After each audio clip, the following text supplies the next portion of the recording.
Shadira and Lyra toward the exit, his hand at Lyra's back and Shadira supporting her. "This isn't over, Grayson," his father called after them. "It's barely begun."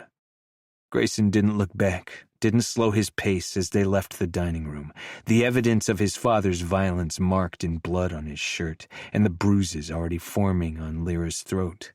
Behind them he heard the sound of glass shattering against a wall, his father's rage finding its target after they were beyond his reach. He couldn't save his mother. He knew that she would never betray his father, that Maximus would have put a bullet in her head before she could take a step out of that room.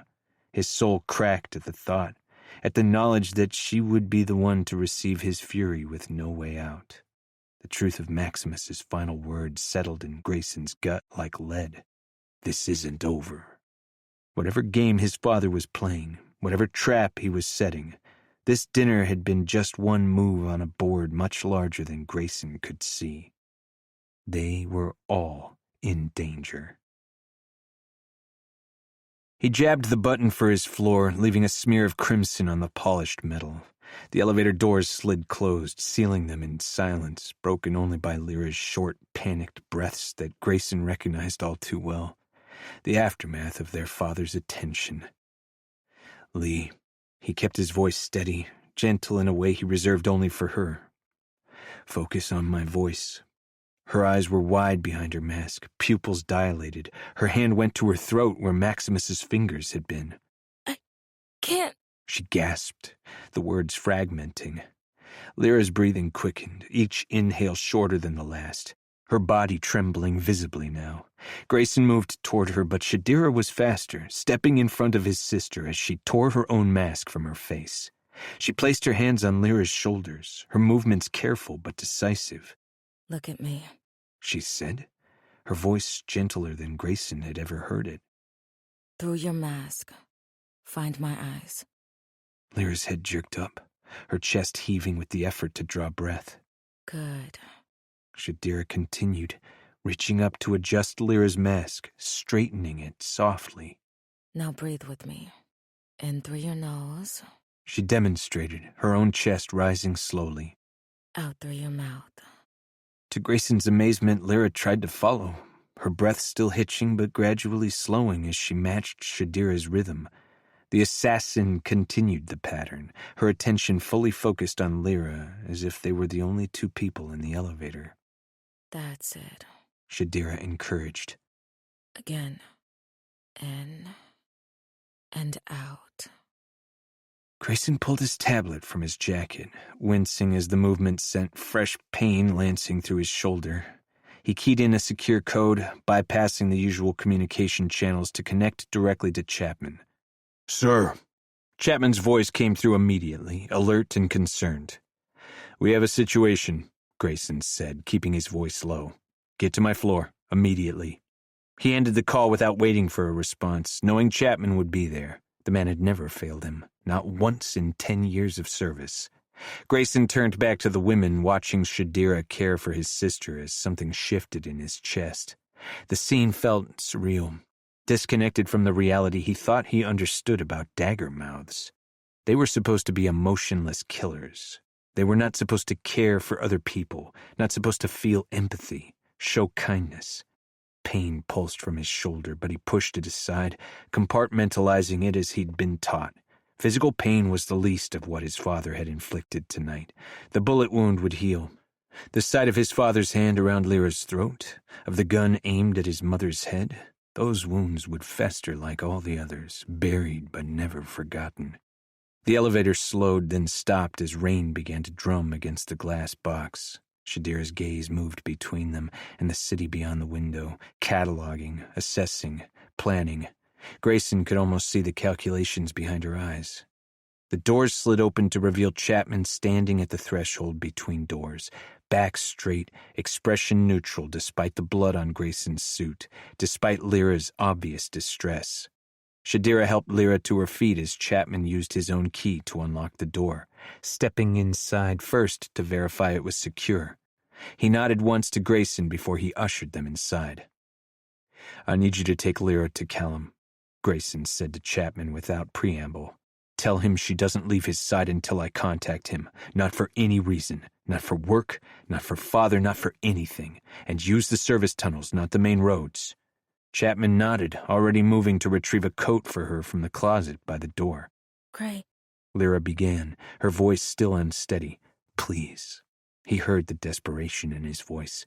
"You're not safe at home right now. Callum can protect you until we figure out our next move." Then come with me. She pressed. If he can protect me, then he can protect all of us. Grayson shook his head. "No one is safe around Shadira and me right now." He placed his good hand on her uninjured cheek, a rare gesture of physical affection. "I need to know you're safe, Lee. Please." At least let me help you first. She conceded, leaning into his palm as her eyes flicked to his shoulder.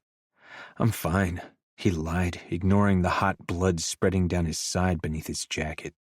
"This isn't the first time. I doubt it'll be the last."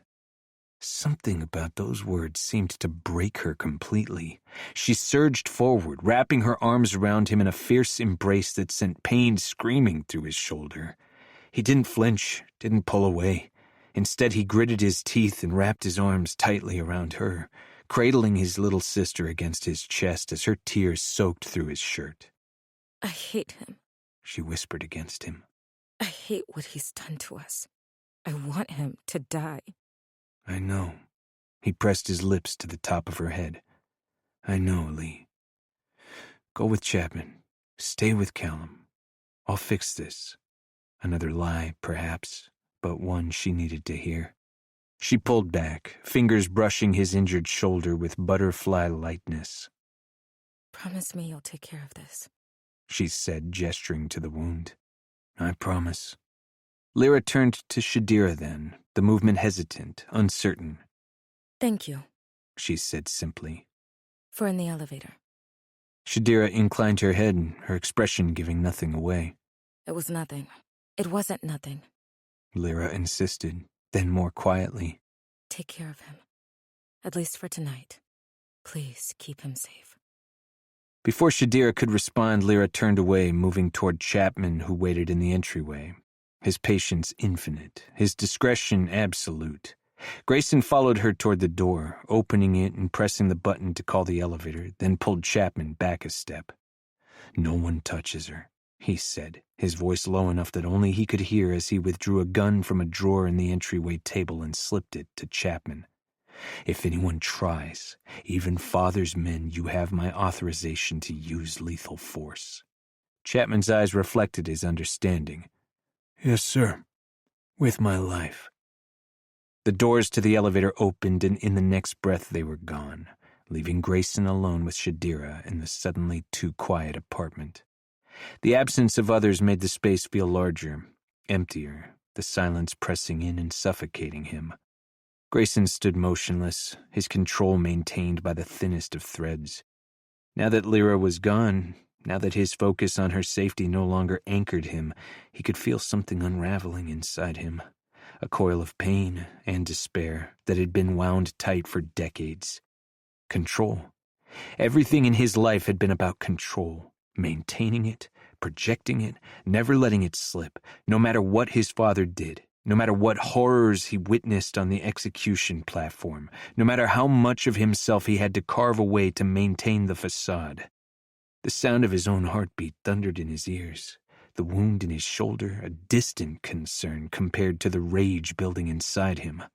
It started in his fingertips, a tremor that traveled up his arms, spreading through his chest until his entire body vibrated with it. That control he maintained, always maintained, began to crack, fault lines spreading into gaping voids. You should sit. Shadira sat, breaking the silence. Let me look at your shoulder. Her voice penetrated the fog, beginning to cloud his thoughts, but he couldn't bring himself to respond. The sound of his father's hand striking Lyra's face echoed in his ears. The image of the gun pressed to his mother's temple burned behind his eyes. The feeling of powerlessness, familiar, suffocating, tightened around his throat. Grayson. Shadira moved closer, her voice sharper now, more insistent.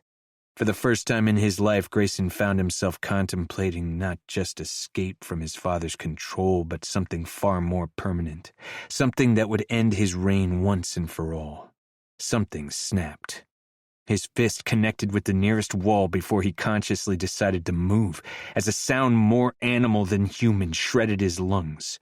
Grayson drove his fist through the wall again. Plaster cracked and gave way, pain shooting up his arm to mingle with the fire in his shoulder. The physical sensation was cleansing, clarifying, a point of focus in the storm. He tore the mask from his face, hurling it into the mirror above the entryway table. Shards exploded outward like crystalline shrapnel. His hands reached for anything, scrabbled for anything he could destroy. The island stools were next. He picked them up one by one, slamming them against the counter, against the walls, the refrigerator, until they were nothing more than twisted metal. He dragged his suit jacket off his body as his heel connected with the coffee table. It flew across the room, flipping and splintering as it connected with the entertainment center and shattered the thin glass television screen. The sound was like ice breaking on a frozen lake. It wasn't enough. Nowhere near enough to contain the fury boiling through his veins. Fuck! The word tore from him as his fist connected with the marble island, splitting his knuckles. He tore through the apartment like a force of nature, upending furniture, shattering anything his eyes landed on. Each act of destruction felt like oxygen after too long underwater, like breaking the surface when he'd been drowning his entire life. He swept everything from the counters with a single arc of his arm, dishes and glassware shattering on the floor, a liquor bottle flying toward the window. 33 years of obedience, 33 years of swallowing his hatred, of playing the dutiful son, the perfect heir, 33 years of watching his father destroy everything. And for what? For the privilege of living in a cage, of killing on command, of pretending the heart's poison hadn't infected him to the core. He was dimly aware of Shadira standing at the entryway watching his rampage with calm eyes. Her presence registered like a distant signal through the static of his rage, but he couldn't stop, couldn't regain control, not yet. Grayson went for the couch next, flipping the large sectional over as another scream ripped from deep inside of him. The exertion sent a spike of agony through his injured shoulder, and Grayson stumbled, his vision blurring at the edges. He caught himself against the window, leaving a bloody handprint on the glass. His legs gave out, and he slid down the glass to the floor, chest heaving, the rage finally beginning to ebb, leaving exhaustion in its wake. His shoulder throbbed in time with his heartbeat, the pain no longer possible to ignore now that the adrenaline was fading. The apartment lay in ruins around him, a battlefield of broken possessions, a landscape of destruction that matched the devastation inside him. His ragged breathing sounded obscenely loud in the sudden quiet. Shame crept in at the seams of his awareness, shame at his loss of control, at the animal violence of his outburst, at the knowledge that Shadira had just witnessed him break. Another weakness revealed, another vulnerability exposed. He leaned his head back against the glass, closing his eyes as he sucked in a ragged breath. Time seemed to stretch and contract around him, reality bleeding at the edges. He was pulling away from his body, inch by inch, like a tide ebbing from the shore. A soft sound pulled him back, footsteps approaching, giving him plenty of warning. He forced himself to look at her, to acknowledge what he had done. He expected to find contempt or satisfaction in her eyes, some vindication at seeing her captor brought low. Instead, she stood a few paces away holding a first aid kit in her hands, her posture suggesting caution but not fear. Are you done? She asked, her voice steady.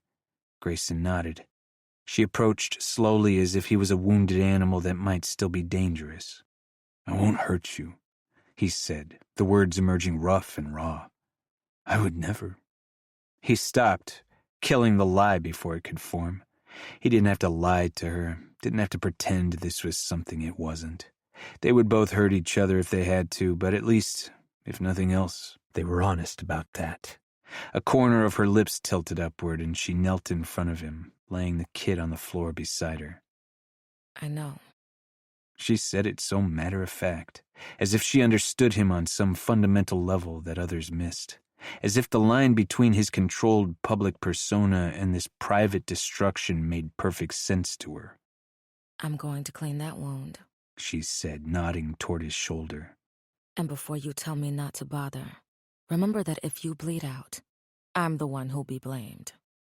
She retrieved antiseptic and bandages without looking up at him. Can you move your arm well enough to pull it from the sleeve? Grayson nodded, wincing as he undid the buttons and pulled his left arm free. The bullet had passed through the meat of his shoulder, missing bone and major arteries, a warning shot, clean and not meant to kill. His father was too precise a marksman to miss at that range if he wanted Grayson dead. Shadira worked in silence, cleaning the wound with clinical detachment. Her fingers were gentle despite the efficiency of her movements, a contradiction that seemed to define her more and more with each passing day. "I'm sorry," Grayson said after several minutes of quiet, "that you had to see that. My father, what he really is." Her eyes met his, green and steady and unafraid. I've known what he is for a long time, she said quietly, then paused. Her mouth quirked upward slightly. Besides, what you really should be apologizing for, little air, is stabbing me with that fucking fork. Hurt worse than an actual blade. A startled laugh escaped him, quickly cut short by the pain it caused. Fair enough. They fell silent again for a moment as she kept working, and the energy in the air between them shifted. Her hand stilled on his skin, lingering. He swore he imagined it when her thumb traced a soft circle over a scar, and his breath hitched. I didn't know, she finally whispered, so softly he almost missed it. Grayson looked up, finding her eyes fixed on his face, her expression stripped of its usual defenses. The emotion they held, the pain that seemed to reflect him, made his heartbeat stutter. "Know what?" His voice was so foreign, so soft as it left his lips. He fixated on her eyes, those beautiful fucking eyes. She swallowed. what it was like. What you... Her fingers slid down his arm, never leaving his skin. Grayson's heart rate began to accelerate. I knew that he was a monster, but I didn't know. I never imagined what it was like for you, living with him. He couldn't have anticipated the severity of the impact those words would hit him with, unexpected and devastating in their simple honesty. He looked away, unable to bear the weight of her gaze. "No one does," he said, forcing his eyes back to her face. Her hand fell away from his skin, slipping into her lap, and the sudden absence of her touch, her warmth, made his throat constrict. He forced himself not to reach for her. He killed my parents. Shadira said, her voice almost a whisper. 20 years ago, I watched him kill my parents on that platform. Because they were from different rings. Because they chose love over law. She lifted her eyes back to his, and the pain he saw raging there could have brought him to his knees. I'm sorry. She forced the word out. "For what?" he asked, genuinely confused. She cleared her throat, bringing her hands back to his shoulder gently. He sucked in a sharp breath at the contact, not from pain, but comfort. For assuming you were just like him. She secured a bandage over the entrance wound. For thinking that because you are his son, the executioner, this was a life you chose. That you wanted to kill innocents. That you enjoyed it. The statement from her lips was a blade sliding between his ribs, finding the heart of a truth he rarely acknowledged even to himself. He hadn't chosen any of this. "That doesn't excuse what I've done," he said, the words thick in his throat. "The choices I've made, the people I've..." He cut himself off, unable to finish. No. She agreed, and there was no absolution in her voice, no forgiveness. It doesn't, but it explains more than I understood before. Her eyes moved over his face, studying him openly now. He wondered what version of him she saw at that moment. The executioner, the heir, the broken man, all of them at once. All equally true, equally false. Earlier, She started, changing the subject. you said something about my mask bearing your mark. What did you mean? The question was a lifeline, a shift away from the truth of what he'd done, and he was grateful for it. He exhaled slowly, considering his answer. All executioners have a mark, he explained. A symbol that identifies them, that becomes associated with their work in the Vera ranks. Mine is a skull. A tattoo? She asked, her eyes scanning what she could see of his chest, noting the scars but no visible mark. Yes, he hesitated, then made a decision. If she was going to understand, truly understand the man they were up against, she needed to see it. All of it. Slowly he pulled his shirt fully from his body, letting it fall to the floor as he turned away from her, presenting his back. The sound of her sharp intake of breath told him she saw it. The skull tattooed across his entire back, identical to the one on her mask. Black ink embedded in skin that was a road map of scars and burns and lash marks, some surgical, most jagged and brutal, evidence of years of discipline at his father's hands. "This is my mark," he said quietly, still facing away from her. "My fucked up legacy." Her fingers brushed his skin, so light he might have imagined it if not for the warmth that followed the path of her touch as she traced one of the scars that crossed the skull.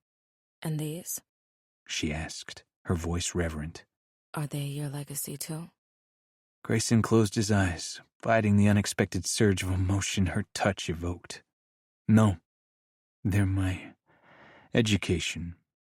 She reached for a pack of gauze and tape without speaking, quickly cleaning the exit wound before packing and sealing it off. Her fingers took one last dance across his flesh, feeling the ridges of his pain, before her hand stilled against his back, a point of warmth in the cold room.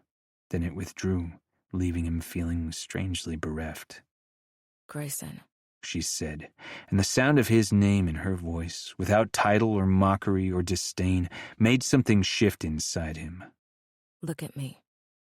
He turned, meeting her eyes. She stared at him for a long moment, emotions raging in her gaze as she lifted her hands, then hesitated. It only took a breath for her to make whatever decision she was deciding on as her hands came up to cup the sides of his face. His breath caught in his lungs. He'd never been touched like this. The mask prevented it. Even before he was required to wear one as a child, no hands had graced his cheeks. Her thumbs swept over the surface in tandem, stilling on both sides of his nose. He didn't breathe, didn't blink for fear that she would pull away, that she would take discomfort away from him. Shadira searched his face before her lips parted. For this moment, I'm going to put aside my hate for you. I'm going to forget that you're my enemy and speak to you, survivor to survivor. Grayson swallowed, then nodded, eyes never leaving hers. Her hands flexed against his skin. You deserve a better father. Love is not supposed to be cruel, and what he's done to you, it's not your fault. You're a better man than him, Grayson. Now is the time to be that man. She paused as his pulse pounded in his ears, ringing as if he was hearing for the first time. Death doesn't have to be your legacy. They stayed there, suspended in silence.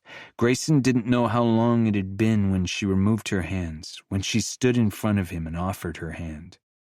You need to sleep, she said, her voice still gentle. You've lost blood. You need rest. Grayson only nodded again. He didn't dare speak, didn't trust any of the words that were begging to be set free. He took her hand, rising to his feet as he took in the ruin around them. Tomorrow he'd have to tell her the truth about the vow, the core of the heart. But tonight he needed sleep. He needed distance. He needed clarity.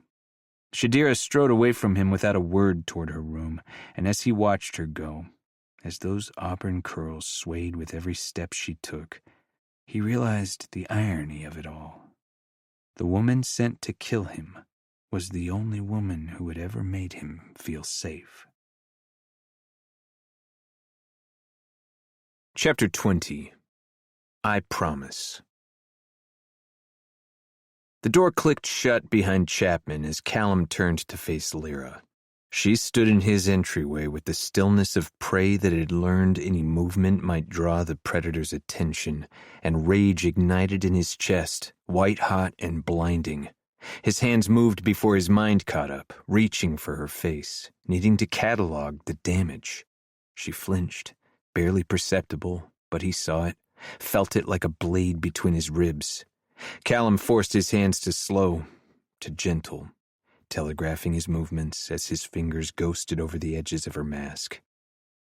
Lee. Her name came out strangled, caught between fury and heartbreak that threatened to crack him open if he let it. The split ran from her left eye to the corner of her mouth, the metal edges sharp enough to have carved into her skin. Blood had dried in rusty trails down her neck, disappearing into the collar of her dress. But it was the bruising that made his vision blur red at the edges. Purple-black fingerprints wrapped around her throat, already forming like a necklace of violence. Who? The words scraped out of him, though he already knew and was calculating how many pieces he could carve Maximus Sorel into before death became a mercy. My father. Lyra's voice emerged hollow, drained of its usual steady elegance. At dinner. Family dinner. Callum's jaw clenched so hard his teeth ached.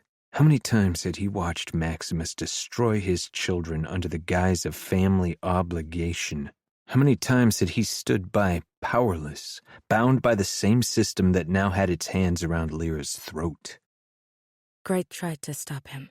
She continued, and something in her tone made Callum go still. Father shot him. The rage crystallized into something colder, more dangerous. Is he? Alive. A shoulder wound. Shadira was with him when I left. Lyra swayed slightly, exhaustion bleeding through her rigid posture.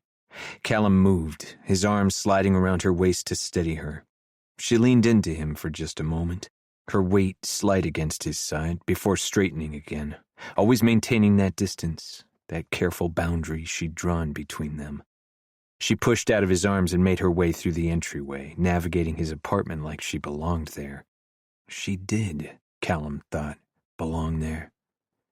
You need to rest, he said as she paused to steady herself against the living room wall.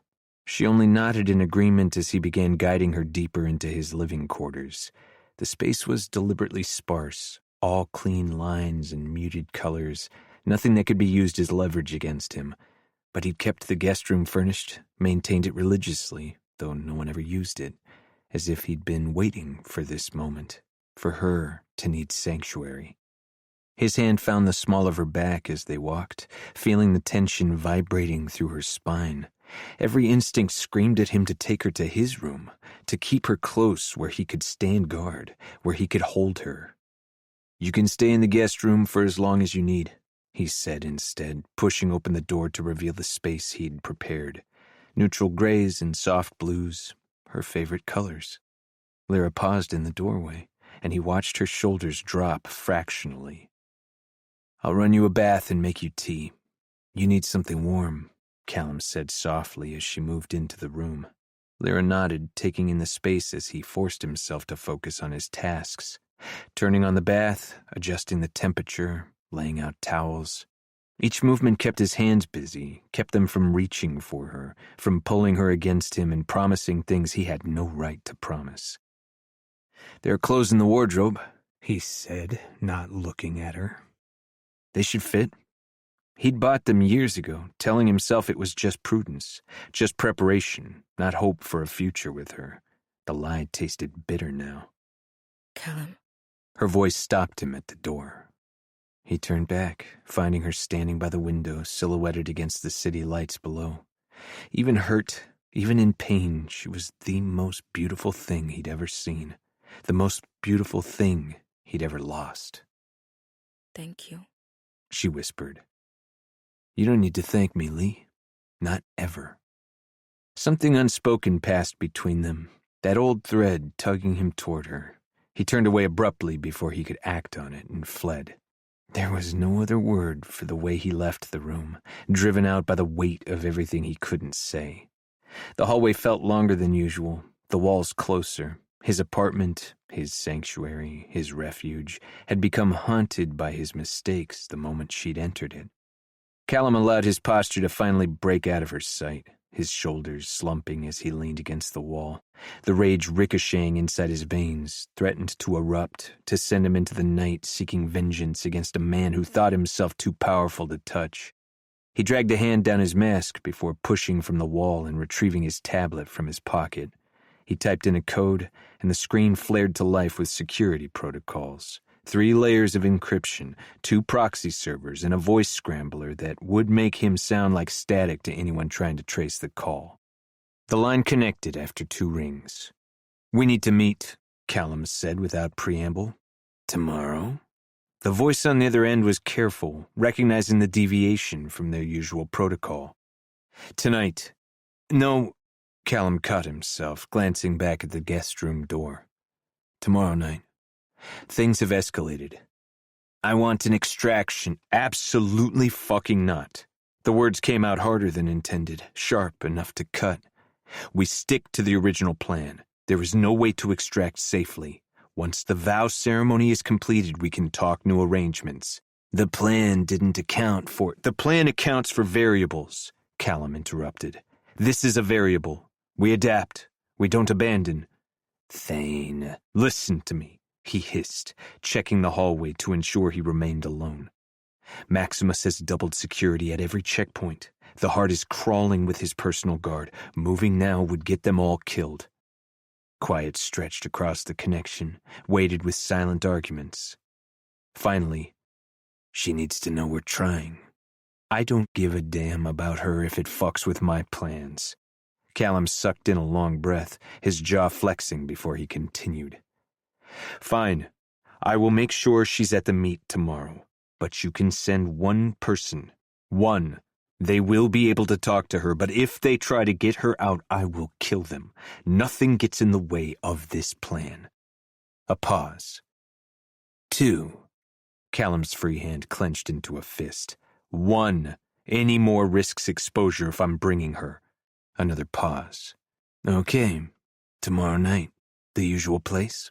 No, I'll send coordinates an hour before, and whoever you send better understand the stakes. They will. Callum ended the call, immediately wiping the tablet's memory.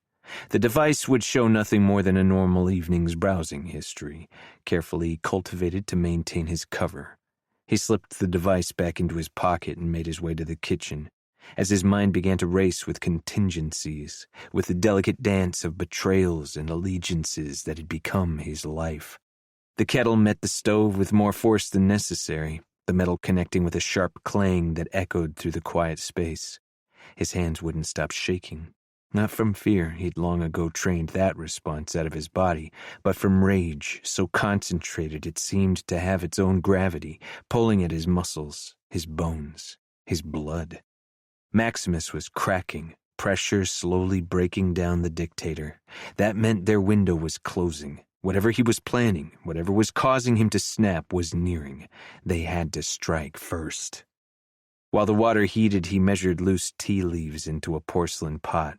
Chamomile and lavender, something to help her sleep. The kettle began to whistle, steam erupting from its spout in an angry plume. Callum removed it from the heat, pouring the boiling water over the leaves and watching as they unfurled, releasing their essence. As the tea steeped, he pulled out his tablet again, keying in a different set of security protocols. This call connected immediately. Sir? Bring Davish in, Callum ordered, keeping his voice low. First thing in the morning, to the interrogation room in my private residence. Yes, sir, the man replied without hesitation. Any specific preparations? Callum's fingers tightened around the tablet. Make sure he arrives with all his Sorrel Industry credentials. I want his access. Understood, sir. And Maris? Callum added. No trail? No records? As always, sir. The call ended and Callum set the tablet aside, pouring the steeped tea through a strainer into a delicate cup, a relic of his family line that had belonged to his mother before she passed. He added a spoonful of honey, knowing Lyra's preference for sweetness, and carried it toward the guest room. Sorrel Industries was the key, the last piece of the puzzle he needed to understand what Maximus was planning. Callum paused outside the guest room, listening. The sound of water lapping against porcelain told him Lyra was still in the bath. He slipped into the room and made his way toward the bathroom door, careful not to spill the tea. It was partially closed, a small crack wide enough that he could see a sliver of her body through the mirror's fogged reflection, hear the broken, muffled sound of her trying not to cry, but failing. His knuckles rapped against the door. "Lee?" Come in. She said, so soft he could barely hear it. Callum pushed open the door and met a wall of steam and heavy, warm air. It all registered as background as his gaze focused on her, and froze. She sat in the tub like a child trying to disappear, knees drawn to her chest, arms wrapped around her shins. She still wore her mask, that broken, bloodied thing, as the water lapped at her waist. She made herself as small as possible, a defensive curl that revealed the trauma she never spoke of. Her shoulders shook, slight tremors that ran through her whole body, visible even through the steam. Each breath came ragged and wet, catching on sobs she was trying to swallow. Something fractured in his chest at the sight. "Your tea," he said gently, setting the cup on the table next to the tub before sinking to his knees beside it. "It might help you sleep." Lyra nodded but made no move to take it. "Do you want to be alone? Do you want me to leave?" he asked, though it was the last thing he wanted to do. She shook her head, a quick, almost desperate motion. No. She said. Please don't go. "I made it how you like it," he said, gesturing to the tea, an attempt to get her to drink. 3 stirs counterclockwise. She lifted her head slightly but didn't look at him. You remembered. "I remember everything about you." The admission slipped out. Too honest, too raw. Those words seemed to break something in her. The sob that tore from her throat was harsh, grinding. Her whole body convulsed with it, and then another and another, until she was shaking so hard the water sloshed against the tub's edges. I can't. She said, the words barely making it out. Kelly, I can't keep doing this. I can't survive him much longer. Callum's heart shattered open. Every barrier, every defense he'd built, every wall he'd constructed between his feelings and his actions, all of it crumbled at the sound of her pain. For only a second his hands hovered uselessly in the air between them, wanting to reach for her, worried that she wouldn't want him to. Fuck it. He didn't care about propriety or boundaries or fucking walls. Callum moved. He stood, stepping into the tub and dropping into the water, fully clothed. His expensive suit soaked through instantly, but he didn't care, couldn't care about anything except the way Lyra immediately turned into him, pressing her face against his chest as her fingers clutched his shirt. Callum's arms encircled her immediately, drawing her into him, one hand cradling the back of her head while the other traced soothing patterns along her spine. His clothes clung to him, water seeping through to his skin, but he barely noticed. His entire universe had narrowed to the woman in his arms, to her pain, to the desperate need to take it from her. She gasped between sobs. He's going to kill us. All of us. It's only a matter of time. No. The word came out absolute. No, he won't. I won't let him. A strangled laugh collided with her tears. You can't stop him. No one can stop him. We're all afraid. All the time. The truth of her words settled into him, stark and undeniable. Fear was the currency of the heart. the foundation upon which Maximus had built his empire. Fear of starvation and disease in the outer rings, fear of exile from the inner circles, fear of the execution platform and the man who wielded the trigger. Callum pulled back just enough to meet her eyes, swollen and red-rimmed. His next words came without thought. "Let me see you," he whispered. "Please." The request hung between them for a moment, neither looking away from the other. Slowly, carefully, she tilted her head up. His breath caught. The trust in that gesture, the intimacy of what came next nearly undid him. 5 years. It had been 5 years since he'd seen her face. His hand trembled as it rose, fingers finding the edge of her broken mask. She went still, holding her breath. The mask pulled away with a soft, sucking sound, and Callum bit back a sound of pure rage. The sight that greeted him sent a surge of fury through his veins, so potent he had to fight to keep it from showing on his face. The mask had hidden the worst of it. The deep bruising along her jawline, the cut on her cheek where the mask had broken and sliced into her skin. A thin line of blood trailed from the corner of her mouth, and her left eye was beginning to swell, the delicate skin beneath it darkening to purple. "Oh, my love," he said, his breathing growing shallow as he stared at the violence that mapped her face. Her eyes, those beautiful, intelligent eyes he'd been in love with for as long as he could remember, dropped from his, shame evident in the way she tried to turn away. Callum wouldn't allow it. His hand came up, cupping her uninjured cheek, turning her face back to his. "Don't!" It was a command. "Don't you dare be ashamed. This isn't your fault. None of it is your fault." His other hand came up slowly, giving her time to pull away.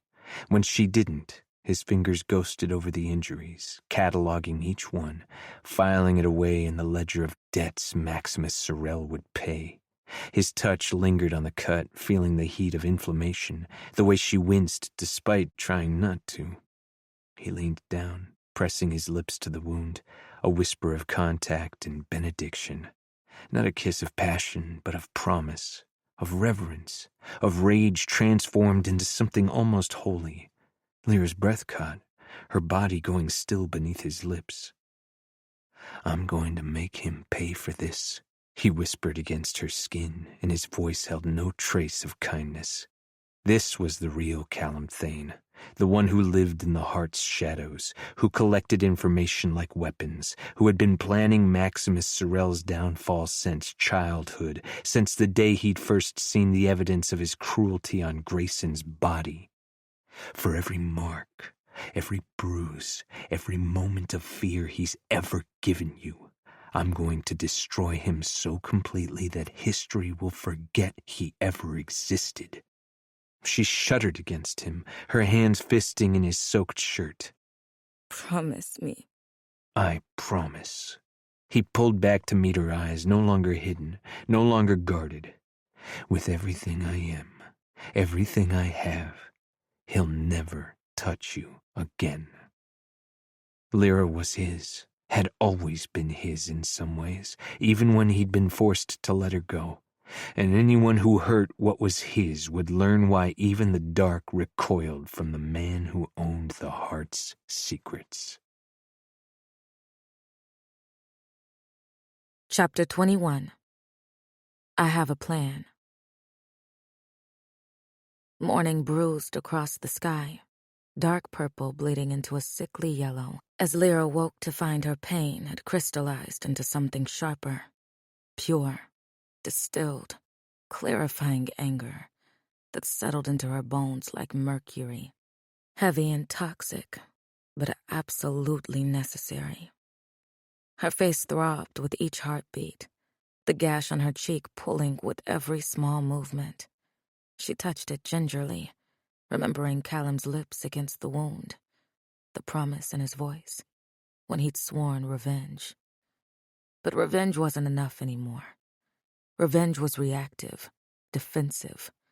What she wanted, what she needed, was change. Her legs swung over the edge of the bed, her feet connecting with the cool marble floor as a heavy breath released itself from her lungs. The contact grounded her, a physical anchor in a world that seemed increasingly untethered from reality. Callum had left a replacement mask on the bedside table, and she stared at it for a long moment, a decision to be made. Here, in this house, she was safe. Safe to own her own face, not hide it away from the world. For the first time in her adult life, Lyra looked away from the mask.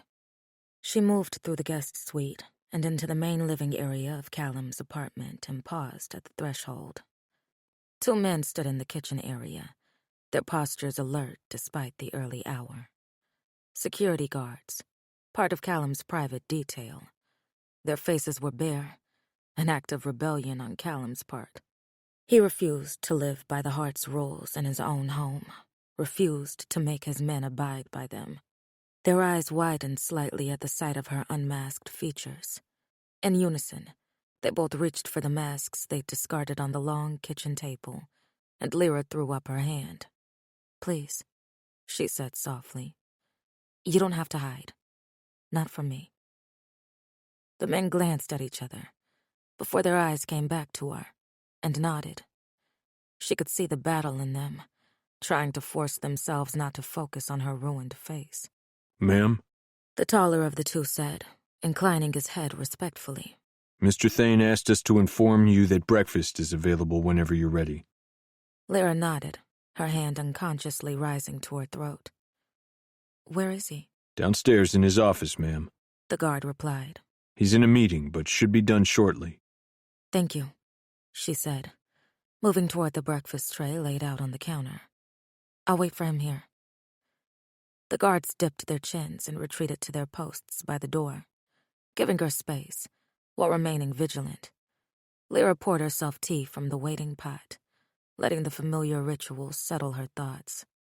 The fine porcelain cup was warm against her palms, a small comfort in a world increasingly devoid of them. She carried the cup to the window, looking out over the heart spread below. From this height, the city appeared perfect. Platinum spires catching the morning light, streets laid out in precise geometric patterns, everything ordered and controlled. The illusion of utopia, maintained at the cost of blood. More innocent lives would be lost this morning. The media drones circling the platform where her brother stood like a statue behind two bound and kneeling men told her that.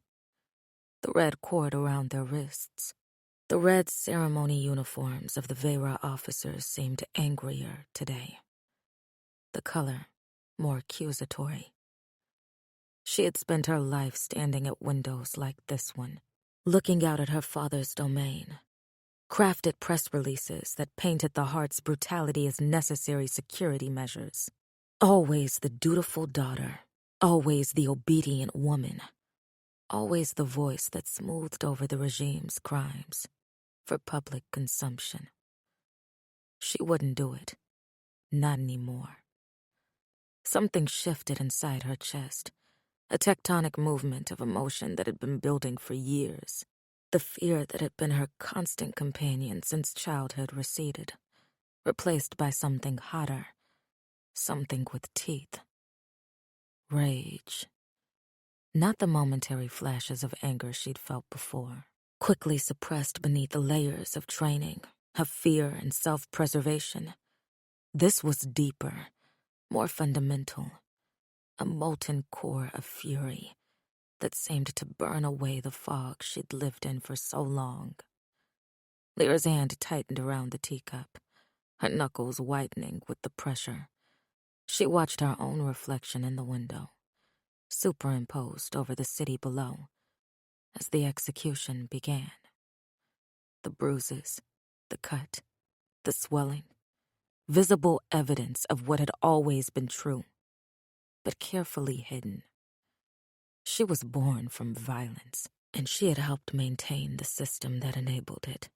She was complicit, had always been complicit.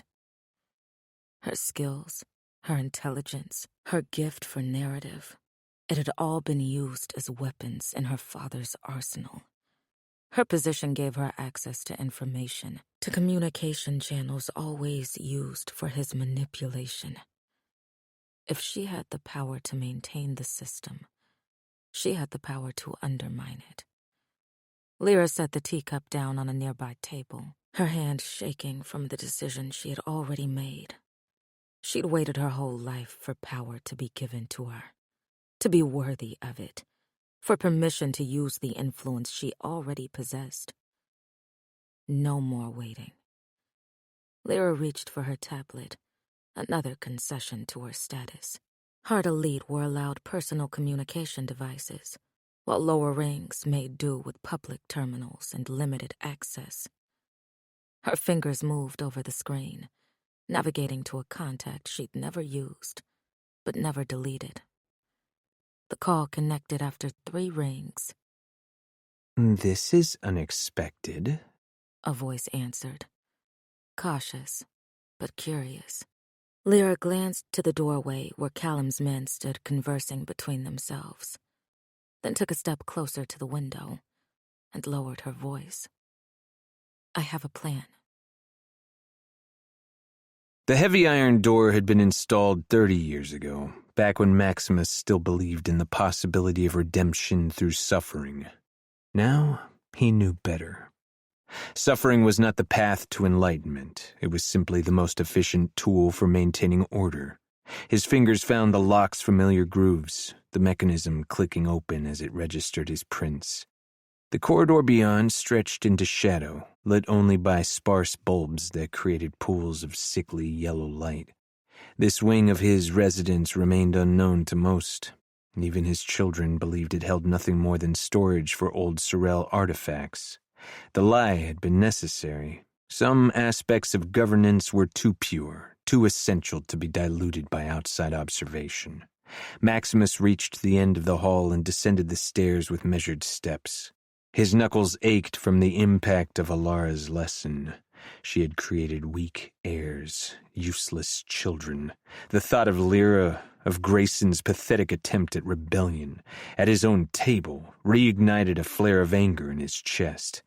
The boy had always been weak, too influenced by feminine sentimentality.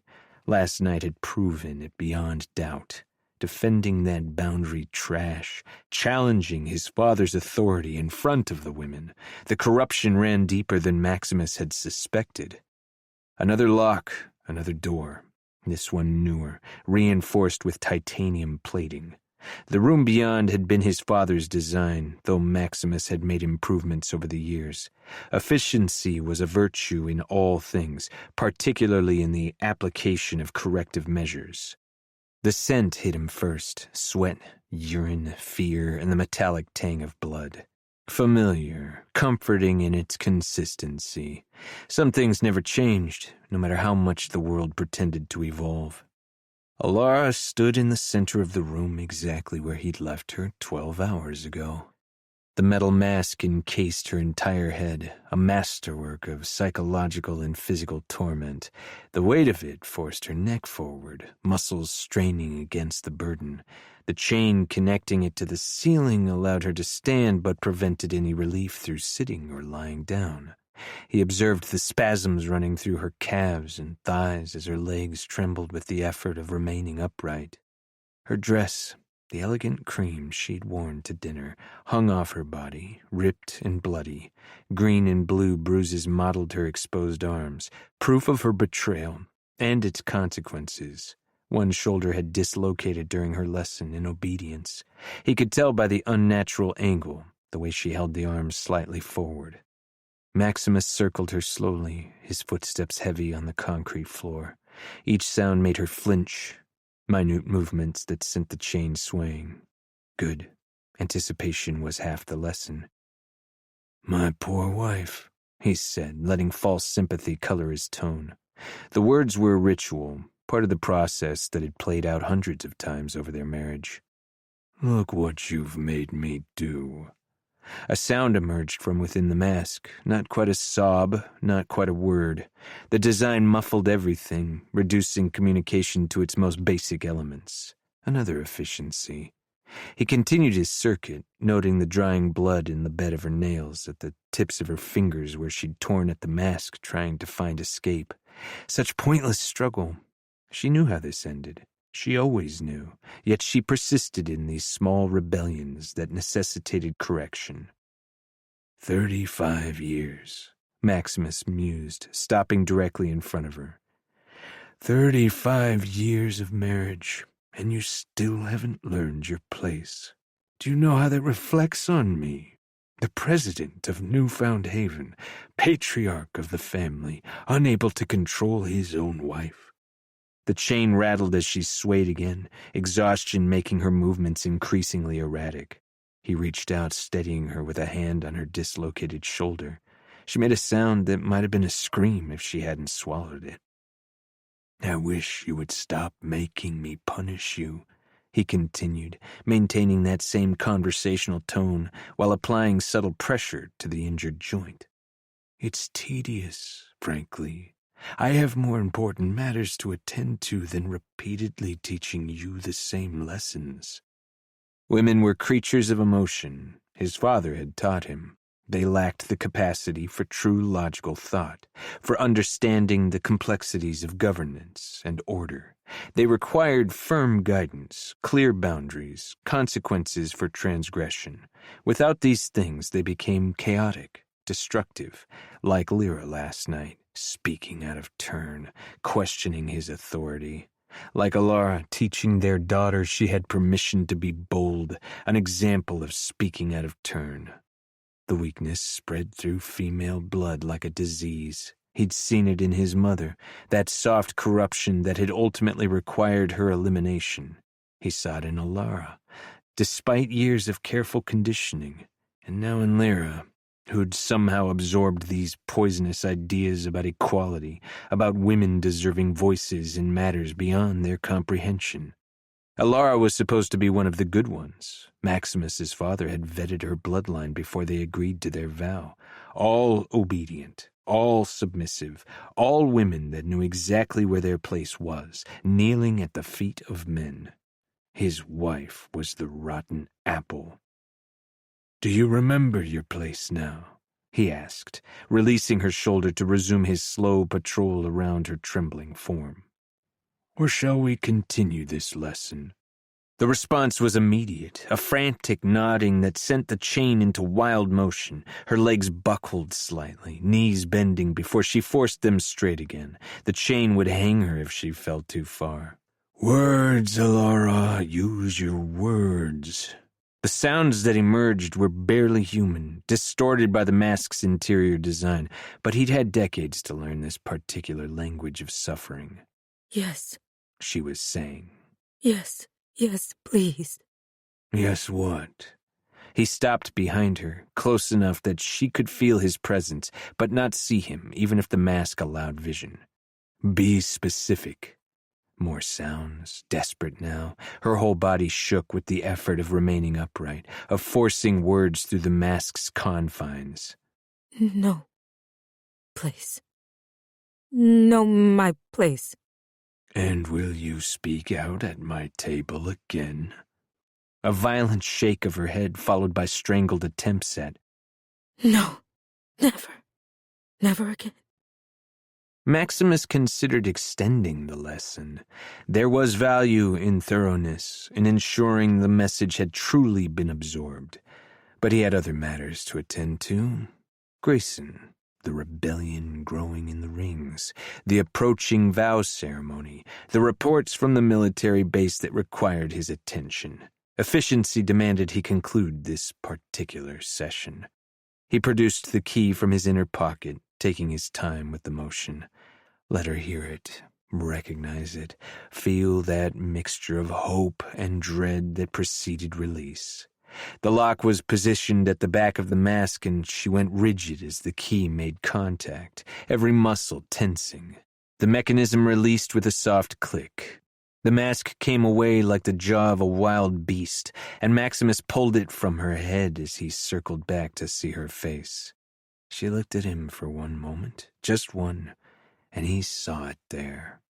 The hatred, concentrated loathing that no amount of training or punishment seemed to fully extinguish. It flickered and died as survival instincts reasserted themselves, replaced by the blank expression she'd perfected over the years. Then her legs gave out entirely. She crumpled to the concrete floor in a heap of torn fabric and damaged flesh, her body folding in on itself like a puppet that had lost its crossbar. Her dislocated shoulders struck first, drawing a scream that she no longer had the strength to suppress.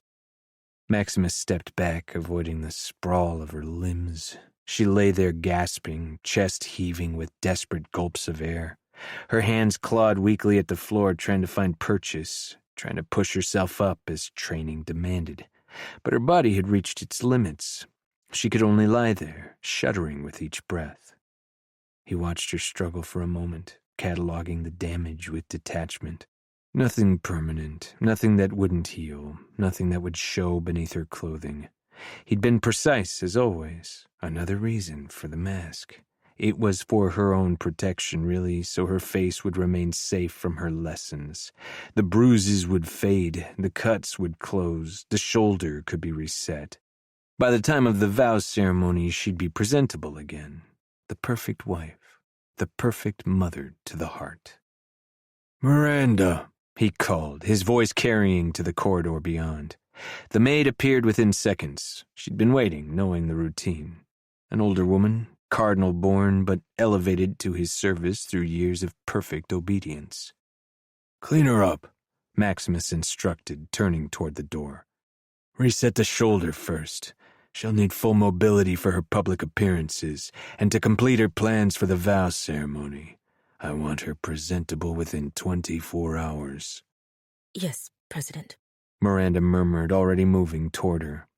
He paused at the threshold, looking back at his wife's broken form. And Alara? He waited until her eyes focused on him, until he was certain she was listening.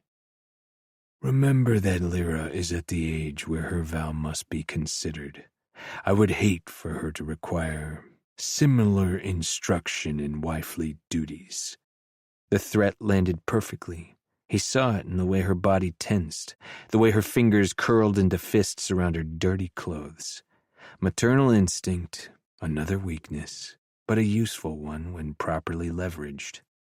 Maximus climbed the stairs without hurry, leaving the sounds of Miranda's ministrations behind. Each step took him further from the necessity below, and back toward the refined spaces where the heart's business was conducted. The transition was seamless. He'd made it hundreds of times. Captain Mikkel waited in his study, standing at attention despite having waited for over an hour. A good soldier, loyal to the institution rather than the man. The best kind of tool. President? Mikkel acknowledged with a crisp nod. Maximus moved to his desk, settling into the leather chair with a soft sigh. The exertions of the past 12 hours had been more taxing than expected. Age was beginning to make itself known in small ways. The ache in his knees from standing, the fatigue that came quicker than it once had. But his mind remained sharp, his will unbending. "Report," he commanded, reaching for the tablet that held the night's intelligence summaries. The executioner and the Daggermouth returned to his residence without incident. They appeared to go their separate ways once they entered the residence. The scheduled executions for this morning went smoothly with no interruptions or hesitations. Maximus nodded once. Miss Sorrel was taken to Callum Thane's residence last night, Mikkel continued. She remains there as of the last report. Grayson choosing to send his sister to the broker rather than keeping her close was an interesting development. He had never sent her away. "Double the surveillance on my son's residence," Maximus instructed, pulling up the security grid on his tablet. "I want constant monitoring of both of them. Audio, visual, thermal. Full spectrum."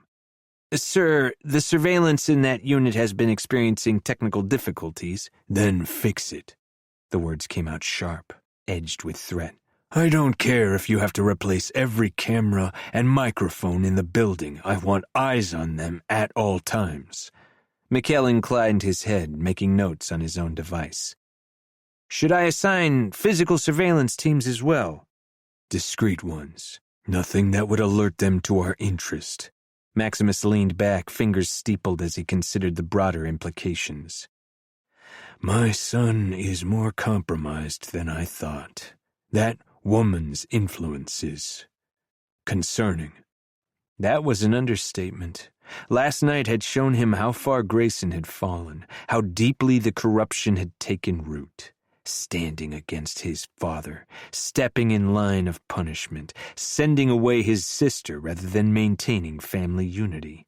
Each action pointed toward a dangerous independence that couldn't be tolerated. There's also the matter of the vow ceremony, Mikhail ventured. Security arrangements need to be finalized with it being broadcast. Triple the usual contingent, Maximus decided. And I want marksmen positioned at all elevated points. If the woman attempts anything during the ceremony, or anyone makes an attempt to intervene. Understood, sir. Lethal force authorized. No, Maximus answered immediately. For anyone else, yes, but not for her. This public ceremony is to show the rings that the heart can unify even the worst of them. We cannot risk her execution by us being broadcast. The captain made another note, his efficiency a pleasant contrast to Maximus's useless offspring. This was how things should function. Clear hierarchies, immediate obedience, no emotional pollution clouding judgment. I'll be leaving for the military base in the next few hours and will be unavailable until tomorrow morning, he informed Mikhail, already rising from his chair. There are matters there that require my personal attention. You have your orders. Do not disappoint me. Never, sir. Maximus left his study, his mind already shifting to the next challenge. The military base held other concerns. Whispers of dissent among the younger officers, questions about what weapons they were building there, and how they would be used that bordered on insubordination. These too would require correction, though a different sort than what he'd administered in the room below his feet. The heart demanded order. Order demanded control, and control, ultimately, demanded the willingness to apply whatever force was necessary to maintain it. Chapter 22. Everything's Personal. Jameson's boots made no sound as he navigated the service corridor, each step prepared for the possibility of discovery. The air reeked of industrial lubricant and burned wiring even through the bandana, the cardinal ring's signature scent. He'd shed his usual tactical gear for nondescript work clothes, the kind that made eyes slide past him without registering his presence. The Cardinal's rebel headquarters was nestled between a drone repair shop and an abandoned textile factory, its entrance concealed behind a malfunctioning waste disposal unit. Jameson pulled down the brim of his hat, tugging his hood further over his head as he approached. 3 surveillance cameras were on this block, 2 Heart-issued models mounted on nearby buildings, and a smaller custom unit hidden in the drainage pipe above. He signaled his arrival with 3 fingers against his chest, 2 long taps followed by a single short one. The door opened inward, revealing darkness broken only by the faint glow of equipment monitors. Jameson slipped inside, his hand automatically reaching for the gun concealed at his lower back. You weren't followed? A voice materialized from the shadows before its owner did. I know how to move through this city, Jameson replied, his eyes adjusting to the low light. Even with your ring's increased surveillance. Kestrel Farrow emerged from the darkness as she pushed off the door frame beside them and lit a cigarette. Her frame had thinned since he'd last seen her, cheekbones more pronounced, the shadows beneath her eyes deeper. The cardinal ring was taking its toll on even its most resilient daughter. Follow me, Kestrel said, jerking her head to the side as she turned away and led him deeper into the room. The space was organized clutter. Communication equipment stacked alongside ration containers, weapon parts disassembled on a workbench, encrypted tablets charging in a row. Through the grimy window, the garish glow of holo ads on the billboards painted everything in shifting blues and reds. casting Pharaoh's face in alternating hues that made her appear both ghostly and fevered. She pushed open the door to her makeshift office with the bottom of her boot and gestured for him to sit as she sank into her chair on the other side of a rusted metal desk and took a long drag. "Tell me what's happening in the Cardinal," he said, taking the seat she indicated and repositioning it with clear sight lines to her and the exit. Old habits never truly died, and he knew better than to underestimate her. She rocked back in her chair as she lifted her feet to the desk and sighed. Maximus is dividing us, methodically, deliberately. Pharaoh's expression shifted, something dark moving behind her eyes. The Heart's tightening the noose. New policies rolled out 3 days ago. Any Cardinal worker who meets production quotas gets an extra water and food ration. Those who report suspicious activity get double. Turning them against each other. It's working. She pulled a small tablet from her pocket, sliding it across the table. The screen flickered to life, showing grainy security footage. But that's not the worst of it. Jameson watched as 10 figures were dragged into frame, their cardinal uniforms torn, faces bloodied.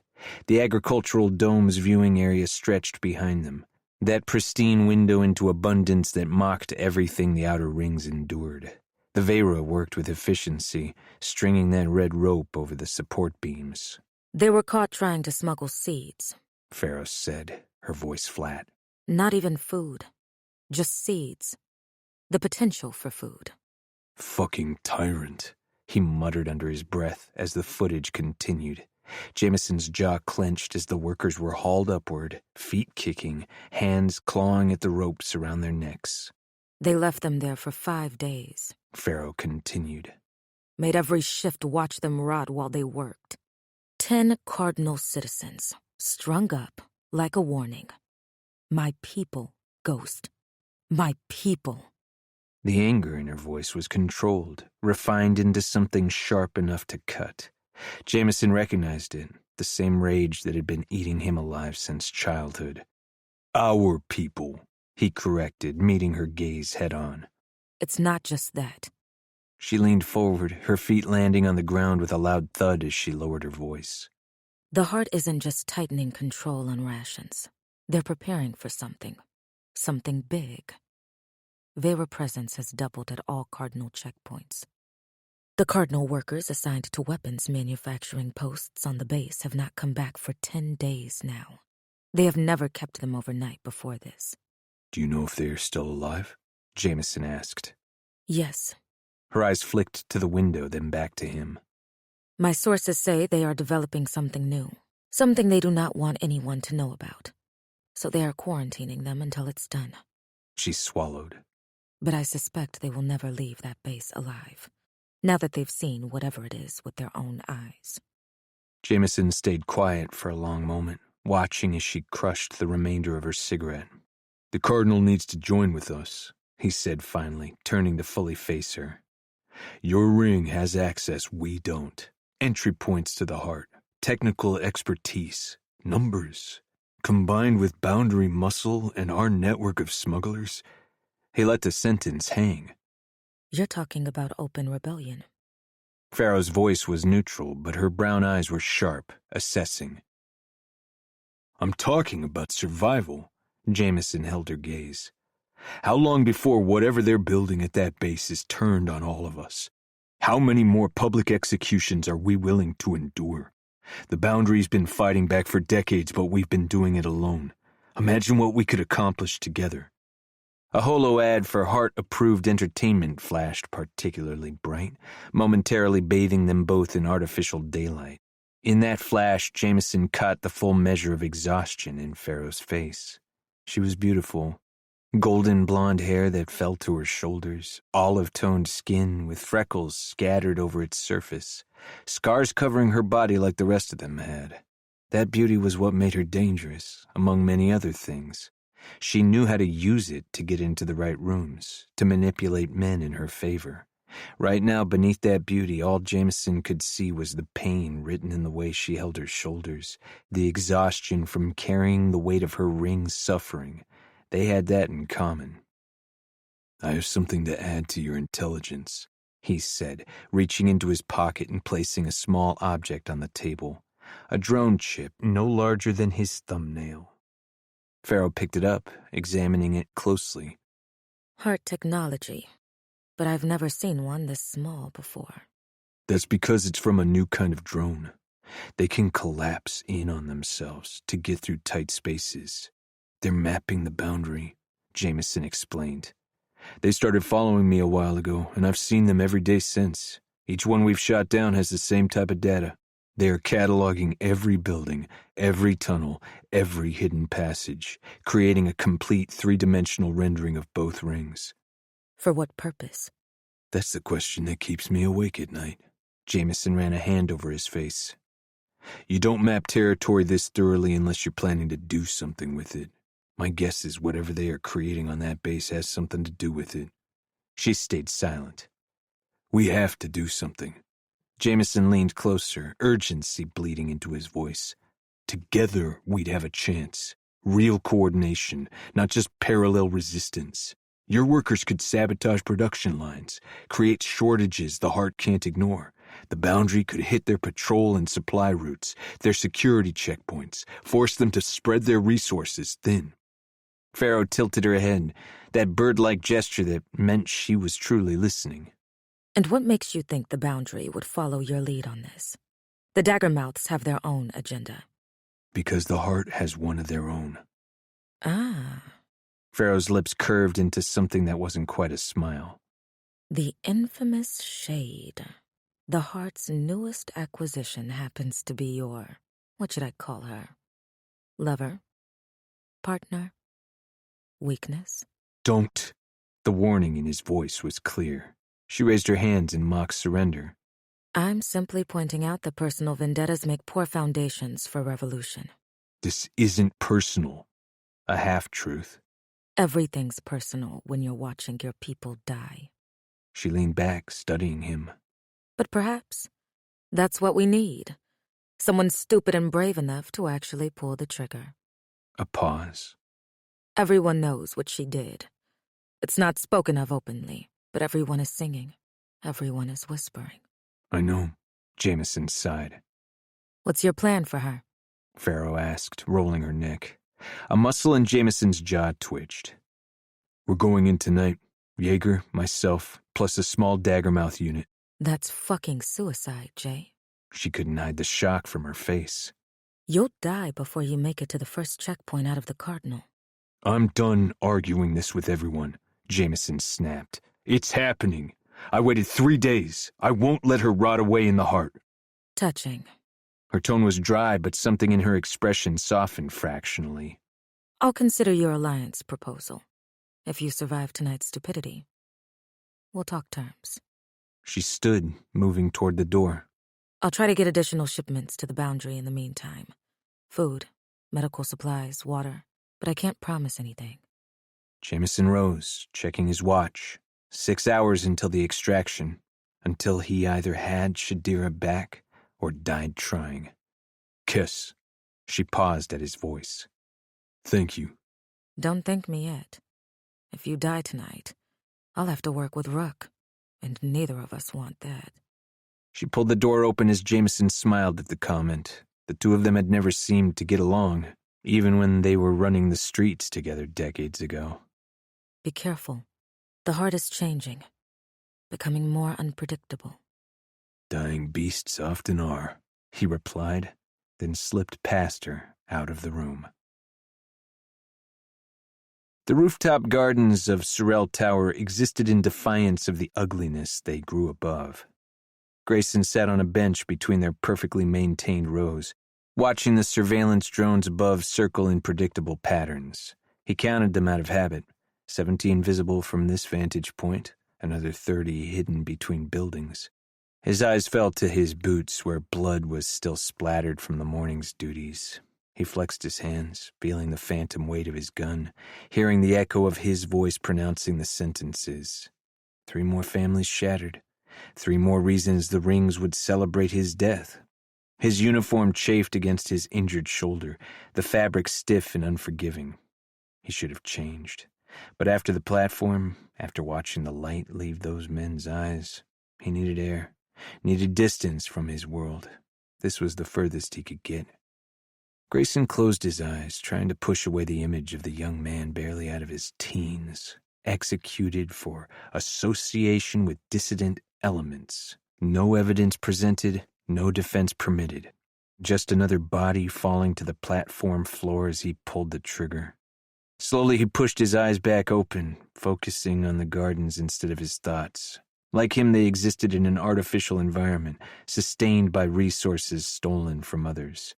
He hadn't spoken to Shadira since she'd cleaned his wound, since her fingers had traced the executioner's mark on his back, since she'd seen the evidence of his father's lessons mapped across his skin. The memory of her touch lingered, unwanted but persistent. The gentleness in those hands that had tried to kill him. You deserve a better father. The words burrowed beneath his skin, finding purchase in places he'd thought long dead. She'd spoken then with such conviction, as if she could see some version of him that didn't exist. He'd spent the night in his study alone, confronting what that moment had revealed to him. His weakness, his desperate hunger for someone to see him as something other than the executioner. A drone flew closer than usual, its camera focusing on him for a moment before continuing its patrol. A reminder that privacy was an illusion, even for a Sorrel. Especially for a Sorrel. The sun was starting to dip in the sky when Grayson finally pushed himself to his feet. He couldn't avoid her forever. There were things that needed to be said, truths that would shatter whatever fragile understanding had formed between them. The thought of it, of watching her face when she learned what the vow ceremony truly entailed, made something in his chest constrict. He dragged a hand through his hair, taking in one last deep breath of the garden air before he forced himself toward the elevator. If he was lucky, she would put him out of his misery the moment she found out what came next. The descent from the rooftop to his apartment took exactly 3 minutes and 45 seconds. He counted each one in an effort to calm the nerves flaring through his system. Count the seconds, focus on the numbers, push everything else away. By the time he reached his apartment, a familiar dread had settled into his bones. The lock clicked open and he stepped inside to find the apartment silent. He lifted his mask from his face, setting it on the table quietly as he listened for any sign of her. A soft metallic scraping sound reached his ears from the hallway. Grayson moved silently, following the noise to the door of his weapons room. Shadira knelt before it, poking the tip of her tongue through her lips in concentration, a makeshift lockpick fashioned from what appeared to be a broken hairpin working at the electronic mechanism. "Are you going to try and break into something new every time I leave you alone?" he asked, keeping his voice neutral despite the twinge of amusement for her persistence. Shadira's body went rigid, but she didn't startle or show surprise as she looked up at him, unrepentant. Yes? Grayson found himself fighting an urge to smile at her candor. "That particular door requires both biometric authentication and a 12-digit code that changes every 6 hours. I would have gotten it eventually," she said, rising to her feet and squaring her shoulders. "I actually believe that." He stepped back, creating space between them. "We need to talk." She didn't answer as her eyes took in the blood on his boots, the uniform. For the first time, she didn't send a jab his way about his duty, about carrying it out, and somehow that was worse. The living room. He gestured his head as he turned away from her, listening as she followed him at a small distance. The apartment had been restored to order in his absence, the furniture replaced, broken glass removed, debris cleared away. Chapman worked quickly. No evidence remained of his violent outburst except the additional layer of unease that now stretched between them. They settled on opposite ends of the couch as Grayson freed himself from his jacket, folding it carefully and placing it across the coffee table, then rolled up his sleeves. "The vow ceremony is in 4 days, he began, forcing himself to meet her eyes. "You need to understand what will happen." I understand perfectly. I'll be paraded before the Heart Elite, before all of Newfound Haven, a trophy to show how even boundary filth can be tamed. Her voice carried her usual mocking tone, but her fingers worked against each other, betraying her tension. "It's more complicated than that. Grayson leaned forward, elbows on his knees, searching for words that wouldn't come.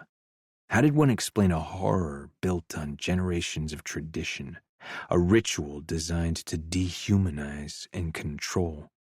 Just fucking say it, Sorrel. She snapped after a minute of waiting. The ceremony will be public and held on the execution platform, he said finally, watching her face carefully. It will be broadcast throughout the heart in both rings. Shadira's expression remained unchanged, but he could see the muscle in her jaw fluttering. We'll stand before a veiled altar. You'll wear white. Tradition dictates the bride must appear pure. The irony of that particular tradition didn't escape him. We'll recite the vows. There's a brief unmasking. We'll see each other's faces, then replace the masks before lifting the veil and turning to face the crowd. Grayson's hand moved unconsciously to his face, even with his mask already removed. It symbolizes an act of binding, the intimacy of seeing each other's faces. Why are we even doing this ceremony? We've already seen each other's faces. We are already trapped here together. Why doesn't your sister just put out a release that you have taken the vow privately? Her words were frustrated and slightly erratic as she folded her arms over her chest. He wants the symbolism. You mean something to the rings, and he wants everyone watching to understand that you can be brought to heel. And if I refuse? If I don't speak the vows? Then he makes good on the things he promised us in his office. He hurts the people we love. The thought made his stomach churn. Lyra, Callum, your friend in the Boundary, Jameson, they will pay the price and we will watch. He saw her flinch at the name, saw something flicker across her face that might have been pain or longing or both. Grayson had the sudden urge to reach for her, to offer some comfort, but he knew his touch would not be welcome. Not now, not with what he still had to tell her. There's more, he said, his voice dropping lower. After the public ceremony, there's a tradition. Something in his tone must have warned her because Shadira went perfectly still, like prey sensing a predator's approach. Grayson couldn't meet her eyes as he continued. The marriage must be consummated in a ritual. He paused for her to say something, anything, but she stayed quiet. It's not private, it's... He stopped, started again, the words like glass in his throat. There's a chamber, viewing platforms above, the governing men of the heart. They watch, they witness, they ensure the marriage is properly sealed. The silence that followed was absolute. Grayson watched the color drain from her face, watched her hands curl into fists so tight her knuckles went white. You're going to force yourself on me. Her voice was flat, dead. In front of an audience. That's what you're telling me. No. The word tore from him. No. I would never. But you will. She stood abruptly, fury radiating from every line of her body. You'll do it because Daddy commands it. You'll do it because you're a good soldier, a good son. You'll force yourself on a boundary whore while the hearts that lead watch and applaud. Stop. He was on his feet now, too, something breaking inside him. You think I want this? You think any part of me is excited about... He couldn't even finish the sentence. I would die before I forced myself on any woman. I would put a bullet in my own head before I became that kind of monster. She stared at him for a long moment, then bolted for the kitchen sink, barely making it before her body rejected everything, violent heaves that shook her entire frame. Grayson stood frozen, turning away to look at the wall, to swallow the sickness that was rising in his body. He didn't turn back around until the sounds of retching were replaced with a cupboard opening, a cap being unscrewed. He watched her drag the bottle of vodka across the counter and lift it to her lips as she headed toward the balcony without a word. She didn't bother shutting the door behind her, but for a moment he waited, trying to control his own rapidly beating heart. Eventually he followed her out, leaning against the railing and watching as she sat on the patio couch, drinking from the bottle with her legs pulled underneath her. I shouldn't have said that. She didn't look over at him. A heavy sigh fell from his lips as he scrubbed a hand down his face. I don't blame you for thinking it. What the heart is, who I am, gives you no reason to trust that I wouldn't. He hated it, but it was the truth. She had no reason to believe he wouldn't hurt her. You have given me a reason, she said, finally glancing up at him, and he stilled. You stood up for me to your father when you didn't have to, knowing it would only cause trouble. You took a bullet to protect your sister. She paused, taking another drink. I think you hate me, deeply because of what I am, because of what happened to your brother. But if you wanted to hurt me, you would have done it already. You would have done it knowing it would make your father proud. But you haven't. Grayson hesitated. Now wasn't the time, but it might be the best opportunity he got. He took a step closer, pulling the bottle from her hand and taking a swig before handing it back. Do you know what happened to him? Do you know who killed Brooker? He kept his voice cautious, calm.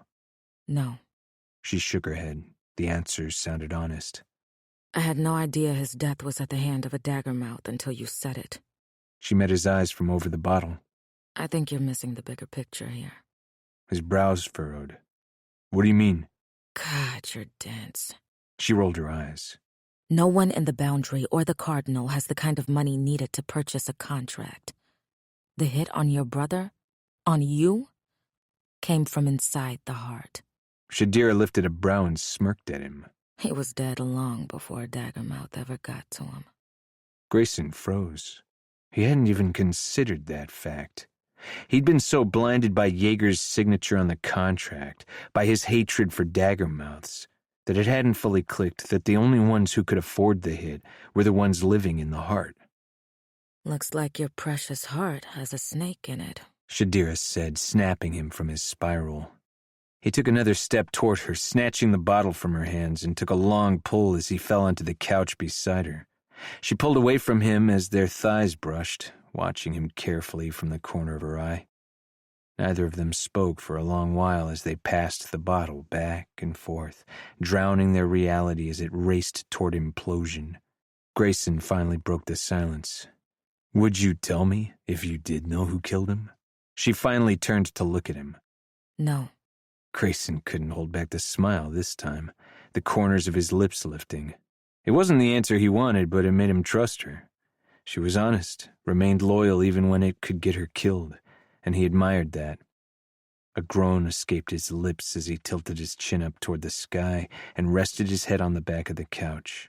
There was still so much she needed to know. What? She asked, pulling the vodka from his fingers and downing the liquid. He turned his head to the side to look at her. Do you want to know more about what happens after the ritual? She only nodded. Women who have taken the vow are no longer seen as individuals to the heart. You will technically become my property under heart law. He watched her teeth clench and her eyes pull shut as he continued. You will have no rights, no authority. You won't be permitted to stand beside me or any man in public, only behind. You'll speak only when spoken to. Your body will belong to me legally, and any children... He couldn't finish the sentence, revulsion closing his throat. I figured as much, she whispered, leaning forward to rest her chin on her knees, her gaze returning to the city below. Grayson watched her profile, noting how her arms tightened around her legs, the flutter of the pulse in her neck. Something was breaking in her. Something that all her training, all her hardship in the Boundary hadn't managed to crack. The realization sent a surge of protective rage through him, so unexpected it left him momentarily breathless. The heart consumed, she'd said, and he was finally realizing the depth of this statement. Her identity was all she had, what kept her alive in the Boundary. She was giving up everything she was to protect not just one person, but thousands. In that suspended moment, watching as the lights from the city danced across her skin, Grayson recognized a truth. There were aspects of her he was beginning to love. Not romantically, not sexually, but something more fundamental. Her resilience, her fury, her refusal to bend. His whole life he had bent for the heart, his loyalty lying with no one and nothing. But her... She knew who she was, and had no shame in that. For one wild, insane second, he allowed himself to imagine taking her away from all this. Not just her, his mother too, Lyra, Callum, finding somewhere beyond the heart's reach, beyond newfound haven itself. The fantasy dissolved as quickly as it formed. There was no running from the heart, from his father. There was no escape, no path that didn't end in blood. The only way forward was compliance or resistance, and Grayson was done complying. "We should go out tonight," he said suddenly as he stood, needing to offer something, anything. Shadira turned to him, confusion breaking through her numbed expression. What? "Out, into the heart, to the entertainment district.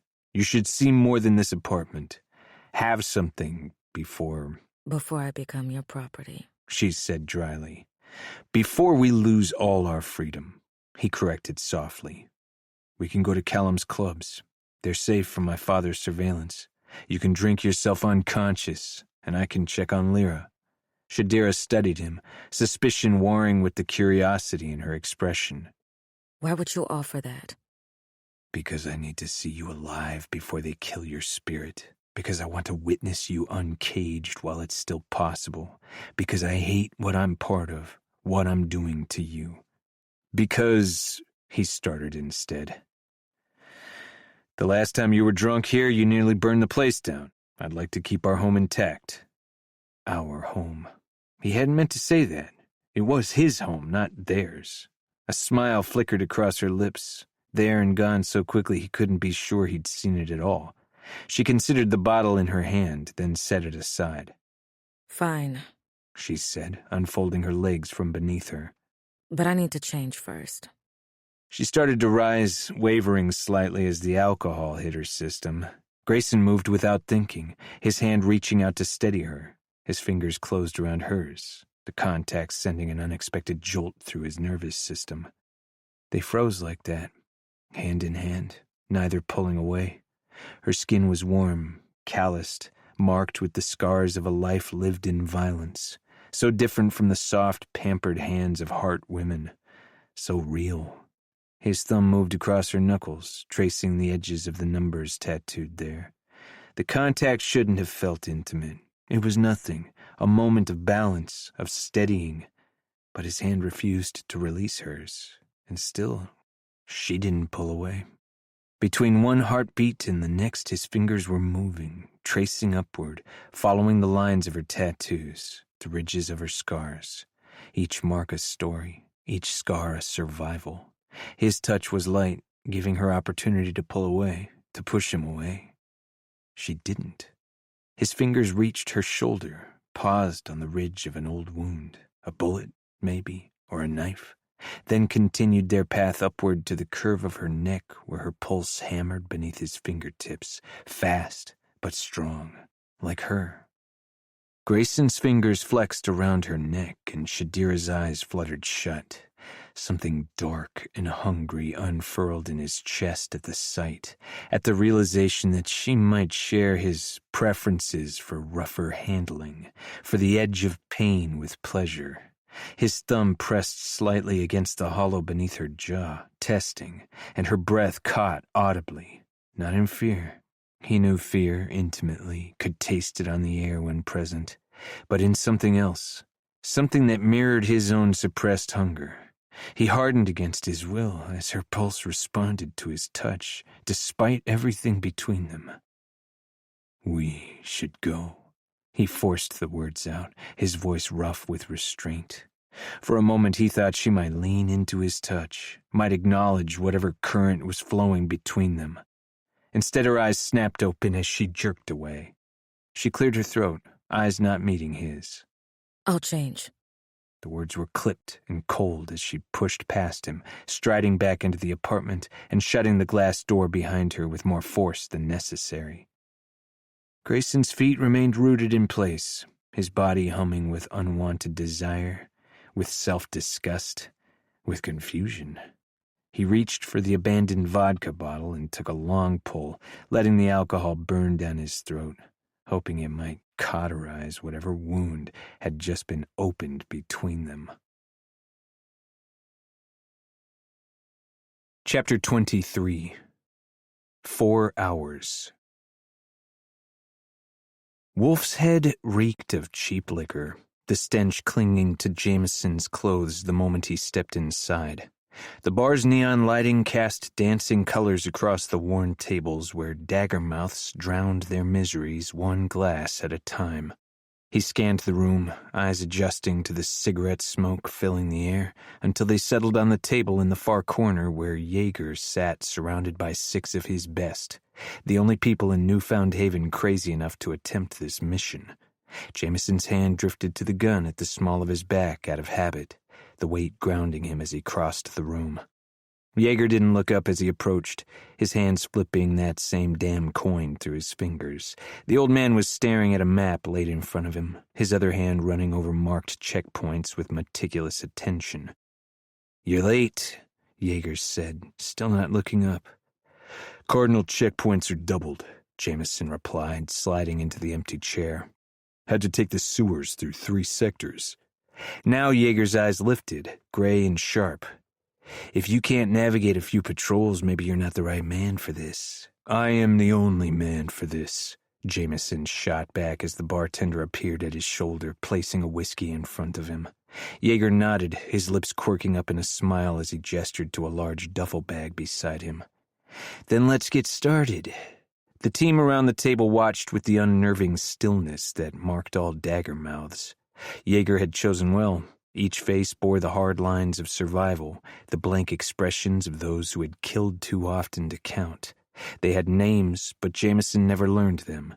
He had worked with each of them before and knew them only by their positions: sniper, breach, trace, scout, comms, medic.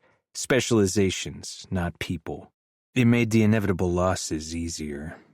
Jaeger unzipped the duffel bag and rummaged inside, the table creaking with the motion. When his hand emerged, it was holding a neatly folded uniform of unmistakable design, the black and blue of Vera patrol officers. "Put this on," he said, placing it on the table before reaching for 7 more. The fabric slid across the worn wood with a whisper that sounded like execution. Jameson stared at the uniform, his stomach hollowing. "Where the fuck did you get these?" "You know better than to ask questions like that," Jaeger replied, continuing to lay out the uniforms in front of each team member.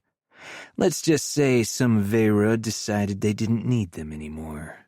Scout, a woman with half a skull tattooed on the right side of her face, reached for the uniform in front of her. These won't get us past the checkpoints. They scan credentials.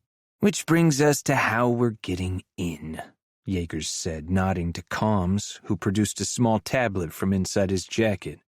A holographic display flickered to life above the tabletop, showing a map of the sector divisions between the Cardinal and the Heart.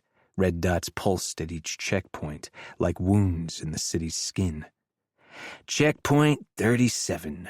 Jaeger tapped one of the dots. "Our Vera officer on the inside took tonight's patrol shift." Jameson's eyes narrowed. "And you really think you can trust this Vera officer?"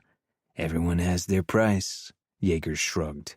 "He'll get a Vera patrol vehicle through the checkpoint," Comms continued, his voice flat.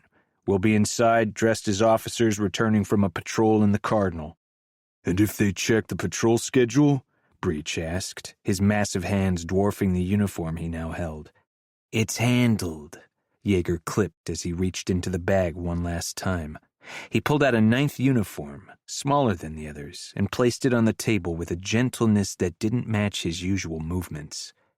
"This is for her," he said, looking directly at Jameson. "Once we have her, she'll need to change immediately. A civilian, even a Heart civilian, traveling with Vera officers will trigger alarms."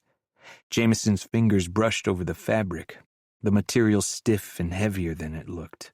The thought of wearing this uniform, this symbol of everything they fought against, made his chest tighten. But her rescue, her survival, was worth any compromise. Medic, a woman, the only one of them with no visible scarring, spoke for the first time. "What's the plan if something goes wrong?" "We try to get out with our lives," Jaeger replied, his face impassive. "Change," he ordered as he stood. "Back rooms. 2 minutes. The team rose in unison, gathering their uniforms and moving toward the private rooms at the back of the bar. Jameson followed, the weight of the folded clothing in his hands getting heavier with each step. He'd planned for this mission since she'd been taken, plotted it 100 different ways in his head. But now that it was happening, fear crept up his spine. The back room was cramped and smelled of mold, the single bulb casting sickly yellow light over peeling wallpaper. Jameson stripped quickly, his movements mechanical as he exchanged the familiar comfort of his tactical gear for the Vera uniform. The black fabric slid against his skin like it was trying to suffocate him. The armor plates integrated into the chest and back felt foreign, too rigid compared to the flexible protection he was used to. Each piece clicked into place, greaves, vambraces, collar. It was like assembling a new identity, becoming the enemy, piece by piece. As he fastened the final clasp, Jameson caught his reflection in a cracked mirror on the wall. The sight stopped him cold. The uniform transformed him, stripped away his identity, leaving only the blank canvas of heart authority. He barely recognized himself beneath the rigid lines and sharp angles of Vera design. Was this what was happening to Shade in the heart? This slow erosion of self, this rewriting of identity until nothing remained of who she had been. The door opened behind him and Jaeger entered, already fully dressed in his officer's uniform. The transformation was even more complete on him, despite his age.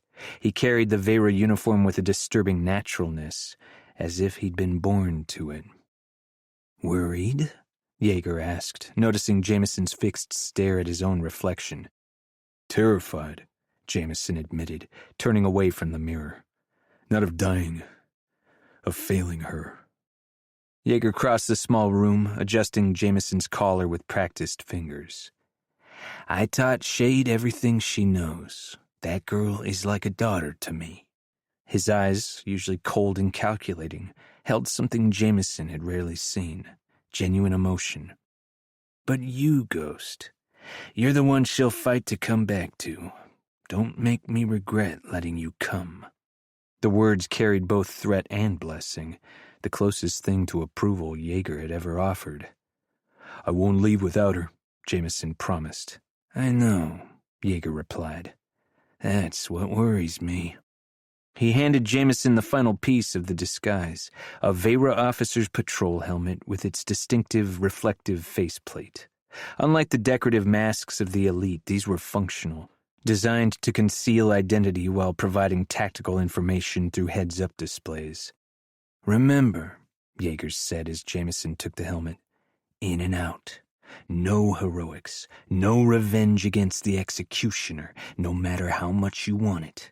Get her and get out." Jameson nodded, his heart pounding against his ribcage with such force he thought the armor might crack. He slipped the helmet over his head, the HUD display flickering to life with data streams he didn't understand and didn't need to. The final transformation was complete. Shadira stood in front of the mirror, fingers tracing the spot on her neck where Grayson had touched her. The phantom pressure of his thumb against her pulse lingered like he had branded her. She'd let him touch her. Worse, she'd responded to it. Fury bubbled up her throat, at him, at herself, at this entire situation that was slowly breaking down everything she stood for. "Fucking heart," she muttered, turning away from the mirror and pressing the palms of her hands to her eyes. She'd killed men for less than what Grayson Sorrell represented, for smaller sins than those he'd committed with his own hands. Yet when he'd touched her, she hadn't thought of the blood on his hands, or her hatred. She'd thought of nothing at all, the world narrowing to the single point where his skin met hers. Shadira pulled her hands from her eyes, glaring as her vision swam at the edges. "Get it together," she hissed, as she grabbed the edge of her dresser to steady herself. "He's the executioner. He's the fucking enemy." But enemies weren't supposed to take bullets for their sisters, or defy their fathers.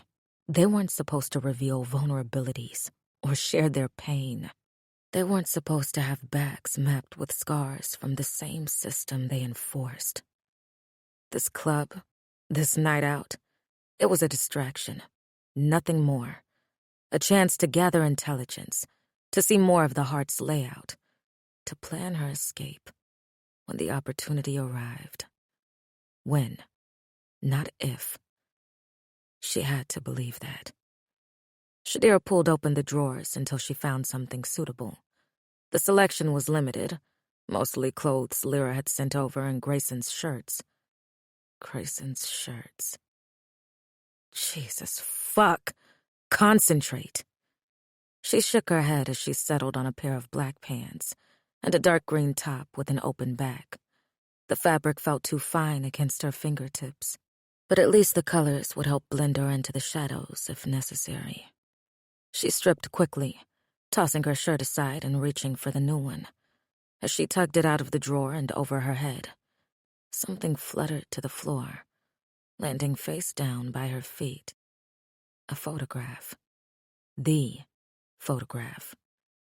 Shadira paused, shirt half on as she glanced at the door, before looking back at the worn photo paper.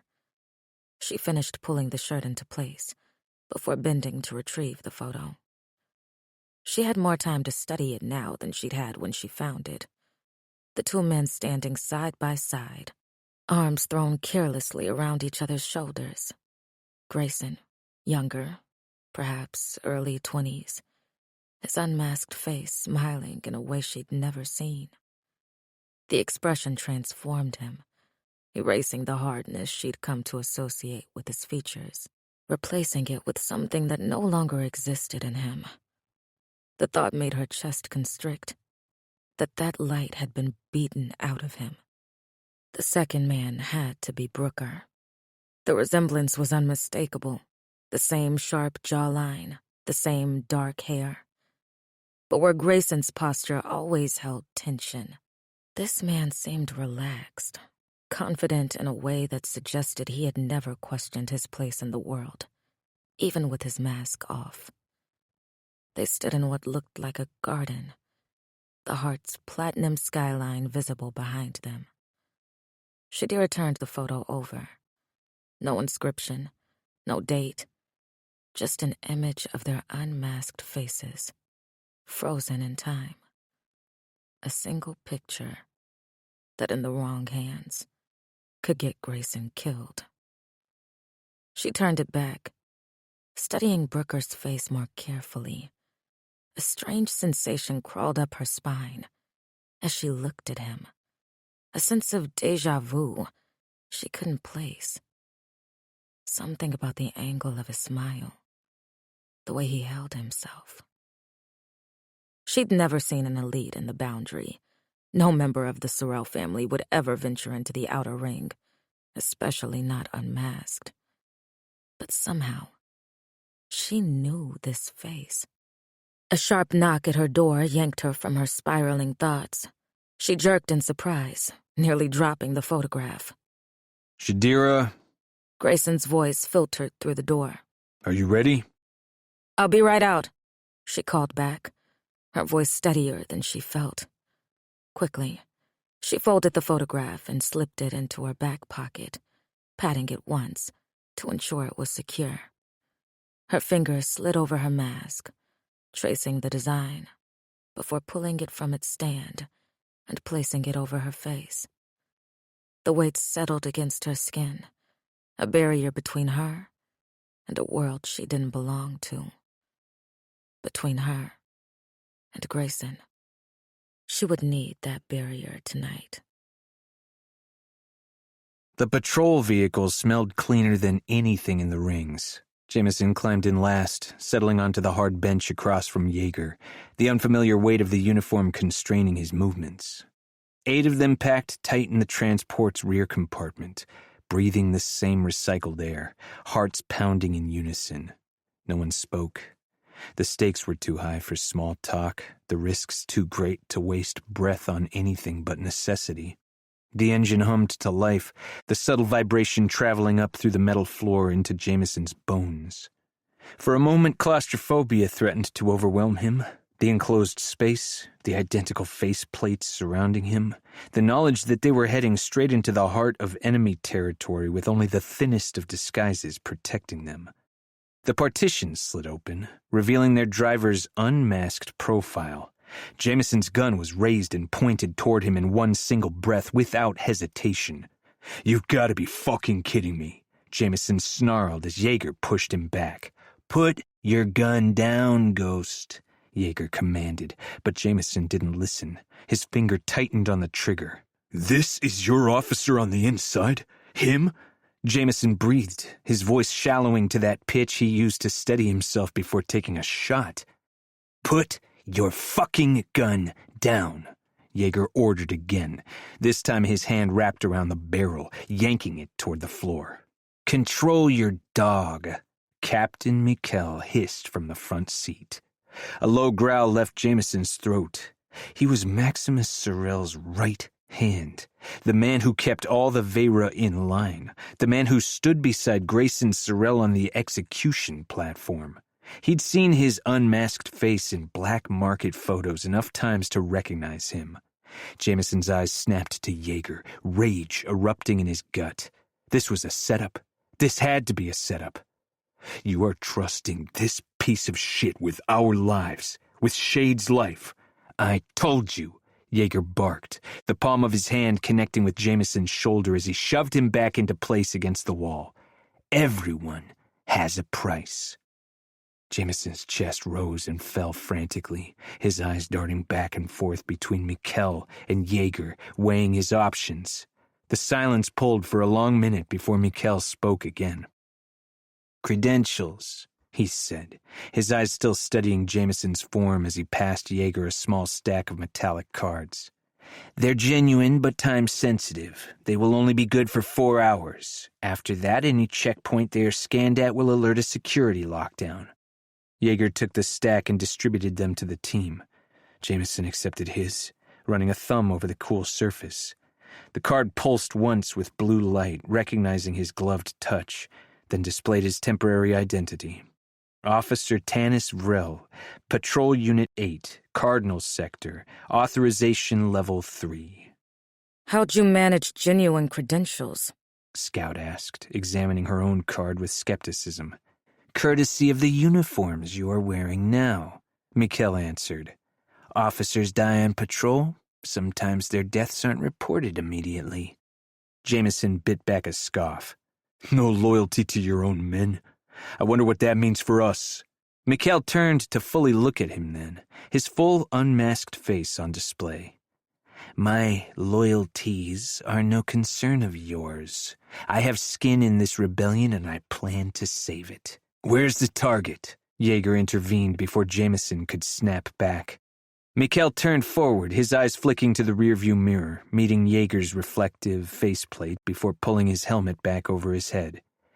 "She was last seen entering Club Thane in the entertainment district, approximately 80 minutes ago, with him." With him. 2 words that twisted in Jameson's gut like a serrated blade. He didn't need clarification on who he was speaking of. The executioner. The man who had taken Shadira, who was parading her through the heart like a trophy. His hand clenched around the credentials so tightly the metal edge bit into his palm through the glove.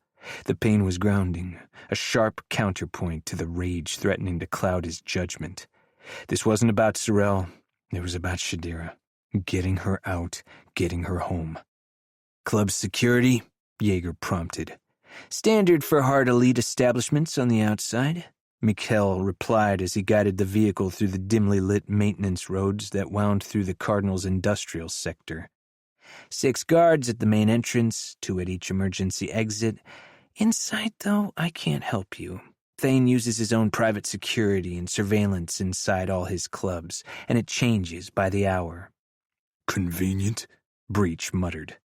"The broker does not take kindly to Vera inside his establishments," Mikkel added. "So you better be discreet, and you better be ready. If he gets his hands on you, you're going to wish it had been Maximus." Jameson stored the information away. He did not trust the captain, but he was as dead as the rest of them if they were caught, and that brought him a semblance of comfort. He forced himself to focus instead on the view through the windshield as they approached the first checkpoint. The thick wall separating the Cardinal from the Heart loomed ahead, illuminated by harsh spotlights that eliminated all shadows. Guard towers punctuated its length at regular intervals, each topped with mounted weapons that could reduce their vehicle to ash in seconds. The checkpoint itself was a fortress within a fortress. Triple gates, scanning stations, and at least 20 Vera officers visible on patrol. Concrete barriers forced all approaching vehicles into a single file, creating choke points where they could be easily targeted if necessary. Jameson's mouth went dry. He'd never been this close to the Heart above ground before. He'd been in their tunnels, in their sewers and maintenance shafts, but never imagined he would approach it head-on, much less attempt to pass through in the open. "First check incoming," Mikkel announced, his posture shifting subtly, shoulders squaring as he settled deeper into his role. "No one speaks unless spoken to. Let me handle this." The vehicle slowed as they reached the first barrier. A guard approached, hand resting casually on his sidearm. Mikkel lowered his window, offering a crisp salute. "Captain Mikkel, Patrol Unit 8, returning from the Cardinal Sector sweep." The guard's posture straightened at the sound of his name.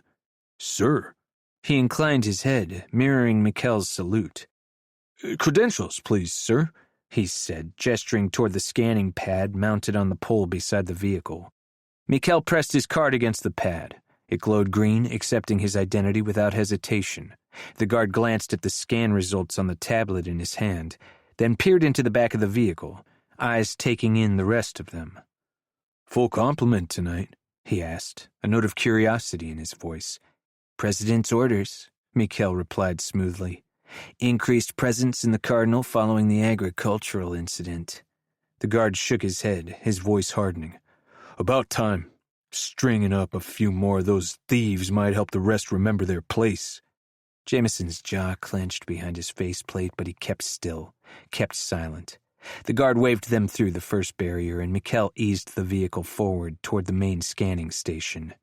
Here was the real test, a full vehicle scan that would check not just credentials but weight, weapons, and any unauthorized technology.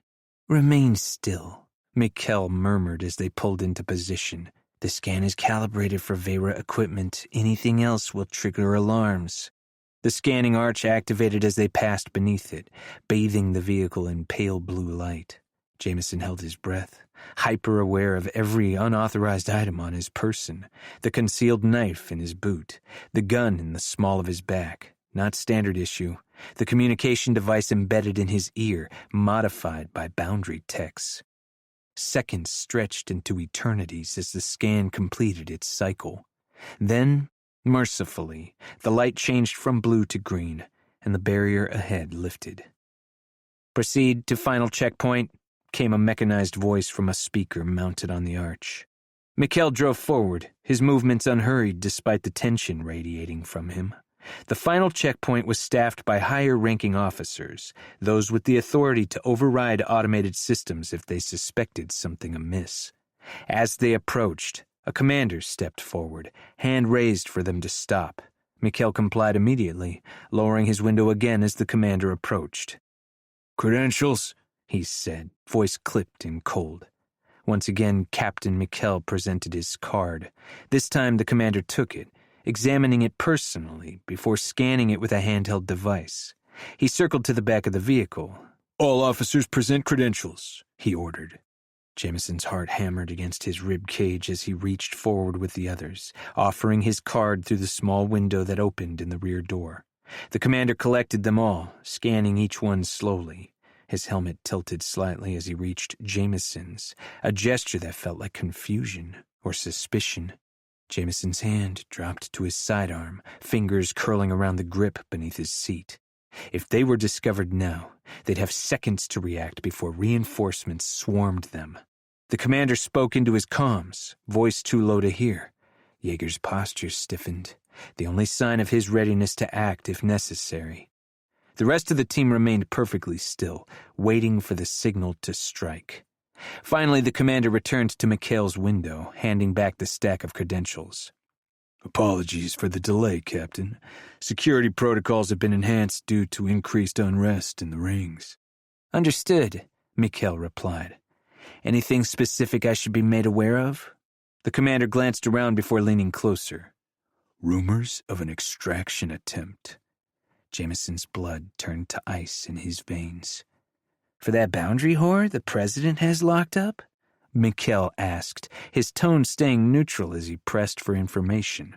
No, the commander shook his head. I'm surprised they haven't tried to get her yet, though.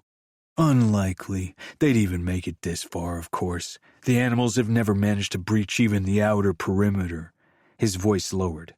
The rumors are about someone they've been calling Python over comms. No one knows who in the heart that is, but they sound important to the rings. Yeager tensed across from Jameson at the name, and the relief he'd felt was drowned out by suspicion. Mikhail nodded, keeping his composure, matching the commander's contemptuous tone perfectly. Ungrateful scum. If they worked half as hard at being useful as they do at causing trouble, maybe they'd have earned better conditions. The commander laughed, a sharp, ugly sound. True enough. Well, carry on, Captain. The heart endures. The heart endures, Mikhail echoed, the traditional response falling from his lips without hesitation. The barrier lifted and Mikhail drove forward, the vehicle passing through the final gate into the heart itself. No one spoke until they were well clear of the checkpoint, the tension in the compartment so thick Jameson could barely breathe through it. That was close, Mikhail finally said, his voice tight. You need to make this as fast as possible. They are on alert. Who is Python? Jameson asked, forcing his voice to stay steady. So many secrets, so much information split between rings, between people, so many different agendas colliding. Someone I thought had left the rebellion long ago, Yeager answered, and Jameson almost heard sadness in his voice. Are you part of these plans for extracting this person? Jameson pushed, his tone growing agitated. Yeager turned to face him, flipping up his faceplate to look at him. No, and I will not be questioned by you. You are here out of courtesy to your relationship with KL. Do not forget that. I do not question how you lead the rebels, and I will not allow you to question how I lead my guild. Yeager didn't give Jameson a second to answer before he flipped his faceplate back down and turned towards Sniper, asking something Jameson couldn't quite hear. He bit his tongue, turning his eyes back to the windshield. The heart unfolded before them, its opulence obscene after the industrial grimness of the Cardinal. Buildings of gleaming platinum and glass reached toward the darkening sky, their surfaces alive with shifting holographic displays. Streets paved with actual stone rather than crumbling concrete. Trees. Real trees lining the boulevards, their branches strung with lights that sparkled like captured stars. It was beautiful. It was hateful. It was built on the broken backs of the rings. I have a 2-hour walking patrol, Mikhail said as they approached the entertainment district. I'll park the vehicle in the designated area. You need to be back here when I return or you'll be on your own getting out. Understood, Yeager replied.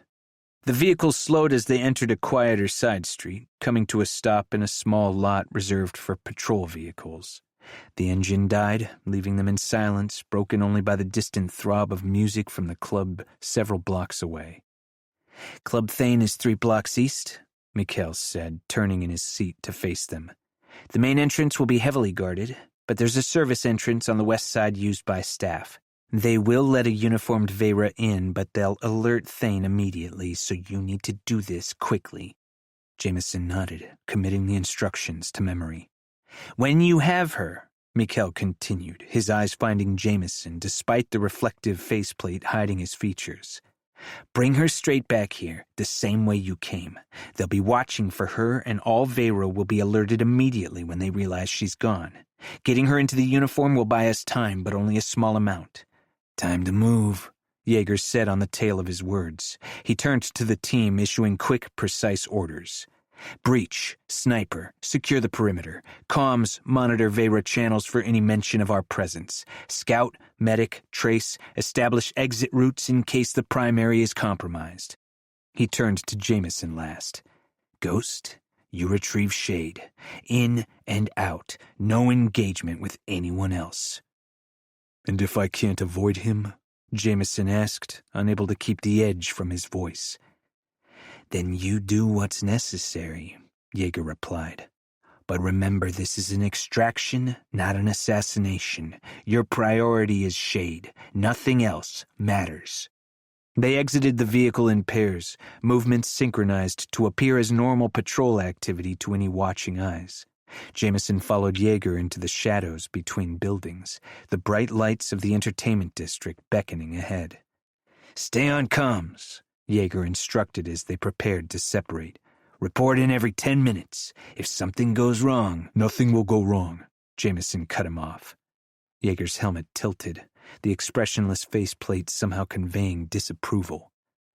If something goes wrong, he repeated. The fallback point is the East End maintenance tunnel. We wait 30 minutes, then we go, with or without you both. The harsh reality of their situation settled in Jameson's gut. They were outnumbered in enemy territory, working with borrowed time and stolen identities. The odds of all of them making it out alive were deteriorating quickly. Understood, Jameson said. Then go get our girl, Yeager replied, gripping Jameson's shoulder briefly before melting into the shadows. Jameson turned toward the pulsing lights of Club Thane, each step taking him closer to Shadira.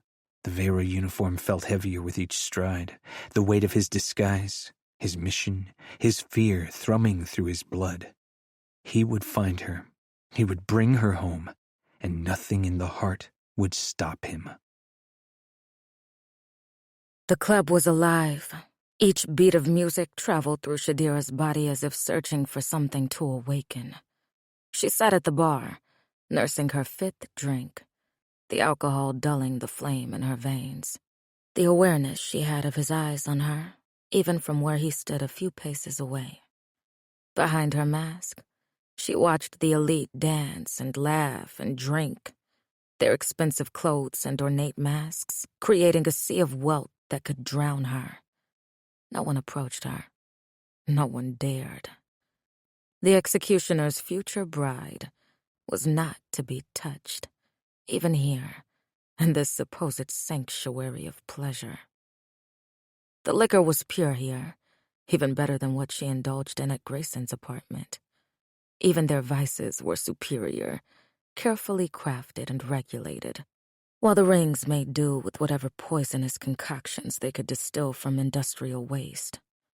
Shadira knocked back the remainder of her glass, the burn traveling down her throat as she turned back to face the bar. Every few seconds, her eyes swept the room, cataloging exits and entrances, counting guards, measuring distances. Habits that had kept her alive in the boundary, now automatic as breathing. 2 main exits, both heavily monitored. 4 emergency doors with alarm systems. 23 displayed security personnel positioned throughout the club, all in black, with subtle earpieces that betrayed their purpose. 15 more security dressed like patrons. 6 cameras visible in the main space, likely dozens more hidden. And not a single clear path to freedom.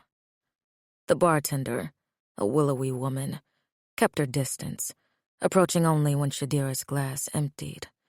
The other patrons did the same, creating a bubble of isolation around her that felt both protective and suffocating. Try to have a little fun. Grayson's voice materialized behind her as his arm swept over her shoulder and set another glass in front of her. You look like you're planning a massacre rather than enjoying a night out. She didn't bother looking up at him. Maybe I am. Targeting anyone in particular? There was a lightness in his tone she wasn't used to hearing, almost teasing. He slipped to her side and leaned casually against the bar. I haven't decided yet, Shadira replied, taking the fresh drink. But you're definitely in the fucking running. A sound escaped him, a laugh, a genuine laugh. The cadence of it was so warm, Shadira finally turned to look up at him. The mask he wore seemed less menacing in this lighting, its shadows softened by the club's ambient glow. His posture had changed, too, some of the rigidness in his shoulders loosening. "Are you drunk?" she asked, surprise evident in her voice. Grayson tilted his head. If I am? "Then good thing you have a driver, because I am nowhere near sober." There it was again. That fucking laugh. I'm going to go find Callum, He said, leaning closer so she could hear him over the music. He's either in his office or his apartment over the club. Will you be all right for a few minutes? Shadira raised a brow even though he couldn't see it. "I think I can handle this gaggle of drunken idiots." His hand ran down her bare back as he leaned across the bar, and she froze. He didn't even seem to notice he was touching her, like this was something he always did, something natural between them. She swallowed hard, forcing herself not to lean into his touch, not to bask in the warmth his fingers sent trickling up her spine. Grayson's hand came back over the bar with a bottle in tow, and he set it down in front of her. The bartender seems to be scared of you, and I did promise you could drink to your heart's content.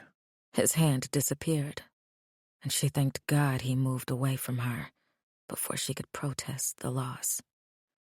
New rule after tonight, she thought, as she downed the liquid in her glass, then unscrewed the bottle. She was no longer allowed to drink around Grayson Sorrell. She watched as he strode away from her, threading through the crowd with ease. The bodies parted for him, recognition and fear creating a path, as he headed for the staircase in the back of the room. Before he could ascend, a woman materialized from the crowd, intercepting him with the confidence of someone who knew they belonged in his orbit. Even from a distance, with liquor-hazed eyes, Shadira could tell she was beautiful. Her dress, deep blue and cut so low in the front, it bordered on scandalous, clung to a perfect figure, the shimmering fabric catching the light with every movement, as her dark hair brushed against her shoulder blades. She'd stepped directly into Grayson's path, one hand landing on his chest with familiarity, her head tilted up toward him, full lips parting into a wide smile. Whatever she said made Grayson pause, his posture shifting subtly as he replied. The woman's hand slid from his chest to his shoulder, then around to the back of his neck, the touch lingering, possessive. She leaned closer, her body curving toward his like a flower seeking the sun. There was history in that gesture, and the way she claimed his space without hesitation. Shadira's grip tightened around the bottle, an unwelcome heat flaring in her chest. It wasn't jealousy. It couldn't be jealousy. That would require caring, and she couldn't give less of a fuck who Grayson touched or who touched him. Yet her eyes remained fixed on them, watching as the woman's fingers slid over his body, tracing patterns on Grayson's arm, as her laughter carried faintly above the music. Grayson hadn't stepped away, hadn't created distance, but he hadn't touched her either, hadn't leaned toward her. Then his head turned, eyes finding Shadira's through the crowd. Shadira quickly looked away, bringing the bottle to her lips and taking a large swallow. When she risked another glance, the woman had linked her hand through Grayson's arm and was leading him up the stairs. They disappeared around the curve of the staircase, and her teeth clenched. "Who was that woman?" she asked, leaning over the bar so the woman behind it could hear her without yelling. "The one with the executioner." The bartender didn't bother looking up at her as she crushed a lemon for a drink. "Maya. She's one of Thane's girls. One of his workers." "Maya," Shadira muttered under her breath as she turned back to the crowd, the name bitter on her tongue. She took another drink. Shadira pushed away from the bar, bottle in hand, and turned toward the dance floor. The crowd seemed to pulse with the music, a living entity of masked faces and swaying bodies. She could disappear into it, could find someone for herself, someone to help her forget, if only for a moment, the nightmare that her life had become. She'd only taken 2 steps toward the dance floor when a hand closed around her upper arm, jerking her backward with unexpected force. She twisted, swaying on her feet, alcohol sloshing over her hand as she prepared to unleash hell. But the words died in her throat, the liquor making her tongue heavy, as she found herself staring at the reflective faceplate of a Vera officer. Her heart stuttered, then raced. The Vera weren't supposed to be in here. Grayson had told her his father's men were not allowed in Callum's clubs. Before she could speak, the officer pulled her away from the crowd, toward a door marked with a small red light, an anti-scan room, where the hard elite could conduct business without fear of surveillance. She jerked against his grip, but his fingers only tightened, digging into her flesh hard enough to bruise. "Let go of me!" she hissed, as the music swelled, drowning her voice beneath its relentless beat. She didn't have any weapons, didn't have anything to protect herself. She'd have to fight her way out of this. No one around them seemed to notice or care. To them, she was just another patron being escorted away by security. No one would intervene. Not against a Vera officer. Not for a woman wearing a skull mask that marked her as something outside their carefully ordered world. The officer shoved her through the door into the anti-scan room, following immediately after. The door closed behind them with a pneumatic hiss, sealing out the noise of the club and plunging them into relative quiet. The room was large, with soundproofed walls and a single recessed light that cast everything in a dim blue glow. Shadira spun to face him, fury replacing fear. She wasn't going quietly, wasn't going to be another victim of the Vera's brutality against women. If he wanted to take her, he'd have to kill her. "Touch me again, and I'll tear your fucking throat out," she snarled, dropping into a fighting stance. The officer tilted his head slightly, regarding her through that expressionless faceplate. Then, to her shock, he chuckled, a low, familiar sound that stopped her heart in her chest. Then, the next thing she heard was Jameson's voice. "Did you miss me?" Chapter 24. Jameson fucking Vine. Shadira's world narrowed at the sound of those 4 words. A voice. His voice. The liquor in her veins turned electric as she stared at the reflective faceplate, her own distorted reflection looking back at her. Time stretched and compressed around her as her mind struggled to process what her heart already knew. Jameson was here, in the heart, inside the beast's den. Something cracked inside Shadira, a dam breaking to release a flood of emotion so powerful she could barely breathe through it, as Jameson pulled the helmet from his head.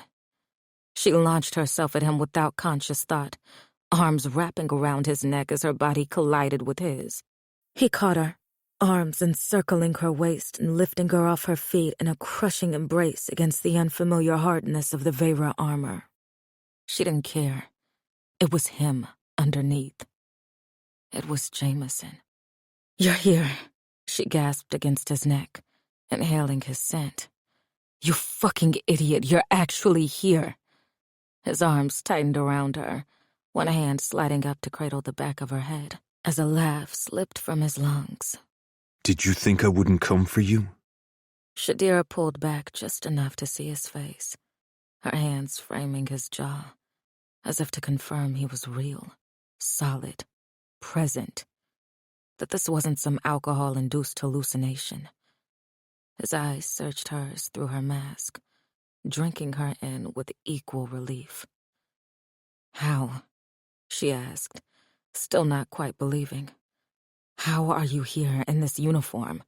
The checkpoints, the security. Long story, Jameson said, his thumbs tracing circles on her lower back, as if he couldn't stop touching her now that she was in his arms.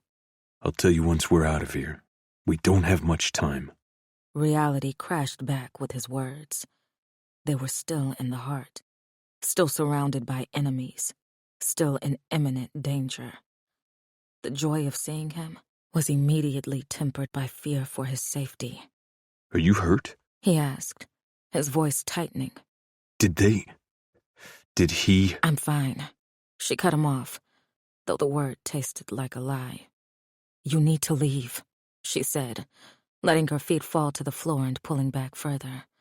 Her hands remained on his shoulders, unwilling to break contact completely. If they catch you, if Grayson sees you. Grayson?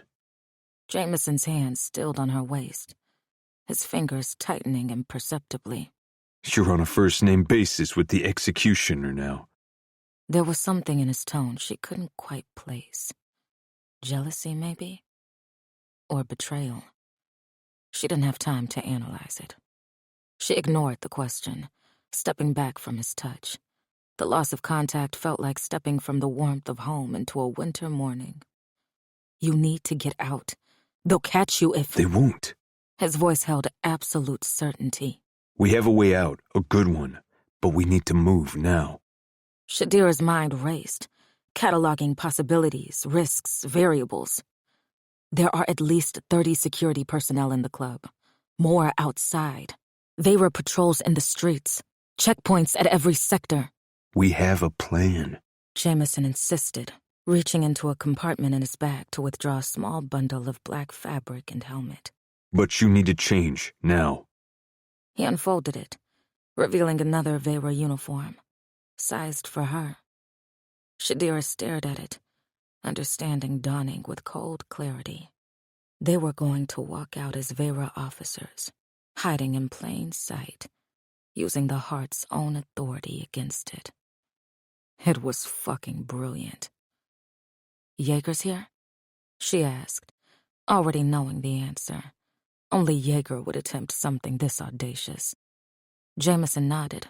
And 6 others, but our window is closing. We need to go. Shadira glanced toward the door, thinking of Grayson somewhere upstairs, unaware that his prisoner was about to slip through his fingers. Something complicated twisted in her chest. Not quite guilt, not quite relief, but some emotion that defied simple categorization. Shade. Jameson's voice softened, his hands coming up to frame her face, fingers gentle against the edges of her mask. Come home. Please, come home. The words undid her. Whatever confusion she felt about Grayson, whatever complex emotions had developed during her time with him, they paled beside the pleading she saw looking into Jameson's eyes. Get me out of here, she said, reaching for the uniform. The smile that spread across Jameson's face was one of relief, of a man looking into the eyes of a woman he feared he would never see again. His smile disappeared. The door behind them hissed open, and her eyes locked onto that bright blue gaze, and widened. Shadira froze, her body turning to stone. Grayson stood framed in the doorway, his broad shoulders filling the space. The mask stared back at her, black and expressionless, but she knew the face beneath it now, knew the look in those eyes that watched her through those hollow sockets. He stepped into the room, the door sliding shut behind him with a soft pneumatic hiss, sealing them in, the outside world once again muffled and distant. Grayson leaned against the frame casually, but Shadira could see the tension in his shoulders, the way his body coiled like a spring about to release. Jameson's hand slid to Shadira's waist, pulling her behind him as he slowly turned to face Grayson, his other hand dropping to the weapon at his side. The Vera uniform he wore made the standoff even more surreal. 2 men in the garb of the Heart's enforcers, facing each other across an invisible line, with Shadira caught in the middle. The room began to shrink around her, the walls creeping inward with each breath. The air felt thicker, heavier in her lungs as her heart rate doubled. The single hollow lamp cast their shadows against the wall. 3 dark silhouettes, stretched and distorted, overlapping and separating as they moved. Predators circling each other in a cage too small to contain them all. Shadira's eyes darted around, cataloging the space with growing desperation. Soundproofed walls, no windows, 1 door, no escape route. The alcohol in her system, which had felt warm and comforting just minutes before, now churned in her stomach, making her lightheaded. The room was designed for privacy, for secret conversations and clandestine interactions. Now, it felt like a tomb. A deep, menacing chuckle left Grayson's lungs, and the sound crawled over Shadira's skin like ice, raising goosebumps in its wake. She'd heard that laugh before, in his apartment after she'd tried to kill him, last night when his father had shot him. It was the sound he made when he was at his most unpredictable, when the careful control he maintained began to slip. His head tilted slightly, the movement predatory, calculating, as his eyes traveled from Jameson's face down to where his hand still gripped Shadira's arm. Jameson fucking Vine. I believe your hand is on my wife, he said, his voice deceptively soft. The claim set fire to her nerves.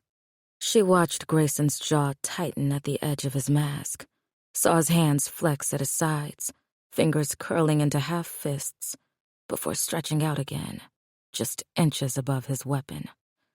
The gesture was small, but loaded with violence.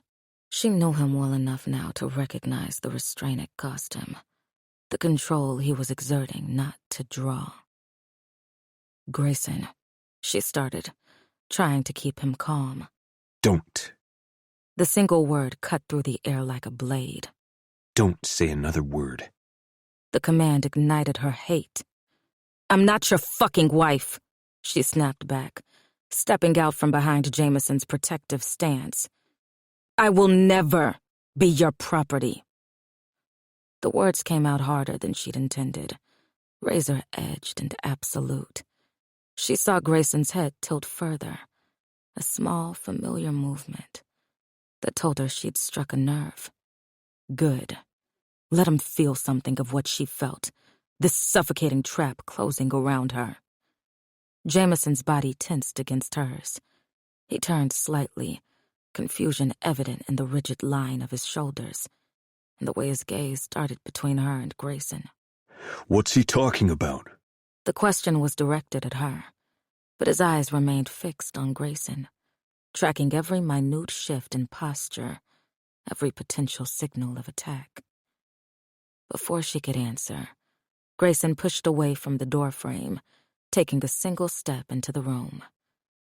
The movement was too calm, almost languid, but Shadira recognized the deadly intent beneath the relaxed facade.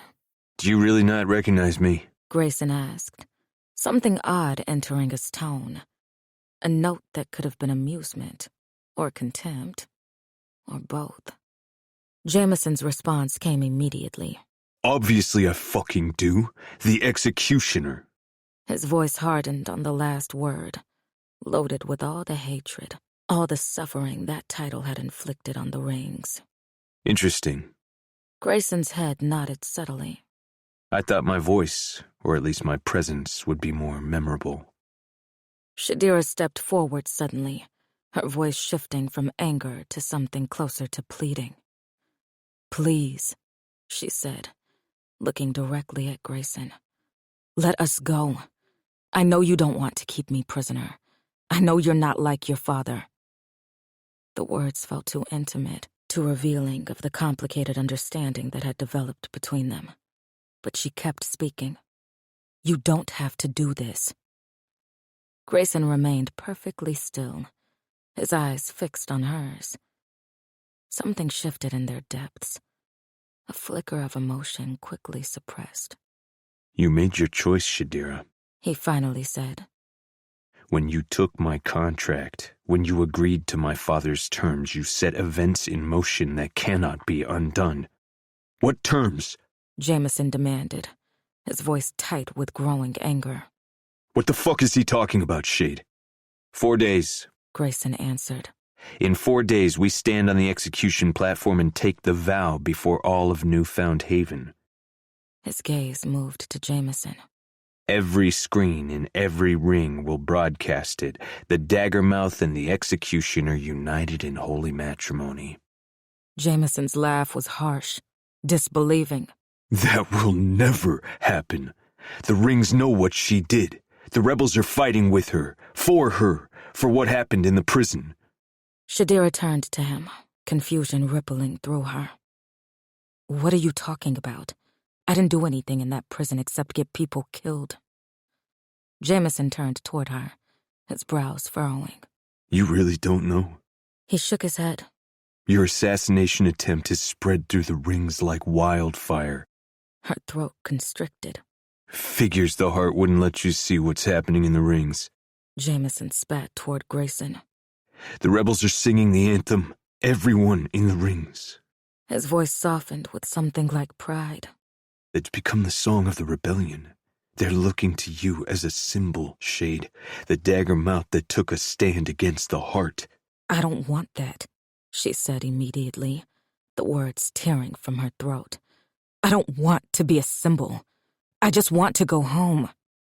She wasn't a fucking symbol. She was a mercenary, a killer for hire, not a hero, not a leader, not some face of a failing rebellion. I can't let you leave, Grayson said, his voice holding a twinge of apology. Can't or won't? Jameson challenged, taking a step closer to Grayson. Because from where I'm standing, this looks like a man who enjoys having a prisoner to play with. Shadira saw Grayson's shoulders tense, saw his hands finally form fists at his sides.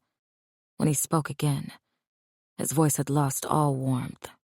I can't. The words seemed to cost Grayson something, dragged from somewhere deep and unwilling. If she leaves, if she doesn't take the vow, people die. He stopped, recalibrating. People who have done nothing to deserve it. Who? Jameson demanded.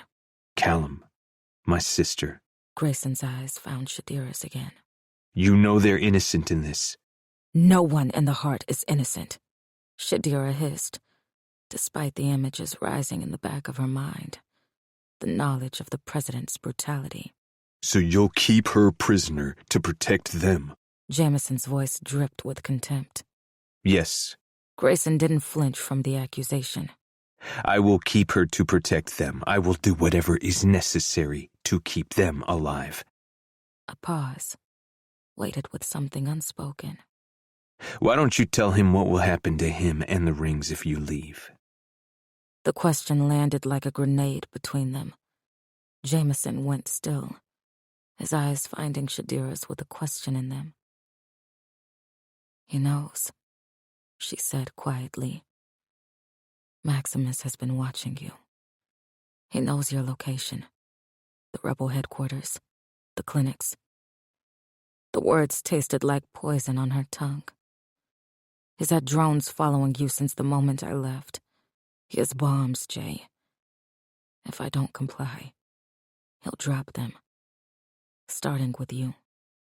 Something seemed to click in the expression that formed on Jameson's face, like the last piece of some puzzle he'd been missing, suddenly fell into place. The look quickly shifted to fury. And you believe him? You think the heart would risk bombing the rings? They need us. They need our labor, our— He doesn't care. Shadira cut him off. Maximus is losing control. He'd burn it all down to maintain power.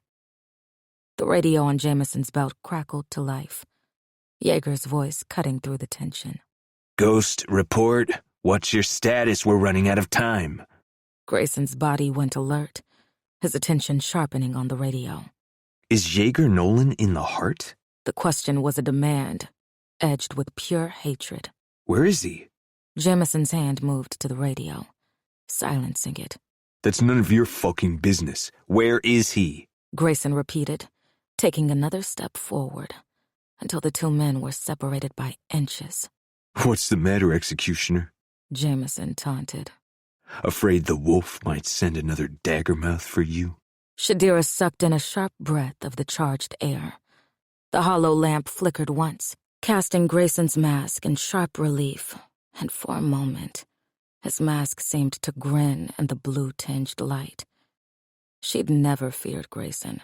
Not really. Not even with all his threats and promises. But now, seeing him and Jameson in the same space, seeing the way they measured each other, calculated weaknesses, planned attacks, now she was afraid. Not of what Grayson might do to her, but of what these two men might do to each other. Tell me where he is, Grayson insisted, his voice dropping to a dangerous register. Go fuck yourself, Jameson replied, not backing down an inch. Shadira moved before she could reconsider, pushing between the two men, her hands against their chests, forcing them apart. "Stop it," she barked. "Both of you." The radio crackled again, more urgent this time. Ghost extraction window closing, 30 minutes until rendezvous. Jameson's eyes dropped to hers. We need to go, now.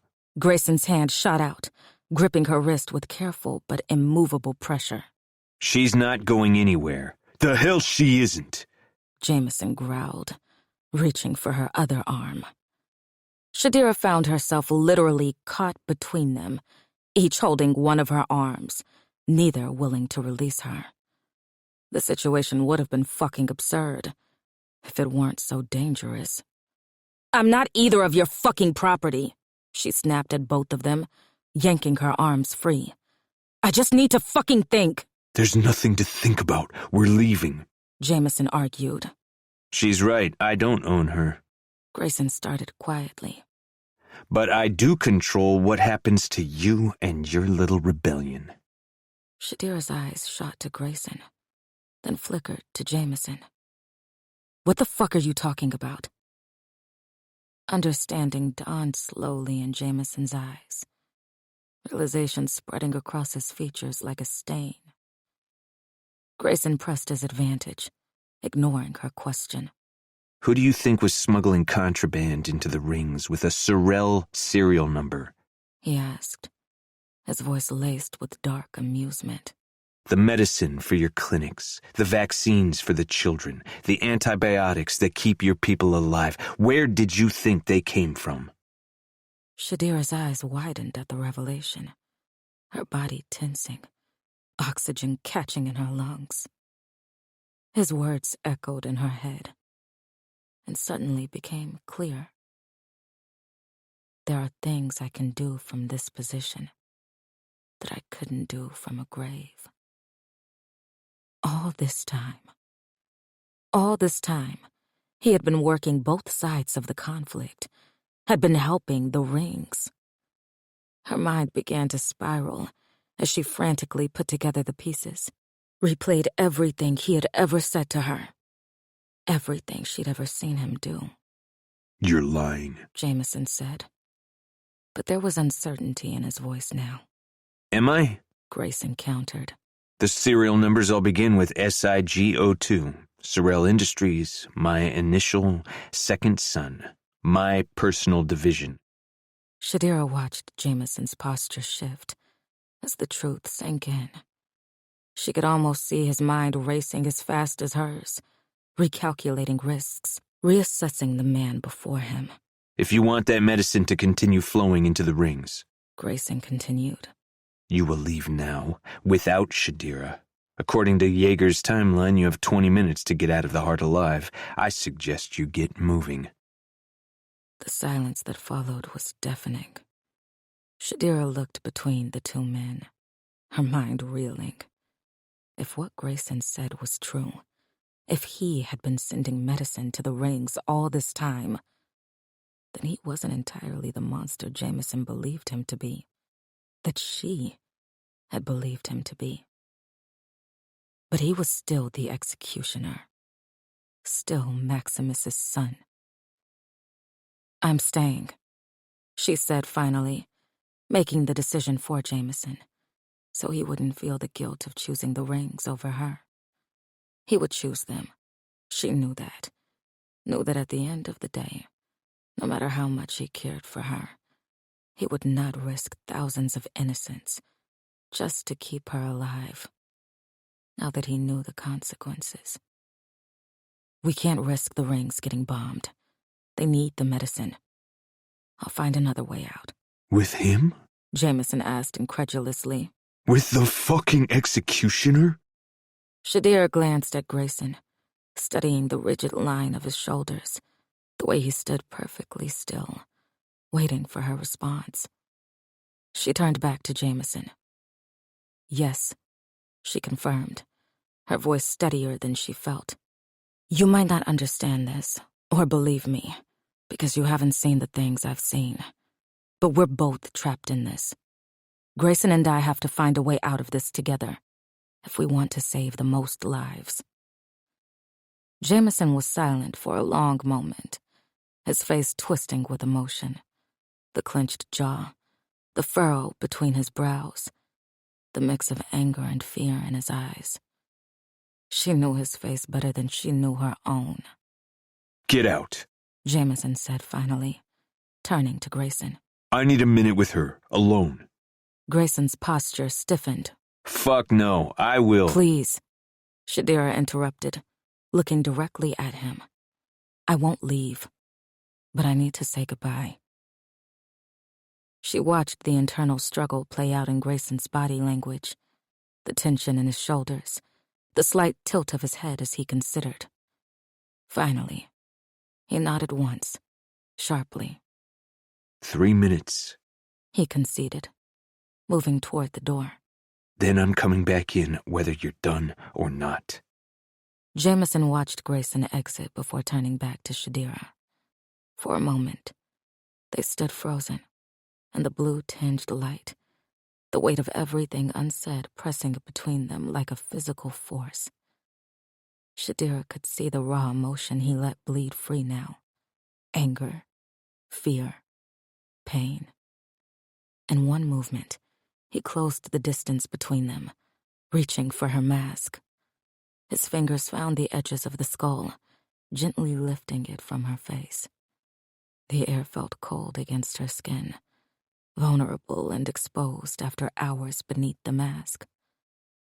Jameson's eyes roamed her features hungrily, as if searching for changes, for signs the heart had already begun to transform her.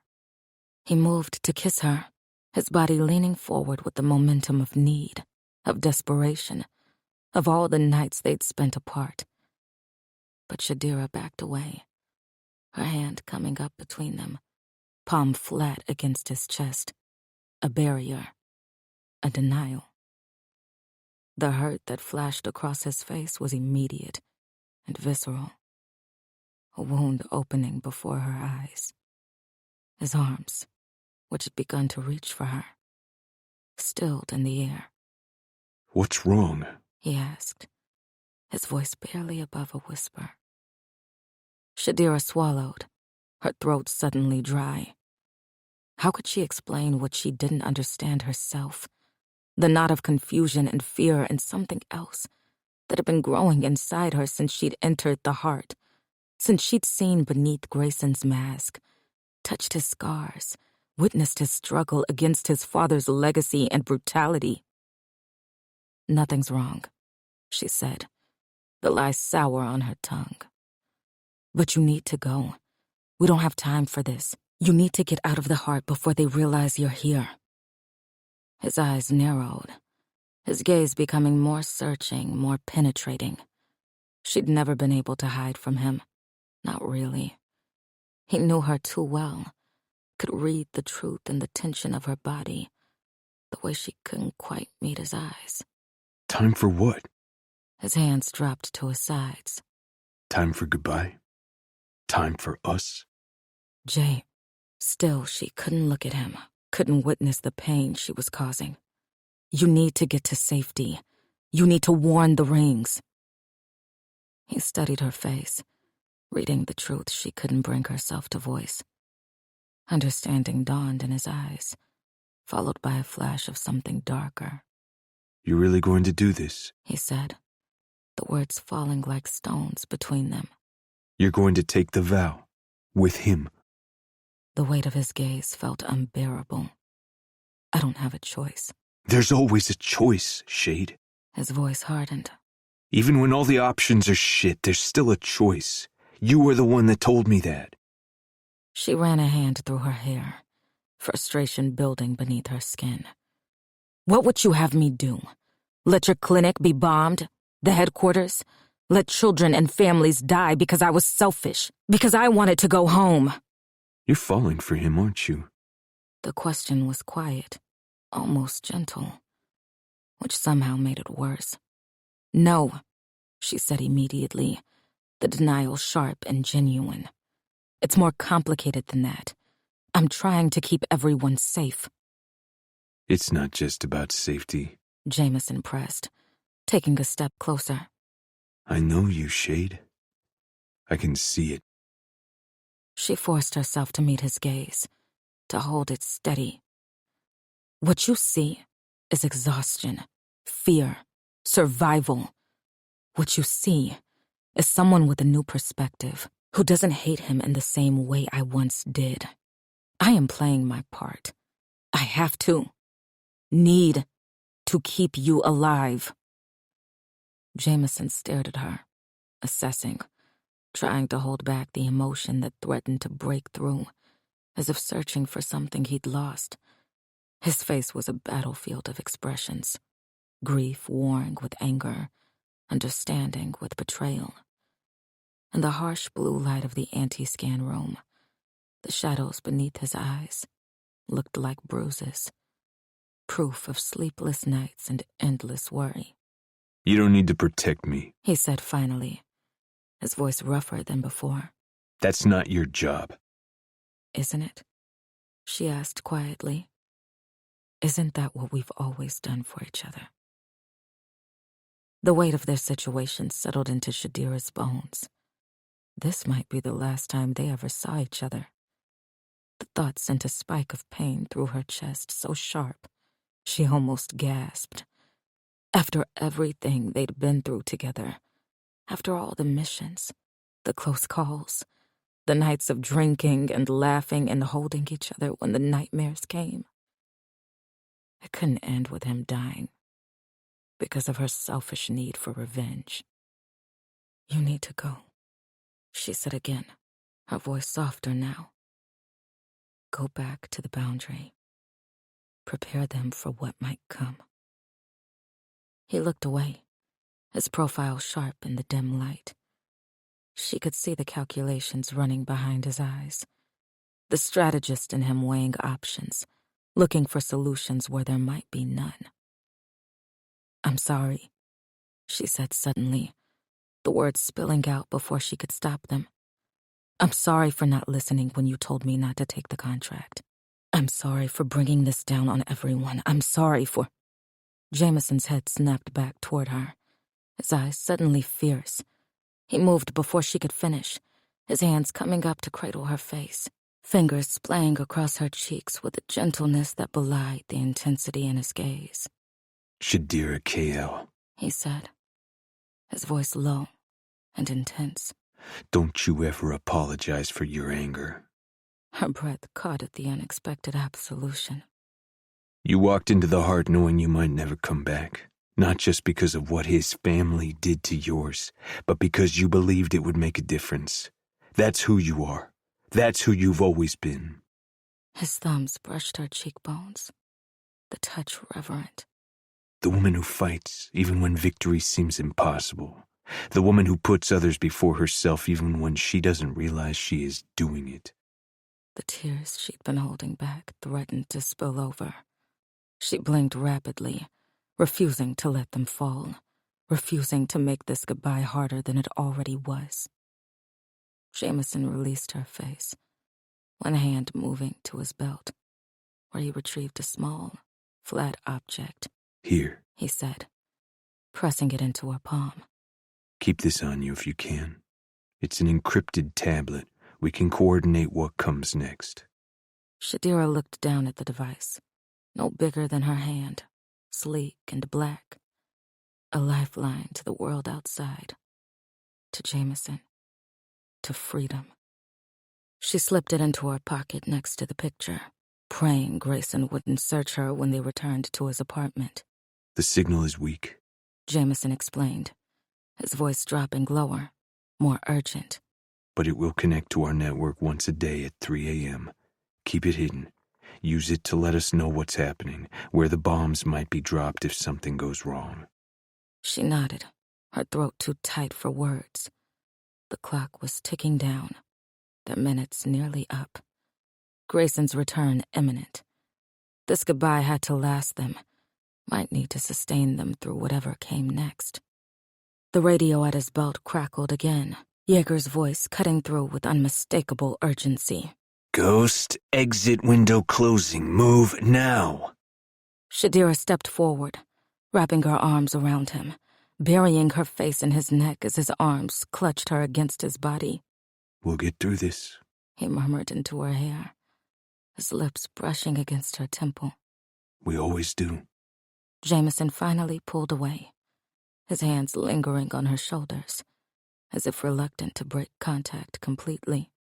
I love you, He said, the words simple and unadorned. I will always love you, no matter what happens next.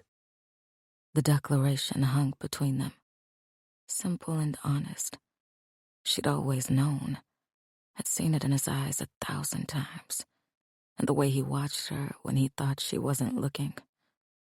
But he'd never said it, not directly, not like this.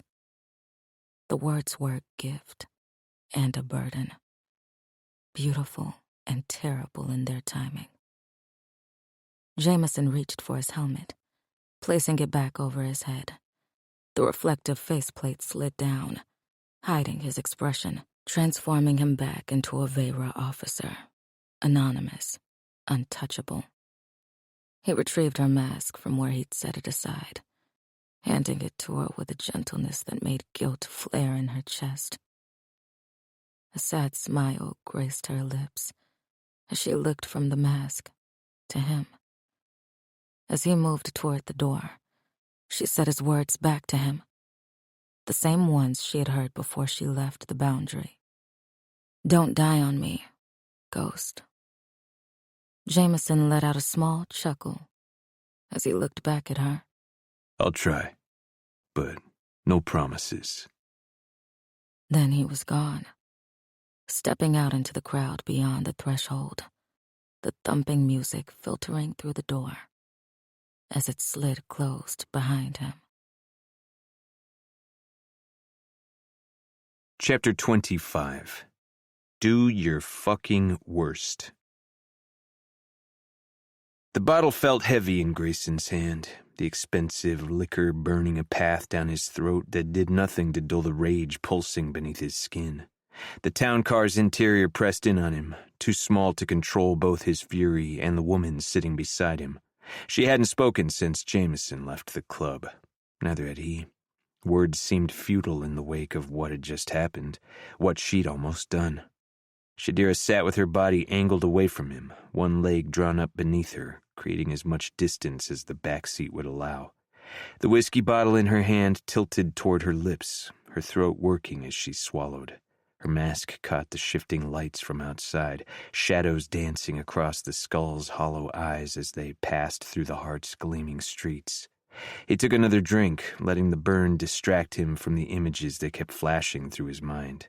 Shadira in Jameson's arms, her body pressed against his, the way her fingers had lingered on him, the fucking way she'd looked at him. Chapman's eyes flicked to the rearview mirror, then quickly away. Smart man. He had served him long enough to recognize when silence was the safest option. Grayson's jaw clenched as the car hit a small bump, forcing his shoulder briefly against hers. She shifted further away, pressing herself against the door. She'd been ready to leave, to walk out that door with Ghost and disappear into the night, knowing exactly what it would cost, knowing what his father would do to the rings, to Lyra, to Callum, knowing what he would do to Grayson. The realization came with a bitter taste that even the alcohol couldn't wash away. She'd rather risk everything, risk everyone, than remain with him. The thought dug hooks into his chest, tearing at something he couldn't name, wouldn't name. He drank again, deeper this time. Outside the window, Sorrel Tower loomed ahead, platinum spires reaching toward the sky like accusing fingers. Home, or the closest thing to it now. Except it didn't feel like home anymore, not with her in it, bringing chaos into his carefully ordered existence, not with her betrayal still bleeding between them. The car pulled into the private garage beneath the tower, the transition from street to underground marked by a sudden dimming of light. Chapman brought the vehicle to a smooth stop, and Shadira was out before Chapman could open her door, striding toward the elevator without waiting. Grayson followed, his movements controlled despite the alcohol making the edges of his vision swim. The elevator ride stretched eternal, silence broken only by the mechanical hum of their ascent. She stood in the corner, still clutching her bottle, mask firmly in place. He could feel the heat radiating from her body despite the distance between them, could smell the mix of club smoke in her skin, could hear each controlled breath she took.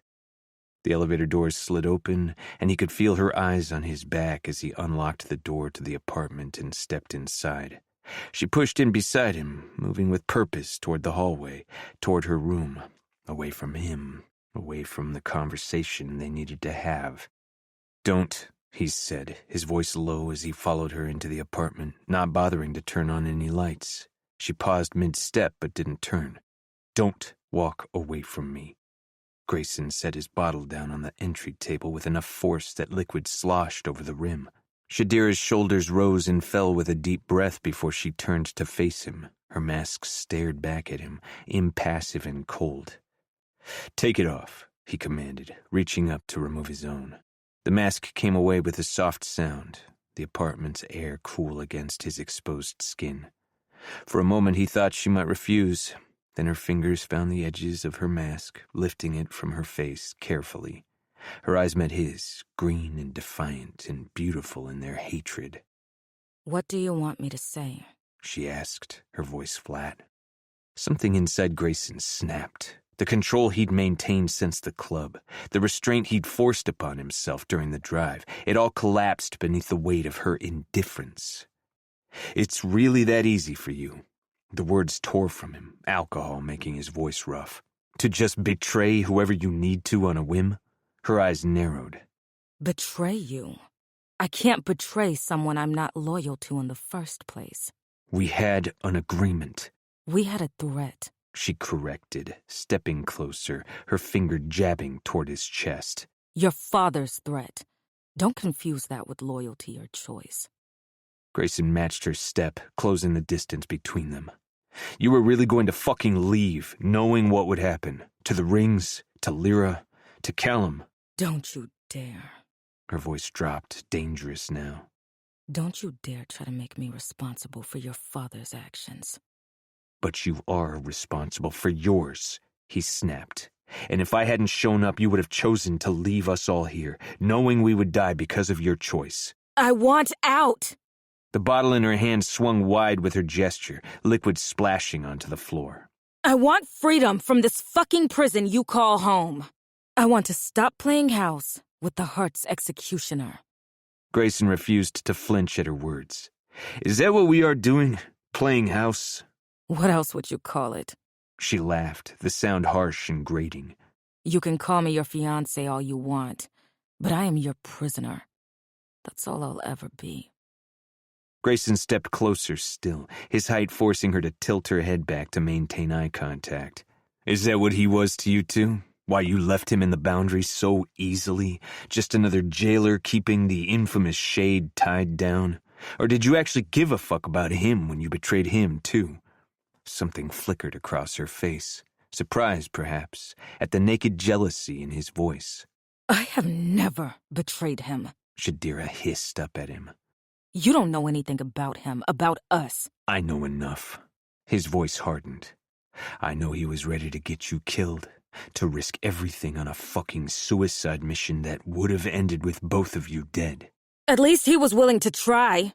Her voice rose, edged with something raw. At least he was willing to fight for me. And I wasn't, Grayson demanded. What the fuck do you think I've been doing since you got here? Sitting back and enjoying the show? I'm fighting every day. Against my father, against the heart, against this whole fucking system, just to keep you safe, to keep everyone safe. Her lips curled. While still doing his bidding. While still playing executioner. She took another drink, her eyes never leaving his. And what about your little reunion with Maya? Don't talk to me about Jameson when you were so quick to disappear upstairs with her. The accusation startled a harsh laugh from him. Is that what you thought that was? You jealous daggermouth? Don't flatter yourself. Shadira's tone dripped venom. I couldn't care less who you fuck. I wasn't fucking her, Grayson snapped. I was getting information about my father's plans, about the military base, about the bombs he's threatening to drop on your precious boundary. She hears things in those clubs. How convenient. She mocked. I'm sure her hands all over you was just part of the exchange. Careful, shade. His voice lowered to a dangerous register. You're starting to sound like you care. They were close now, nearly touching. Grayson could smell the whiskey on her breath, could see the flush spreading across her cheeks, the rapid pulse at her throat. Her anger was a tangible thing between them, reflecting his own, beat for beat.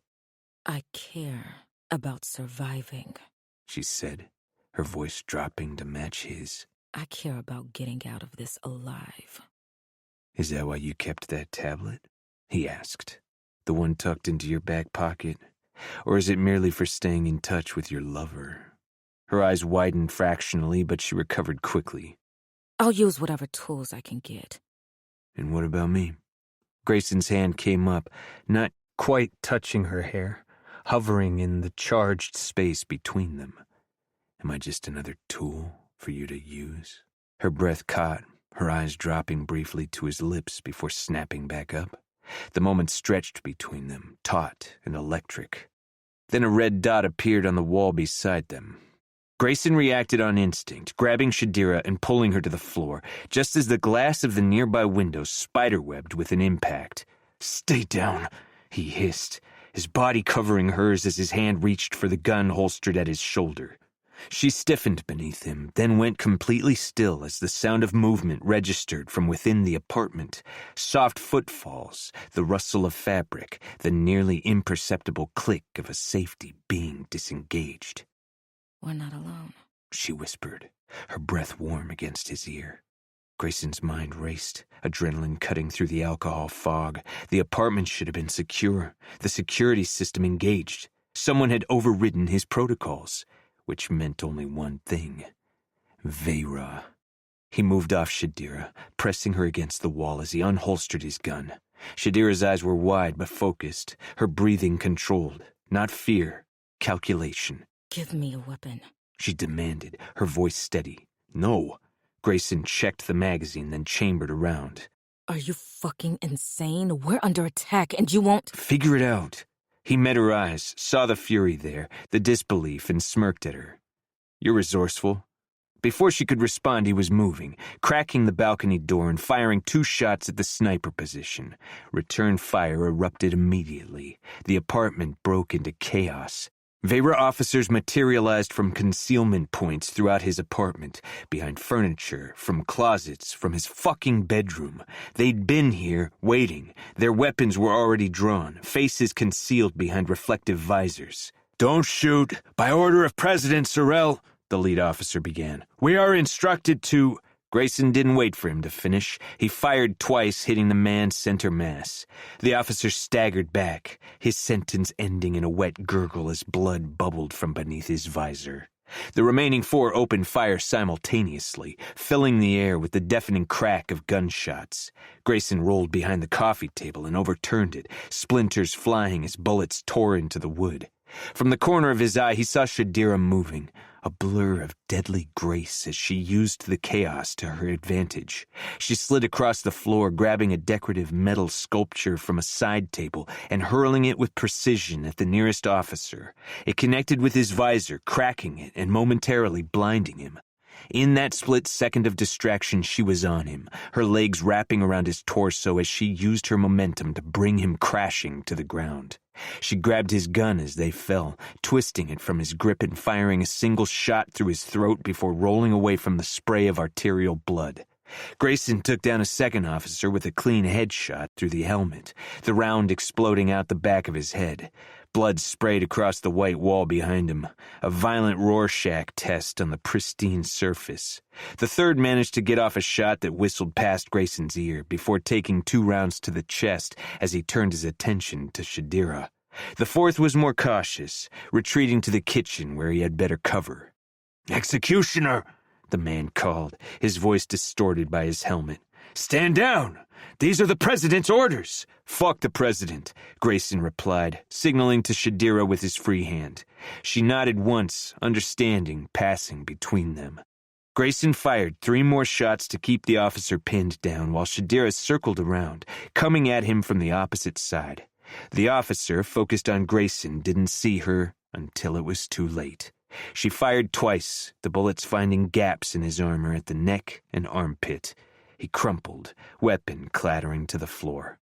Another 2 officers appeared from their places on the balcony while Grayson was distracted, and one was on him before he could react. He tackled him backward into the entryway table, the glass mirrors shattering as they fell to the floor. Shadira was rolling behind the island as shots rang out above her, but she kept moving toward the second officer, launching herself at his legs. They went down together, a tangle of limbs. Grayson couldn't help, couldn't even watch as the Vera's fist connected with his jaw, snapping his head back against the floor. Stars bloomed across his vision, but instinct kept him moving. He brought his knee up hard between the man's legs, earning a strangled cry of pain. As the officer's grip loosened, Grayson twisted, reversing their positions. His gun was gone, knocked away in the attack. It didn't matter. He brought his elbow down against the man's throat with crushing force, feeling cartilage give way beneath the impact. The officer's eyes bulged, hands clawing desperately at Grayson's face, at his arms, at anything they could reach. Grayson struck again and again until the hands fell away. He wrapped his fingers around the Vera's head, snapping his neck in one motion, and the body beneath him went still. His focus snapped back to Shadira, watching as she pointed a gun beneath the officer's helmet and pulled the trigger. His eyes caught movement behind her as an injured officer rose to his knees, blood streaming out of his body in heavy rivers, and raised a gun at Shadira's back. "Down!" Grayson shouted, diving for his fallen weapon. Shadira dropped instantly, the officer's shot passing through the space where her head had been. Grayson's fingers closed around his gun, rolling to his back as he slid across the floor toward her and fired a shot. 1, 2, 3 rounds. The officer's chest blossomed red, bullets tearing through flesh. He stayed upright for only a second before collapsing onto his back with a heavy thud. Silence fell, broken only by their harsh breathing. Grayson pushed himself to his feet, scanning the apartment for any remaining threats. 7 officers, all dead. Shadira stood in the center of the carnage, blood spattered across her face and clothes, the stolen gun still gripped tightly in her hand. She looked savage and beautiful, her eyes wild, her chest heaving with exertion and adrenaline. "Are there more?" she asked, eyes assessing. "No," Grayson answered, then paused, uncertain. "Maybe. I can't be sure." Their eyes met across the bloodied floor, both drunk and disoriented from the attack, both aware of how close they'd come to death. Something shifted in the air between them, a current of energy that had nothing to do with danger and everything to do with survival, with being alive when they should be dead. Shadira's arm rose slowly, the gun now trained directly at Grayson's chest. Her hand was steady despite the alcohol in her system. "Drop it," he snarled, but didn't raise his own weapon in response. Why should I? Her voice was low, dangerous. Give me one reason not to put a bullet in you right now. Complete my contract and walk out that door. Grayson stepped toward her, unflinching as the gun tracked his movement. "Because you'd never make it past the first checkpoint."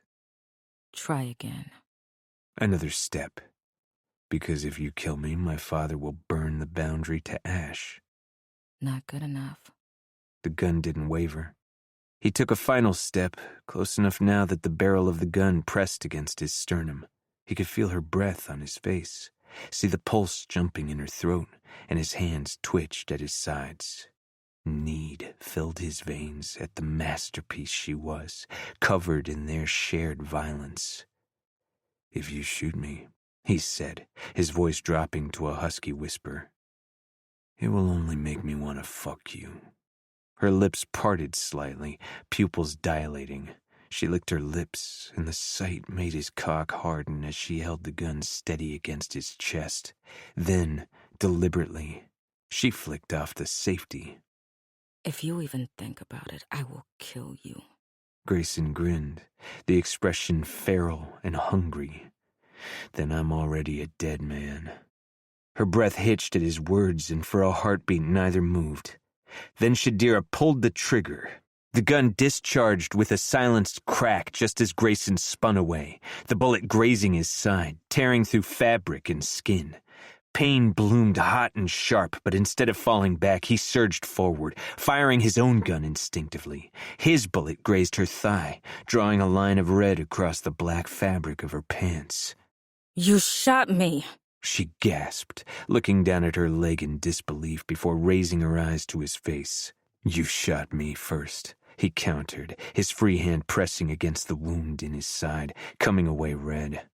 They stared at each other, both bleeding, both breathing hard, the air between them electric with something that had been building since the moment she'd entered his life. One heartbeat passed, then two. Grayson wasn't sure who moved first as they collided with the force of two storms meeting. His gun clattered to the floor as his hands found her waist, her back, her hair. Her weapon fell beside his as her fingers dug into his shoulders, his neck, pulling him down to her with desperate strength. Their mouths crashed together, all teeth and tongues and fury. She bit his lip hard enough to draw blood, and he groaned as he backed her against the wall. His body pinned hers as his hands tangled in her hair, pulling her head back to expose her throat. He bit at the tender skin there, drawing a gasp from her that sent fire through his veins. "This is a terrible fucking idea," a voice in the back of his mind warned. "The worst possible idea." His body didn't care. His blood sang with the need to possess her, to claim her, to make her his in the most primal way possible. Her hands clawed at his back, nails digging into his skin through the torn fabric of his shirt. The pain only fueled his desire, a sharp counterpoint to the pleasure of her body against his. This was wrong. Every part of his mind screamed it as his body responded to hers with an intensity that bordered on violence. Her hands tore at his shirt, nails raking across his chest, and he forgot why this was a bad idea as she pulled it over his head. Fuck. Shadira breathed as his teeth scraped along her collarbone. This doesn't change anything. "Shut up," Grayson growled against her skin. His hands moved to her thighs, lifting her. She wrapped her legs around his waist, her back arching as he pressed her harder against the wall. One of his hands found its way to her throat, fingers wrapping around the delicate column with careful pressure. He knew what she wanted, what she liked, and he'd give her everything she needed. Her eyes fluttered at the contact, a small, helpless sound escaping her that undid him. The power of it, her vulnerability, her surrender, was intoxicating. He carried her to the kitchen island, sweeping bottles and glasses to the floor with one arm. They shattered at his feet, adding to the destruction around them. He set her on the edge of the counter, his mouth never leaving hers, his hands pushing beneath her shirt to find the warm skin beneath. She was fucking perfect, all lean muscle and soft curves, strength and femininity combined in a lethal package that fit against him like she'd been made for his hands. His fingers traced the outline of her breasts, brushing over her hard nipples, and the moan that vibrated through her chest nearly brought him to his knees. And when she bit into his shoulder, hard enough to mark, he thought he might lose his fucking mind. He couldn't hold back any longer. He undid the button on her pants, then the zipper. His heartbeat pounded in his ears as his fingers slid under the fabric, and he groaned against her neck as they were greeted with her dripping arousal. She was so fucking wet, and every ounce of it was for him. Shit. He breathed through his teeth as his fingers began to circle her clit, and moan after moan spilled from her lungs. It was the most beautiful sound he had ever fucking heard. He paused for one moment, bringing his lips back to hers, running his tongue over her bottom lip before plunging 2 fingers inside of her. A cry erupted from Shadira's throat as he pumped them in and out, slowly, burying them deeper inside her with every thrust. Her body clung to him, pulling him deeper, and a groan vibrated out of his lungs at the feeling. Everything blurred as she began to ride his hand, pushing her hips down onto him and rolling them. He was going to fuck her, and he would not be gentle. He pushed his mouth to her ear as his fingers sank all the way inside of her. I need you to tell me you want this. I need to hear you say it or tell me to stop right now because I will not be soft with you. I'm going to make you fucking scream for me, Shadira. Her answer was a devastating roll of her hips and a moan, then words. Do your fucking worst, little air. A growl left Grayson's mouth, his cock hardening at her words as he pushed another finger inside of her. He worked his way down her body with his lips as her hands curled into his hair. His tongue and teeth trailed fire along her neck, her collarbone, the swell of her breast above her shirt. Grayson pushed the fabric up with his free hand, exposing her stomach, the taut plane of muscles there contrasting with the softness of her skin. He swirled his tongue over the lace fabric across her nipples, nipping at them with his teeth. Her breath hitched as she arched further into him, a breathy groan slipping from her lips. He carved a line further down her body, his tongue tracing a path along her waistband as he reluctantly pulled his fingers from inside of her to remove her pants. Grayson's fingers hooked around the fabric, her hips rising, as 2 things fell from her pocket. They both froze. Grayson's eyes locked on the photograph. Him and Brooker, unmasked, smiling. The photograph from his bedroom. The one he'd hidden. The one no one else should have. He pulled back, his hands leaving her body as he bent to retrieve both items. Where did you get this? His voice had gone cold, all heat evaporating in an instant. She slid off the island, adjusting her clothes. Doesn't matter. Where did you get this? He repeated, anger replacing every other emotion. She met his gaze. Who is he? Grayson stepped back, the distance between them growing with each heartbeat. The reminder of what she was, of who she was, hit him with excruciating force as he stared at the picture, then looked up at her. Without another word, he turned and walked toward his bedroom, the photograph and tablet clutched in his hand. He could feel her eyes on his back as he left the bodies and the wreckage behind, but she didn't follow, didn't call after him. The door slammed behind him as he drove his fist into the wall, hard enough to puncture the plaster. Pain lanced up his arm, grounding him, clearing his head from the desire, the alcohol. He leaned his forehead against the door, breathing hard, the taste of her still on his lips, the memory of her body against his burned into his skin. What had he been thinking? What had he almost done? What the fuck was wrong with him? The patrol vehicle rattled beneath Jameson. His body was present, clothed in enemy colors, surrounded by his team, crossing back into the boundary. But his mind remained in that blue-lit room. The stolen Vera helmet felt heavier than before, the armor more restrictive. No one spoke. The mission's failure hung in the compartment like poison gas, seeping into his lungs, clouding his mind. 7 of them had entered the heart, 7 were returning. The numbers should have been a success. No casualties, no injuries beyond minor scrapes. But the empty space where Shadira should have been rendered the statistics meaningless. Jameson stared through the reflective faceplate of his helmet at his team. Scout cleaned blood from beneath her fingernails with mechanical precision. Breach stared at his hands, palms up as if reading a future that no longer included Shadira. Comms monitored Vera frequencies, his fingers tapping an anxious rhythm against his thigh. Sniper, Trace, and Medic sat with the perfect stillness of assassins, conserving energy, processing failure. And Jaeger watched him from behind his own faceplate, waiting. Through the partition, Jameson could see the rigid line of Captain Mikhail's shoulders as he navigated the streets back to the checkpoint. Mikhail's betrayal of the heart should have felt like victory. Instead, it made his stomach churn. One more complication in a world already fractured beyond recognition. "Did you know?"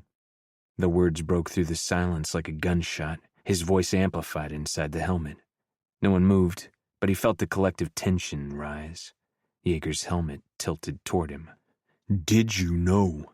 Jameson repeated, each word carved from ice. "That she's to be vowed to Sorrel?" Jaeger didn't answer immediately.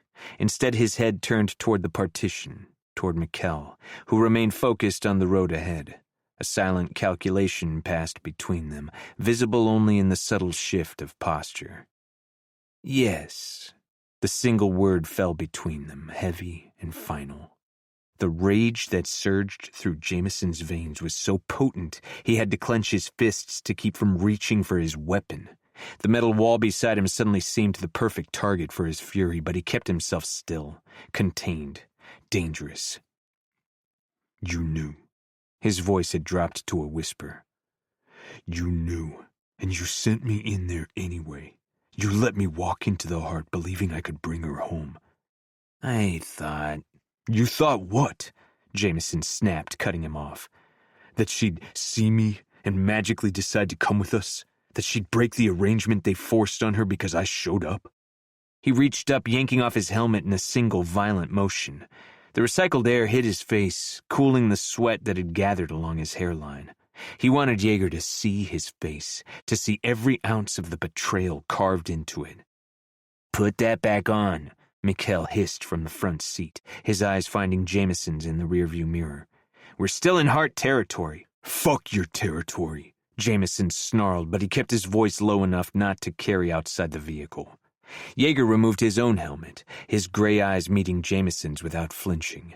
The old man's face was impassive, his mouth set in a grim line.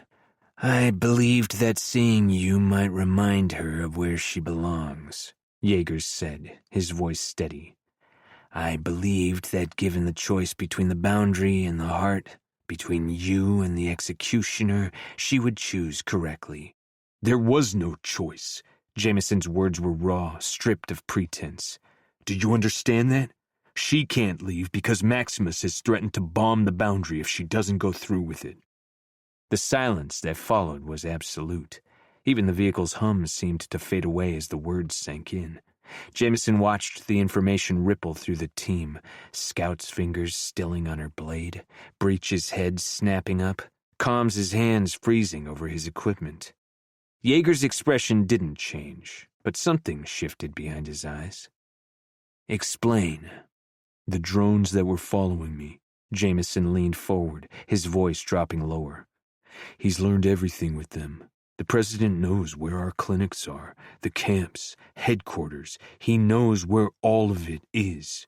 If Shadira doesn't take the vow, he starts dropping bombs, beginning with me." His mind filled again with the image of her in that room, her face when she'd told him to leave, the way she'd backed away from his kiss. Something had changed in her, something beyond the threat hanging over the boundary. "There's more." He looked directly at Jaeger now. "Those medical supplies I've been getting, the ones with the Sorrel serial numbers, they're from him." "Bullshit," Breach muttered. "He told me himself." Jameson continued. Knew the exact numbers, used it as leverage, said if I wanted the medicine to keep flowing into the rings, I'd leave without her.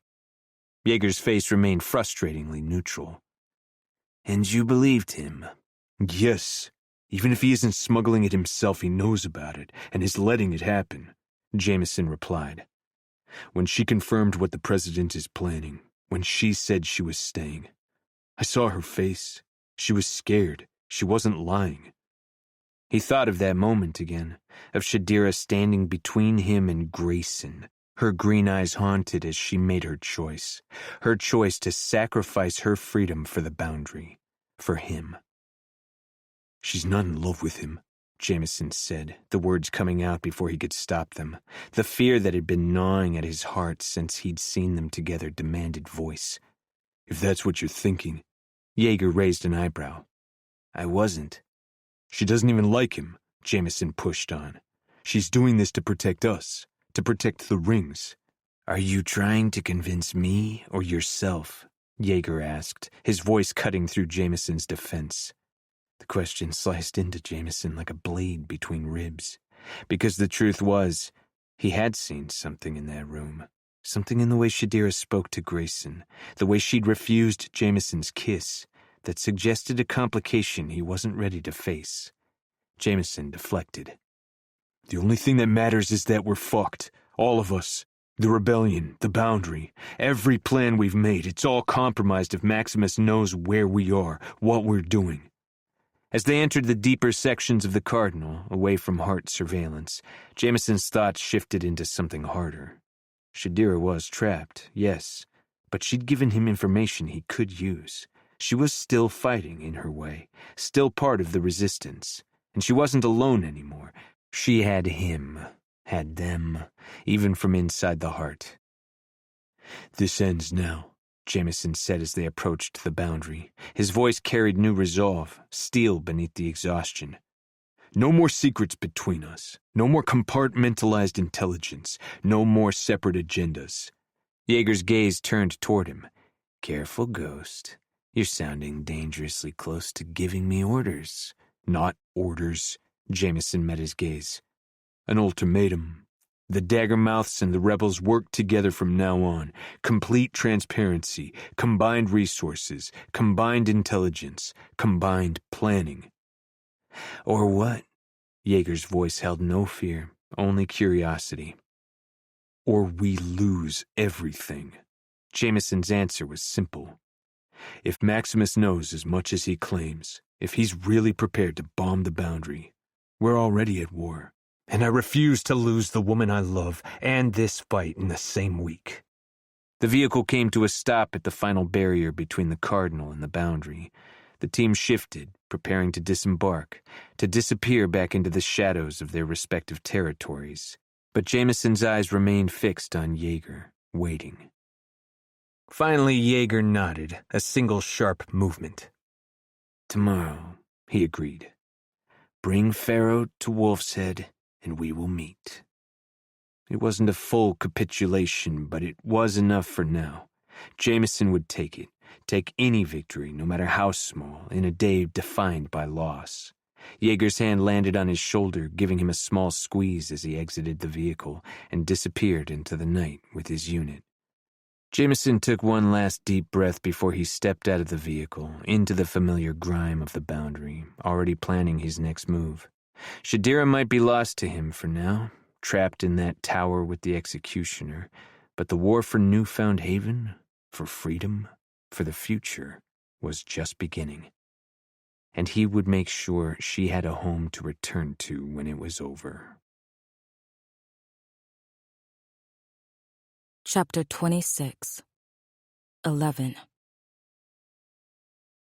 Consciousness arrived like an unwelcome guest, hammering at Shadira's temples and setting fire to her throat.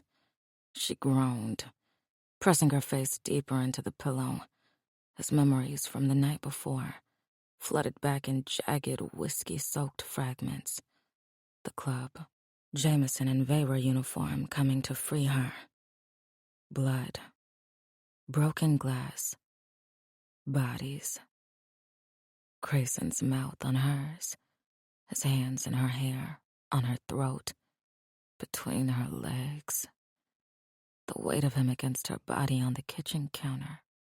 Her fingers unconsciously rose to her lips, finding them tender and swollen.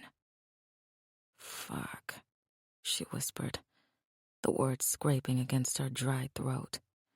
She forced herself to sit up, ignoring the protest from every muscle in her body. The room spun briefly before settling into focus.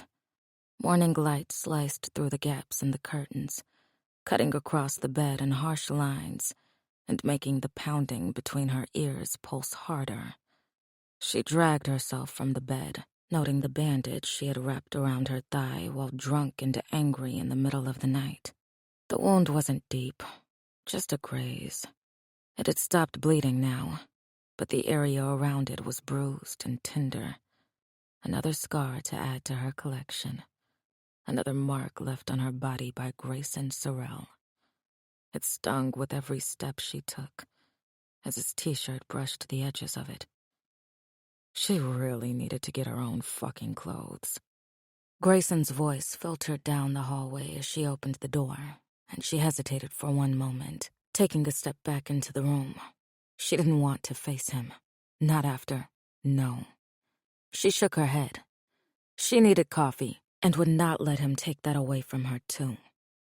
Let him see her like this, bloodied, disheveled, unmasked in every sense. Let him see what they'd done to each other. The living room looked worse in daylight. Bullet holes punctured the walls. Furniture lay overturned. Glass shards glittered across the floor like malicious stars. Blood had dried in dark patches on the floor, the white walls, the couch. The bodies still lay where they fell, marinating in their own blood. Her eyes roved over the room before they dragged up to look at Grayson. He stood by the cracked window, blinds drawn against the morning light, tablet pressed to his ear. He wore only sweatpants, his torso bare, revealing the full extent of the damage beneath the skull stretched across his back. The fresh graze wound from her bullet curved around his side, angry and red against his skin. Above it, the older wound from the day they'd met was still healing, the skin puckered and pink. His voice was low as he talked into the tablet, and she took a step closer, trying to hear what he was saying, who he was speaking to. He turned as her bare foot landed on a shard of glass, her hiss and the train of expletives that followed announcing her presence. Their eyes met across the destroyed living room, and for a moment, neither moved. The call continued, his voice lowering further, but his eyes stayed on her, watching, waiting. Shadira felt exposed, vulnerable as the memory of his hands on her body, his mouth against her skin, swarmed her mind at the sight of him shirtless in front of her. The silence stretched between them, loaded and awkward, until she couldn't stand it anymore. "You know," she said, voice rough from sleep and liquor, "you really need to learn how to dodge. That's twice now I've shot you. Patterns emerging." His lips twitched, not quite a smile. Just get here, Grayson said, then ended the call without waiting for a response, and set the tablet on what remained of the coffee table. Maybe you should learn to use your words like an adult instead of just shooting me. She turned away to hide the smile threatening to break free, moving toward the kitchen. Coffee. She needed coffee to deal with whatever this was, needed distance from his bare skin and the memories it evoked. The body that had been on the kitchen floor last night was the only one moved, creating a path to the coffee machine that was miraculously untouched by the violence. She poured a cup, black, strong enough to strip paint. The first sip burned, perfect in its bitterness. She moved to lift herself onto the island, then froze. The island.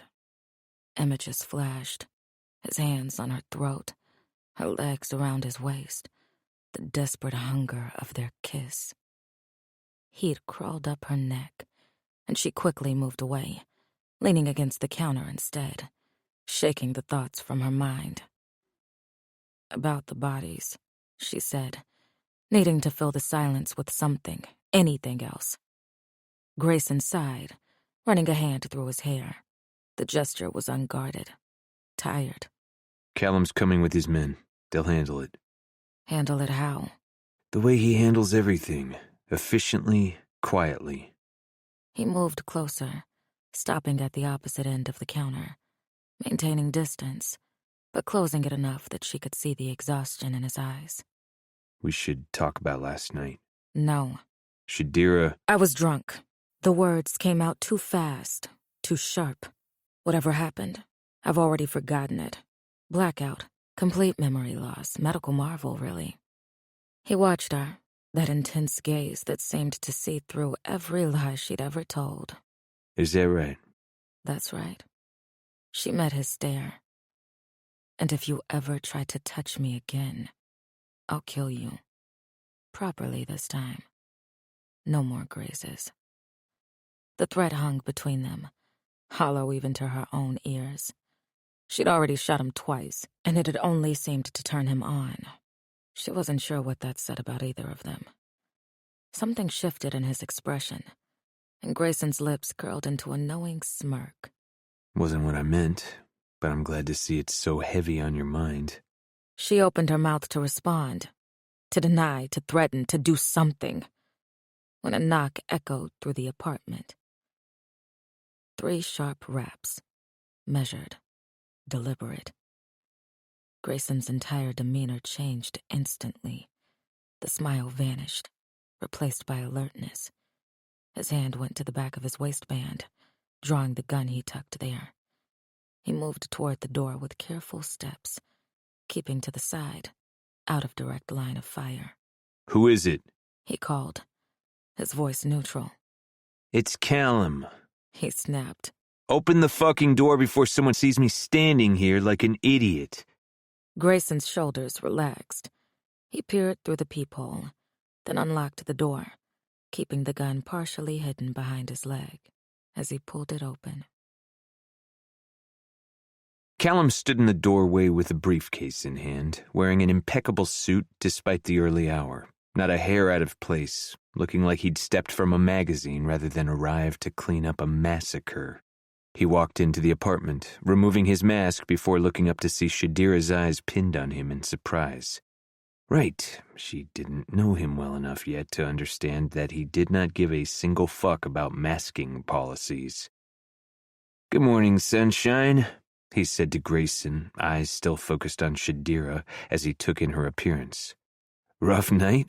You have no idea, she muttered into her coffee. Callum's gaze swept the apartment again, taking in the blood, the bullet holes, the destroyed furniture. His eyebrows rose slightly. Well, this is festive. Very avant-garde, very murder chic. Are your men with you?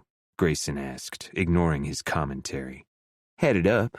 But first, Callum's eyes darted between them, noting something in their positioning, their careful distance, the tension that crackled in the air.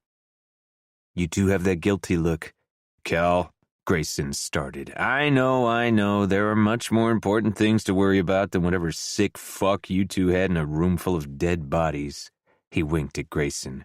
But we'll definitely be circling back to that later. We didn't... Shadira began to protest. Callum's hand shot up as a chuckle slipped over his lips. I am not here to judge your murder foreplay. His men appeared at his back on the tail of his words, dragging a hooded Vera officer through the doorway. Found him on Haven Tower's roof, Callum explained, watching as both Grayson and Shadira tensed. Had quite the setup. Long-range audio equipment, visual surveillance, a sniper rifle, the works, all pointed at this apartment. The guilty looks intensified. Oh, they'd definitely been up to something. The air between them practically vibrated with it. That particular tension that came from either fighting or fucking, and knowing these two, probably both. Callum filed the observation away for later torment. Where? Grayson asked, his voice taking on that cold edge that Callum knew meant someone was about to have a very bad day. Weapons room, Callum suggested. It's soundproof. He turned to his men. Start the cleanup. I want this place pristine in 3 hours. They nodded, releasing their captive into Callum's grip before moving through the apartment, assessing the damage and beginning their work. Callum pulled the officer forward as he followed Grayson toward the hallway. Shadira fell into step beside them, curious rather than disturbed. Why did you bring him here instead of killing him? Information, Callum replied simply. Dead men aren't very helpful, but the living can be quite chatty with the right motivation. The officer's whimpering escalated to sobbing as they dragged him down the hallway. Please, the officer gasped through the hood. Please, I was just following orders. I have a family. Shh, Callum soothed, patting the man's shoulder gently. We're not going to hurt you. Well, not badly. Not if you cooperate. The lies came easily. They always did. The solid iron door had been tampered with, faint scratch marks visible around the electronic lock. Callum smirked, glancing at Shadira with a knowing look as Grayson keyed in the code, then pushed his palm to the scanner. The room opened up before them, revealing the steel walls lined with racks of firearms, blades, and more specialized equipment that formed a perfect cube of lethal possibility. In the center stood a metal table flanked by 2 chairs with a single overhead light illuminating the scene like an operating theater. Grayson didn't bother shutting the door at his back.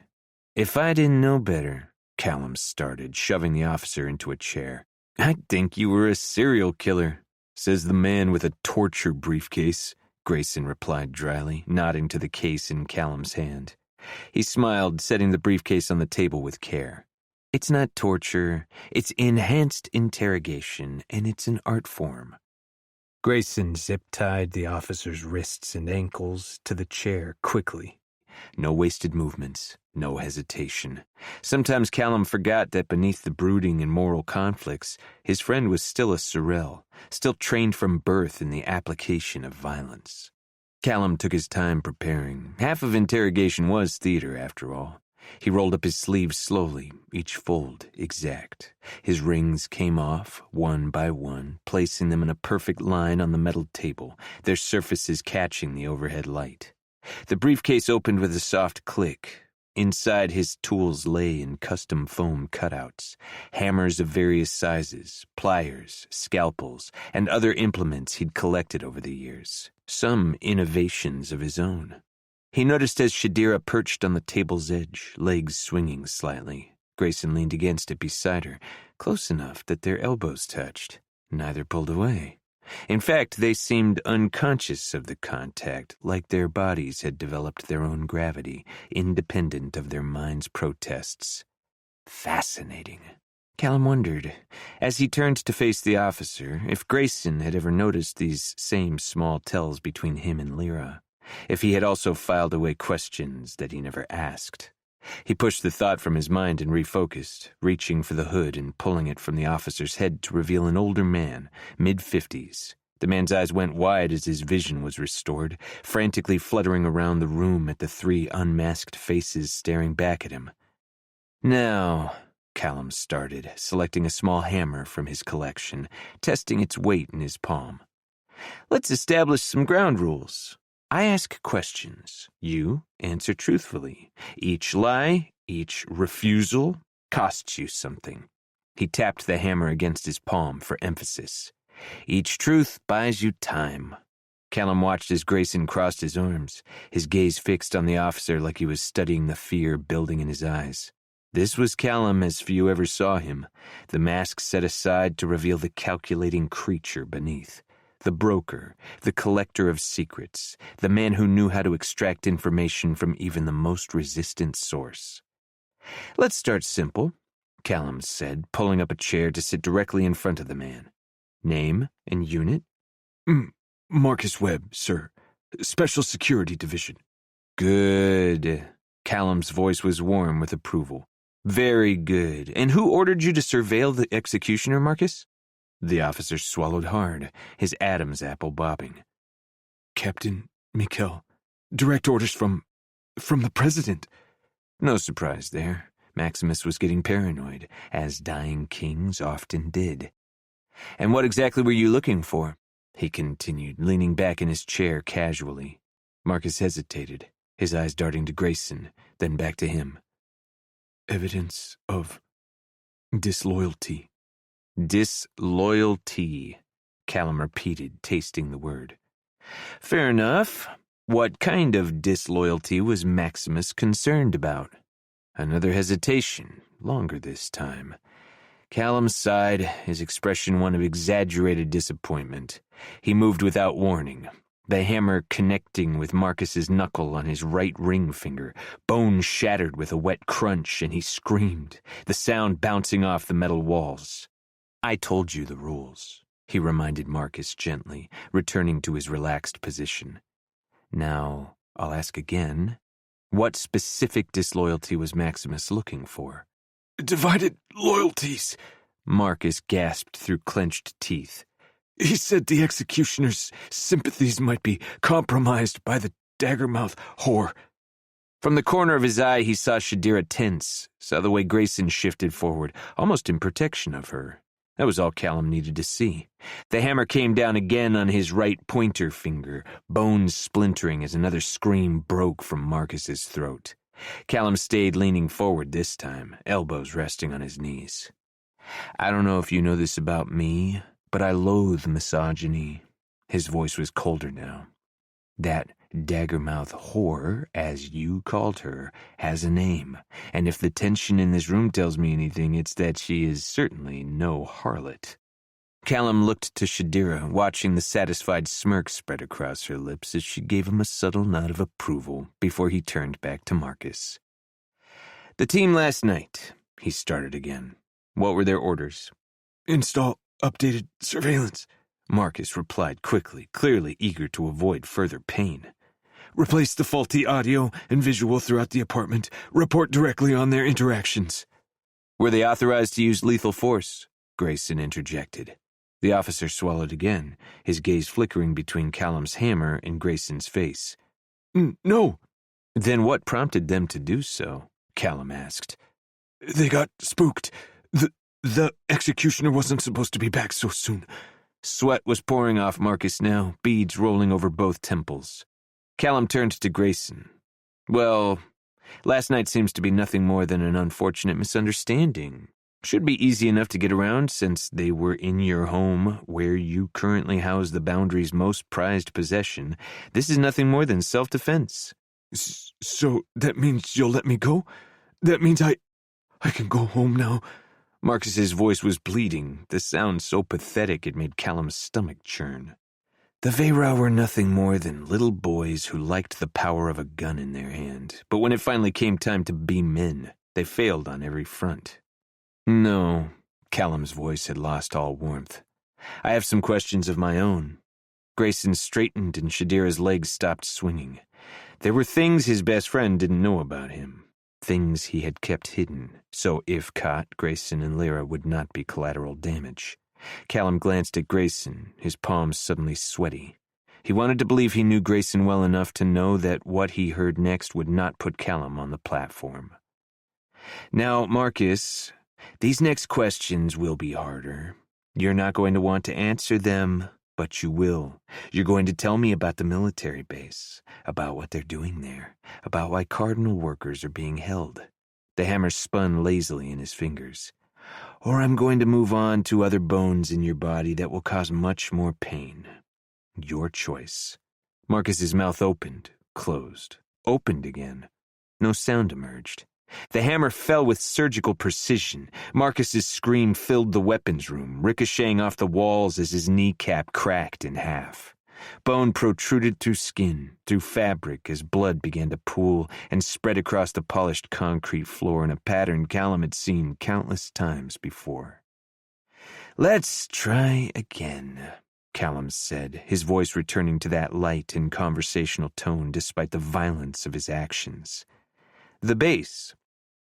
The officer's breath came in ragged gasps, his chest heaving beneath the blood-spattered Veyra uniform. Blood still trickled from his split lip, a souvenir from his capture. I don't know, he whispered, his voice cracking. I swear, on the heart, I don't know. Callum sighed, turning the hammer over in his hands. That's disappointing. Davish Cross was much more forthcoming. Marcus's head snapped up at that name, fear flashing across his features. Cross? You questioned Cross? I did. Callum circled the chair. He had quite a lot to say about diverted resources from the Cardinal and Boundary Rings, supply chains that disappeared, food shipments that never arrived. He paused behind the officer, leaning close to his ear. He screamed beautifully when I removed his fingernails one by one. The lie slid easily from Callum's tongue. Davish Cross had required nothing more in their second conversation than the threat of additional pain to reveal what he knew. But the officer didn't need to know that. Please, the man whispered. I'm just following orders. Ah, the eternal excuse of the morally bankrupt, Callum replied, moving back into the officer's line of sight. But you see, that's not good enough for me. Not when those orders mean children starving in the Boundary. He brought the hammer down again, this time on the officer's right elbow. The crack of bone was followed by another scream, this one higher, more desperate. Callum glanced at Grayson, seeking some reaction, but the executioner remained still, observing. What would Grayson think if he knew the full extent of Callum's activities?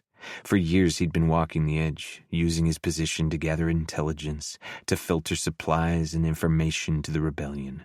Grayson knew some of it. The men and women from the lower rings he'd given jobs to helped them escape poverty and feed their families. The occasional food that went missing from his clubs. But not the deeper involvement, the nights spent in secret meetings with rebel leaders, the encrypted messages passed through his network of informants. Answers, Marcus. I don't... The hammer came down on the officer's left wrist. Blood sprayed across Callum's chest, dotting the pristine black of his shirt with crimson. You're being tedious, Callum said, wiping a speck of blood from the fabric. And I have a very busy schedule today. From her position on the table, Shadira finally spoke. Maybe he needs more motivation. Her voice carried a cruel edge that sent a shiver through the room. I could start removing pieces.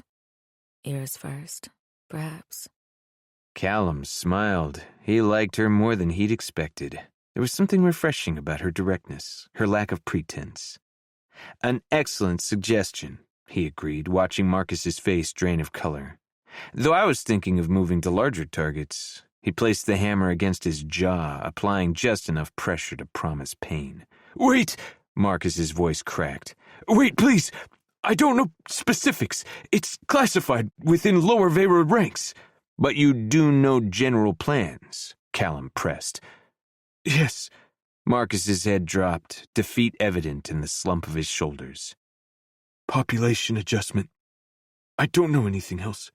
You're lying, Callum said softly, raising the hammer. I'm not! The hammer crashed down onto Marcus's other kneecap with devastating force. The scream that followed was primal, tearing from his throat as his body convulsed against the restraints. Blood and fragments of bones sprayed across the floor, some landing on Callum's boots. The visceral display of violence didn't faze him. He'd done worse, much worse, in rooms similar to this one across the heart. You have more fingers, another elbow, and various other appendages to work with, Callum said, once the screaming subsided to whimpers. How much of yourself are you willing to sacrifice for Maximus Sorel? The officer's face had gone gray with pain, sweat beading on his forehead. You don't understand, he gasped. He'll kill my family if I talk. He'll kill everyone if you don't. Shadira interjected, sliding off the table and gesturing her head toward Callum. She approached the chair, crouching to meet Marcus's gaze. Including your family. Callum wouldn't, actually. He had a strict moral code, even if flawed.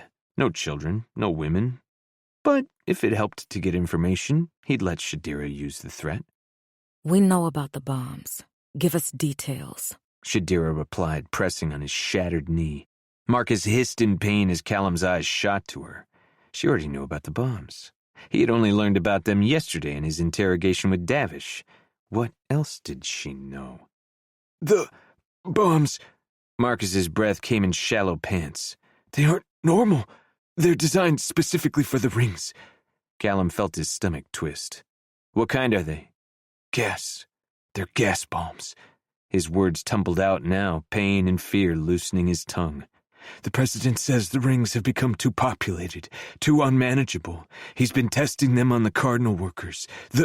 That's why they haven't gone home. They're dead. They're all dead. He's calling it the culling. The culling. Callum's hand tightened around the hammer's handle until his knuckles ached. When? Grayson demanded, stepping forward. When is this culling scheduled to begin? I don't know. I just know it's happening. That they have perfected the gas. And the deployment plan? Callum pressed.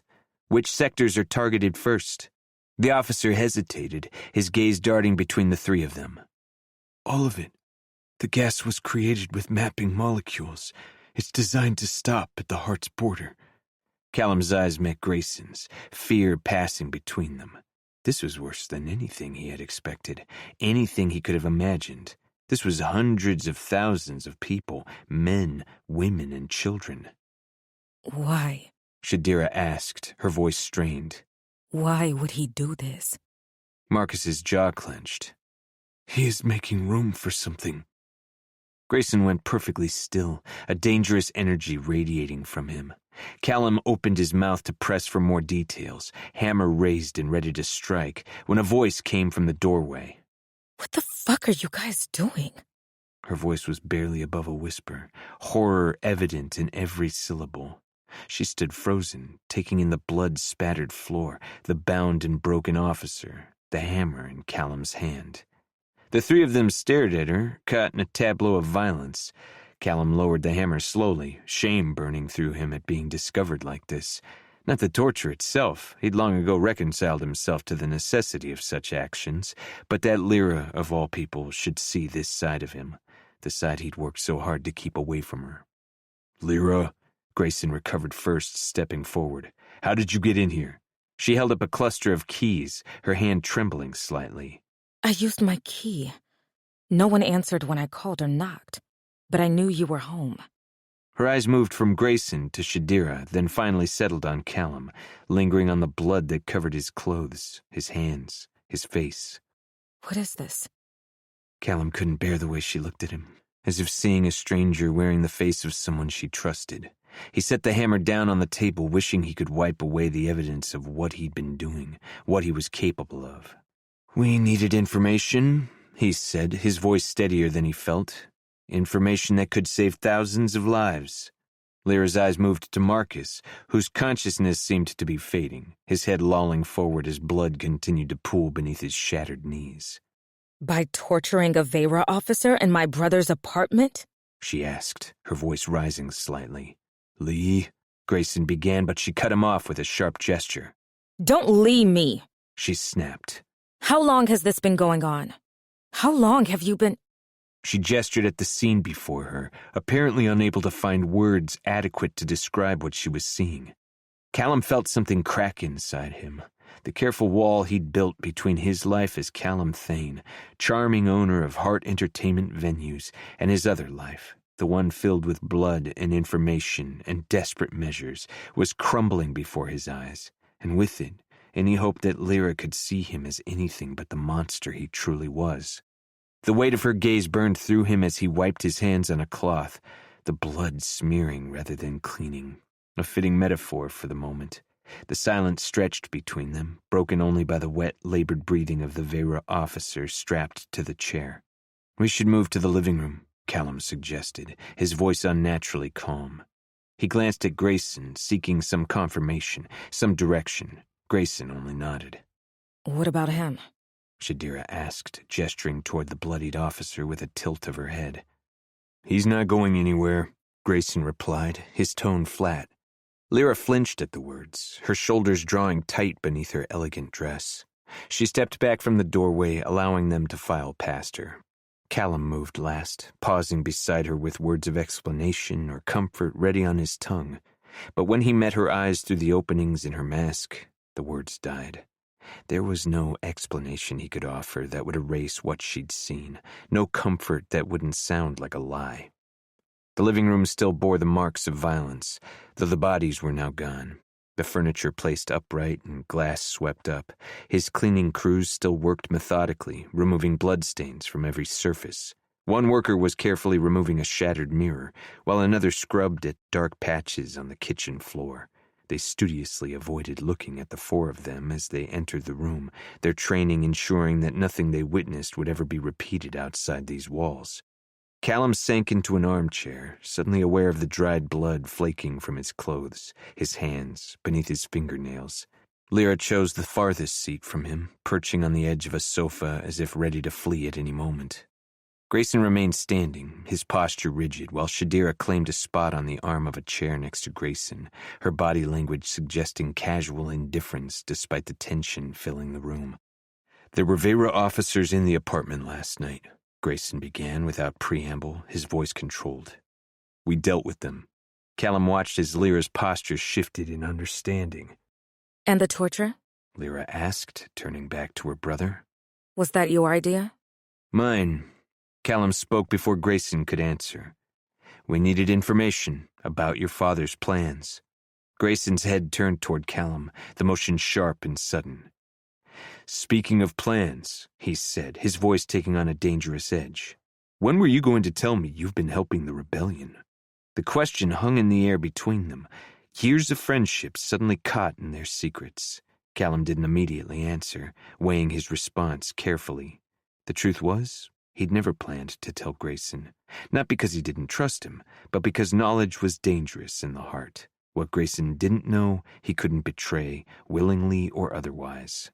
That's fucking rich coming from you. Shadira cut in, a harsh laugh escaping her. Lyra turned toward her. What does that mean? Shadira glanced at Grayson, and he stilled. The silence that followed felt weighted, a physical presence pressing against Callum's chest. He looked between them, sensing some unspoken knowledge passed in that shared glance. Don't, Grayson said finally, his voice low. Shadira's laugh this time was bitter, cutting. How can anyone ever trust you when you don't even trust each other? She stood, pacing the length of the living room with restless energy. All of you, elite of the heart, Vera, children of privilege, keeping secrets from each other like it's your fucking job. Shadira, Grayson warned, but she ignored him. Your brother, she continued, turning to face Lyra and pointing toward Grayson, has been smuggling goods into the rings. Medicine, food, supplies. All under your nose. Your father's nose. Callum felt as if the floor dropped out beneath him. His eyes snapped to Grayson, searching for confirmation or denial. His face revealed nothing, but his silence was answer enough. Is that true? Callum asked, unable to keep the shock from his voice. Grayson nodded once, a short, sharp motion. Yes. Something warm and unexpected flared in Callum's chest. Pride, he realized. Pride in his friend who had found the courage to act, to resist. All this time, while Callum had been running his operations, Grayson had been fighting his own silent battle. Why didn't you tell me? Callum asked, leaning forward. I could have helped. We could have coordinated our efforts. The same reason you didn't tell me about your activities, Grayson replied. The fewer people who knew, the safer the operation. Lyra stood suddenly, her movements jerky as she took off her mask to reveal the emotion flooding her face. Both of you, she said, her voice trembling with anger. Both of you have been risking your lives, committing treason, and neither of you thought to trust me with the truth? She turned to Grayson. I'm your sister. I would have helped you, protected you. That's exactly why I didn't tell you, Grayson replied, a hint of gentleness entering his voice. The Vera watch you closely because of your position, your access to media and public perception. If you'd been caught helping me... But you didn't even trust me with the truth. Lyra's voice sharpened. Even if you didn't let me help, you didn't trust me enough to tell me the truth. It wasn't about trust, Grayson insisted, falling onto the couch next to where Shadira had sat again. It was about safety. The fewer people involved, the fewer deaths when our father eventually discovers what I've been doing. Callum watched the siblings, feeling a familiar ache in his chest. How many times had he wanted to tell Lyra the truth about his own activities? But he'd kept silent for the same reason Grayson had, to protect her. to keep her untainted by the violence and betrayal that had become his life. "We should get back to our guest," Callum said, attempting to diffuse the tension. "Officer Webb might have more information we can use." Lyra went completely still, her body freezing mid-motion. What did you say? She asked, her voice suddenly hollow. Callum's brows furrowed, sitting up straighter at the edge in her voice. "We should question the officer again." His name. Lyra interrupted. What's his name? Something in her tone sent a chill down Callum's spine. "Webb?" he repeated. "Vera Officer Marcus Webb." Lyra stayed silent for a long moment, her breathing becoming shallow and quick. When she spoke again, her voice was so calm it felt violent. Give me your gun, Cal. The request stopped him, and for a moment he simply stared at her. "What?" Your gun. She repeated, extending her hand. Give it to me. Callum didn't hesitate at her request as he withdrew his gun from the holster on his shoulder and placed it in Lyra's outstretched hand. Her fingers closed around the weapon with surprising familiarity. The Lyra he knew was not the woman standing in front of him. "Lyra," Grayson began, but she cut him off with a raised hand. I'll be right back, she said, her voice devoid of emotion as she turned and walked toward the weapons room. The three of them remained frozen in the living room, an unspoken agreement keeping them seated as Lyra disappeared through the doorway. Callum's heart hammered against his ribs, a sense of foreboding washing over him. Marcus's voice rose in panic from the other room. "Wait, please! I know you! I didn't want to! They made me!" His pleas were cut short by a single gunshot. The sound cracked through the apartment like thunder, followed by a silence more absolute than any Callum had ever experienced. Grayson rose from his seat, but before he could move toward the weapons room, Lyra reappeared in the doorway. Blood spattered her face and the front of her dress, bright crimson against pale blue. Her hand, still holding the gun, hung limp at her side. She crossed the room with measured steps and returned the weapon to Callum. He took it automatically, his mind struggling to reconcile what had just happened. "Why?" he asked, unable to form a more coherent question. Lyra stared at him, her eyes hollow and distant. He was one of them. She said, her voice flat. One of the ones my father gave me to when I was 14. The words took a moment to penetrate. When they did, he felt as if the air was sucked from his lungs. Grayson had gone completely rigid, the rage in his body palpable without a single movement. "What are you talking about?" Grayson asked, his voice barely audible. Lyra turned to her brother, something breaking in her posture. You never wondered why I was so obedient. Why I never questioned Father's orders the way you or Brooker did. She laughed, the sound empty of humor. He needed the Vera's loyalty. Needed to ensure they would follow him without question. So he gave them something valuable. Me. Callum felt bile rise in his throat. The president had traded his own daughter's body to secure the loyalty of his officers, had allowed them to rape her, to use her for his own agenda. "How many?" Callum managed, the words scraping his throat raw. 11. Lyra answered, her voice steady despite the horror of her revelation. 11 officers over 3 months, before Mother found out and put a stop to it. She looked at Grayson. She threatened to kill herself if he continued. It was the only time I ever saw her stand up to him, and the president couldn't have the stain of a weak wife on his reputation. Grayson took a step toward his sister, hands reaching for her, but she backed away. Don't. She said. Don't touch me. Not now. Shadira's hand shot out at the despair in her voice. Lyra's fingers clung to her, wrapping around Shadira's so tight, Callum could see her knuckles blanching. Slowly, Shadira stood, stepping in front of Lyra, and began wiping the blood from her face with her free hand. When she finished, she grabbed Lyra's chin, forcing her to meet her eyes. Good for you. Shadira's voice was sharp, strong. He deserved that bullet. And I promise to help you do whatever you need to put one in the other tin. Callum sat frozen, unable to process the magnitude of what he'd just learned. All these years he'd thought he was protecting Lyra. All these years, he'd believed she needed sheltering from the ugly realities of the heart's power structure, but she had already seen it, knew better than he ever would just how cruel it could be. And all this time, she'd been carrying this burden alone, this unimaginable trauma inflicted by her own father. Rage scorched a fiery path through Callum's chest, a living thing with claws that threatened to tear him apart from the inside out. He thought of the officer's blood spilling across the weapons room floor, of the single gunshot that had ended his life, and felt only satisfaction that Lyra had been the one to pull the trigger. It was a small justice, inadequate against the enormity of the crime, but it was something. His eyes met Lyra's across the room, and in that moment he made a silent vow to destroy the entire, rotting edifice of the Heart's government, to tear it down, stone by stone, until nothing remained of Maximus Sorel's legacy but ashes. Grayson stood in the center of his living room, blood singing through his veins like static in his ears as he watched Shadira speak to his sister. But he couldn't hear her words, couldn't hear anything over the fury consuming his mind. Lyra's words hung in the air like poison, seeping into every corner of the room, changing everything. His father had sold Lyra, sold her. He was going to fucking burn for this. The logical part of his brain took over, shoving emotion aside on instinct like it always had, a symptom of surviving a monster.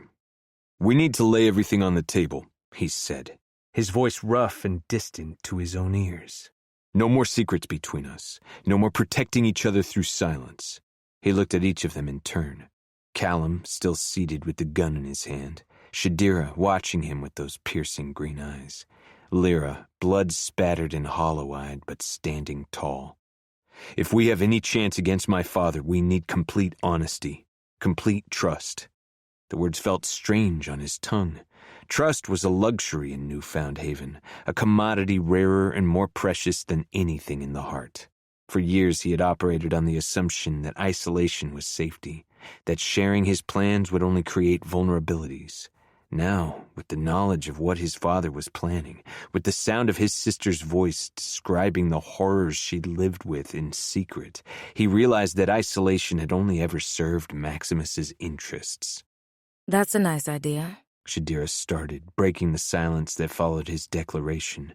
She fell back onto the couch, arms crossed over her chest. "But maybe this apartment, where we just murdered 8 Vera officers for surveilling us, isn't the smartest location." "She's right," Callum said, finally holstering the gun and dragging a hand down his face. "My place, then," he suggested, rising from his chair. "Tonight I have security measures that even your father's tech can't penetrate."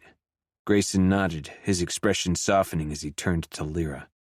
"Are you okay to join us tonight? We could use your expertise with media and public perception." "I'll be there," she said simply. "I know things about his inner circle that might help us. She paused, her voice dropping lower. And I want to be part of ending him." The venom in her tone made Grayson's hair stand on end. Lyra, the voice of reason for the Sorel family, had been replaced with someone harder, someone forged in pain and long-buried rage. He wondered how much of the sister he thought he knew had been a carefully curated facade, a survival mechanism in a household ruled by cruelty. "What about her?" Callum asked, nodding toward Shadira. "Can she risk leaving the apartment again after your little murder spree?" Grayson and Shadira answered at once. "Oh, I am fucking coming." "I'm not letting her out of my sight." The memory of her near escape was still raw, still burning at the edges of his consciousness. "Where I go, she goes." Callum rose, straightening his blood-stained clothes as best he could. "I'll have my men finish cleaning here," he said, gesturing to the lingering evidence of violence. "The bodies will never be found." "Thank you," Grayson said, the words inadequate for what he truly felt. Gratitude, yes, but also a profound relief at no longer carrying his secrets alone. As Callum moved toward the door, a sharp knock froze them all in place. The sound echoed through the apartment. 3 precise raps against wood that carried the unmistakable authority of Vera command. Grayson's eyes met Callum's across the room, a silent message passing between them. Danger. Masks, Grayson hissed, already reaching for his own. The others moved quickly, replacing their masks with practiced efficiency. Shadira's fingers brushed against his as he handed hers to her, the brief contact sending an unwelcome spark through his nervous system. The knock came again, more insistent this time. Grayson drew a deep breath, forcing his features into the expressionless mask of the executioner, even before the physical mask settled over his face. He nodded to the others, who positioned themselves strategically around the room. Callum by the kitchen island, hand resting casually near his concealed weapon. Lyra beside the window, adopting a posture of aristocratic indifference. Shadira just behind him, a deadly shadow. Grayson opened the door, body angled to block as much of the apartment from view as possible. Captain Mikkel stood in the hallway, his Vera uniform pristine, his mask snug over his face. Grayson could feel his stare, assessing his bare torso, head tilting to peer over his shoulder at the others in the room. "Executioner," Mikkel said, his tone formal but with an undercurrent of tension Grayson had never heard before. "I hope I'm not interrupting a social gathering." "What do you want, Mikkel?" Grayson asked, not bothering to mask the edge in his voice. He shifted his stance, further blocking Mikkel's view of the apartment's wreckage, of the hallway leading to the weapons room where Marcus's body still cooled. "Your father sent me," he replied, his tone sharp. "I'm listening," Grayson said, maintaining his position in the doorway as anxious frustration flared in his chest. Mikkel paused, his head tilting again, moving slowly as if he were making mental notes. Shadira stepped up beside Grayson, fully blocking Mikkel's view, and for the first time Grayson was so fucking thankful for that woman. When Mikkel spoke again, his voice had taken on an official cadence that suggested he was delivering rehearsed words. "The President has orders to see you and the Daggermouth in his Haven Tower offices immediately," Mikkel announced, each word precise and flat. "Alone." The demand percolated between them as Grayson forced his breathing to stay steady. Immediate summons to the President's office always ended with a warning, a threat. Grayson felt Shadira move closer beside him, the heat of her body reaching out as if trying to calm him. "What's this regarding?" Grayson asked, buying time as his mind raced through possibilities, none of them good. "He did not say," Mikkel replied. "Only that your presence is required without delay." He paused, then added with careful emphasis, "Both of you." Grayson felt rather than saw the tension ripple through Shadira's body. This summons wasn't a request, it was a command backed by the full authority of the heart. Refusing wasn't an option, not without triggering immediate suspicion, immediate response. Whatever his father wanted, they would have to face it directly. "We'll need a moment to prepare," Grayson said, his voice calm despite the alarm bells ringing in his mind. Mikkel nodded once, sharply, then stepped back, allowing Grayson to close the door. As soon as it clicked shut, Grayson turned to face the others. "This could be a trap," Shadira said quietly, voicing what they were all thinking. Grayson turned to her, struck by the realization that she was afraid, not for herself. He doubted she had ever feared for her own life, but for what their discovery might mean for the rings, for the thousands whose lives hung on their ability to deceive his father. "I know," Grayson breathed, scrubbing a hand over his face. "Let's just get it over with." He glanced at Callum. "Tonight, your place. If for some reason we are not there, make a plan. Move forward with or without us." Chapter 27. It did not make me weak. Shadira felt the weight of Maximus Sorrell's gaze through his mask as she and Grayson were ushered into the pristine office atop Haven Tower. The floor-to-ceiling windows offered a god's view of the city below. His city, his people, his property. She kept her spine straight, despite the exhaustion dragging at her limbs. The president sat behind the desk, his golden mask catching the early afternoon light filtering through bulletproof glass. Even seated, even silent, he dominated the room. Mikkel stepped out of the room, and the door closed behind them with a soft pneumatic hiss, sealing them in with the monster who ruled this city. Grayson's body was a rigid line beside her, taut with a tension she could feel radiating from him in waves. She could sense the rage he struggled to contain with each measured breath as he stared at his father. Sit, Maximus commanded, the single word vibrating with disdain. 2 chairs waited before the massive desk. Grayson moved first, placing himself slightly ahead of her, a subtle shield between her and his father. The gesture wasn't lost on Maximus, whose head tilted a fraction. As they sat, Grayson leaned toward her, his shoulder brushing hers. A small gesture, a promise. They were in this together now, whether they liked it or not. I've been hearing whispers. Maximus began, setting down a tablet he'd been examining when they entered. His voice was smooth, almost pleasant, which somehow made the hairs on the back of Shadira's neck rise faster than any threat could have. Whispers of late-night activities that concern me. Neither responded. The silence stretched until it was something thin, fragile. A chuckle leaked from behind the golden mask, the sound hollow and manufactured. One of my Vera units never reported back after their assignment last night. 8 officers simply disappeared. His fingers drummed once against the desk. Would either of you care to explain that? Shadira kept her expression neutral behind her mask, her eyes fixed on a point just above Maximus's shoulder. She wouldn't give him the satisfaction of a reaction, wouldn't betray the flash of memory, blood spattering across kitchen tiles, her fingers squeezing a trigger, Grayson's hands moving over her body.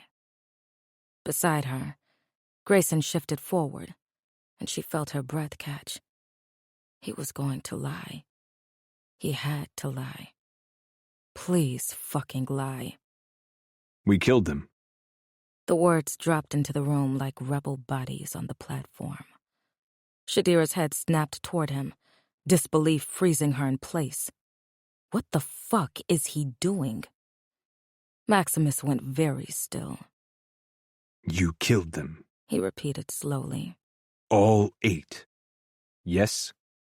Grayson's voice was flat, emotionless. The executioner's voice. Alone. The question carried a dangerous edge. Alone. He was protecting her. Maximus leaned back in his chair, the golden mask sending sparkling prisms dancing over his desk. Strange. My sources tell me 2 people engaged in a fight, not 1. Your sources are mistaken. Grayson replied evenly. And you dispatched 8 trained Vera officers by yourself. Skepticism dripped from every word. Your training served me well, Father. Grayson's voice took on a cruel edge that matched his father's. Or have you forgotten the lessons you so enjoyed teaching me? The jab landed. Shadira could see it in the subtle tensing of Maximus's shoulders, the slight curl of his fingers against the polished surface of his desk. You admit to killing these Vera officers? Maximus said after a moment, each word measured. Do you understand what that means, Grayson? Even for the executioner, even for my son, that is treason. Treason is punishable by death. They broke into my home, threatened my fiancée. Grayson responded, his tone remaining steady. I was protecting what's mine. Mine. The words sent a jolt through Shadira, but she kept her reaction hidden, understanding what he was doing, playing the role his father expected, the entitled heart elite defending his territory, his possession. What's yours? Maximus repeated, his attention shifting to Shadira. She could feel his gaze traveling over her face, her body, assessing and calculating in a way that made her skin crawl. Interesting how protective you've become of a woman sent to kill you. She's as good as my wife now. Grayson's hand moved to rest on her thigh, the gesture casual but deliberate. A claim. Entering my apartment without permission was foolish. I suspected they might be rescuers sent for her. I acted accordingly. Maximus was silent for a long moment. When he spoke again, his voice carried a new edge. Perhaps I should bring your sister in for questioning. She seems to be privy to the inner workings of your life. I understand she and Callum Thane were at your apartment early this morning. Shadira felt Grayson's body tense, his fingers flexing against her thigh at the mention of Lyra. One wrong word, one wrong move could kill them all. She reached for his hand, her fingers wrapping around his and squeezing. "The vow ceremony is in 3 days," she said, forcing her voice to remain calm, even as her heart thundered in her chest. "Callum and Lyra arrived to help us prepare. Grayson took me into the heart last night to celebrate. I got carried away with the drinking." Grayson's hand turned in hers, his fingers interlacing with her own. He understood what she was doing, was playing along. Callum offered to adjust the security to give us privacy. She continued, the lie flowing easily, so we could truly get to know each other before the ceremony.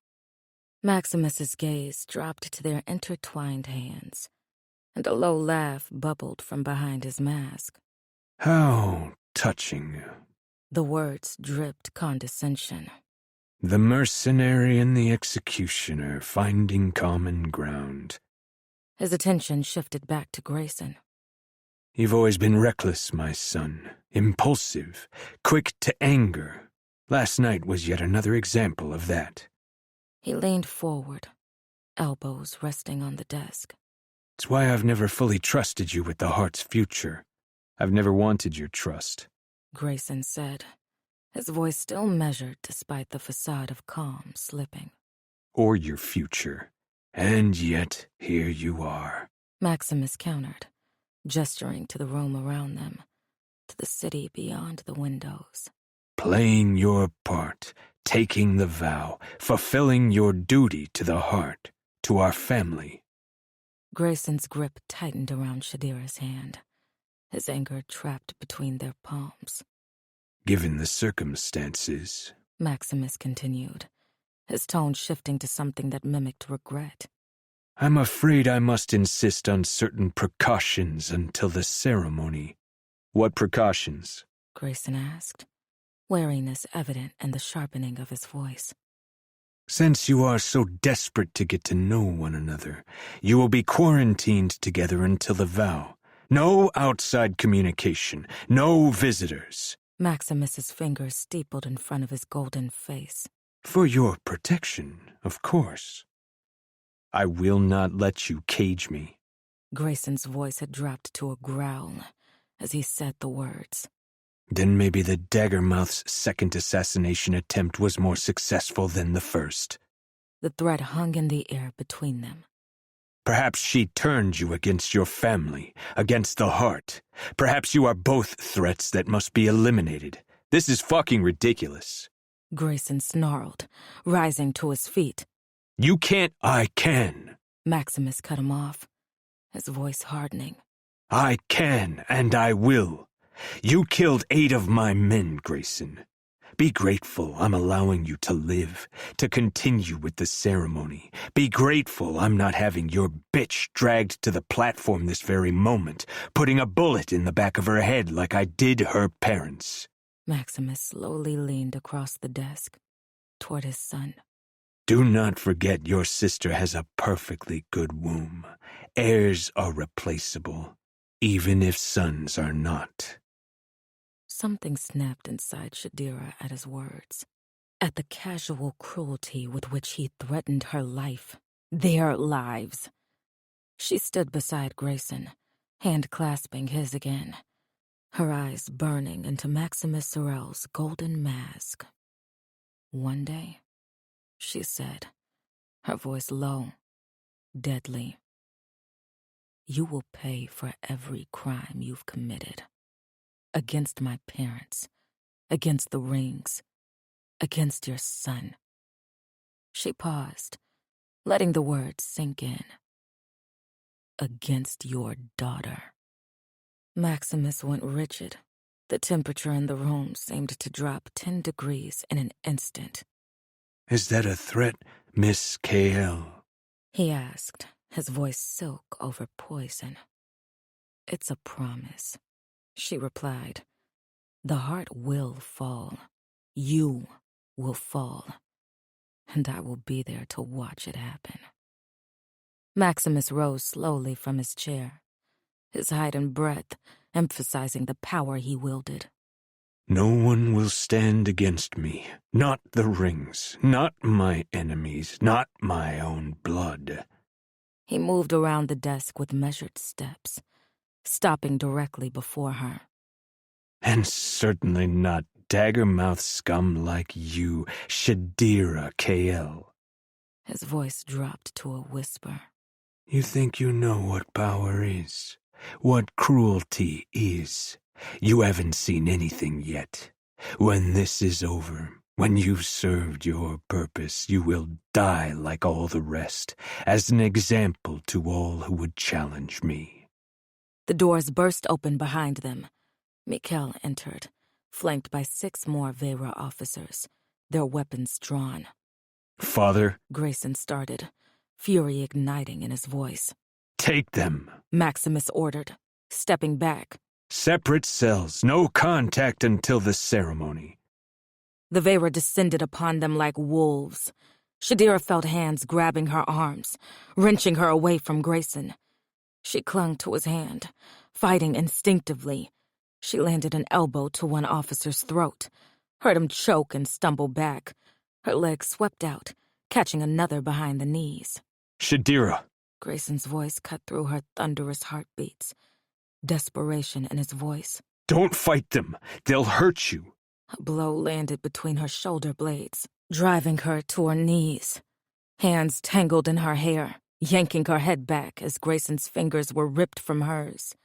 She felt it then. Real, exquisite fear, as she frantically clawed for him. She watched Grayson struggling against 3 officers, his eyes locked on hers, even as they forced him to the ground. Rage reflected in his eyes as the butt of a rifle landed in the center of her abdomen. She buckled over as the air vanished from her lungs, choking as she tried to draw in oxygen. Don't fucking touch her! Grayson roared as a fist connected with his face.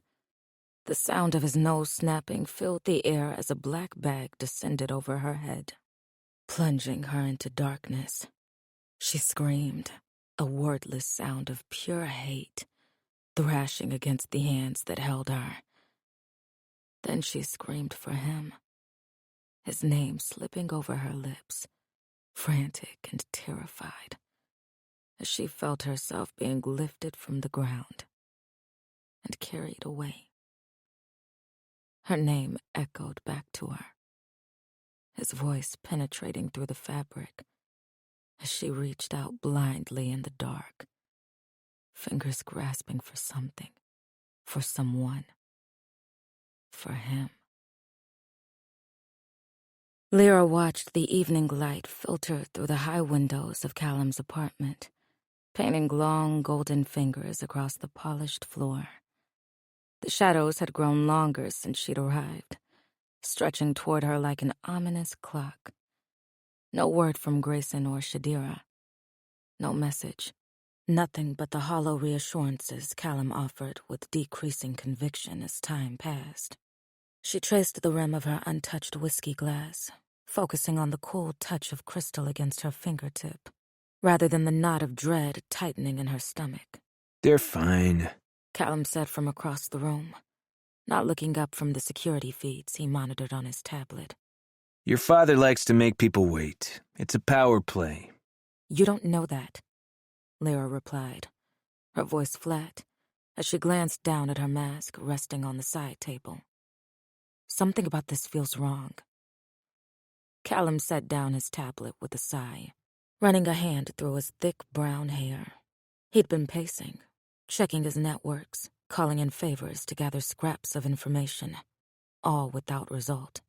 It's still early, He insisted, though the tension in his shoulders betrayed his concern. If something had happened, we'd have heard. The heart loves its gossip. Lyra didn't respond. Her father was many things, but predictable wasn't one of them. Not anymore. Not since the growing unrest in the rings had begun eating away at his control, at his power. A cornered animal was most dangerous when it sensed its territory slipping away. Callum moved to sit beside her on the plush couch, close enough that she could feel his warmth, but not touching.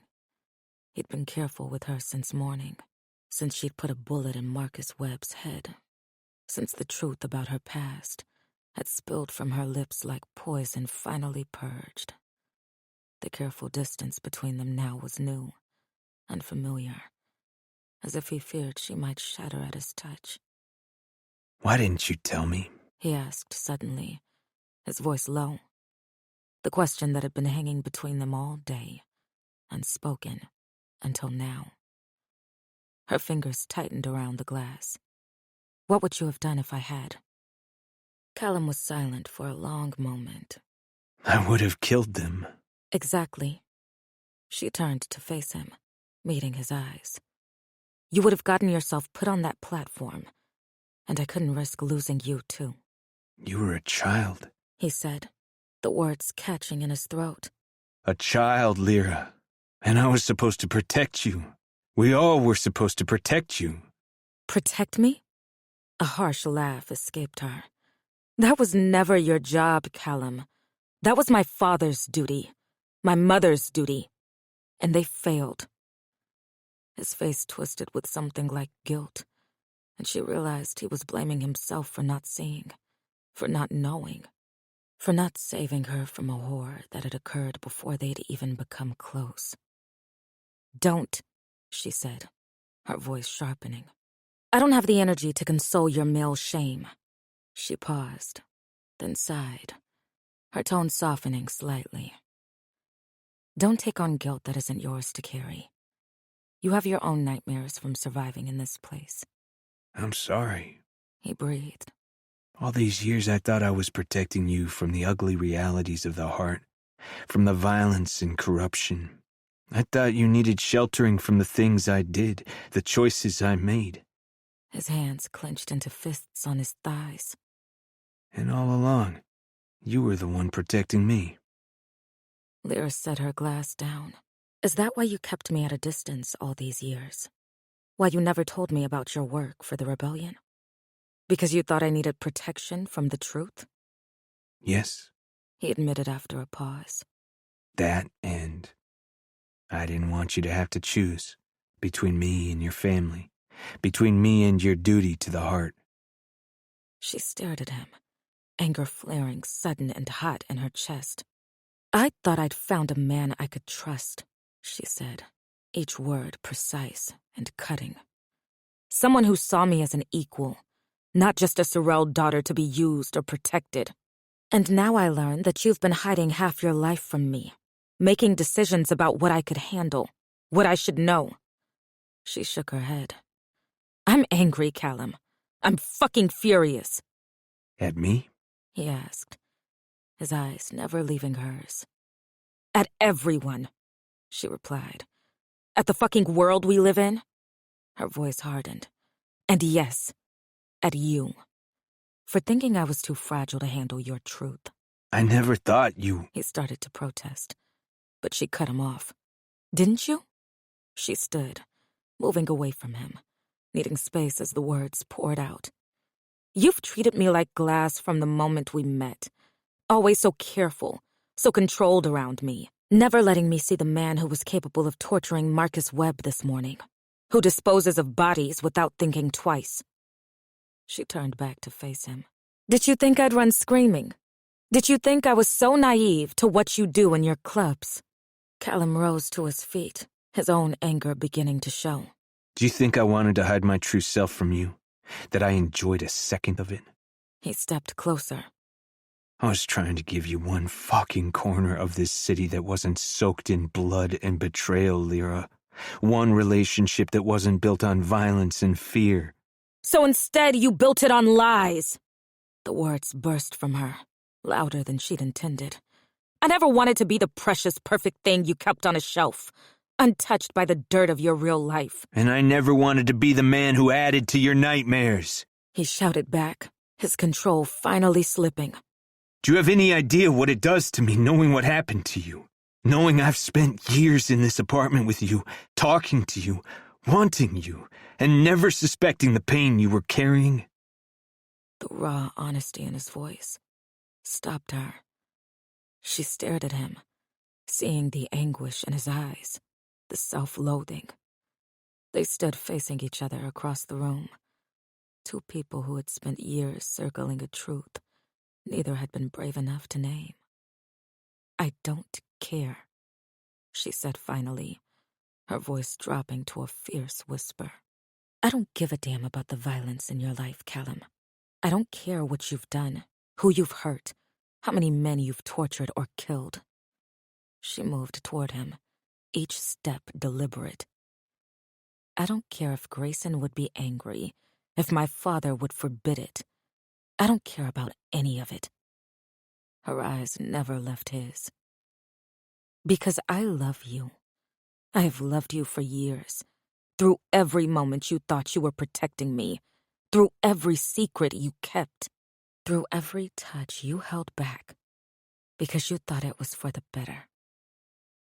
Callum's jaw clenched at her words, almost as if he couldn't believe she was saying them, that she still felt the same way after all these years. Lyra had never stopped loving him, not for a single second. Her heart, her body, her soul had ached for him, had mourned for the love lost to a man who was too afraid to love her back. She was close enough to touch him now, but she didn't. Not yet. Not until she'd said everything she'd been waiting to voice for 5 years. "I'm not some fragile, breakable thing. I don't want to be touched like I might shatter at any moment," she continued, the words flowing now. "I'm a woman in a system designed to grind us down into nothing, to strip us of our worth and dignity and rights. I've survived that system, and it didn't make me weak or submissive. It made me angry. So fucking angry that sometimes I can barely breathe through it." She paused for only a breath and straightened her shoulders. "Women are the backbone, the foundation, the immovable force that still does not falter when men stand on our spines to grab power. So no, Callum, I am not fragile. The cracks in my soul aren't broken places. They are veins cemented together with rage, and it will take more than the hands of men to kill my spirit, to break my will." She finally reached for him, her fingers curling around his wrist, feeling his pulse race beneath her touch. "I don't need your protection. I need your honesty. I need your trust. I need all of you.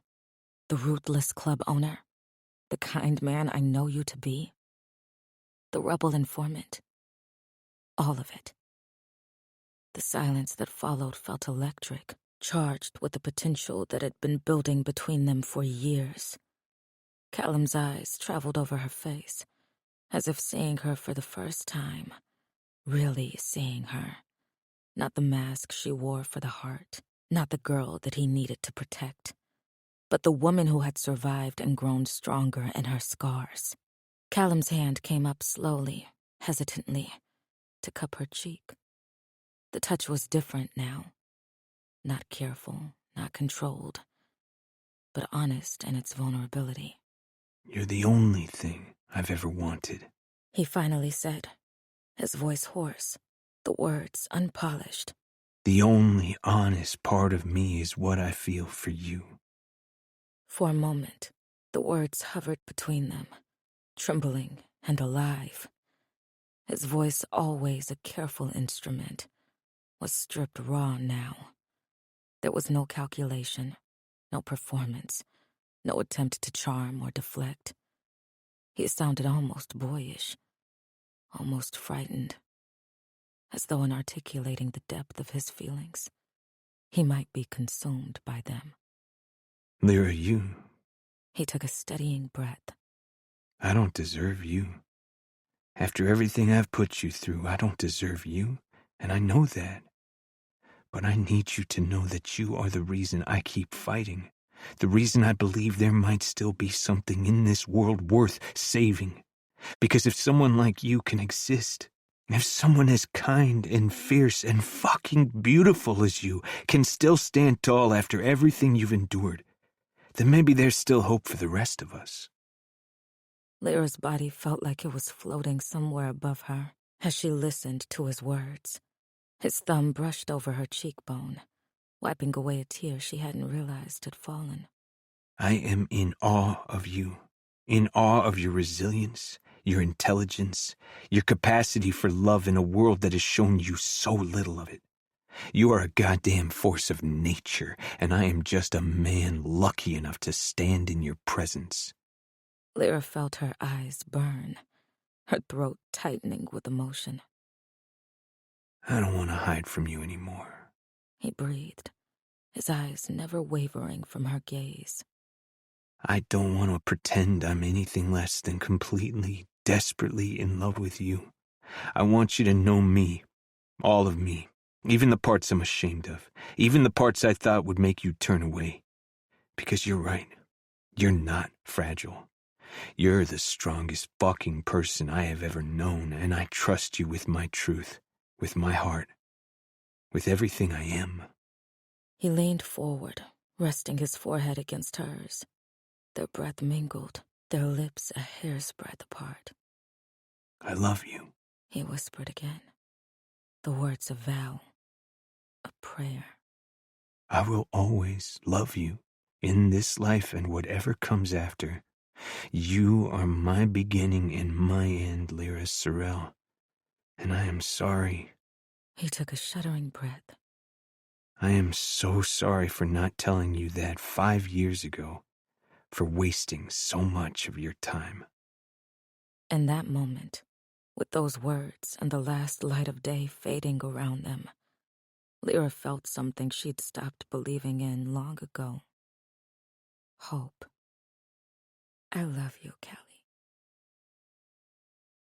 Those 3 words seeped into Callum's chest, and his lips crashed against Lyra's before he could second-guess himself, before the habit of restraint could reassert itself. The kiss held none of his usual careful control. It was desperate, hungry, years of wanting poured into a single point of contact. Her mouth opened beneath his, her fingers tangling in his hair, pulling him closer with a strength that challenged his own. Gone was the delicate touch he'd always used with her, replaced by the raw need he'd kept leashed for so long. His hands found her waist, pulling her against him with an urgency that matched the racing of his heart. Callum's lips devoured hers, a hunger breaking free after years of starvation. He'd imagined this moment countless times, dreamed of it, ached for it. But reality eclipsed fantasy in ways he couldn't have predicted. The soft gasp that escaped her as he backed her against the wall sent lightning through his veins.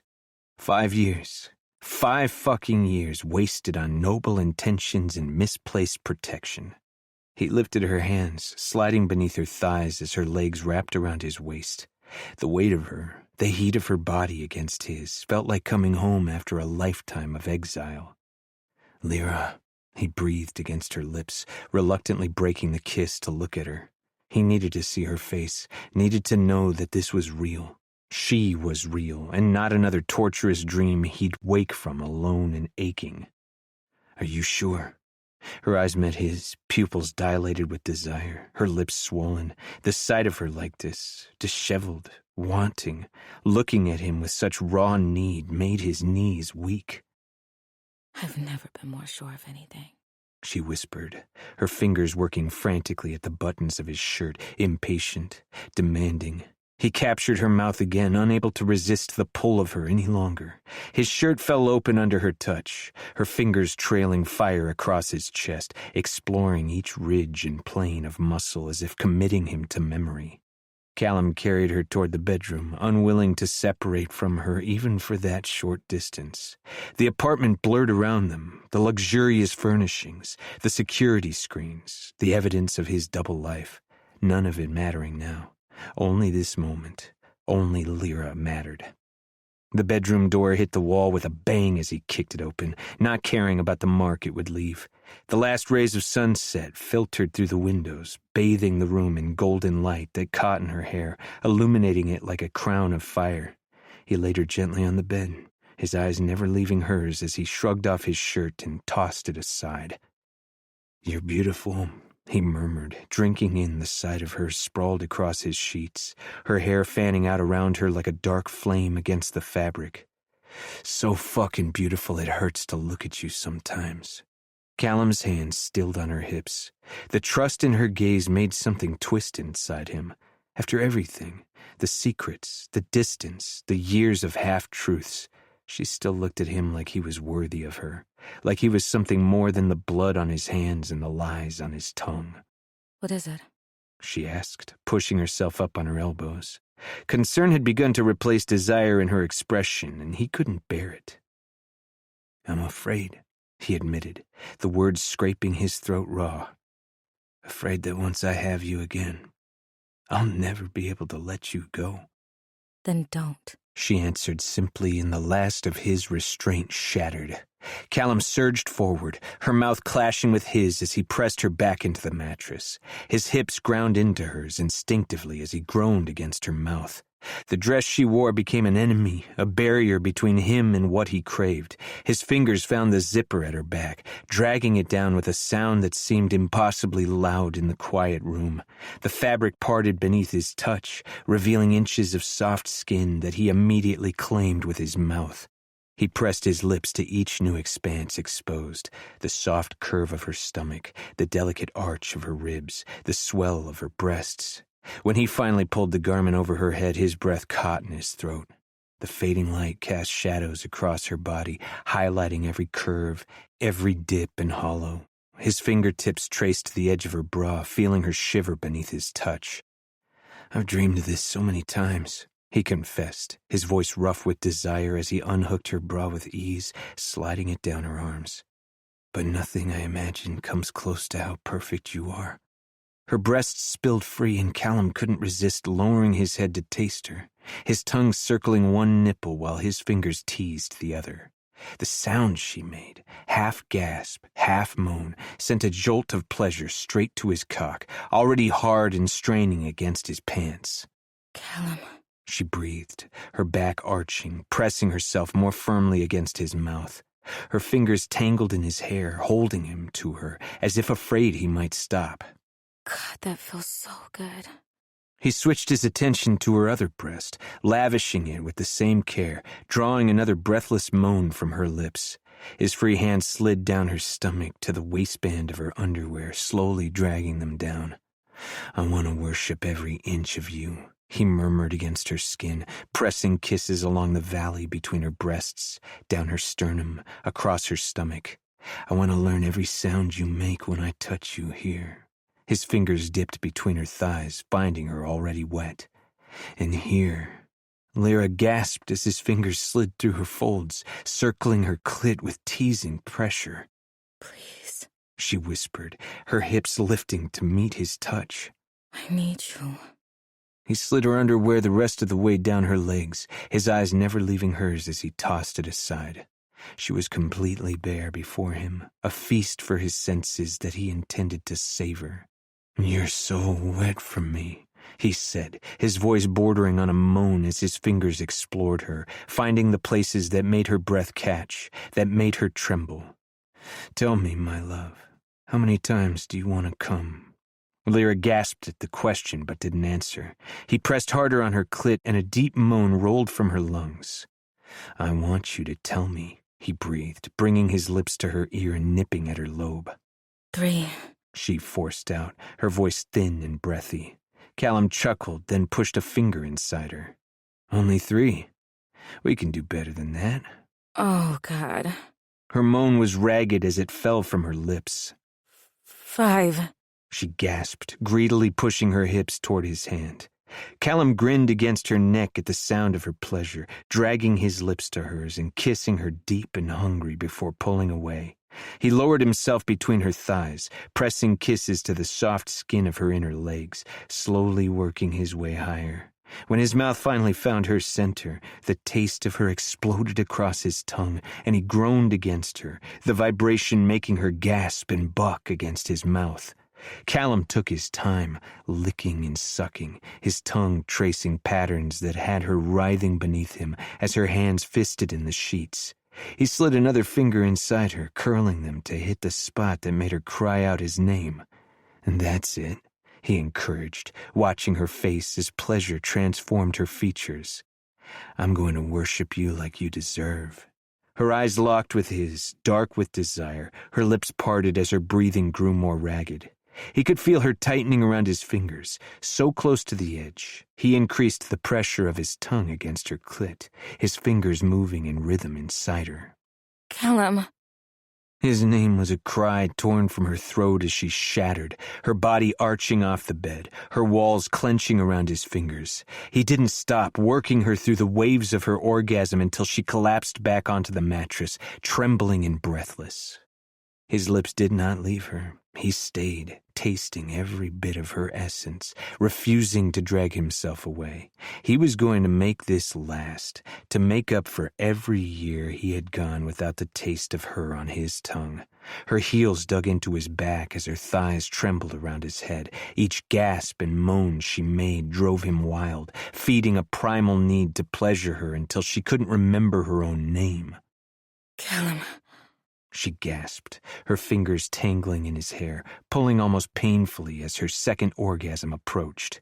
Oh, fuck, I can't. "You can," he murmured against her slick flesh, replacing his tongue with his thumb so he could watch her face. "Give me another one, Lyra. Let me see you come apart again." Her eyes flew open, locking with his as her body tensed. The vulnerability in her gaze, the raw trust as she allowed herself to be completely undone before him, it nearly broke him. His cock throbbed as she cried out, her back bowing, her thighs clamping around his hand. "That's two," he said, his voice rough as he crawled up her body. He captured her mouth, letting her taste herself on his tongue. Lyra's hands fumbled with his belt, her movements urgent and clumsy with post-orgasmic bliss. Too many clothes, she complained against his lips. Callum chuckled, helping her remove his belt before standing to shed his pants and briefs. Her eyes widened as his erection came free, hard and straining toward her. "See what you do to me?" he said, returning to the bed. 5 years, Lyra. 5 years of wanting you, of aching for you, of never touching another woman. She reached for him, her fingers wrapping around his length. The feel of her hand on him after so long nearly brought him to his knees. He groaned, his head falling back as she stroked him, her touch tentative at first, then more confident. "I need you inside me," she whispered, her voice dripping with desire. "Please, Callum." He gently removed her hand, pressing her back into the mattress. "Not yet," he said, his lips finding her neck, trailing kisses down to her collarbone. "I promised you 5, remember?" Before she could protest, his mouth was on her breast again, his tongue circling her nipple as his fingers returned between her thighs. He worked her slowly this time, building her pleasure with patience, savoring each gasp and shiver. When he felt her body clench around him, he shifted lower, replacing his fingers with his mouth. Her taste was even richer now, her arousal coating his tongue as he licked into her. He groaned against her, the vibration making her hips buck against him. "Oh, God." She gasped, her nails biting crescents into his shoulders. "Callum, I'm going to..." He redoubled his efforts, his tongue flicking rapidly against her clit as he slid 2 fingers inside her, curling them to hit the spot that always made her scream. Her third orgasm crashed through her with such force no sound came out of her mouth as her lips parted in a silent scream, her body convulsing beneath him. Callum didn't stop, didn't give her time to recover. He kept his mouth on her, his fingers moving inside her, relentless in his pursuit of her pleasure.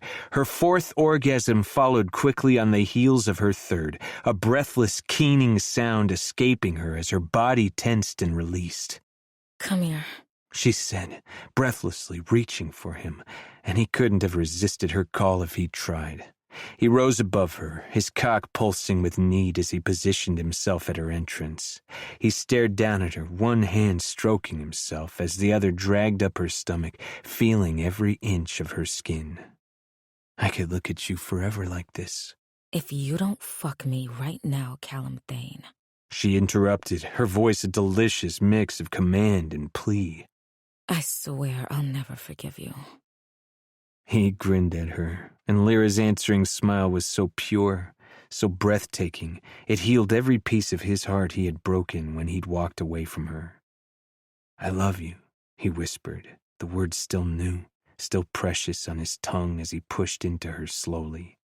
Callum watched her face for any sign of discomfort as he filled her, the sensation overwhelming, tight, wet heat enveloping him inch by inch, her body yielding to his in perfect surrender. He paused halfway, gritting his teeth against the urge to thrust fully into her. It had been so long and she felt so perfect around him. Lyra sighed, her body arching into his as she wrapped her legs around his waist, urging him deeper. Fuck. The word was a groan tearing from his throat as he sank completely into her. For a moment he remained perfectly still, closing his eyes to keep from ending it all too soon as she gasped into his neck. Callum forced his eyes open as he began to rock into her, slow and deep, savoring each stroke. His forehead dropped to hers, their breaths mingling in the narrow space between them. Her eyes remained open, locked with his, a connection more intimate than their joined bodies. In those dark blue depths he saw everything he'd ever wanted. I'm so fucking in love with you, he murmured, brushing his lips against hers. Show me, she whispered, and Callum snapped his hips forward at the command.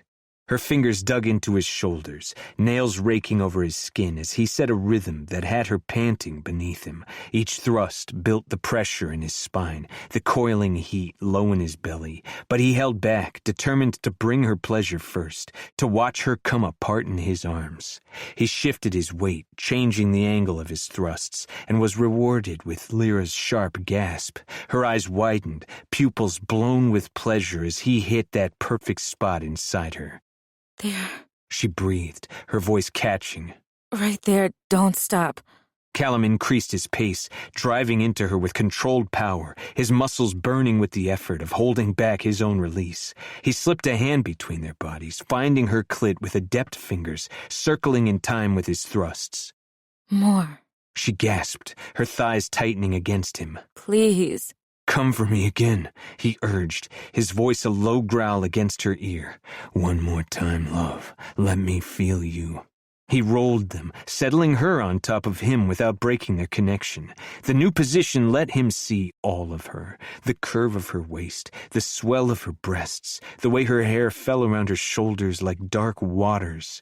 She braced her hands on his chest, rising and falling at her own pace, taking her pleasure from him in a way that made his blood sing. You're a goddess, he breathed, hands gripping her hips to help guide her movements. My goddess. The possessiveness in his voice should have frightened him, but it felt right. She was his now, as he was hers. He had always been hers. Callum watched, entranced, as Lyra rode him, her body moving in a rhythm that seemed to pulse through his entire being. She looked down at him, their eyes locking, and there was such an intensity in her gaze that he felt as though she was seeing right into his soul. Her fingers dug into his chest as her movements grew faster, more urgent. The heat of her surrounded him, gripped him, dragging him closer to the point of no return with each thrust. Callum felt his control fracturing as Lyra moved above him, her pace relentless, drawing him toward an edge he'd been fighting to avoid. His hands tightened on her hips, fingers pressing into soft flesh as he tried to slow her movements, to make this last. Not yet, he groaned, but she only smiled down at him, a wicked, knowing expression that sent heat racing through his veins. Yes. She breathed, rolling her hips in a way that made his vision blur. It's your turn to come undone for me, Callie. The words destroyed what remained of his restraint. He surged upward, capturing her mouth in a desperate kiss as his hips thrust up to meet hers. She gasped against his mouth, the sound vibrating through him as her inner walls began to flutter around his cock. That's it, he growled against her throat, feeling her body tensing. Come with me, Lyra. Now!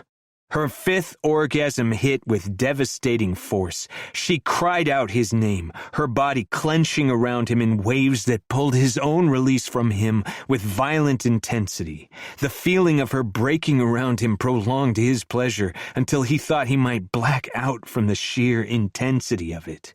He groaned into her shoulder, his hips jerking upward as he spilled inside her, the pleasure so acute it bordered on pain. Every muscle in his body went taut, then released in a rush that left him trembling beneath her. His vision widened out as ecstasy scorched through his blood, burning away every thought, every sensation that wasn't her, wasn't this. They collapsed together, a tangle of sweat-slicked limbs and racing hearts. Callum's arms wrapped around her, holding her against his chest as though she might disappear if he loosened his grip. Her breath came in soft pants against his neck, each exhale sending shivers across his skin. 5. She murmured after a moment, a note of satisfaction in her voice that made him chuckle. As promised. He pressed a kiss to her temple, breathing in the scent of her. Though I'm nowhere near done with you. She lifted her head to look at him, eyebrow raised.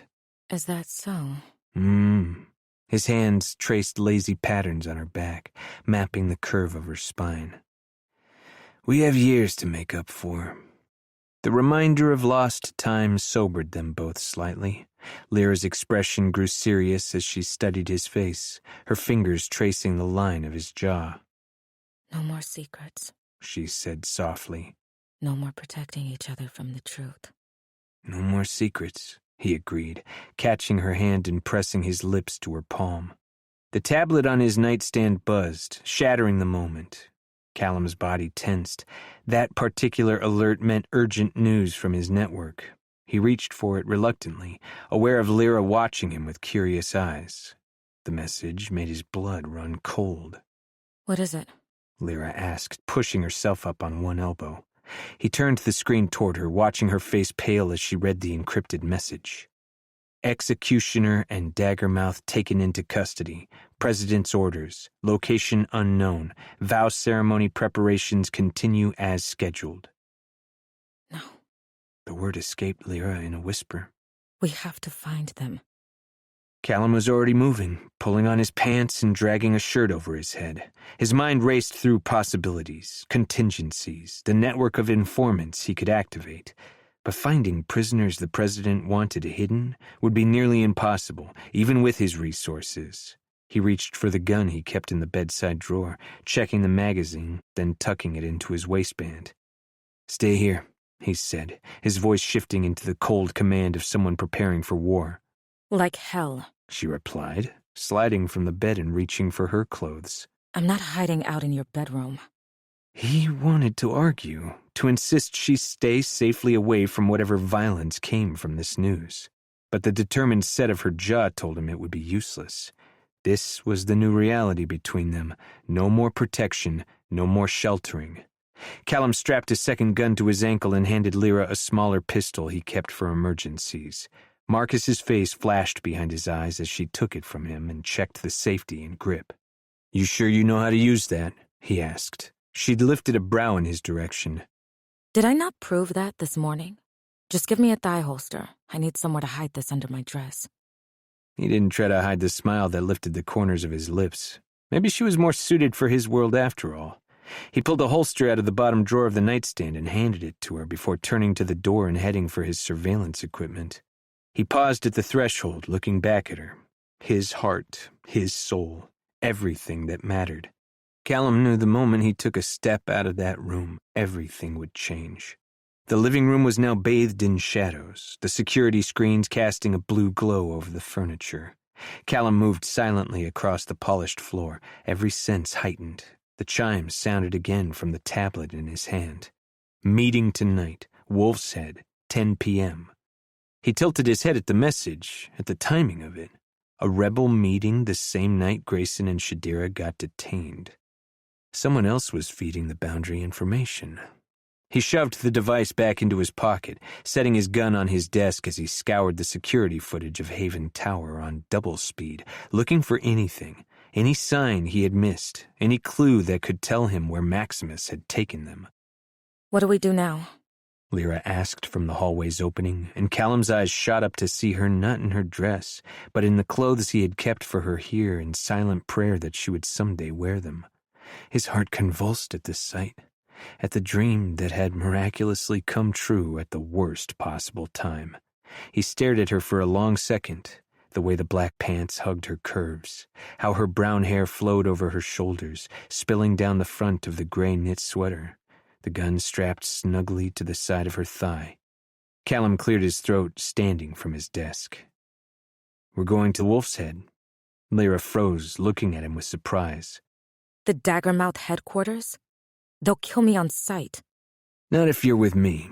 He holstered his gun, then reached for a blade sitting on the desk's surface and pushed it in beside his other weapons. "If Maximus thinks he can use the people we care about as pawns, he's about to learn exactly what I'm capable of." Chapter 28. Welcome to the Revolution. Jameson slipped through the narrow space between two derelict buildings, the shadows wrapping around him as they always did. A weight settled in his chest as he moved. Not quite dread, not quite anticipation, but something darker that had been growing since he'd learned about the vow. The Boundary smelled of desperation tonight, the usual stench of waste and industrial runoff, tainted with fear, with rage. He could feel it in the air, pressing against his skin, seeping through the cracks in the walls around him.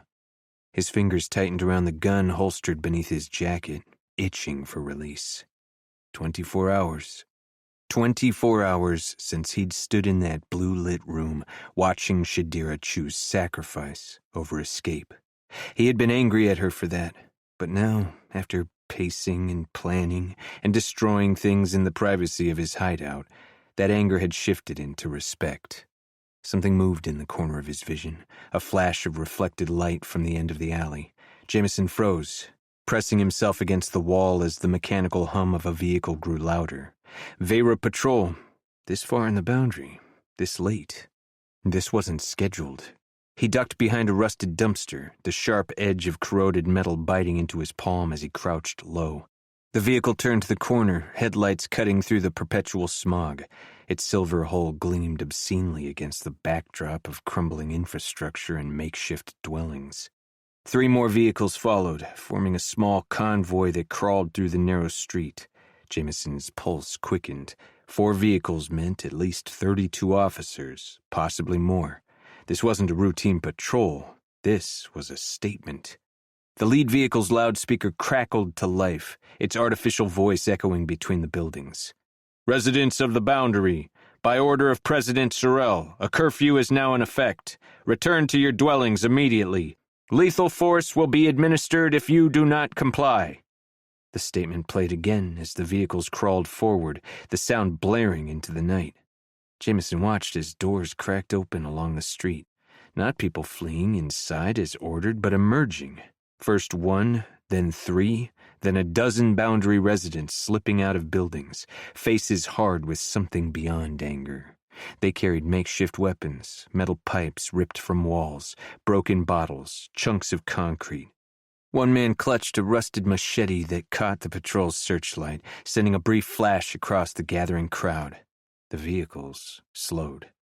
"Disperse immediately," the synthetic voice commanded. "This is your only warning." The crowd didn't listen. It grew, swelling from the shadows of doorways and alleys, until nearly 50 people stood in the street. Their silence was more unnerving than shouting would have been, a concentrated, deliberate quiet that spoke of a decision already made. Jameson recognized the signs. The boundary was done being afraid.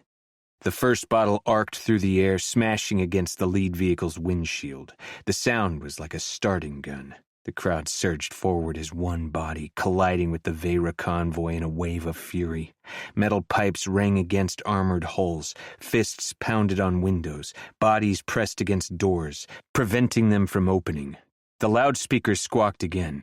"Disperse now, or we will open fire. This is your—" A concrete block crashed through the lead vehicle's side window, cutting off the warning. Glass shattered, raining down on the street as the crowd roared in approval. Hands reached through the broken window, grabbing at the officers inside. The vehicle rocked as more bodies pressed against it, tipping it precariously onto two wheels before it crashed back down. The door of the second vehicle burst open and Vera officers spilled out, weapons raised. Their black uniforms and reflective helmets made them look like insects among the drab colors of the boundary. One fired a warning shot into the air. The crack of gunfire seemed to momentarily freeze the scene. The officers in their defensive stance, the crowd paused in their attack. Then someone from the back of the crowd hurled another bottle. It struck an officer's helmet, exploding in a shower of glass and liquid. The officer staggered, then steadied his weapon, and fired directly into the crowd. A woman fell, clutching her chest as blood bloomed across her shirt like an obscene flower. The crowd's roar became a howl. Jameson moved. He sprinted out from behind the dumpster as the street erupted into chaos, his gun already raised. Vera officers poured from the vehicles now, forming a defensive circle as they fired into the crowd. Bodies fell, but for every person who dropped, 3 more seemed to emerge from the shadows, throwing themselves at the officers with suicidal determination. The nearest officer was separated from his unit, backing away as 3 men advanced on him with raised weapons. His rifle swung between them, panic evident in his jerky movements. His back hit the wall of a building as his helmet turned frantically, searching for escape. There was none.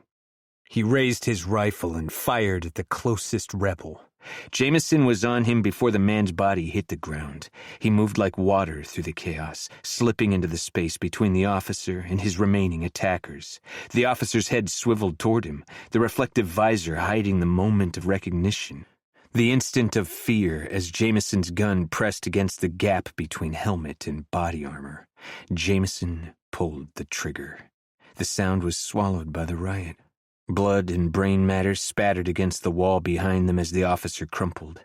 Jameson was already moving, targeting his next victim with the efficiency that had earned him his reputation. A second officer broke from the main group, backing away from the crowd with his weapon raised. He fired twice, dropping a teenage boy who'd been charging him with a length of pipe. The boy fell writhing, screaming. The officer kept firing, bullet after bullet, punching into the fallen child until he stopped moving. It was not protection, it was murder.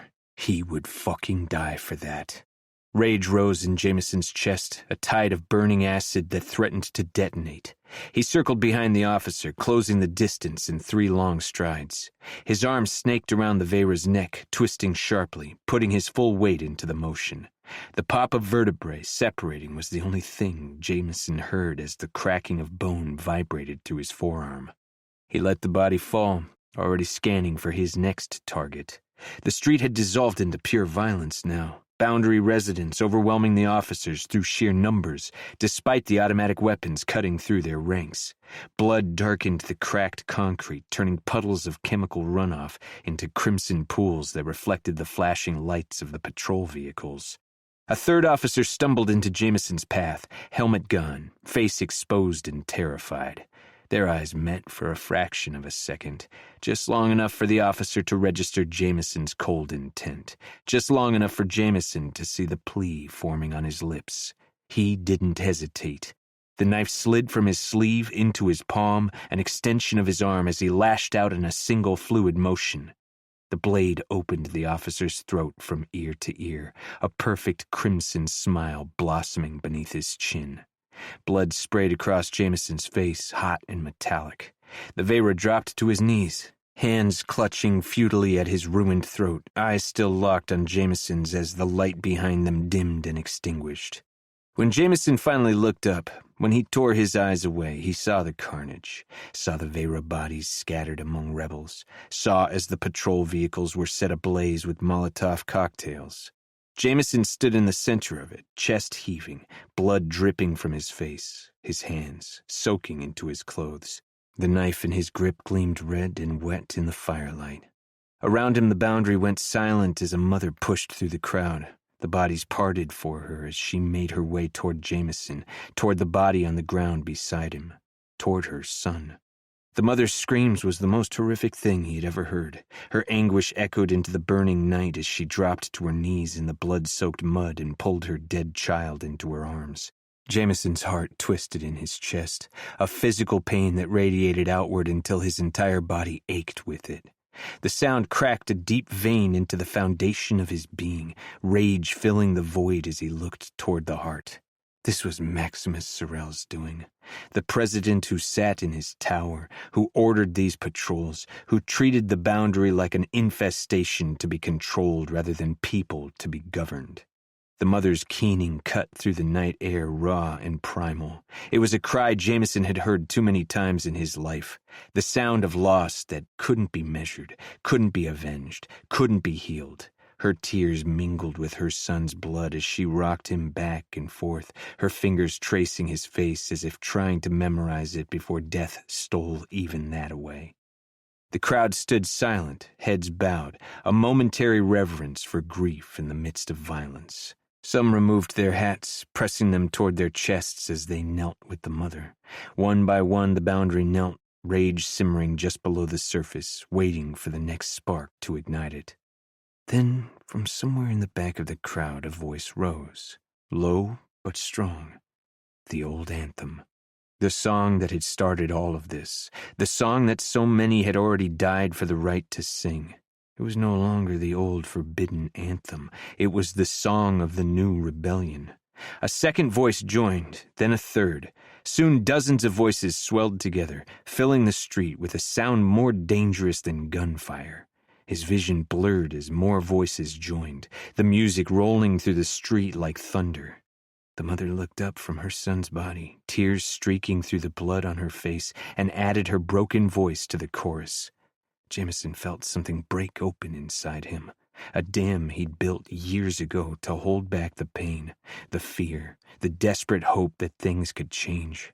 He'd become the ghost, the smuggler, the rebel leader who forced himself to be unbreakable for the cause. But standing here, surrounded by the people of the boundary, bloodied but unbowed, grieving but defiant, he couldn't maintain that distance. These were his people, and this was his home. The last notes of the anthem faded, leaving behind a silence charged with purpose. The crowd's eyes turned to him, recognition dawning on their faces. They knew who he was, what he was. Their protector. A man stepped forward, his face weathered by years in the toxic air of the boundary. "They're coming for us all," he said, his voice carrying in the sudden quiet. "Ain't they?" "Yes," Jameson answered, unable to soften the truth. "The president is planning something big."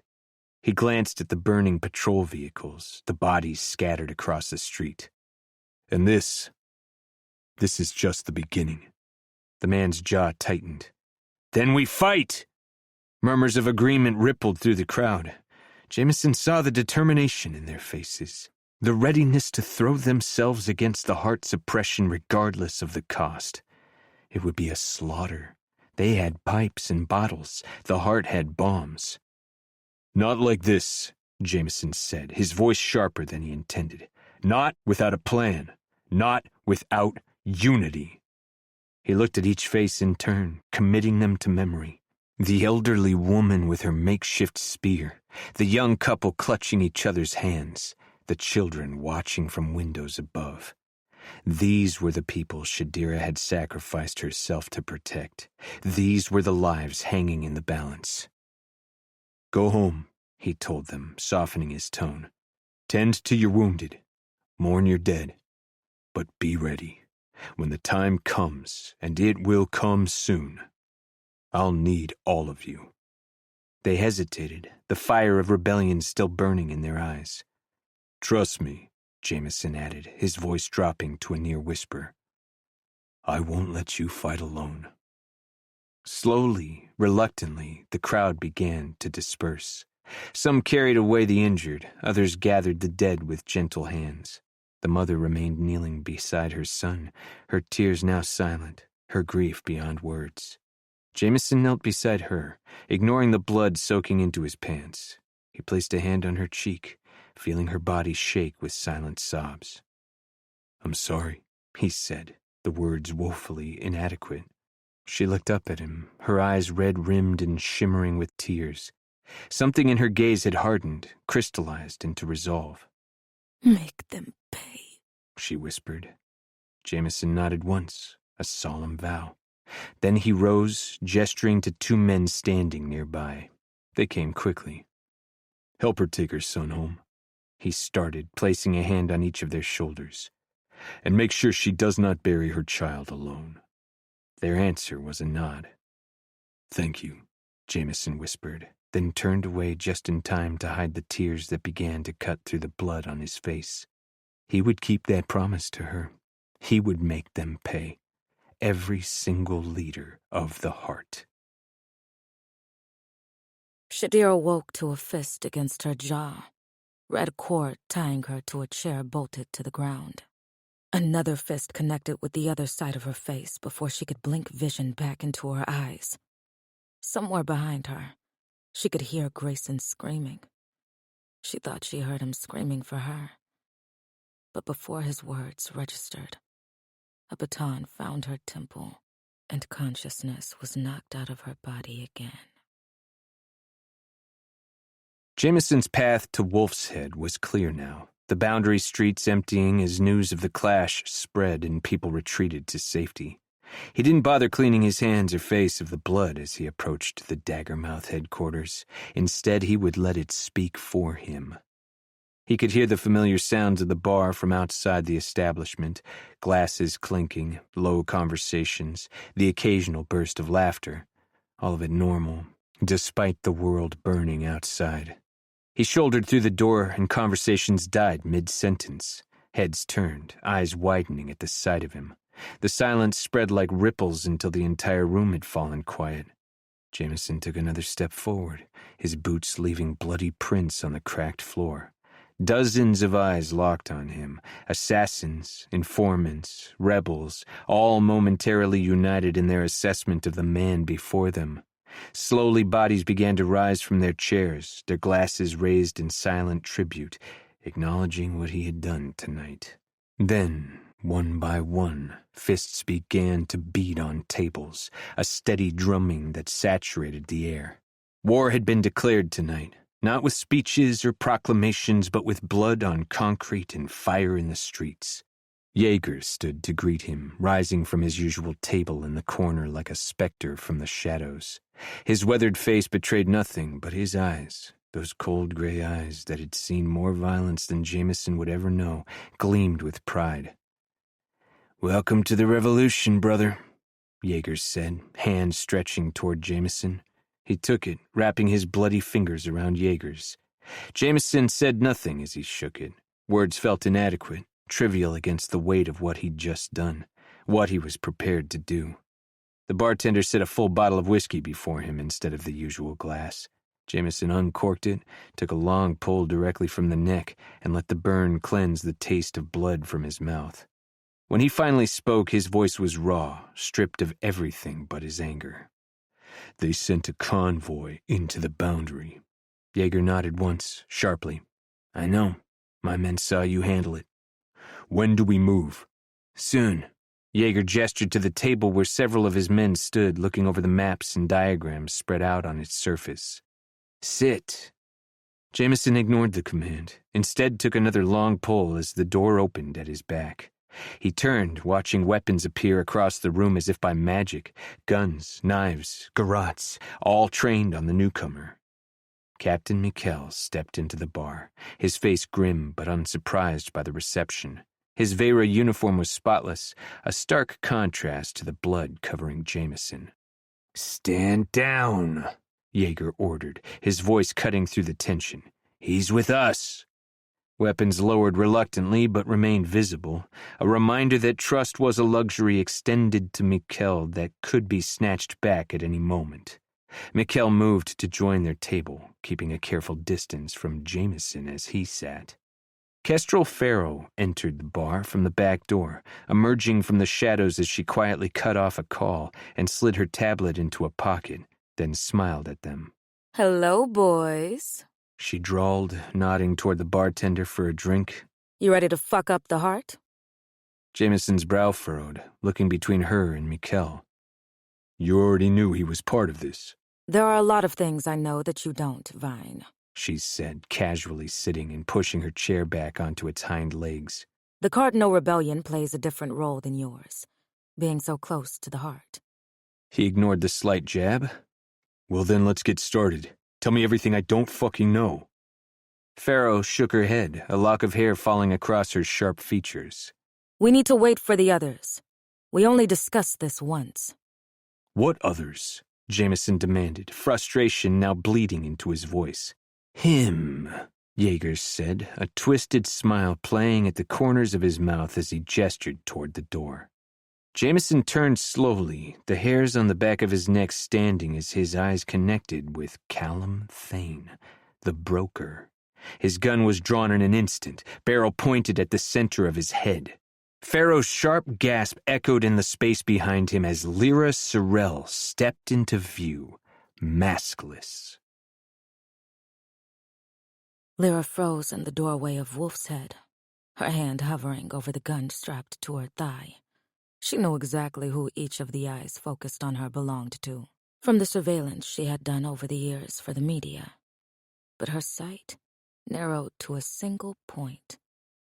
Captain Mikkel, in his pristine Vera uniform, sitting among the rebels like he belonged there. The bar fell silent.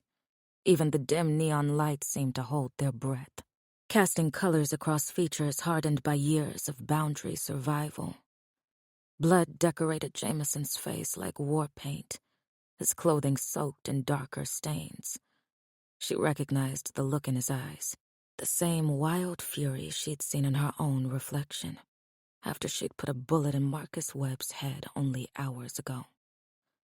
Callum shifted slightly, positioning his body between her and Jameson's gun. The gesture was so subtle, so instinctive, that Lyra doubted he was even aware of it. "I advise you to point that thing away from me," Callum said, nodding to the gun trained on his head. His hands remained visible, relaxed at his sides, but Lyra knew how quickly those hands could produce a weapon of their own. No one moved. The tension pulled tighter, an invisible wire about to snap. Callum broke the silence again, with a low chuckle that somehow made the air in the room even heavier. Well, I'm more shocked every day by the traitors you're collecting, Jaeger." His eyes flicked briefly to Mikkel.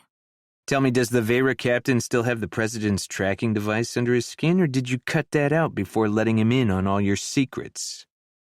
Mikkel's hand unconsciously moved to his forearm, where Lyra knew all high-ranking Vera officers were implanted with trackers. The gesture was confirmation enough. "He's clean," Jaeger answered. "All of my people are clean." "Your people?" Jameson spat, gun still trained on Callum. "Since when did Hart aristocracy become your people, Jaeger?" "Since they proved more useful than your emotional outbursts." A new voice cut in. "Put down the gun, Jameson." Lyra recognized her immediately. Kestrel Farrow, the Cardinal's most notorious information broker. Their rebel leader, the woman whose contact information had been in Brooker's personal effects. "The Princess of the Kingdom finally coming to play with the big boys," Kestrel said, a smirk tugging at one corner of her mouth. "Welcome to the rebellion, Lyra Sorrell. I was wondering when you'd come to the dark side." Jameson's gun wavered slightly, confusion flickering across his blood-spattered face. "What the fuck is going on here?" Jaeger slammed his fist against the table, and Lyra's blood curdled in her veins at the sound, like a gunshot in the tense silence. A programmed reaction to her own father's violent outbursts. Everyone, sit down. Each word of Yeager's carried the weight of a command, not a request. We don't have time for this territorial bullshit. Reluctantly, Jameson lowered his weapon, though his finger remained dangerously close to the trigger. He backed toward the table, but didn't sit, positioning himself with a clear line of sight to both entrances. Callum guided Lyra forward with a light touch at the small of her back. The contact anchored her, kept her moving, even as her mind raced through possibilities, assessing dangers, formulating responses. This was familiar territory for her, navigating treacherous social waters, reading the undercurrents of power and intent. She'd been doing it since childhood in her father's government. Only the setting had changed. A server appeared, setting drinks before each of them. Lyra noted that the men and Pharaoh received whiskey, while she was given wine. Small assumptions about class, even here at the edge of the world. She picked up the glass carefully, then poured the contents onto the concrete floor. Next, she reached for the bottle in the center of the table and poured herself 2 fingers of amber liquid. "I must say," Pharaoh said, swirling her own drink and eyeing her, "I was surprised to get your call, Lyra."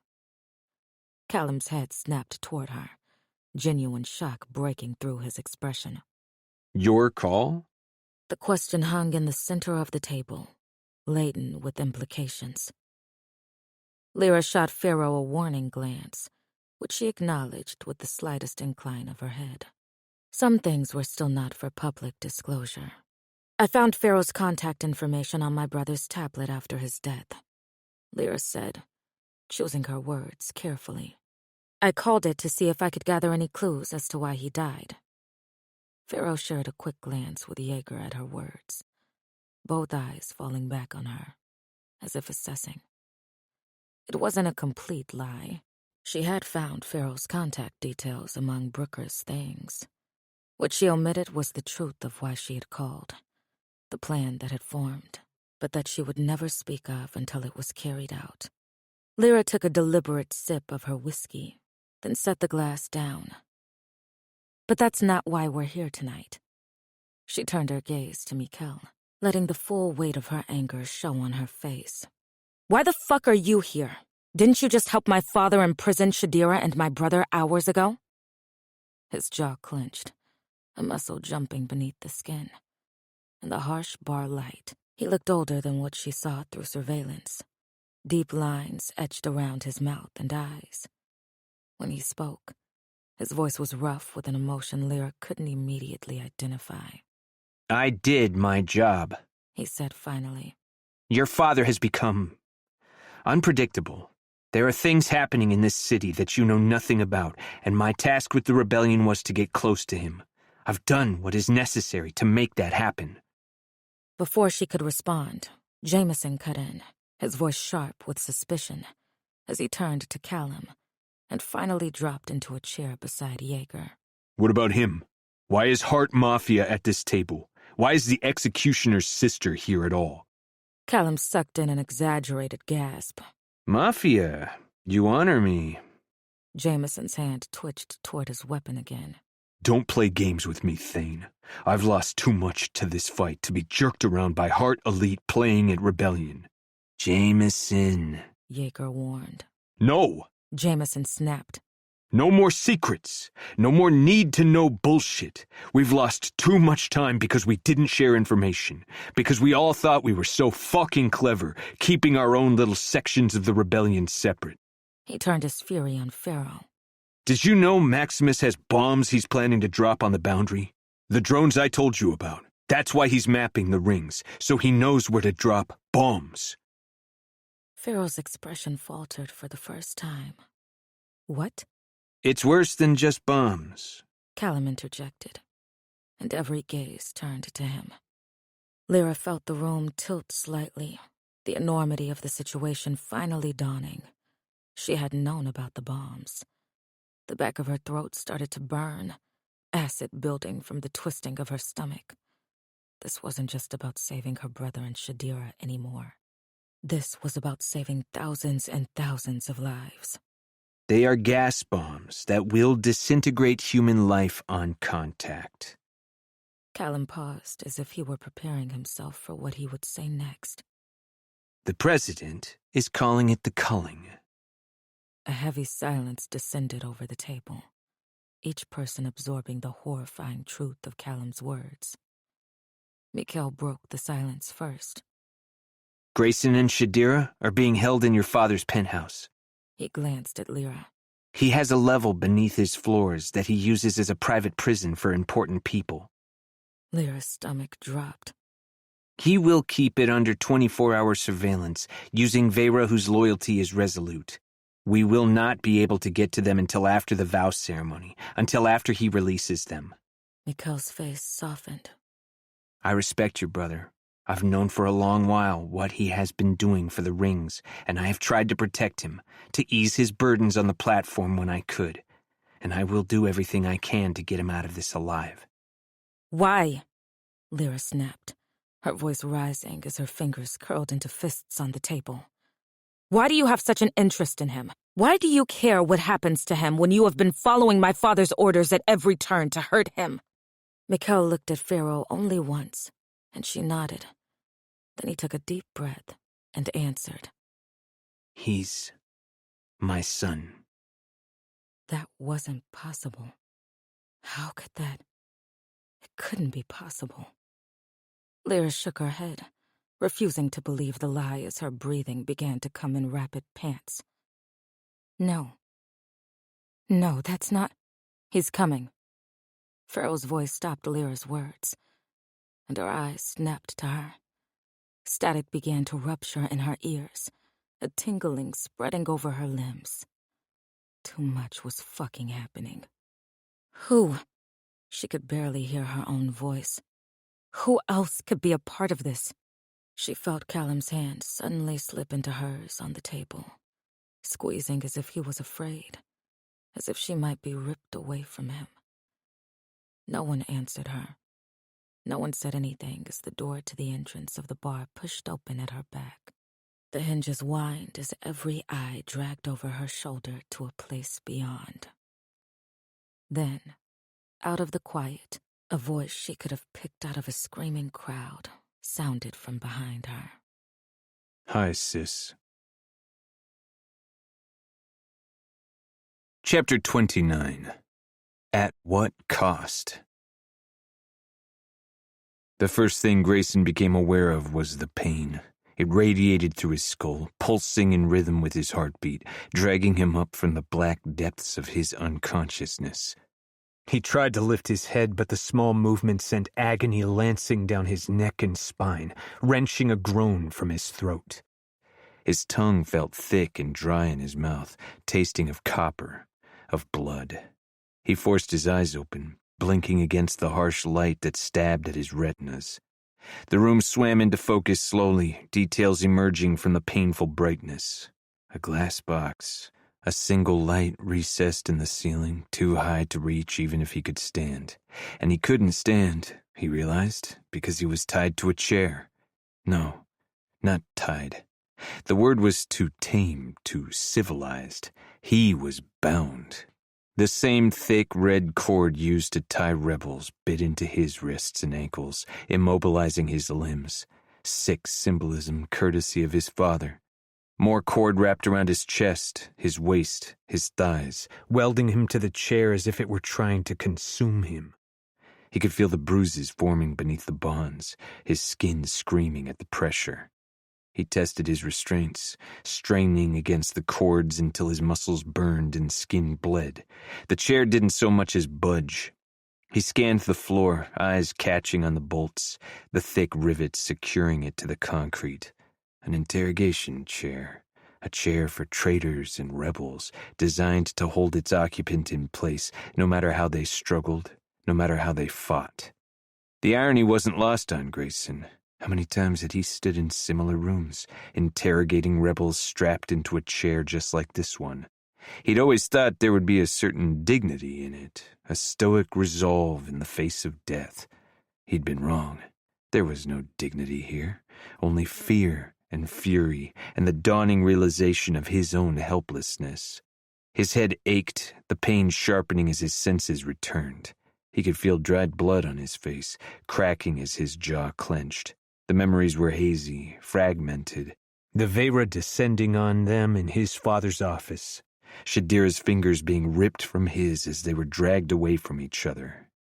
Shadira.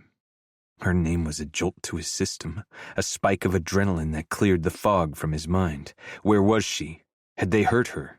The questions churned in his gut, dread mixing with the hot flush of rage. A sound interrupted his spiraling thoughts, a thud, muffled but unmistakable, coming from his back. From the cell next to his. He went still, straining his ears, hardly daring to breathe. Another thud, then another. Then a cry, high and thin, quickly cut off. No, no, no, no. Shadira!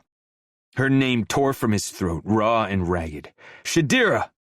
Only silence answered him. Silence, and then the distinct sound of flesh striking flesh, and a whimper that knifed through him, flooding his veins with terror and fury. They were beating her. The knowledge settled in his bones like ice, freezing him from the inside out. She was a mere wall away, enduring blows that should have been for him. This was all his fault. Stop! The word ripped from him, tearing at his vocal cords. Stop it! Don't fucking touch her! His voice bounced off the glass, echoing back to him in mocking repetition. Useless. He was fucking useless. I'm right here! He yelled, straining against the cords until he could feel them cutting into his skin, slicing through flesh. Pain shot up his arms, his legs, his chest, but it was nothing compared to the agony they would put her through. You want to hit someone, hit me! Hurt me instead, you fucking cowards! His only answer was another blow, another muffled cry that shredded something fundamental inside of him. She was trying not to scream, he realized, trying to be strong, to not give them the satisfaction. But he could hear the toll it was taking, each suppressed whimper, each choked-off gasp. She was breaking, cracking, crumbling under their brutality, and there wasn't a goddamn thing he could do about it. Please just hurt me, he shouted, his voice cracking. He wasn't above begging. Not now, not with her pain echoing in his ears, reverberating in his skull. He would grovel, plead, debase himself in any way they demanded if it would make them stop, if it would spare her.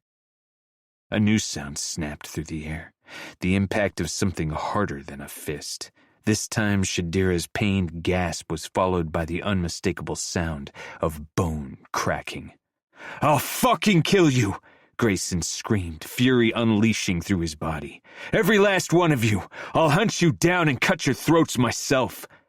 The threats poured from him, vicious and detailed. He described precisely how he would end each of them, how he would ensure their deaths were witnessed and remembered. The words flowed like poison, like blood, like all the darkness he'd kept contained for so long.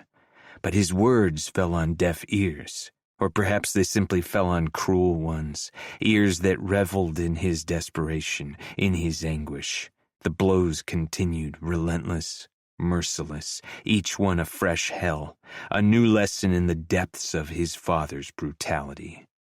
Between his screams, between her gasps and the blows and the all-consuming rage, another emotion began to take root in the center of Grayson's chest as he listened to them torture her. An emotion he'd been denying, suppressing, hiding from. Strapped to this chair, listening to her agony, that emotion demanded to be named. Still he refused to acknowledge it. Her cries were weakening now, fading into little more than ragged breaths and soft, broken whimpers. Grayson's heart seized at the sound, at the wet rattle in her lungs that spoke of internal damage, of injuries that might never heal. Shadira, He breathed, his voice cracking into shards on her name. Hold on. Just hold on. I'm here. I'm right here. The blows finally ceased, leaving a ringing silence in their wake. Grayson held his breath, straining to hear any sound, any indication that she was still breathing, still fighting. Then, out of the terrible quiet, a new sound emerged. Footsteps, slow and measured, echoing in the space beyond his cell. The deliberate tread of expensive shoes on concrete, each step a declaration of power, of control. Grayson knew that walk. He'd heard it on marble floors and parquet ballrooms, had felt it vibrate through his bones as he hid in closets as a child. It was the sound of his nightmares, of his darkest fears and deepest shames, the sound of his father. Maximus Sorel stepped into view behind the glass, his golden mask gleaming in the harsh light. He stood before Grayson's cell, his posture relaxed, almost lazy in its arrogance. When he spoke, his voice was the rich, smooth baritone of a practiced orator, a charismatic leader, a lie given form. Oh, my son. Despite the pain, despite the fear, and the soul-deep anguish still reverberating through him, Grayson felt his lips pull back from his teeth in a snarl. I am going to fucking kill you. Shadira was caught in a world of blood and pain, each nerve ending shrieking in agony. The blows stopped suddenly, the absence of new pain almost as shocking as its infliction. She drew in a shuddering breath, tasting copper on her tongue, feeling it bubble in her lungs. She blinked through the swelling around her eyes, squinting against the light. Her cell resolved itself in increments. The details filtered through a haze of concussion and Maximus's best efforts to break her. She would not break for the devil. Red cord bit into her flesh, weaving across her body in a grotesque web, binding her so tightly she couldn't tell where her battered skin ended and the restraints began. She was no stranger to pain, to imprisonment, to the unique cruelties the heart reserved for those it deemed enemies. But this was new. This was intimate, personal in a way that chilled her beyond the freezing cold of the cell.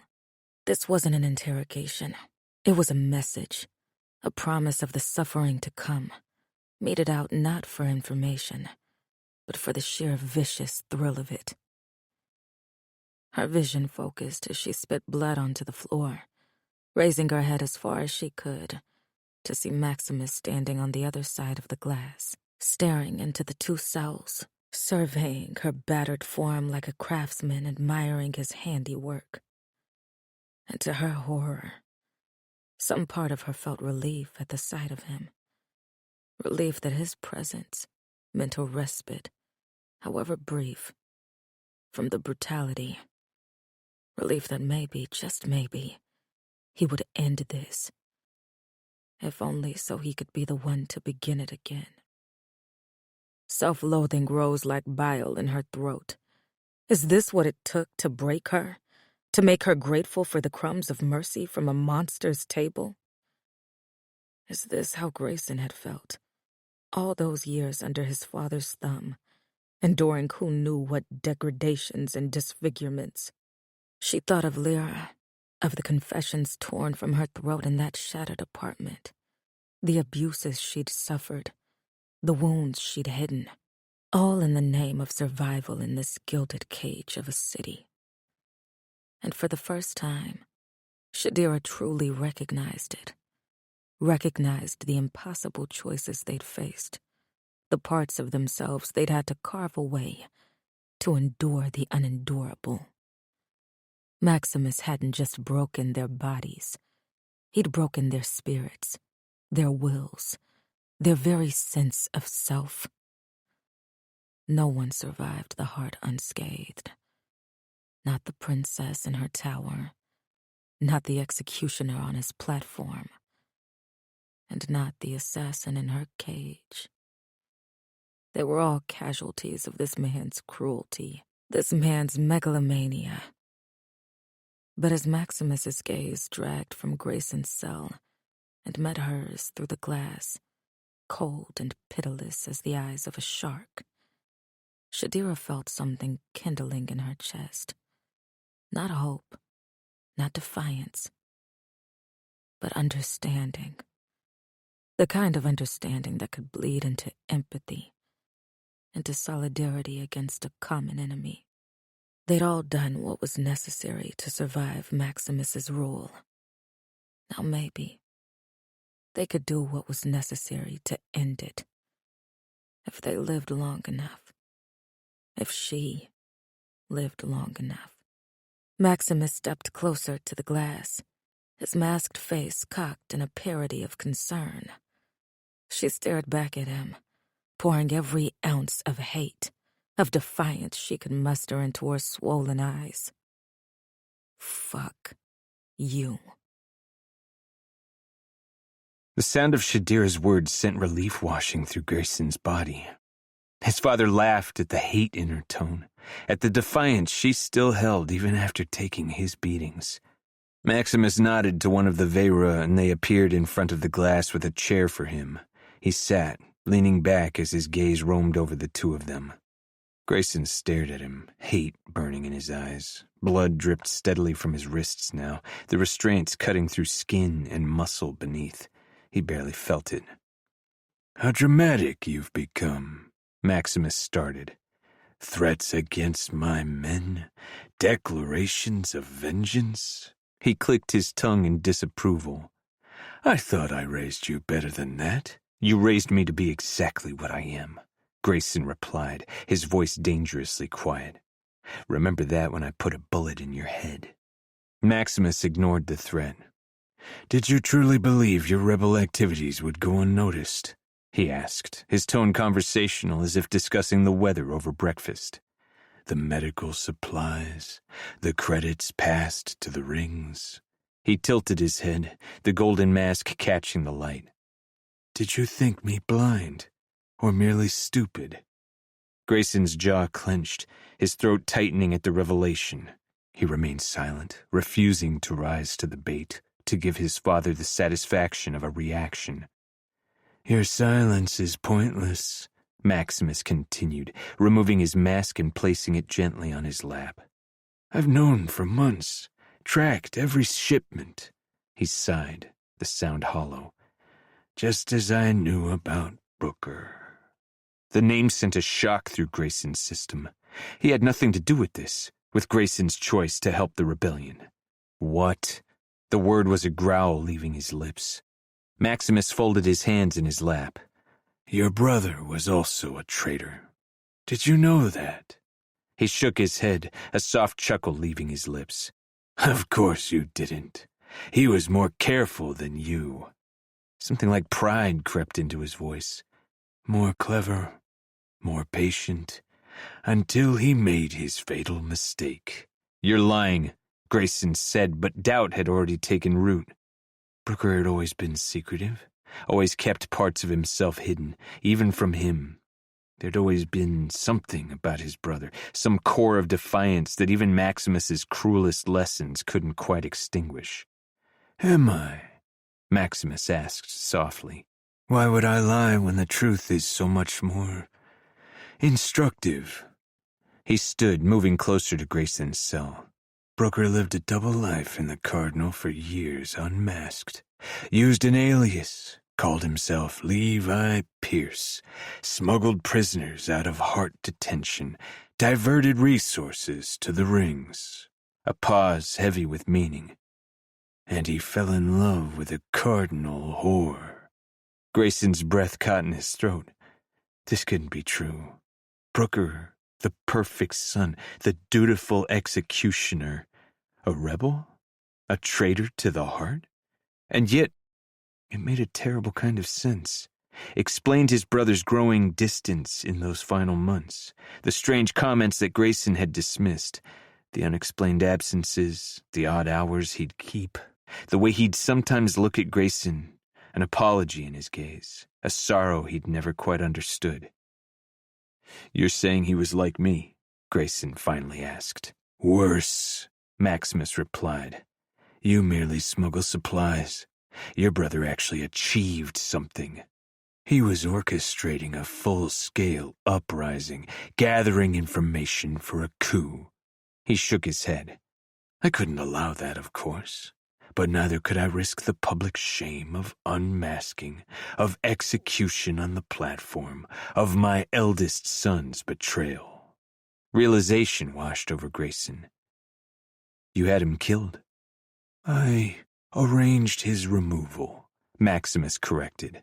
Quietly, efficiently, through contracted means that could never be traced back to me. He turned slightly, his eyes glancing toward Shadira's cell. A contract carried out by the Daggermouths, by their most talented mercenary. Grayson felt as though he'd been plunged into ice water. He tried to twist in his chair, tried to look at Shadira through the cell wall at his back, but the bindings only cut deeper as they held him in place. No, he whispered, the word barely audible. No, that's not.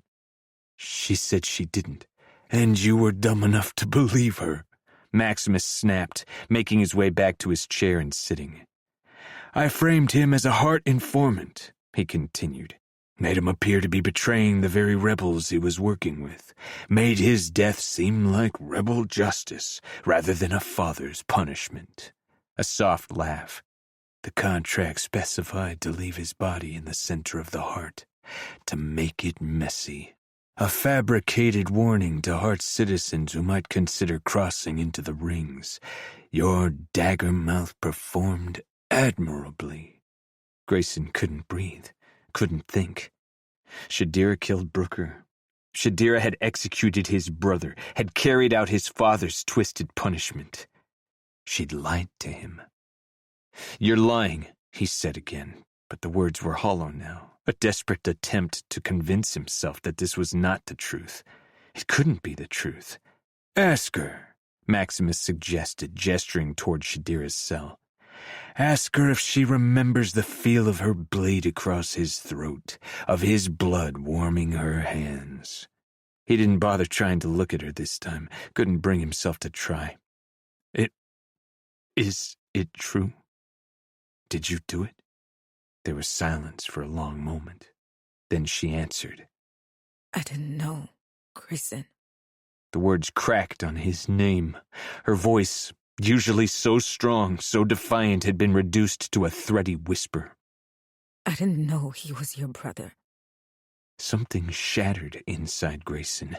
A small, choked sound escaped him. The absurdity of it all. The perfect, twisted symmetry. His father's ultimate manipulation. There it is, Maximus said softly. The truth. The woman you love murdered the person you loved most in this world. Love. The word ignited rage in his chest. Grayson couldn't love her, couldn't give form to the feeling that had been growing in his chest, taking root in the very core of him. Not now. Not in the face of this betrayal, this devastation. Not after this. Maximus leaned forward, brushing dirt off his pants as if he had not just placed a grenade within Grayson's ribcage. Of course, Brooker's death was merely the beginning. I had planned similar fates for both of you. The words penetrated the pain collecting in Grayson's soul, pulling him back from the edge of complete collapse. What are you talking about? Surely you've realized by now, Maximus continued. The contract on your life. The assassin sent to kill you. A growl vibrated through Grayson's throat, but he bit it back. His mind returning to logic as it always did when feeling became unbearable. His father was talking openly, was sharing secrets. Whatever he said he could use, he needed to keep him talking. I had hoped for her to do a better job, Maximus said, running his fingers over the mask in his lap. First Brooker's death at the hands of a Daggermouth, then yours, a devastating tragedy for the heart, proof that the rings had become ungovernable. A pause, the perfect justification for what comes next. The culling, Grayson breathed, horror dawning as the pieces started falling into place. You plan to use our deaths to justify mass murder. Maximus waved a dismissive hand. Population adjustment. They're people. Shadira cut in, her voice laced with poison. Not statistics. Not equations to balance. They're vermin, Maximus countered, not bothering to look at her. Parasites draining the heart's resources, contributing nothing of value. Better to clear them out. Make room for those who deserve the protection of our city. Make room for what? Grayson demanded, a new suspicion forming. Maximus met his eyes and a sickening smile twisted onto his face. For the future. The city-state to the north is failing. Its elite, people of culture, education, wealth, need somewhere to go. Newfound Haven has the infrastructure, the security. All it lacks is space. The full depravity of his father's plan ossified in Grayson's mind. You're insane, Grayson whispered. I'm pragmatic, Maximus corrected. The world is changing, son. Those who adapt will survive. Those who cling to outdated notions of equality will perish. He paused. The old ways, the old power structures, they're crumbling, and it's up to us, the strong, the worthy, to shape what rises from the ashes. At what cost? Shadira's voice cut through the tension between father and son. How many lives are you willing to sacrifice for your utopia? Maximus turned to her, his posture straightening into something threatening. At any cost, he said simply. Whatever is necessary to ensure the heart's survival. He stood, straightening his dark blue suit. The vow ceremony will proceed as planned. You will both cooperate fully. You will present yourselves as the perfect symbol of unity between a heart and boundary, and use your voices to convince those loyal to the heart to come forward, to be spared. And in exchange, I will consider modifying my plans, perhaps sparing key sectors of the rings. He placed his mask back over his face and turned away from them. Resist, and I will ensure you watch thousands die before I kill you both. The bombs are ready, the targets selected. One word from me and the boundary burns. With those words hanging in the air, Maximus signaled to the guards. They fell into formation around him as he exited, the heavy door closing behind them with a final, echoing thud. Silence descended over the cells, broken only by the ragged sound of Shadira's breathing. Grayson sat motionless, staring at the concrete floor where his blood had pooled beneath his chair, then dried. His mind was a hurricane, each emotion crashing against the others, leaving him numb in their wake. His father had paid for Brooker's contract, and Shadira had been the one to carry it out. The knowledge sat in his chest like a stone, crushing his lungs. His heart. Grayson. Shadira's voice reached him through the glass. Grayson, please. Stop, Grayson said, the word barely audible. He couldn't do this. He couldn't hear her voice. He couldn't stand the sound of it, the pain it held, the lies it told. I need you to understand. Please. His voice was shattering now. That grenade Maximus had planted in his chest finally detonating. Please, just stop. Chapter 30. Those two things. Lyra sat across the table from her brother, her dead brother. Her mind refused to process what her eyes were seeing. Brooker. Alive. Breathing. The world around her seemed to blur at the edges, the voices planning at the table becoming distant and muffled, as if she were underwater.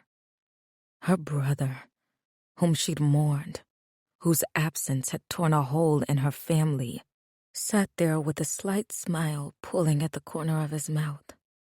The same smile he'd worn when they were children, and he'd successfully pulled a prank. Only this wasn't a childish trick. This was an earthquake shattering the foundation of everything she thought she knew. She couldn't move, couldn't speak, could barely breathe as he shifted in his chair, leaning back casually like he hadn't just been resurrected. Callum's hand tightened around hers beneath the table, his thumb stroking reassuringly across her knuckles.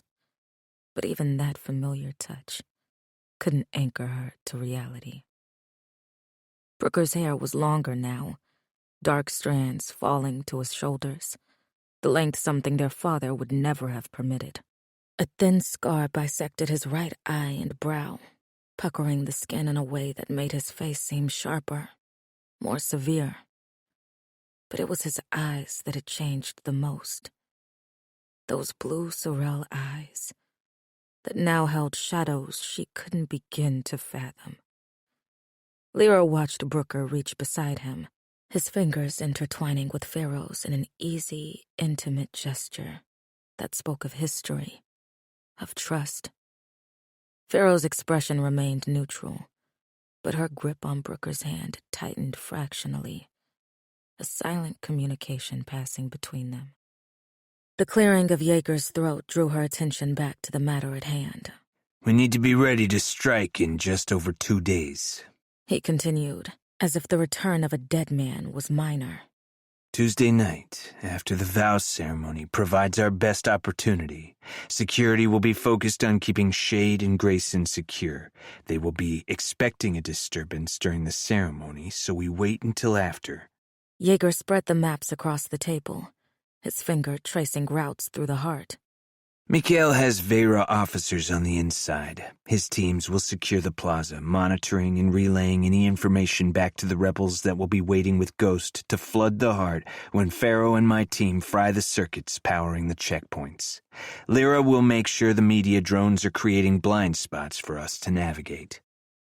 Lyra heard the words, saw Yeager's finger moving across the paper, but they made no sense. Nothing made sense. Her brother was alive. Her brother was alive and had been working with the rebellion all along. Her brother was alive and holding hands with a rebel leader, while Grayson was being held prisoner by their father. What the fuck? Brooker laughed, the sound achingly familiar. There she is. How dare you? Her voice was barely above a whisper, trembling with rage. How dare you sit there and laugh? The smile faded from his face. Do you have any idea what you've done? She leaned forward, her body vibrating with fury. Do you know what it did to us? What it did to me? Her voice rose with each question. To Grayson! She pulled her hand from Callum's, needing to feel unanchored, untethered in her anger.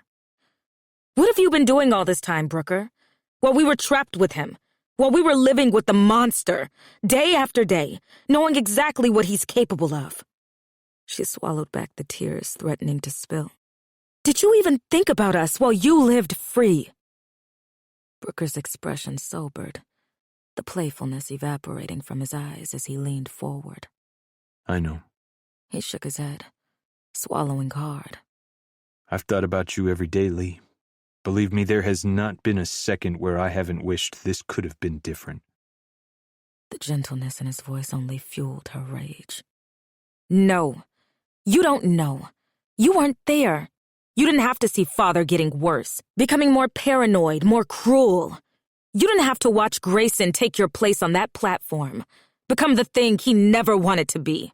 There was no other way, Brooker said, his voice low and urgent. He needed to believe I was dead. The heart needed to believe I was dead so I could continue my work. Your work? She spat the words. What work could possibly be worth letting your family think you were murdered? His eyes hardened. Saving thousands of lives? Building a resistance that could actually challenge Father's power? Creating an escape route for people trapped in the heart? He squeezed Pharaoh's hand. Finding people I could trust with the truth. Lyra gasped as the words tore like a bullet through flesh. He couldn't trust her. Didn't trust her. I see, Lyra answered, her own voice going hard. Guilt flashed across Brooker's face, a genuine emotion cracking behind his eyes. But before he could speak again, her gaze shifted to Mikkel, her fury finding a new target. What do you mean Grayson is your son?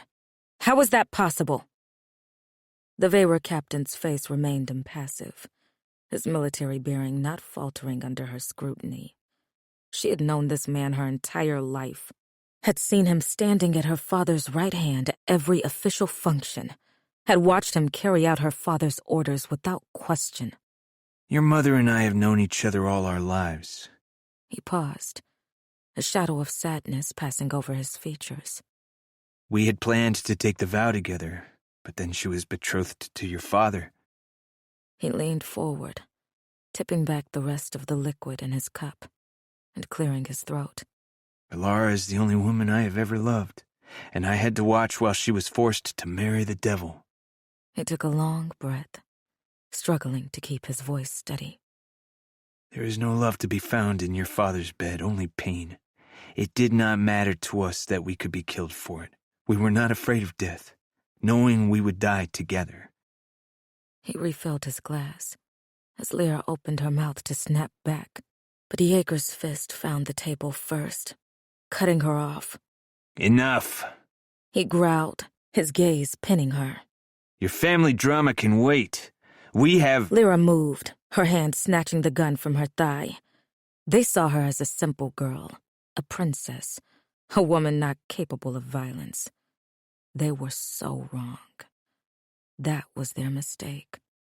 That was the reason she was able to train the barrel of her gun on the center of Jaeger's skull before being shot down in a room full of assassins.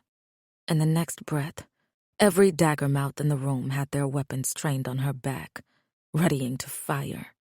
Time seemed to tilt around her as she watched Brooker's eyes widen, as she felt Callum slowly move his own hand to his gun, as she watched Jaeger's back straighten.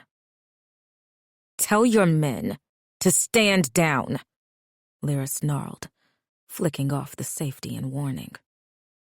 Jaeger didn't hesitate as he signaled to them. She could feel the weight lift off her back as the guns lowered, but remained ready.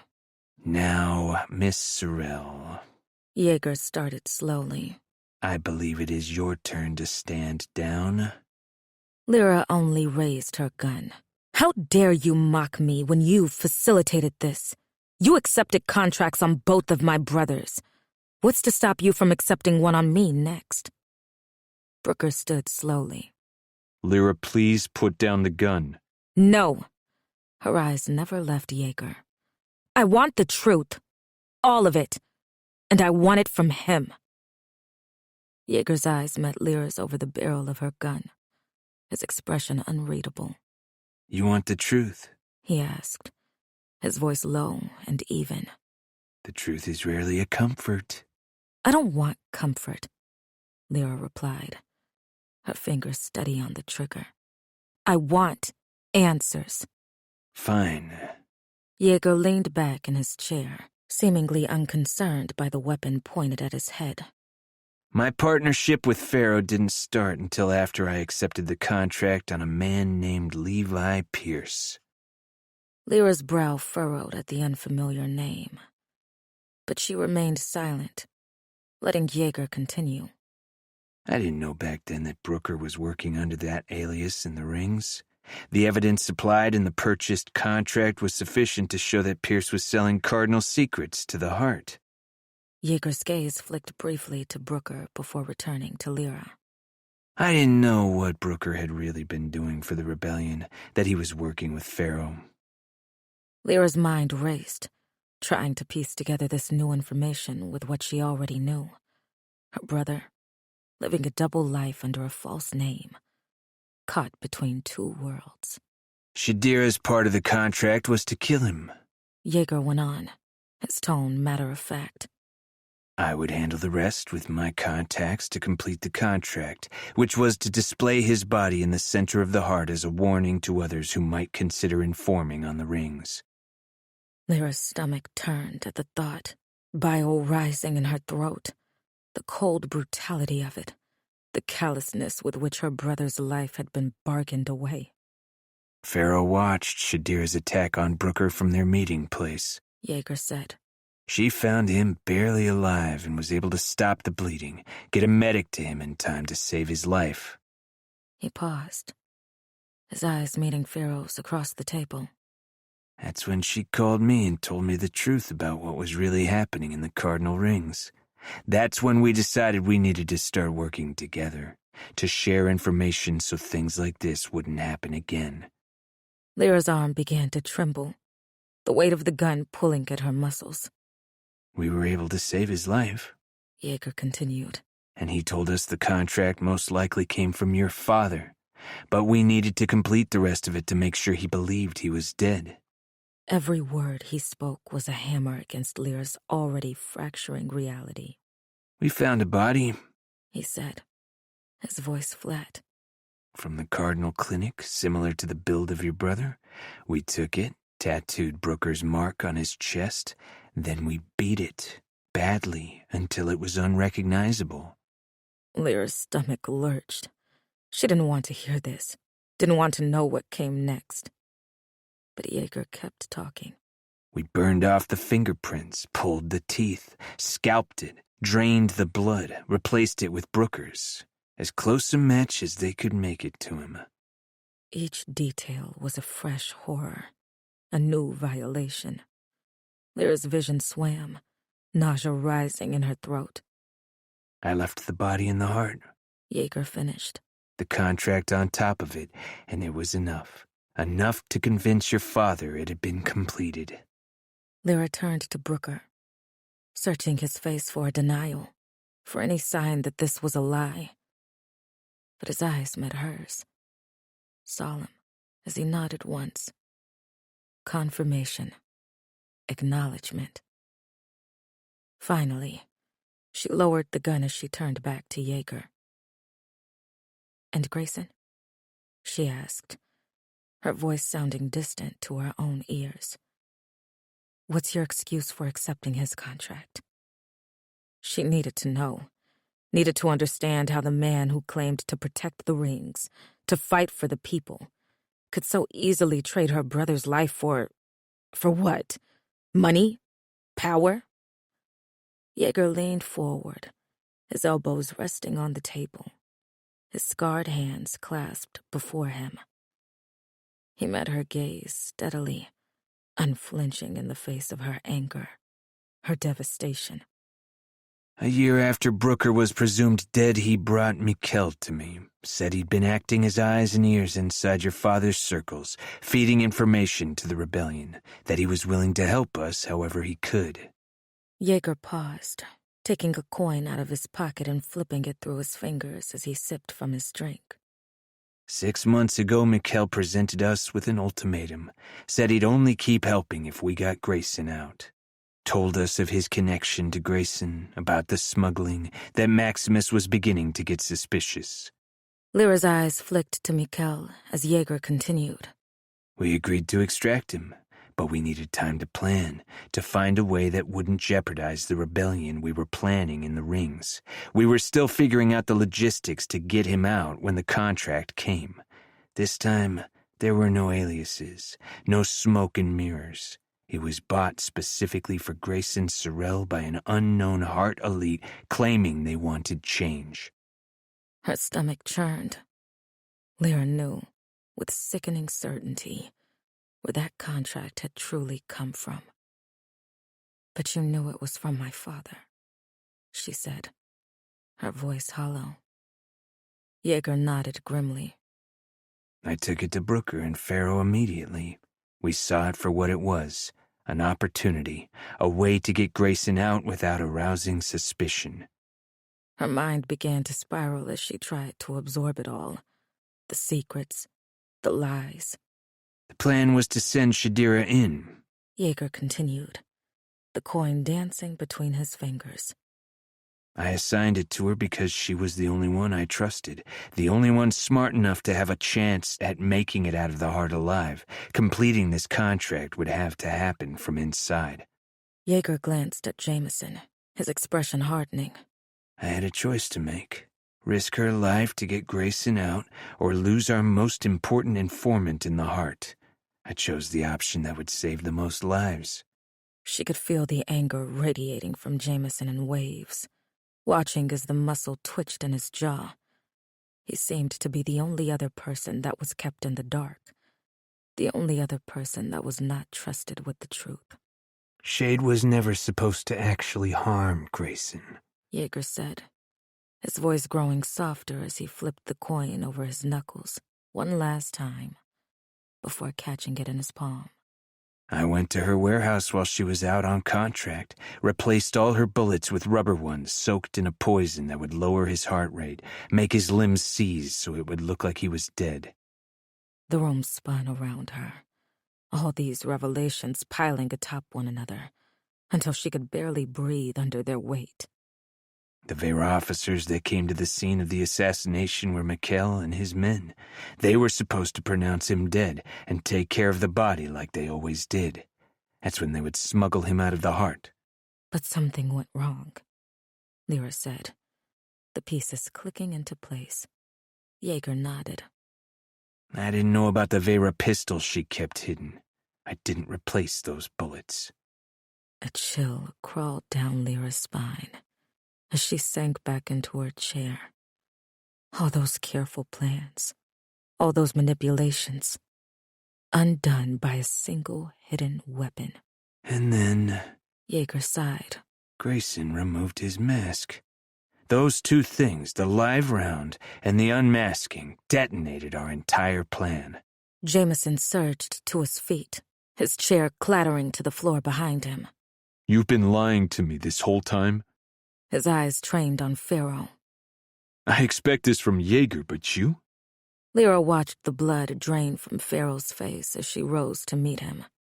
That's not what this is, Jay. I came to you for help, sharing all of the information I had. I begged you to help me find a way to keep everyone safe, and you let me sit there in fear, and you said nothing. The betrayal in his voice resonated in Lyra's chest, his pain reflecting her own. This is why we didn't tell you first. Yeager hissed, and Jameson's eyes snapped toward him. We planned to tell you after Grayson was out, once the extraction was complete, because you are emotional. You are an idealist, believing you can save everyone. But you can't, Jameson. We cannot save everyone. Jameson opened his mouth to speak, but Yeager raised a hand. We tried to get Shade out for you safely. We have not betrayed you, only kept you in the dark to the things you did not need to know until you were capable of focusing on something other than her. But that mission was not a failure. We learned valuable information through you, that the president plans to bomb us, that there are things he keeps even from Mikkel. Callum finally spoke, his voice level, relaxed. I think we can all agree that we should have trusted each other from the beginning, that unity, in light of all we know now, would have been the better route. But we're here now, and we don't have time to fight between ourselves. Grayson and Shadira don't have time. The rings do not have time. He tapped a ring against the table, the wrap of it vibrating through Lyra. We have to get back to the heart, so let's stop fucking around and finish this. Lyra clenched her jaw, forcing back the tide of questions that were trying to drown her. Callum was right. The conversation continued around her, tactical details and contingency plans flowing in a current her ears refused to hear. Instead, her eyes remained fixed on her brother, studying the changes time and secrecy had carved into him. He was leaner, harder, his softness replaced by the sharp edges of a man who had lived in the shadows. Her gaze drifted to Callum, watching his face as he discussed extraction routes with Yeager. His expression was focused, determined. He had known. Somehow, he had known all of it. He hadn't flinched at a single revelation, hadn't shown surprise to any of the truths shared tonight. He'd known Brooker was alive, and he'd kept it from her. Lee, did you hear me? Her eyes snapped to Brooker. I said we will need a distraction when the Daggermouths move on Maximus. Brooker repeated. You'll have one, she promised, and something in her voice sent a chill down her own spine. The heart won't know what hit it. Chapter 31. Past tense. There had been no food, no water, only the rhythmic sound of Grayson's breathing at Shadira's back from his cell. She couldn't tell how long they had been there. The Vera officers hadn't returned since Maximus's visit. No more beatings, but also no sustenance. A different kind of torture. Slower, more deliberate. Her tongue was swollen in her mouth, dry as sand. Thirst clawed at her throat, a desperate animal scratching to be freed. She tried to shift in the chair, seeking any position that might ease the pressure on her broken body. But the cords bit deeper with each movement. A hiss of pain escaped through her cracked lips, echoing in the sterile cell. Her mind drifted in and out of clarity, memories surfacing and submerging like debris in murky water. Contract 205. The words repeated in her mind, a mantra that at once meant nothing more than another job, another target, another mark to eliminate for the good of the boundary.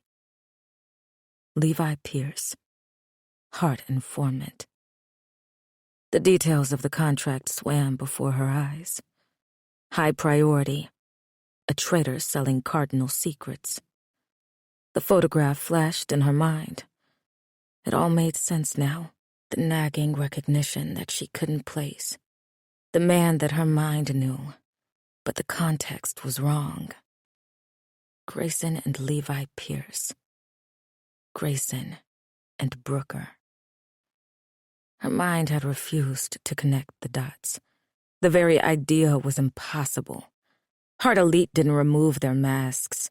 They didn't venture into the Cardinal without guards, without protection, without the trappings of their status. Shadira's stomach twisted. She had been jealous of the Daggermouth that got that contract and wished it had been hers.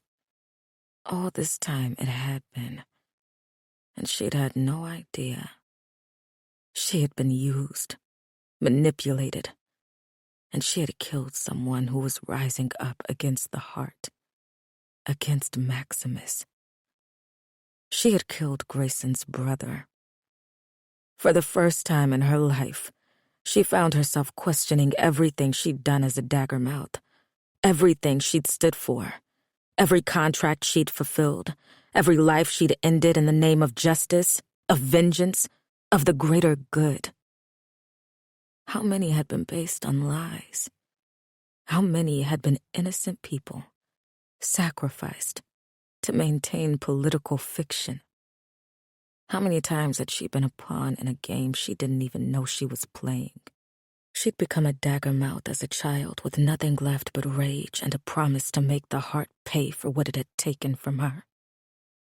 Yeager had seen her potential, had molded her into a weapon, had given her purpose when she had none. But what purpose? To kill on command, to eliminate targets without question, without hesitation, without ever considering that the lines between enemy and ally, between guilty and innocent, might be blurred beyond recognition. She told herself she was fighting for the boundary, for justice, for a better future. But maybe she'd been nothing more than another cog in the machine of oppression, just serving a different master. The tears came without warning, silent trails cutting through the dried blood on her face. She didn't bother trying to stop them. What was the point of pride now? Grayson, her voice raw and barely audible. The quiet between them had become its own kind of prison, more isolating than the glass walls surrounding her. Please talk to me. No response came, just the sound of his breathing, steady and controlled. Too controlled. She knew that rhythm, the deliberate inhale and exhale of someone fighting to maintain composure. The silence from his cell was worse than any beating. She'd have been prepared for physical pain, for torture, for death. But this emptiness where his voice should be, it hollowed her out from the inside. I know you hate me. She tried again, each word scraping her parched throat. I would hate me too. But please, I need to know what you're thinking. I need you to talk to me. What do you want me to say? His voice cut through the silence, hard and cold as the concrete beneath her feet. There was something in it she'd never heard before. Not just anger, but a void, an emptiness where emotion should be. I don't know, she admitted, relief and dread mingling at finally hearing his voice. Anything. Scream at me. Tell me you hate me. Threaten me. Tell me you're going to kill me. Just something. He didn't speak. I'm sorry, she whispered, the words woefully inadequate against the magnitude of what lay between them. I didn't know, Grayson. I swear to you, I didn't know who he was. The silence resumed. Minutes stretched into what felt like hours, the quiet growing heavier with each passing moment, the ache in her chest expanding until it threatened to consume her. She wanted his rage, his hatred, even disgust, anything but this. Some part of her deep down felt the sharp threat of fear, as if somehow she could lose him without ever having had him in the first place. Please, she finally said again, the desperation leaking into her voice. You lied to me, Grayson answered, anger finally breaking through the emptiness. You looked me in the eyes and fucking lied to me. No, Grayson, I didn't know. Her words were frantic. You heard your father. He was using an alias. I had never seen his face. I didn't know it was him. I thought I could trust you. Grayson's voice cracked, emotion finally bleeding into his words. You were just another tool like me, like all of us. Shadira's tears flowed freely now at the truth in his words, the salt stinging where they met open wounds. She had become exactly what she'd sworn to destroy, a weapon wielded by the powerful against the innocent. Her entire identity, everything she'd built herself to be, crumbled around her. She didn't know who she was anymore. Couldn't separate one regret from another as they all crashed together in her mind, a kaleidoscope of shame and horror. I believed in what I was doing, she whispered. I thought I was protecting the boundary, fighting back against the heart. I was so fucking blind. The silence that followed felt like a chasm opening between them, widening with each ragged breath she took. Still, she continued, unable to stop the words pouring from her. For years, I've been so certain, so righteous, so fucking sure I was on the right side. A bitter laugh escaped her, turning into a painful cough that rattled her broken ribs as she gasped. I don't know what I'm doing anymore. I don't know who I am. Saying the words out loud, giving them power, collapsed something in her mind.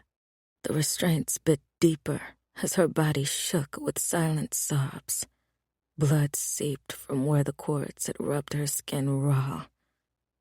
But she barely felt it, The physical pain was nothing compared to the agony tearing through her heart, her soul, her very being. She'd spent her entire life fighting against the heart, against the system that had taken everything from her.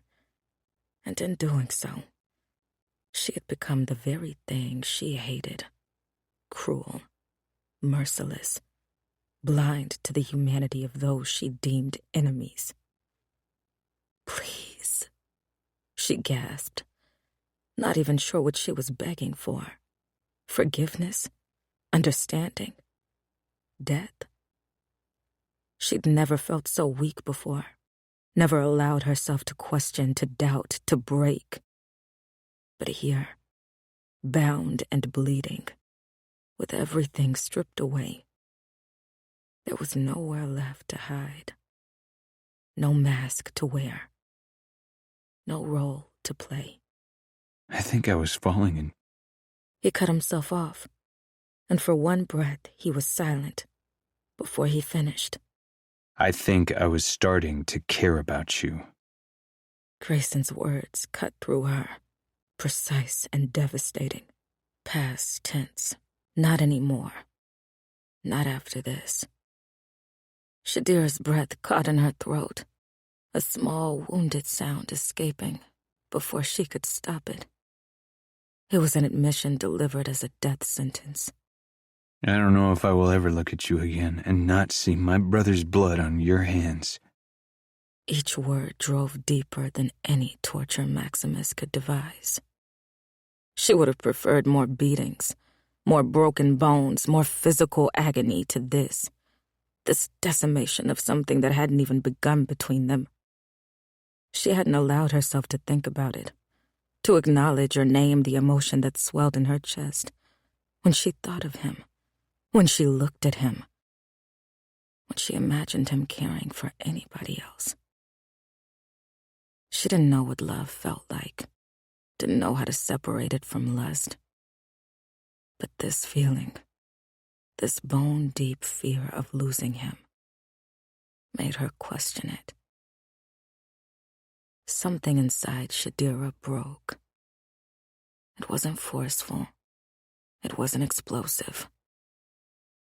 But a quiet, delicate, irreversible snap. Grayson heard Shadira's cry like a knife between his ribs, sharp, persistent. The sound was so alien coming from her, the assassin who never flinched, who had stood before his father's threats with steel in her spine. Her cries were quiet, restrained even in her breaking. Not the loud, dramatic weeping he'd heard from heart nobles when they were denied some luxury, but the muffled sounds of someone who had learned early that vulnerability was dangerous, that pain was best endured in silence. He wanted to reach for her, to comfort her, to pull her against his chest and tell her that somehow it would be all right. The impulse disgusted him almost as much as it consumed him. She murdered your fucking brother. Another sob reached him, this one weaker, more ragged. He imagined her bound to that chair as he was, body broken by his father's men, face streaked with tears and blood. The image made something primal and protective rise in his chest, straining against the cold logic of his anger. He remembered the first time he'd seen her vulnerable, truly vulnerable, not the calculated moments designed to earn his trust. The night of his father's dinner, when she saw what he truly was, what his father had done to him. He remembered how her fingers had trembled when they'd cupped his face, when she'd looked in his eyes and told him that he deserved better, that he was a better man than his father. He'd wanted to wrap himself around her then, to shield her from whatever demons pursued her, from whatever pain she had endured, to understand the violence that was in him. The feeling had been so strong, so unexpected, that it had frightened him. Now that same instinct surged through him, demanding action, demanding he break his silence, reach out to her across the void that separated them. His jaw clenched as he fought against it, refusing to speak. She wasn't what he'd thought, wasn't who he'd thought. The woman he'd begun to care for, to trust, to... She didn't exist, She was a fabrication, a tactical approach, a mission objective. And he was a fool for forgetting, even for a moment, the fundamental truth of the heart. Love outside of your ring was a death sentence. Chapter 32, 3 a.m. Callum's fingers drummed against his desk as the blue glow of surveillance screens painted his face in a ghostly light. The vow would be happening today. 3 in the morning, and the silence of the heart beyond the walls of his club felt like the held breath before an execution. Each moment that passed brought them closer to dawn, closer to chaos, closer to either salvation or slaughter. His tablet sat in front of him, screen dark and silent, waiting for Jameson's call, waiting for the confirmation that would set everything in motion. Callum glanced at the bar cart, contemplating, then sighing and dragging his gaze away. Today was not one for dulled senses. Today required every neuron firing, every instinct sharp. His body vibrated with the strain of waiting, muscles coiled tight beneath his suit. He rose from his chair, unable to remain still any longer, and moved to the window. The heart slept below him, its pristine towers and streets bathed in the artificial glow of security lights. By tonight, it could be burning. Callum pressed his forehead against the cool glass, closing his eyes against the view. The plan they'd constructed was full of gaps, of variables they couldn't control. All of it had to work perfectly. All of it had to happen in precise synchronization. If it didn't... His mind conjured images of slaughter, of boundary residents gunned down in streets they'd barely glimpsed, of cardinal rebels executed where they stood, of Jaeger's assassins falling before they could reach their targets. But worse, infinitely worse, was the image of Lyra in her father's hands if they failed. Callum's fist clenched at his side, knuckles white with strain. Maximus wouldn't simply kill his daughter if he discovered her betrayal. Death would be a mercy compared to what he would do. Callum had seen enough of the president's handiwork to know that Maximus Sorel's creativity extended far beyond governance and into the realm of torture.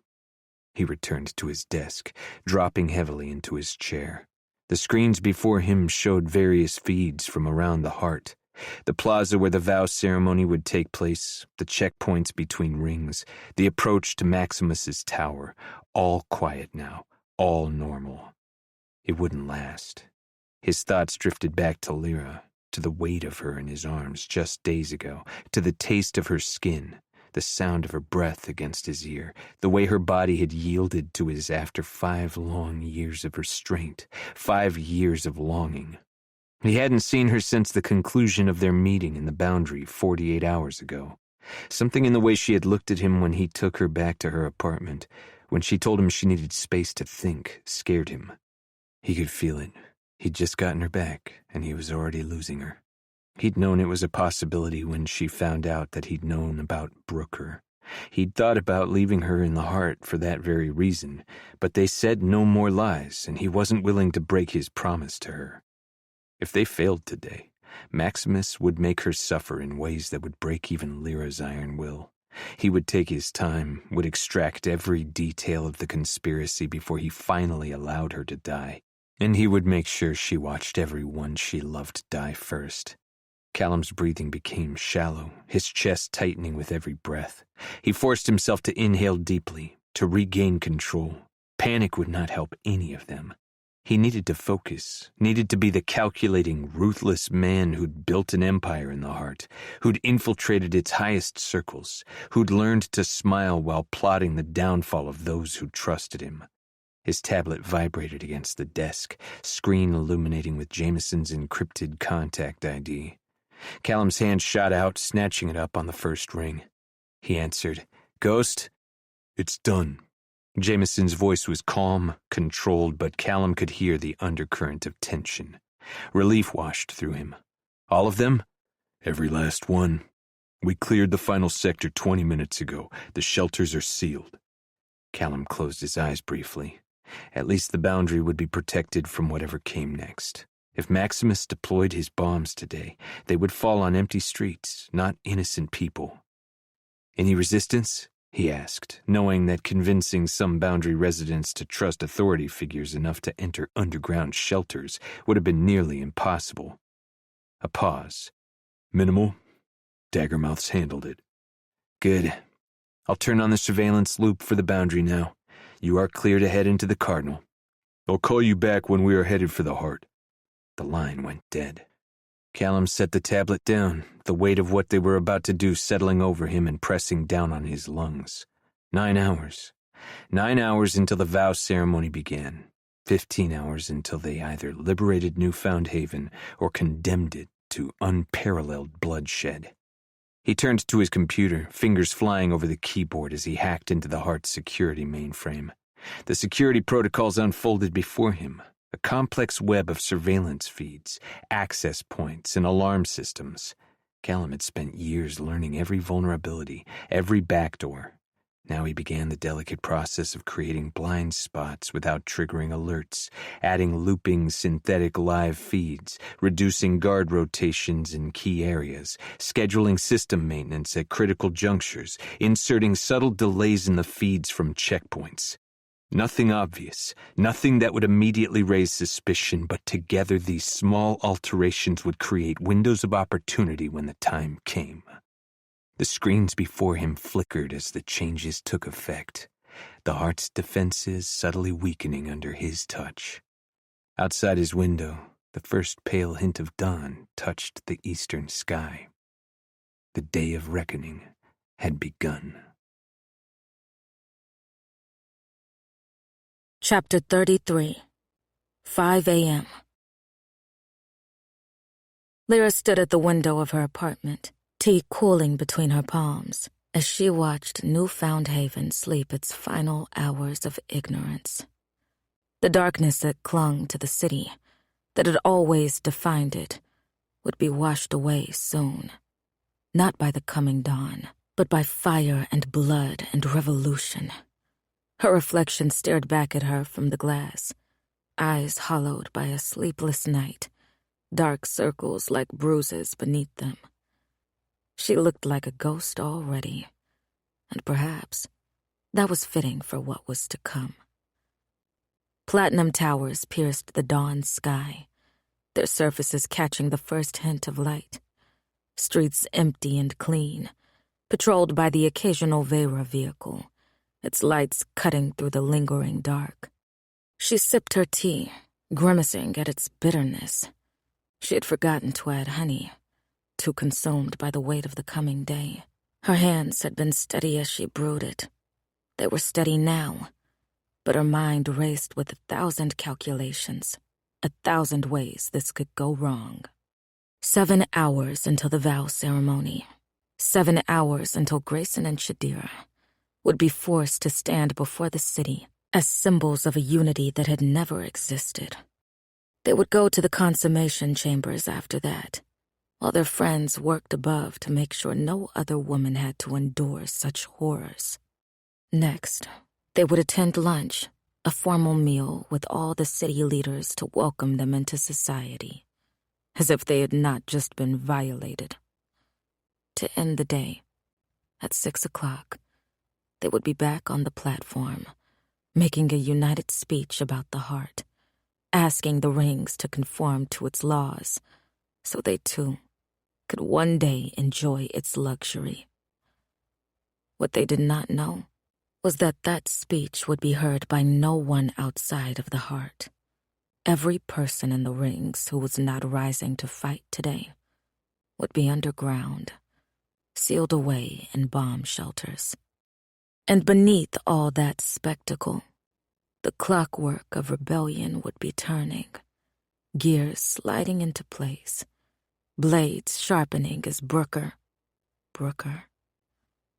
Her brother's face appeared in her mind, not as she had last seen him in Wolf's Head, hardened by years in the rings, but as he had been before the rebellion, before his assumed death, before everything had changed.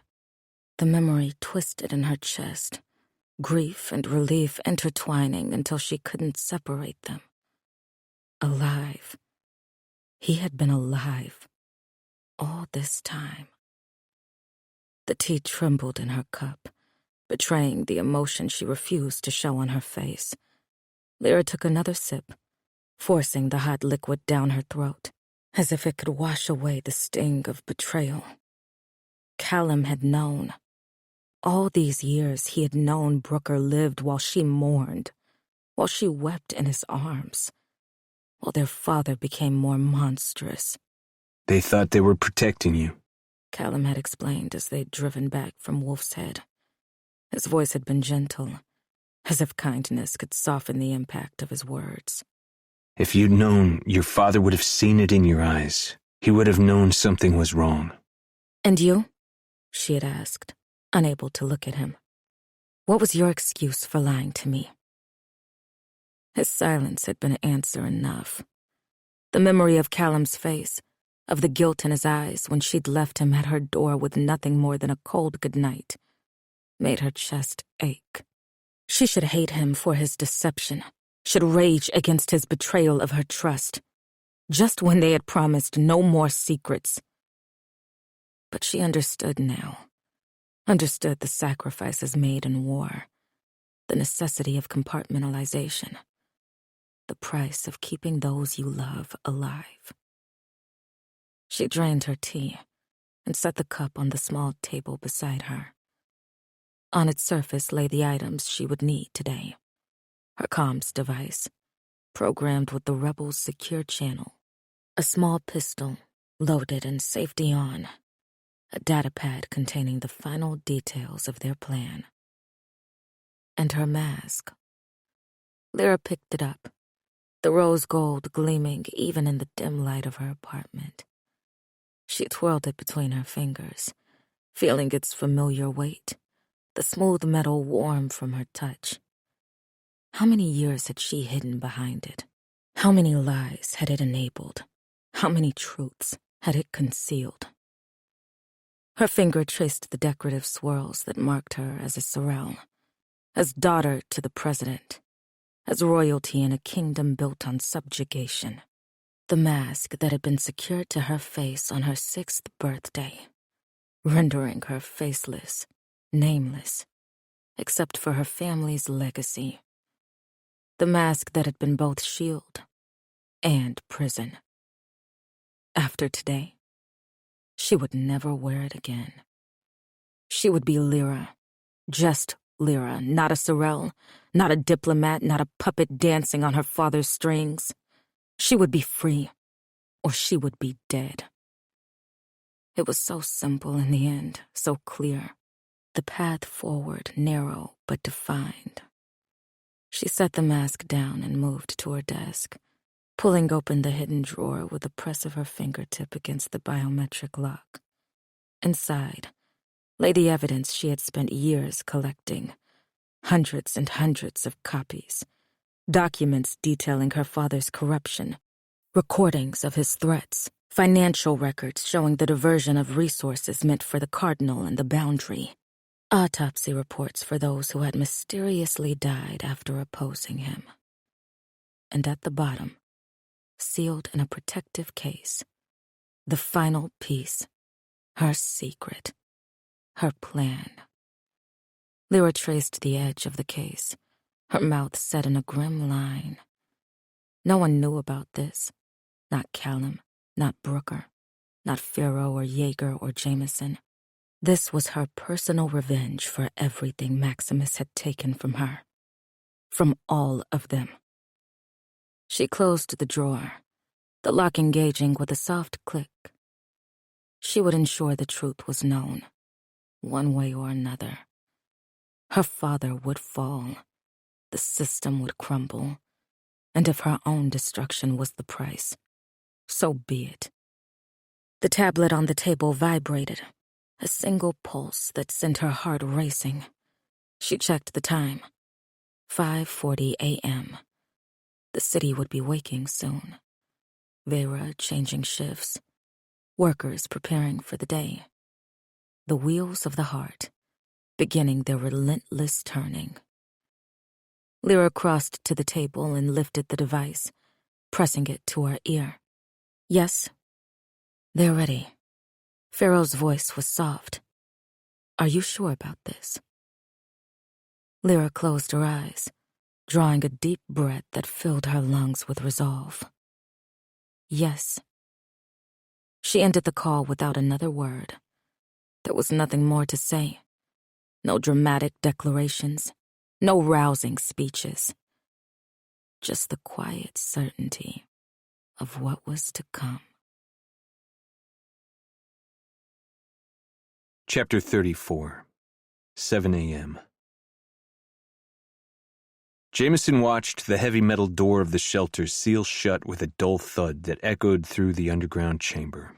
The last group of Cardinal residents, mothers clutching children to their chests, old men leaning on makeshift canes, workers still in factory uniforms, disappeared behind 4 feet of reinforced steel. Their faces had been a mixture of confusion and fear, but they'd gone willingly enough when told bombs might fall today. No one in the Cardinal questioned the possibility of heart violence. They'd lived too long in its shadow. That's the last of them, said a voice at his shoulder. One of Pharaoh's people, a woman with short black hair, brown eyes, and a balaclava covering the rest of her face. All sectors report clear. Jameson nodded, checking the time on his comms unit. 7:02 a.m. 11 hours until the real fight began, but their work had started long before dawn. Through the night, his rebels had moved through the boundary, guiding people to the shelters he'd been reinforcing for years. The operation had gone more smoothly than he'd dared hope. The Cardinal had been easier to manage, less people with more of a willingness to listen to authority, courtesy of the Heart's labor mandates pushed on them.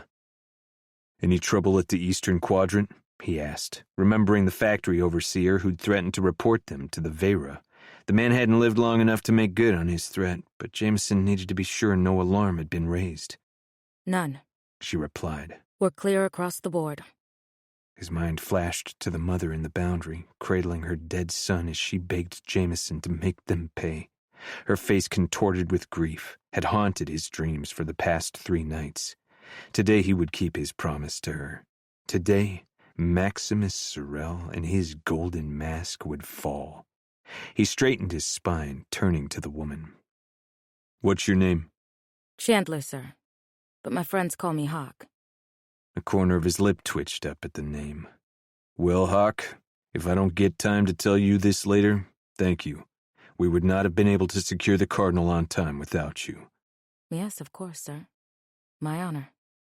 He could see the smile in her eyes as he turned away from her. Signal the teams, he said, already moving toward the maintenance access panel at the far end of the corridor. We move in 5. Hawk melted back into the shadows of the tunnels, leaving Jameson alone with his thoughts. He crouched beside the panel, fingers working the encrypted lock Callum had reprogrammed days ago.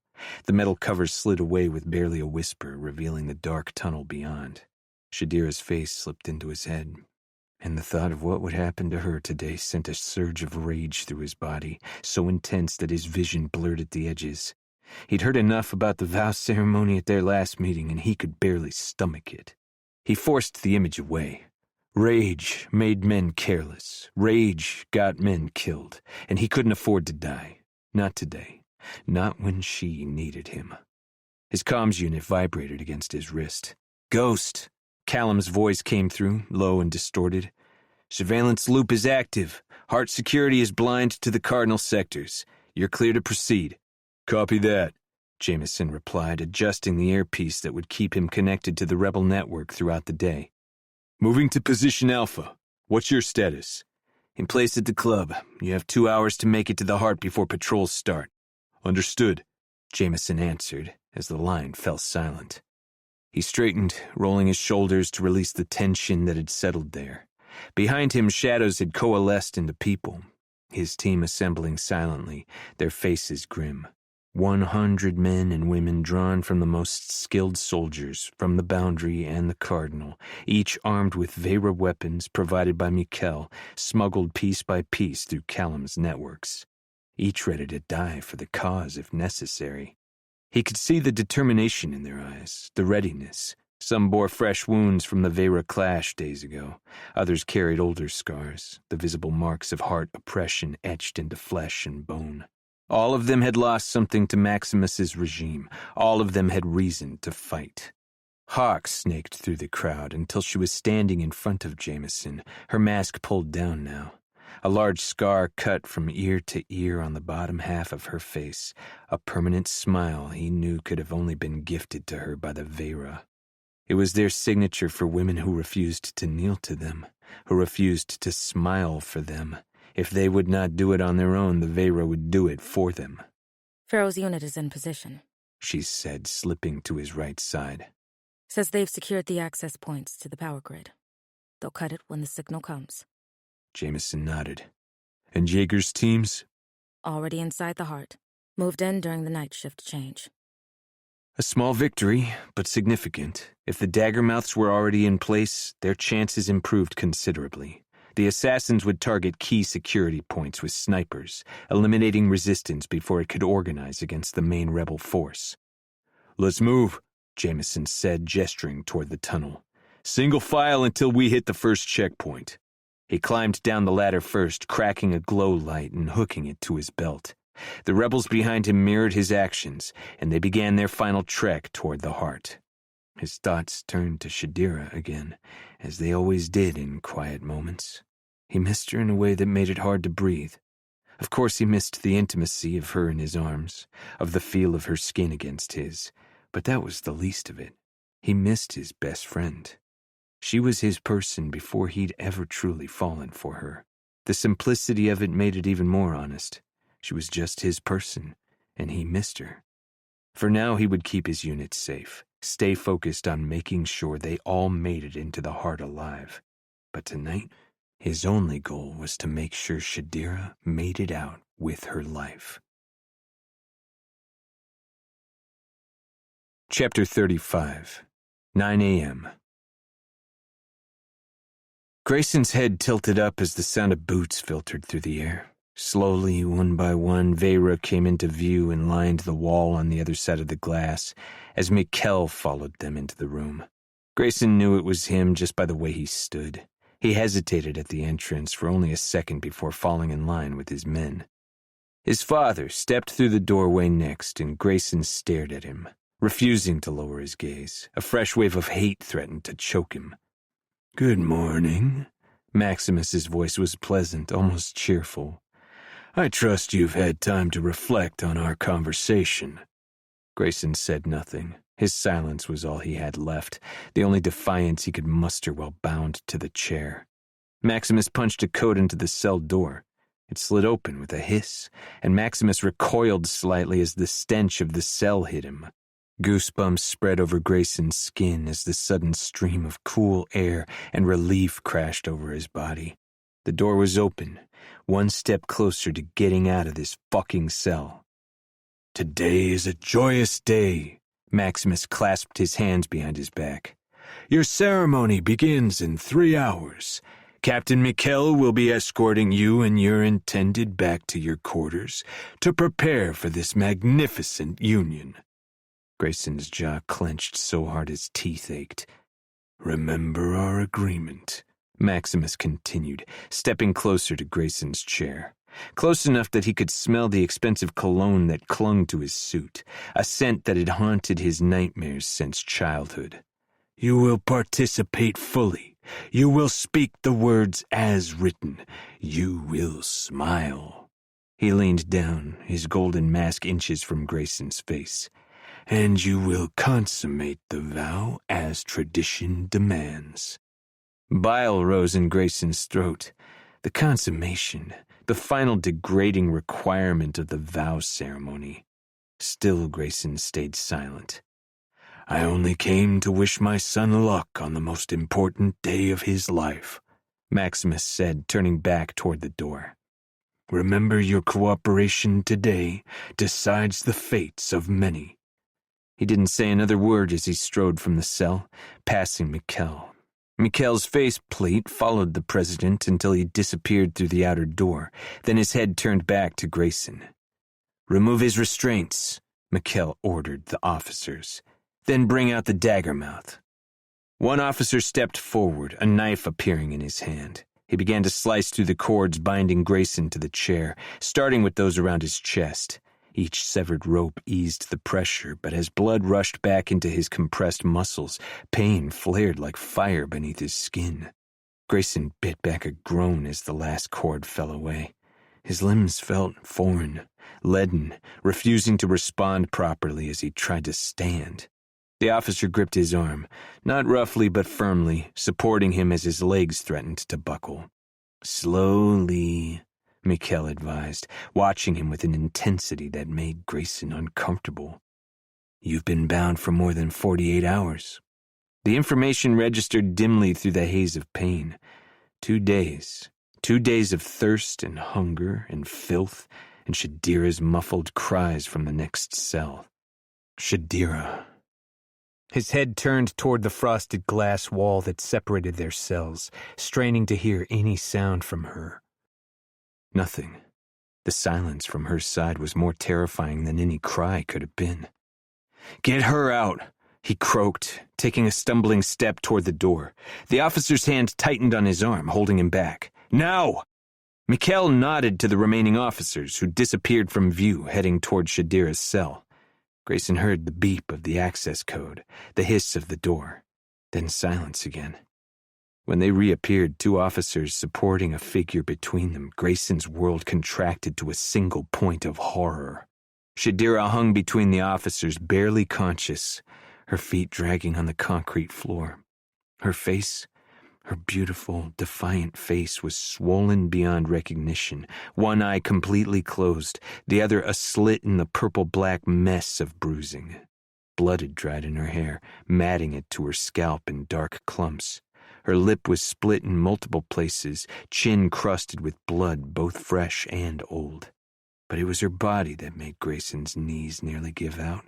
Her shirt was torn, revealing glimpses of skin that was no longer skin, just a map of bruises, blacks and greens and blues, and sickly yellows at the edges.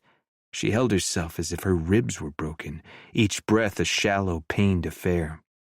Her hands were a ruin, fingers swollen, knuckles split, nails torn and bloody. Grayson's vision blurred. The rage that exploded in his chest was unlike anything he'd felt before, hotter, sharper, more all-consuming than any fury he'd experienced in his violent life. It filled his lungs like acid, burned behind his eyes like molten metal. This was what they had done to her while he sat in his cell, nursing his anger, refusing to speak to her. This was what she had endured while he wallowed in his own pain. They'd barely touched him. A few bruises, the cuts from the cords, the discomfort of thirst and hunger, nothing compared to what they had done to her. And he had left her alone with it, had refused her when she'd reached out to him in her suffering. "Shadira," he whispered, the word breaking in his throat. Her good eye flickered at the sound of his voice, focusing on him for a brief moment before sliding away. The deliberate avoidance sent a spike of pain through his chest, sharpening by the second. "She needs water," Mikkel said, his voice neutral but something unreadable flowing beneath the current. "Both of you do." He snapped his fingers and another officer appeared with 2 bottles of water. Mikkel took them, dismissing the officer with a nod, then handed one to Grayson. He approached Shadira carefully as one might a wounded animal and held the bottle to her swollen lips. "Drink," he said, his tone softer than before. Shadira's throat worked convulsively as she gulped the water, some of it spilling down her chin and onto her ruined shirt. Grayson watched, his own thirst momentarily forgotten as he witnessed her desperation.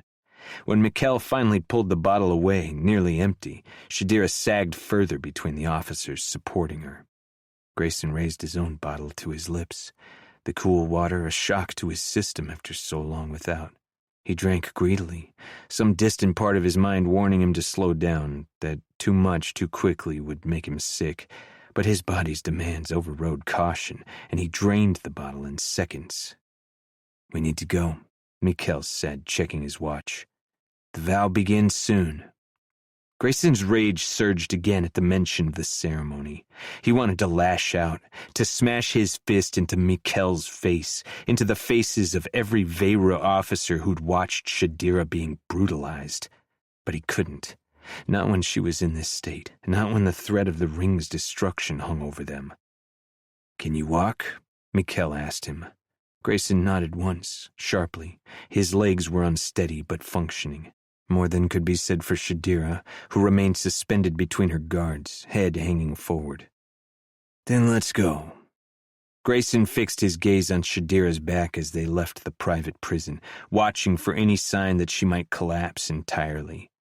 Each step she managed, however halting, however supported by the officers, was a testament to a strength he couldn't begin to comprehend. They emerged into his father's residence, the opulence of it an obscene contrast to the cells they'd left behind. Thick carpets, elegant furniture, art that cost more than most Boundary residents would see in a lifetime. It felt like an eternity before they made it to the elevator, before they made it to his floor. Mikkel slid a keycard into the locks that were unfamiliar to Grayson, new, high-tech. He stepped in first and held the door open for his men. The officers deposited Shadira on the sofa, her body folding into it like a discarded doll. Grayson stood in the center of the room, unsure where to go, what to do, how to help her. Mikkel scanned the apartment before turning to Grayson, but saying nothing. Silence stretched between them, uncomfortable and heavy. "Is there anything I can do for you?" Grayson finally asked, the words sounding strange to his own ears, formal, distant, nothing like the screaming rage inside him. Mikkel studied him for a long moment, then turned to the officers. "Wait in the hallway," he ordered. The officers filed out, leaving the door open at Mikkel's back. Still he remained, standing straight, hands clasped behind his back in military precision. Finally, Mikkel cleared his throat as if snapping himself from some trance. "I'll be outside if you need anything," he said, his voice low. "I will step back inside at noon to collect you." He said nothing else as he turned to the door, closing it behind him with a finality that echoed in the quiet apartment. Grayson stood motionless, staring at the closed door, feeling the seconds tick away toward the inevitable. Then he turned to Shadira. Shame burned hotter than pain as Shadira forced her battered body to move. Every cell screamed in protest. Every breath, a fresh agony as broken ribs shifted beneath her skin. But she couldn't stay here, couldn't bear the weight of Grayson's gaze on her ruined form a moment longer. She had to hide, had to get away from those eyes that held so much pity. She would rather endure another beating than see that look on his face again. She pushed herself up from the sofa, swallowing the cry that rose in her throat. Her vision swam, darkness encroaching at the edges as blood rushed from her head. One step, then another. Her legs trembled beneath her, threatening to fold with each movement.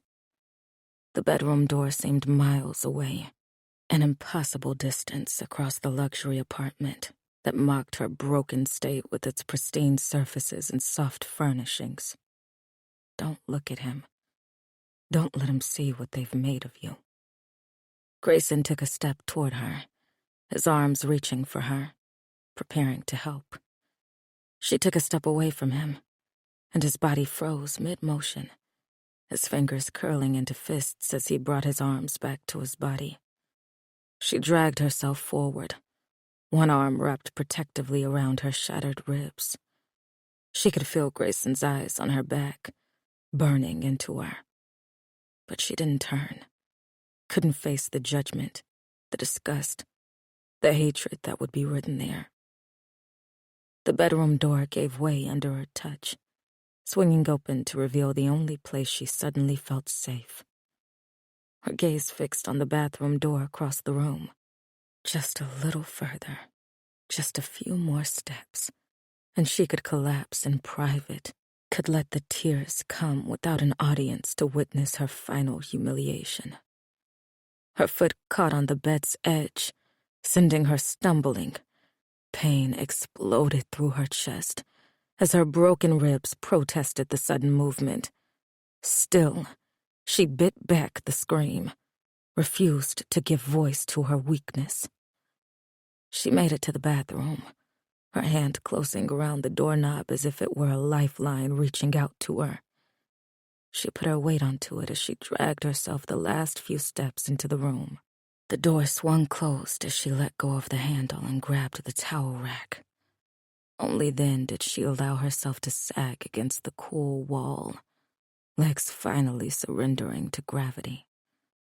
She slid down slowly, each inch of fresh torment, until she sat crumpled on the floor, knees drawn up as far as her battered body would allow, trying to catch her breath. The marble tiles were cold against her skin, a small mercy in the inferno of pain that was her existence. She stared at her reflection in the glass shower door. A stranger looked back at her, a creature of bruises and blood. One eye swollen shut, the other haunted and hollow. Her face was misshapen, cheekbone possibly fractured, jaw bruised and tender. Her hair hung in matted strands, stiff with dried blood. This was what remained of Shadira Kael, the dagger mouth. This broken thing on the bathroom floor. She pushed herself toward the bath, reaching up to turn the faucets with hands that shook violently. Water thundered into the tub, steam rising to fog the mirrors, to blur her reflection into something less monstrous. The sound would mask her tears, her weakness, would hide from Grayson the final disillusion of whatever strength he might have thought she possessed. Tears came then, hot and stinging, as they tracked down her battered face, mixing with fresh blood where they found cuts not yet closed. Her shoulders shook with silent sobs that sent waves of agony through her chest. But she couldn't stop them now. Everything she'd held in during the beatings, during the endless hours in that cell, it all poured out of her in a flood she had no power to contain. The water continued to rain down, its roar almost loud enough to drown out the sound of her own shuddering breaths. Almost, but not quite. She needed to get in, to wash away the blood and filth, to feel clean again, if only for a moment. But the thought of removing her clothes, of seeing the full extent of what they'd done to her body, made her stomach heave. Still, she had to try. Had to at least attempt this tiny reclamation of dignity before they forced her onto that platform to play her part in Maximus's twisted ceremony. Her hands found the counter's ledge, using every last ounce of her strength to pull her upward. She gripped the hem of her torn shirt, steeling herself for what was to come. Then, with a quick breath that sent knives between her ribs, she tried to lift it over her head. The pain was immediate and overwhelming. White-hot agony ripped through her torso as her arms raised, pulling at muscles that had been pulverized, at skin that had been split open and should have been stitched back together. A scream tore from her throat before she could stop it, primal and raw, echoing off the tiled walls. Her vision tunneled, darkness rushing in as her legs gave way beneath her. She was falling, dimly aware that her body was about to hit the unforgiving bathroom floor, that the impact would be one agony too many. But the blow never came. Arms caught her, breaking her fall, cradling her against a solid chest. She felt herself being lowered gently to the floor, heard her name being called from what seemed like a great distance. Shadira. Shadira, look at me. Grayson's voice, urgent and tight with an emotion that didn't sound like disgust, that didn't sound like hate. His hand cupped her face, thumb brushing across her injured cheek with impossible gentleness. The contact broke something in her, some final wall that had been holding back the tide of her grief and shame and despair. A sob ripped from her chest, then another, until she was crying openly, ugly sounds tearing from her throat as she curled into herself. "I'm sorry," she gasped between sobs, the words falling from her lips in a desperate litany. "I'm so sorry. For everything, for Brooker, for not knowing. You were right. I am a murderer. I am a monster." Her good eyes sought his face through the blur of tears, searching for some hint of forgiveness, of understanding, but it refused to focus. His arms tightened around her, drawing her closer, one hand cradling the back of her head. He held her as she cried, her tears soaking into his shirt, her body shaking against his.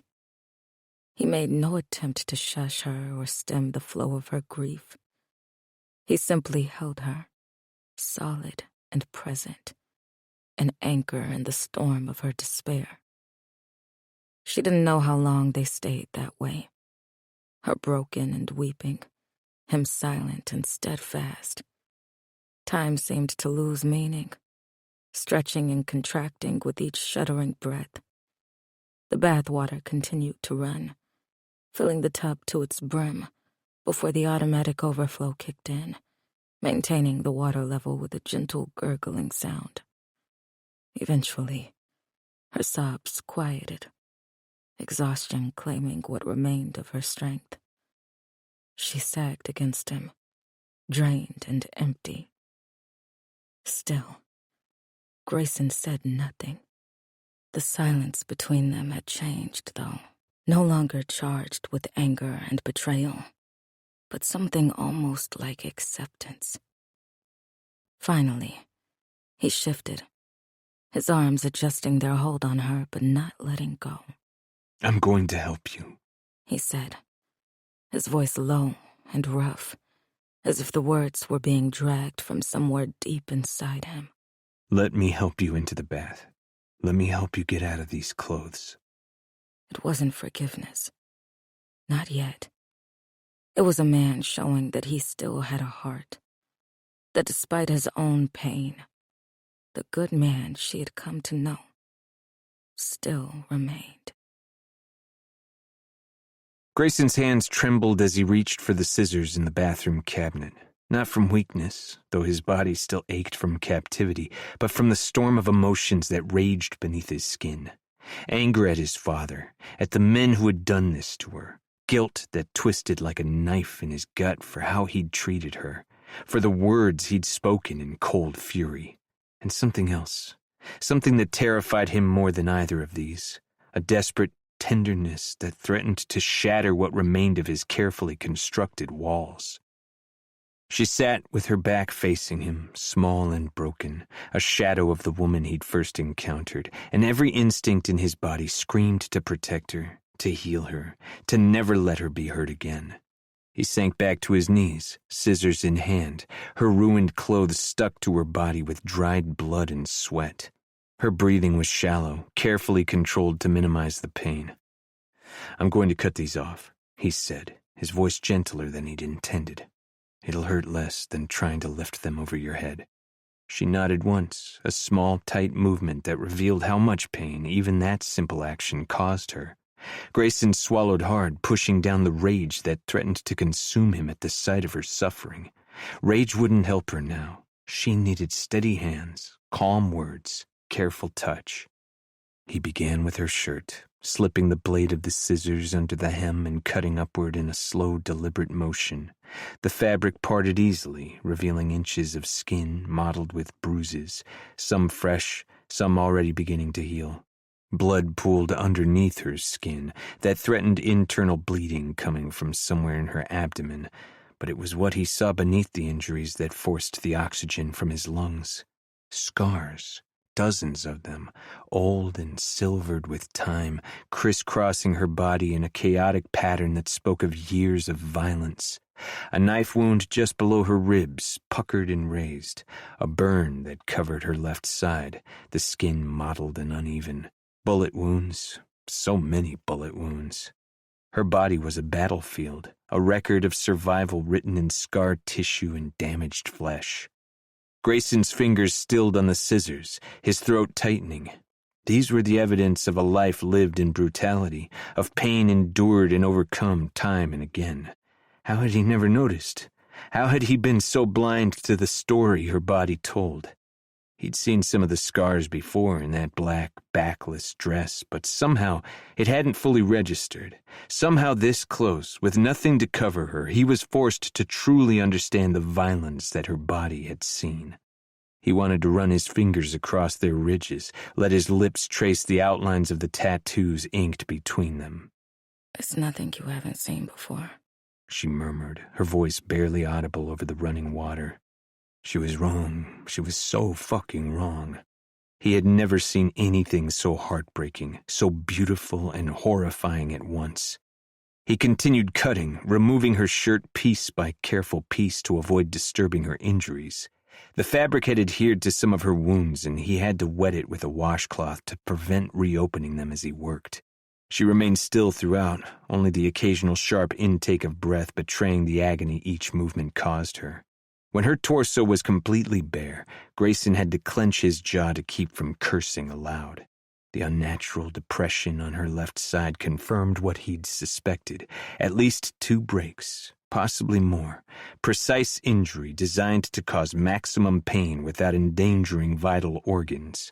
His father's men knew exactly what they were doing, how to hurt without killing, how to break without destroying.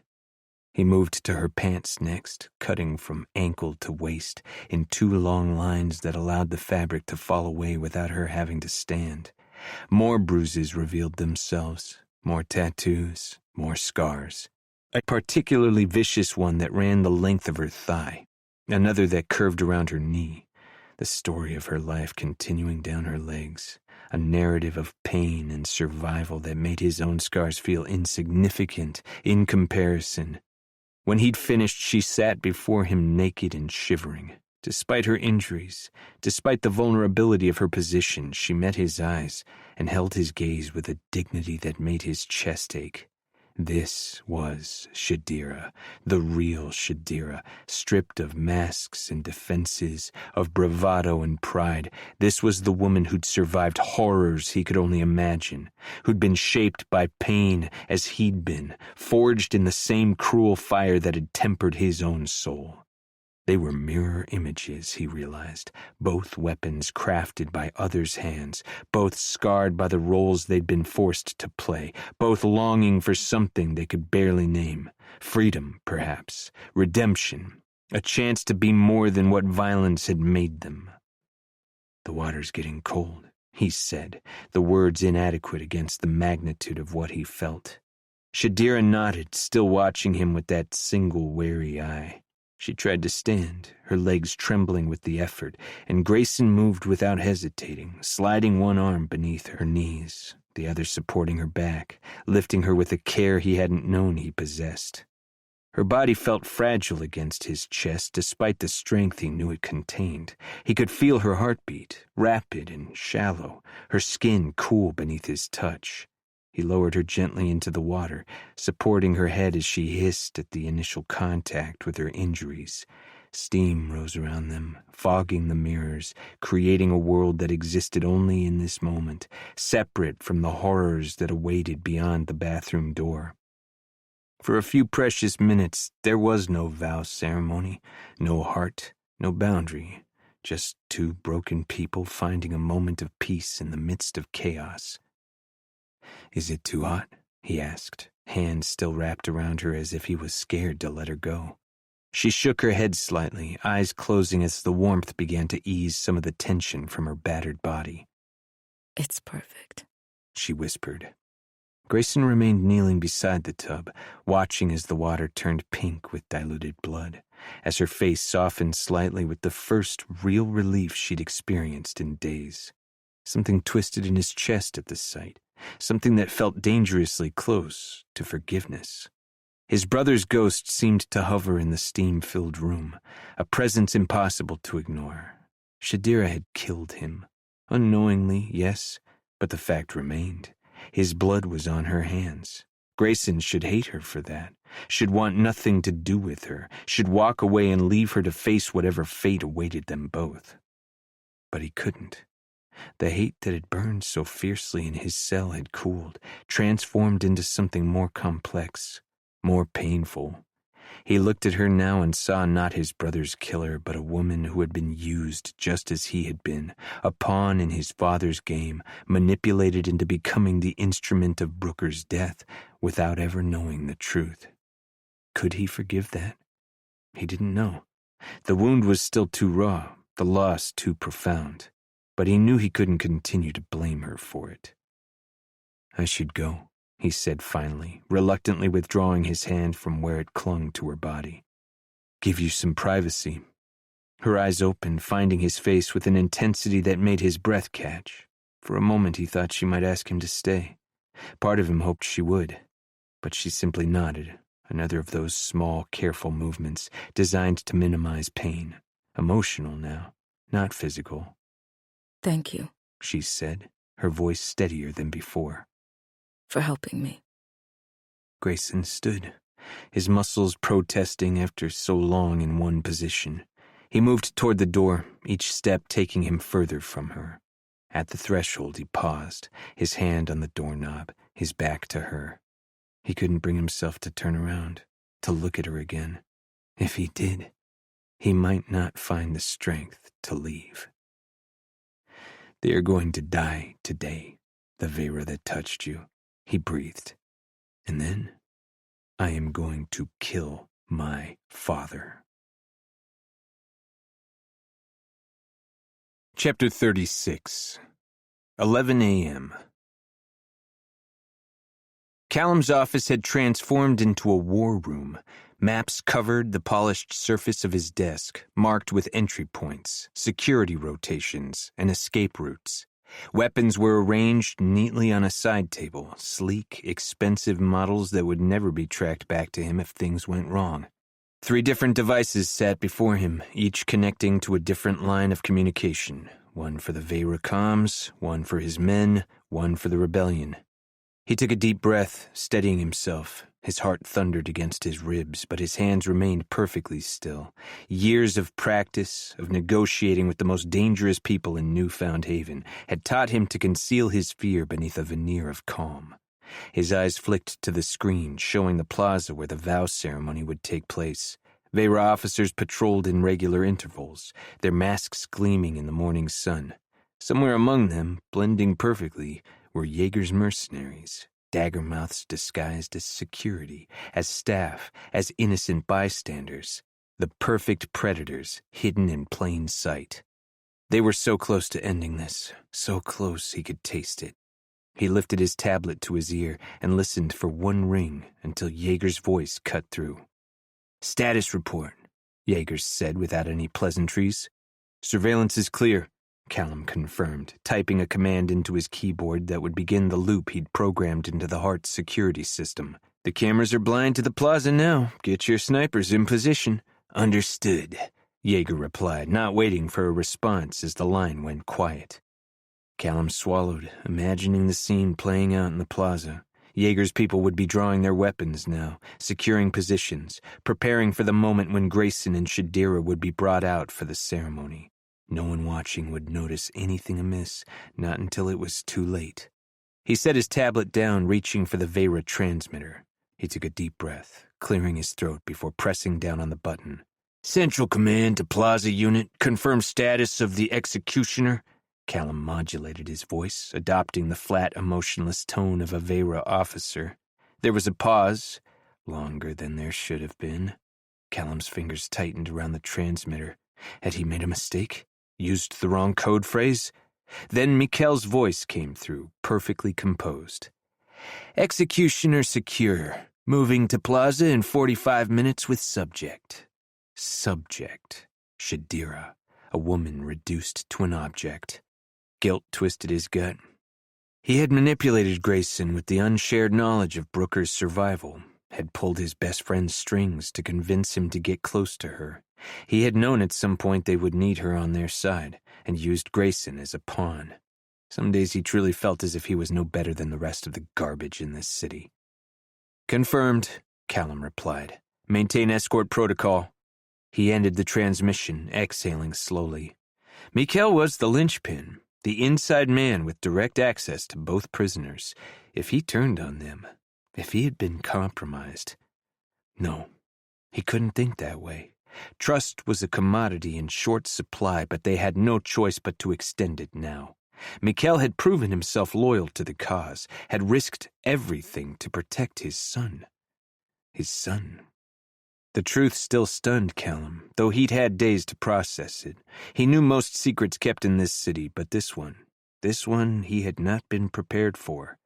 Grayson Sorrell, son of Mikkel, not Maximus. He checked his watch. 30 minutes until the first phase needed to be complete. His throat felt dry, constricted. He reached for the glass of water on his desk, careful not to disturb the maps as he took a drink. His fingers swiped over his tablet, punching in the numbers for his third status report. Ghost, what's your position? Jameson's voice came through immediately, thrumming with anticipation. In position at entry point. Team's ready for ascent. Callum pulled up a different screen, this one showing the old maintenance shaft that led directly from the Cardinal to the Heart, to the basement of his club. The access point should have been sealed years ago, but Callum had bribed the right officials, falsified the right reports. On paper, it didn't exist anymore. Shaft is secured, Callum confirmed, checking the feed one last time. You're clear to begin your ascent. Remember, when you arrive in the basement, do not leave it under any circumstances until you receive the signal. Copy that. A pause, then Jameson added, Any word on Shade? The concern in his voice was unmistakable. She's alive, he said, moving to the plaza with Grayson. Mikkel is with them. A tense silence followed before Jameson answered. Understood. Callum pulled the tablet from his ear. He knew what Jameson was thinking, that Mikkel had better have protected her, that someone would pay if she had been harmed. The love Jameson had for Shadira was as obvious as it was hopeless. Some part of Callum pitied him for it. 3 calls down. His fingers hesitated to dial the number. This was different. They'd barely spoken since the meeting outside of required conversation about the rebellion. He scratched at his brow, an uncomfortable feeling settling into his chest, then dialed her number. She answered on the first ring, her voice clear and focused. Yes? Just hearing her steadied something in him. Lyra had always been his constant, his North Star. 5 years of watching her from a distance, of loving her in silence, had taught him to recognize every nuance in her voice. She was afraid, but resolute, ready. Are the drones in position? He asked, focusing on the mission first. Yes, she replied. all media feeds are secure and ready. The primary broadcast will begin in 30 minutes, and the secondary feeds showing people arriving are already live. Callum nodded. The media was her domain, the official channels through which the Heart disseminated its propaganda, now reprogrammed to serve the rebellion instead. When the time came, they would broadcast the truth, and no one would be able to look away. And Brooker? He and his Vera are at the base. They are working to secure the bombs. Good, he said. That's good. A silence stretched between them, filled with all the things they hadn't said, all the fears they hadn't voiced. Lyra would be the most exposed of all of them when this began.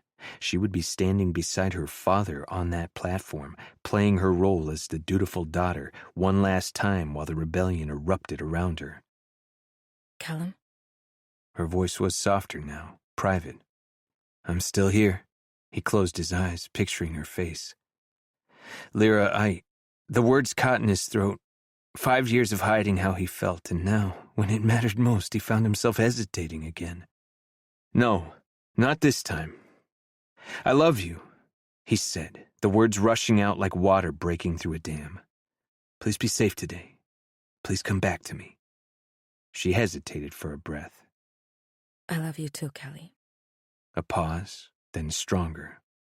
I'll see you tonight, when this is over. She ended the call before he could respond.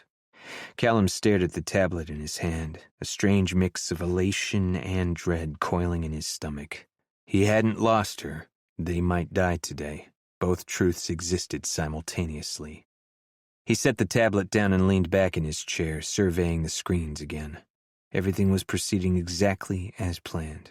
The rebels were in position. The surveillance was compromised. The weapons were distributed. The prisoners were being moved. The broadcasts were ready. It was going too smoothly. Chapter 37, 11:45 a.m. The warm water had eased some of the pain, but Shadira's body still felt like a battlefield. Each movement, a fresh skirmish against her broken ribs and battered flesh. She stood in the center of the bedroom, hair dripping onto the floor, the towel clutched to her chest. Every breath was a negotiation, shallow and careful, to avoid disturbing the fractured treaty with her ribcage. Her gaze drifted to the bed. She hadn't noticed it when she'd come home, had been too deep in her mind to see anything but the pathway to the bathroom. A dress, long white silk, with a slit that would reach her thigh, and a neck and back that plunged dangerously low. Beside it lay a shawl to cover her arms and shoulders, and her mask. The skull stared back at her, almost taunting her, reminding her of what she brought into this world. Death. Something else caught her eye. A small silver tray, holding a folded note and a collection of white pills. Shadira moved toward it, each step sending ripples of pain through her body. Her muscles protested, begging for rest, for stillness, for mercy she couldn't afford to grant them. Not today.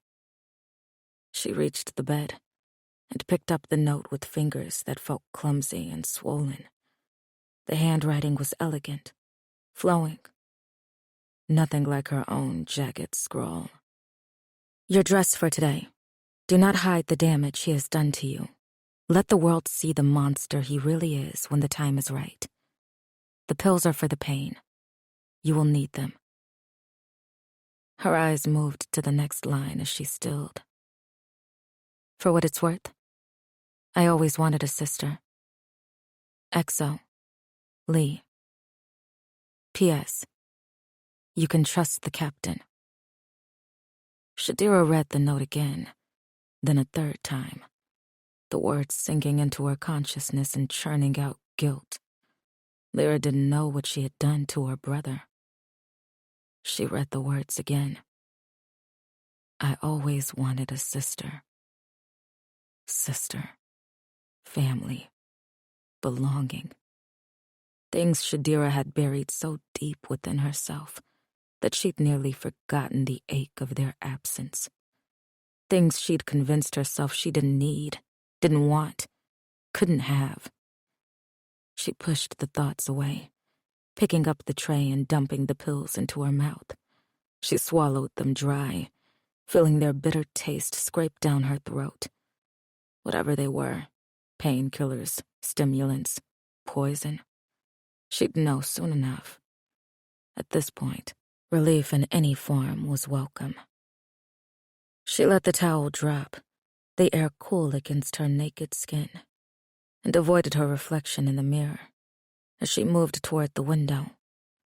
The plaza below was filling with people, Hart citizens in their finest clothes, their masks gleaming as they gathered for the spectacle to come. Her stomach twisted at the sight of them, at their eager anticipation of the ceremony that would bind her to Grayson forever. Not that forever would be very long for either of them. Death seemed the most likely outcome for both of them, regardless of what choices they made, what orders they chose to obey. The drugs began to take effect, spreading through her system like warm honey, dulling the sharp edges of her pain without clouding her mind. Relief flooded her muscles, allowing her to straighten slightly, to draw a deeper breath without the knife-like stab between her ribs. She took one last look at the plaza below, at the predators gathering, hungry for others' suffering, then turned away and moved toward the dress.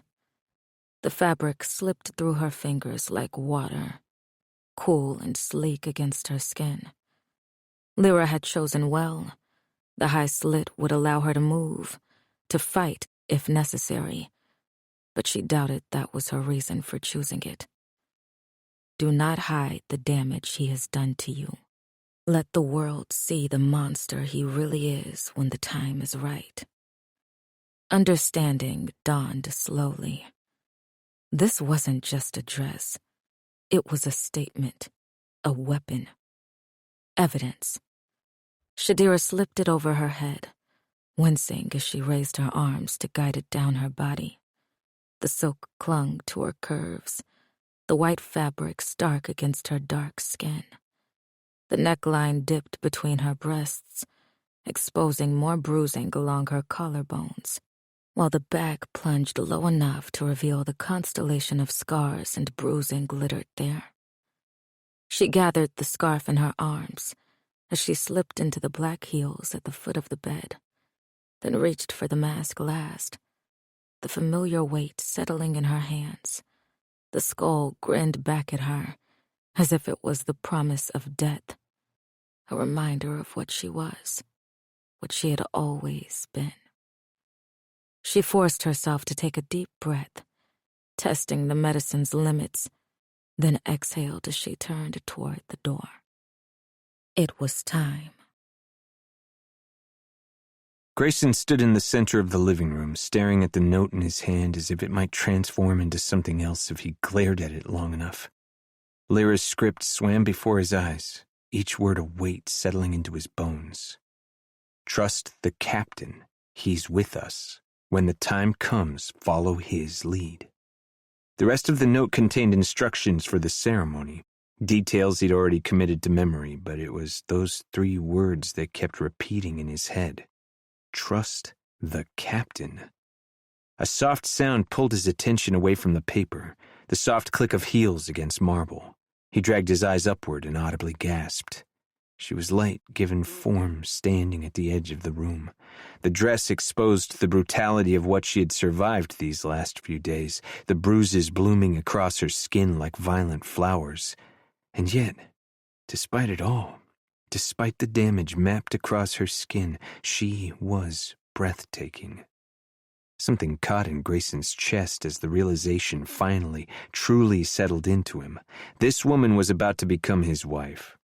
The thought should have disgusted him, should have filled him with rage, with revulsion. Instead, he felt a strange, twisted knot of emotions that he couldn't begin to untangle. Protectiveness, admiration, desire, guilt, all of it tangled up with one single, horrifying truth. He wanted to be her husband. Did you get one from Lyra too? Shadira asked, her voice rougher than usual, proof of the screams she'd swallowed in that cell. Grayson's throat worked, suddenly dry. He cleared it with a sharp cough, forcing his gaze back to the paper in his hand. Yes, he answered, the word coming out hoarse. It was left by my suit. She took a step into the room, moving carefully.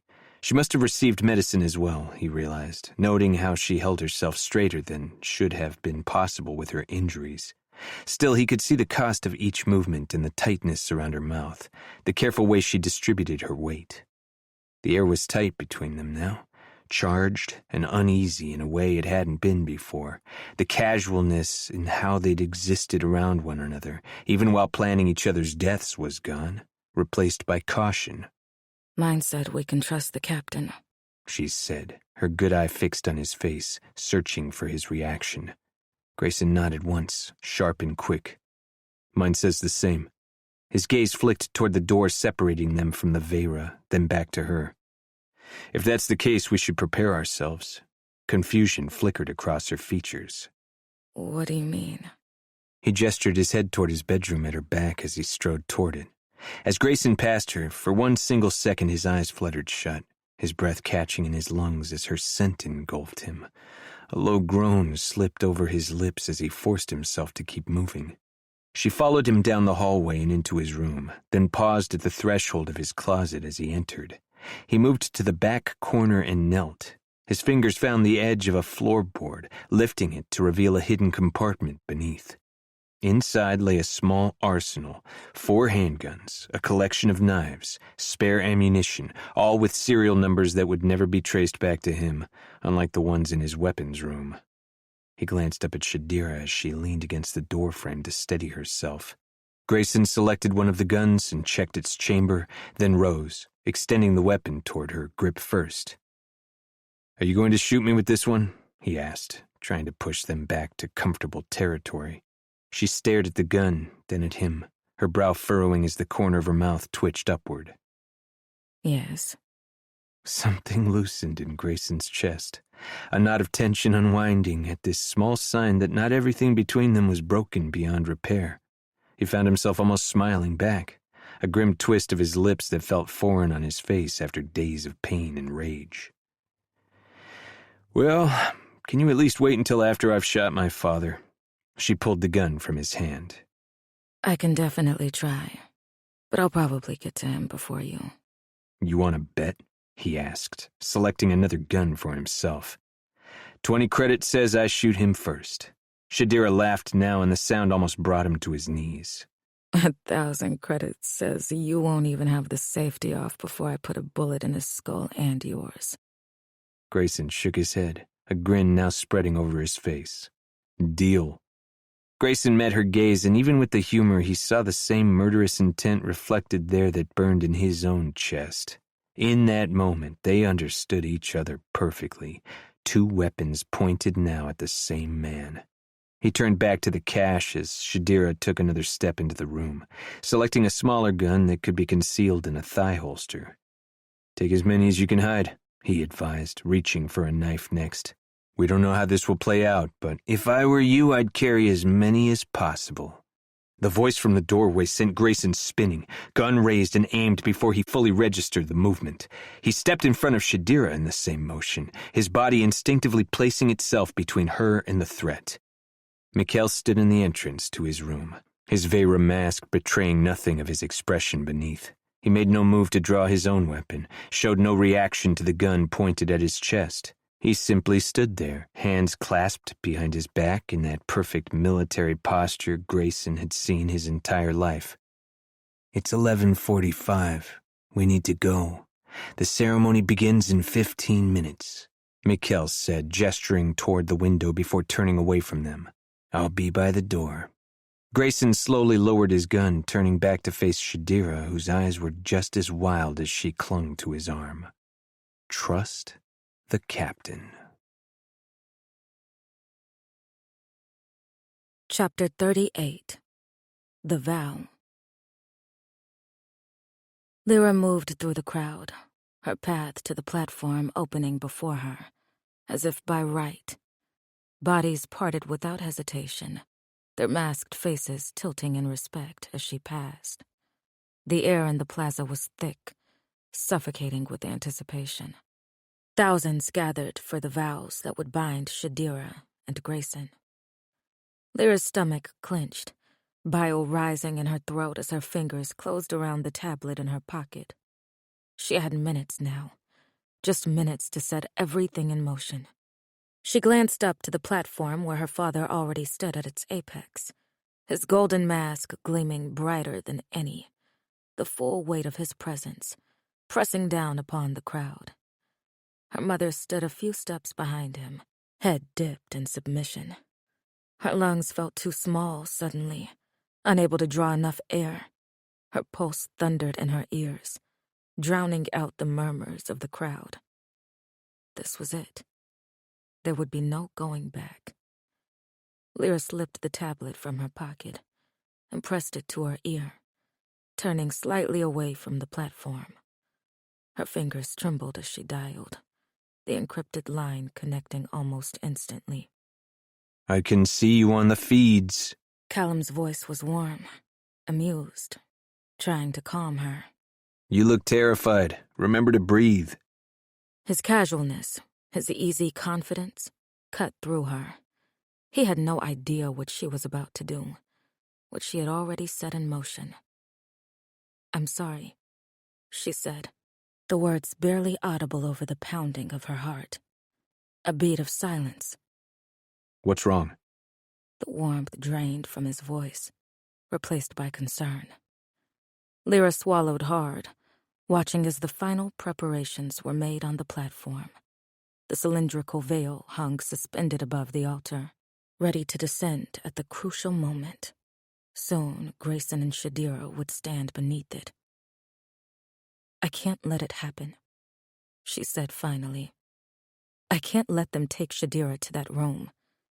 You don't understand what happens there." Lyra, The alarm in his voice was growing. what are you talking about? She glanced up at the platform. "I found documents. I didn't know until a few days ago, until I really started digging. She won't just be forced to consummate the marriage with Grayson." Her breath shuddered. After Grayson and her. My father, his men. They rape them. They rape them and make their husbands watch." The words spilled out of her now. "It's not just a consummation of the marriage. It's a consummation of their loyalty to the heart and its leaders."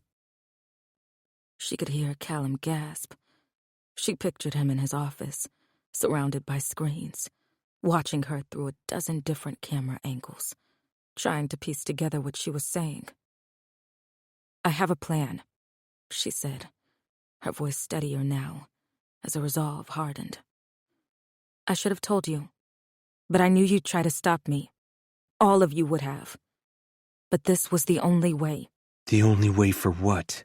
Panic edged into his tone now. Lyra, whatever you're thinking, don't do it. The plan is working. Jameson's teams are in position. Pharaoh is about to cut the power to the checkpoints inside the heart to let them into the plaza. We're almost there. "I can't wait till tonight." She watched as Vera officers arranged themselves at the base of the platform, hands clutched around their guns. "I will not let them take her to that room. I won't." Tell me what you're planning. Let me help you. Callum insisted, his words coming faster now. "Just let the others know that it's starting." Lyra, please. "I'm sorry," she whispered, hearing the desperation in his voice and hating herself for causing it. "I love you." She ended the call before he could respond, slipping the tablet back into her pocket. Her eyes burned, tears screaming to be freed. But she blinked them away. There was no room for weakness now. No room for doubt. She climbed the steps to the platform, each one bringing her closer to the moment that would change everything. Her father turned as she approached, his golden mask catching the light, hiding whatever expression lay beneath. Is everything all right? Maximus asked, his voice pitched low enough that only she could hear. Lyra nodded, meeting his eyes without flinching. "Yes, Father. I was just confirming that the billboards in the rings have the live streams working properly." He studied her for a long moment, as if trying to read beyond her words, beyond her mask. Then he nodded once, satisfied. Good. Everything must be perfect today. Lyra took her place beside her mother, feeling the weight of 1,000 eyes upon her. Alara stood tall and elegant. Lyra had always wondered what expression her mother wore beneath that mask, what thoughts passed behind those eyes that watched the world through metal slits. She nearly gasped aloud when her mother's hand slipped into hers, fingers intertwining and squeezing gently. "I have never been more proud to have you as my daughter," Alara whispered, her voice so soft it was barely a breath. Lyra's mind reeled, her carefully constructed calm cracking at the edges. What did that mean? Did she know? Before she could process, before she could fully latch on to the words, a stir ran through the crowd. Heads turned, bodies shifted, creating a path from the edge of the plaza to the platform. Grayson and Shadira had arrived. They moved in perfect synchronization, side by side, but not touching. Grayson wore formal black, his mask the obsidian piece he'd worn all his life. Shadira walked beside him, the shawl draped over her shoulders, covering the evidence of her suffering.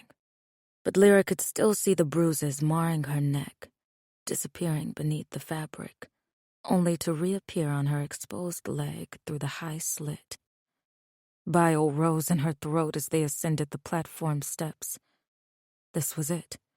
Her heart thundered in her chest as Grayson's eyes caught hers, and he gave her a small nod. Shadira's eyes stayed focused forward, her chest rising and falling, just as fast as Lyra's. They took their places on either side of the altar within the golden cylinder, standing like statues, barely breathing. The crowd fell silent, anticipation crackling like electricity in the air. Lyra stepped forward, aware of the media drones hovering closer, capturing her every movement. "Citizens of Newfound Haven," she began, her voice carrying through the live feed at her back. "We gather today to witness the union of two worlds, the heart and the boundary, joined in sacred vow." The words tasted like ash on her tongue, but she spoke them clearly, playing her part one final time. "The ceremony has now begun." The drones shifted, focusing now on her father as he moved to stand behind the altar. Maximus raised his hands, a gesture that silenced even the whispers that had begun to stir in the crowd. "The heart endures," he intoned, and paused as thousands of voices echoed the words back to him. "This is a day of great celebration, a promise of a brighter future for our great city. Unity between rings, a symbol that will forge bonds." His voice rolled across the plaza, practiced and powerful. "Grayson, Shadira, you may face each other now and join hands across the altar." They turned toward each other slowly, lifting their hands until they met across the altar. Lyra could barely breathe, could barely hear anything over the sound of her own pulse as she watched their fingers wrap around each other. Even from where she stood, Lyra could see the tension in their bodies, the forced nature of the gesture. Maximus continued the ritual, his voice rising and falling in the familiar cadence of the vow ceremony. Words about duty, about honor, about the sacred traditions of the heart. It was static. All of it was static. What the fuck was she planning? Callum's mind raced through possibilities, each more terrifying than the last. Her voice had been calm, too calm. The voice of someone who'd already accepted the consequences of their actions, who'd made peace with them. He leaned closer to the screen, scanning every angle of the plaza, security patterns, normal, Vera positions, unchanged, nothing visibly amiss. Callum's fingers flew over his keyboard, checking the status of Jameson's teams. Still in position, no movement. Jaeger's assassins remained hidden among the crowd and perched on rooftops waiting for his signal. He could hear Maximus's voice through the feeds, echoing through every channel. Callum forced himself to focus, to think like the strategist he was, rather than the man terrified for the woman he loved. He reached for his security override panel, the digital interface that controlled his back doors into the heart's surveillance systems. His password flashed red. Access denied. That wasn't possible. He tried again. The same message pulsed on the screen, mocking him. No, he muttered, fingers flying over the keys as he tried a different approach. Another rejection. A third. Cold sweat broke out across his forehead. Someone had changed the security protocols. Someone had located him in the system and locked him out. Callum grabbed his tablet, punching in Pharaoh's emergency code with trembling fingers. She answered immediately. I'm a little busy. Cut the power grids, he interrupted, the words rushing out. Now, right now. That wasn't the plan. Fuck the plan, he snapped, his voice rising. Something's wrong. Cut the power to the checkpoints now. I'm trying. Pharaoh said, her voice tight with concentration. It's not working. What do you mean it isn't working? Panic clawed up his throat. Use the bypass codes. I am. She insisted. They're not going through. The system is rejecting them. Callum's heart slammed against his ribs. Try again. Nothing. It's like someone changed everything. Like someone knew exactly what we were planning. His stomach bottomed out. If Pharaoh couldn't cut the power to the internal checkpoints, Jameson's teams couldn't move beyond the entertainment district. They would be trapped there. He would be trapped there. Lyra called you, Callum said frantically. What did she want? What? Pharaoh said, confusion fusing with her panic. What fucking plan did she make with you? His words were a snarl now. Tonight, at the final ceremony, she was going to release documents to the public revealing her father's corruption. She asked me to help her make copies without the heart knowing. That couldn't be what she meant. That was too simple. That was too easy. What else? Nothing, Callum. What is going on? There was a breath's pause. Oh, God. Did she? No. He refused to believe it. She wouldn't betray them. She wouldn't lock them out of the system. She wanted this as much as any of them. Shoot it, Callum said. Fry the whole fucking power grid if you have to. Just get those checkpoints offline. Lyra was sure she would faint from breathing so hard. Each shallow breath barely sustained her, as she stood rigid beside her mother, watching the ceremony unfold with the inevitability of an execution. Maximus turned to Shadira, the tilt of his golden mask conveying benevolent authority, as he asked the question that had sealed the fate of countless women before her. Do you, Shadira Kael, accept this vow? Do you vow to uphold the honor of bowing to your husband, of bowing to the heart and the laws of New-Found Haven? Lyra watched Shadira's chest rise with a deep breath, watched her straighten despite the pain that must have lanced through her body. Yes. The word carried across the plaza, broadcast through speakers that would send it to every corner of the city. A single syllable, devoid of emotion. Lyra's fingernails bit into her palms. Her father turned to Grayson now, his posture shifting subtly from benevolent ruler to stern patriarch. Do you, Grayson Sorrell, accept this vow? Do you vow to uphold your duty as the head of the family, the educator of the family, and to bow to the heart and the laws of New-Found Haven?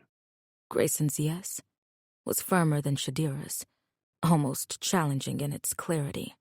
Even through his mask, Lyra could feel the rage radiating from her brother, the violence that simmered beneath his exterior. By the sacred laws of the heart, Maximus declared, raising his hands in a gesture that would be captured by every camera, broadcast on every screen. your vows have been recorded into history. His voice swelled with practiced emotion. You may now witness each other's faces as husband and wife. At his command, the veil descended, the golden cylinder lowering smoothly around Grayson and Shadira. It would give them their minute of privacy, the only moment in the ceremony not broadcast to the watching city. Lyra focused on her breathing, forcing each inhale and exhale to steady and slow. She had planned for this moment methodically, had moved pieces on the board with a patience that would have made her father proud, had he known. Had created contingencies and fail-safes, backups for backups. But still, doubt crept in, doubt, and fear, and the terrible weight of consequence. It all rested on Grayson and Shadira now. The minute passed in silence, the crowd waiting with collective breath held.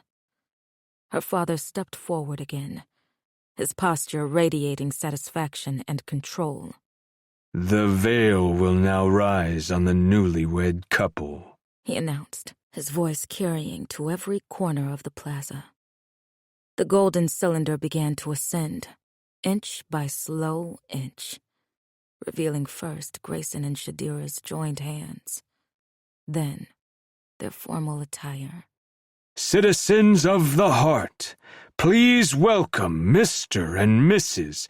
Grayson Sorrell." The heart remained utterly silent. No applause, no murmurs of approval, no reaction at all, save for a collective inhale that seemed to suck the very air from the plaza. Confusion rippled through her father's stance, a momentary hesitation that would have been imperceptible to anyone who didn't know him as she did. He turned, his movement unnaturally stiff, to face the altar. Maximus froze. Lyra watched the shock move through him like electricity, his body going rigid as stone. The golden mask hid his expression, but she could read the disbelief in every line of his posture and the slight tremor that ran through his hands. Grayson and Shadira stood side by side, fingers still intertwined, battered faces, bare to the world. No masks, no veils. Shadira's shawl slipped from her bruised shoulders, pulling around her feet, as a note slipped from her fingers, fluttering to the ground at Maximus's feet. He bent to retrieve it, movements mechanical, as if his body were functioning on instinct, while his mind struggled to process the betrayal. Lyra watched as he read her handwriting, her command, her rebellion. Leave them off. His head lifted slowly, the golden mask turning toward her, gaze finding her face across the platform. In that moment, with her father's eyes locked on hers, Lyra felt a lifetime of fear fall away. Fear of his disapproval, fear of his anger, fear of his punishment, all of it dissolving like mist under the rising sun. She had spent her life as his perfect daughter, his diplomat, his puppet, moving when he pulled the strings, speaking the words he put in her mouth. She had smiled through her mask as he built his empire on the broken bodies of the rings. No more. She held his gaze, refusing to look away, refusing to bend. For the first time in her life, she faced her father, not as his daughter, but as his enemy. The silence in the plaza stretched, taut as a wire about to snap. The media drones hovered, capturing every moment of this unprecedented breach of heart law.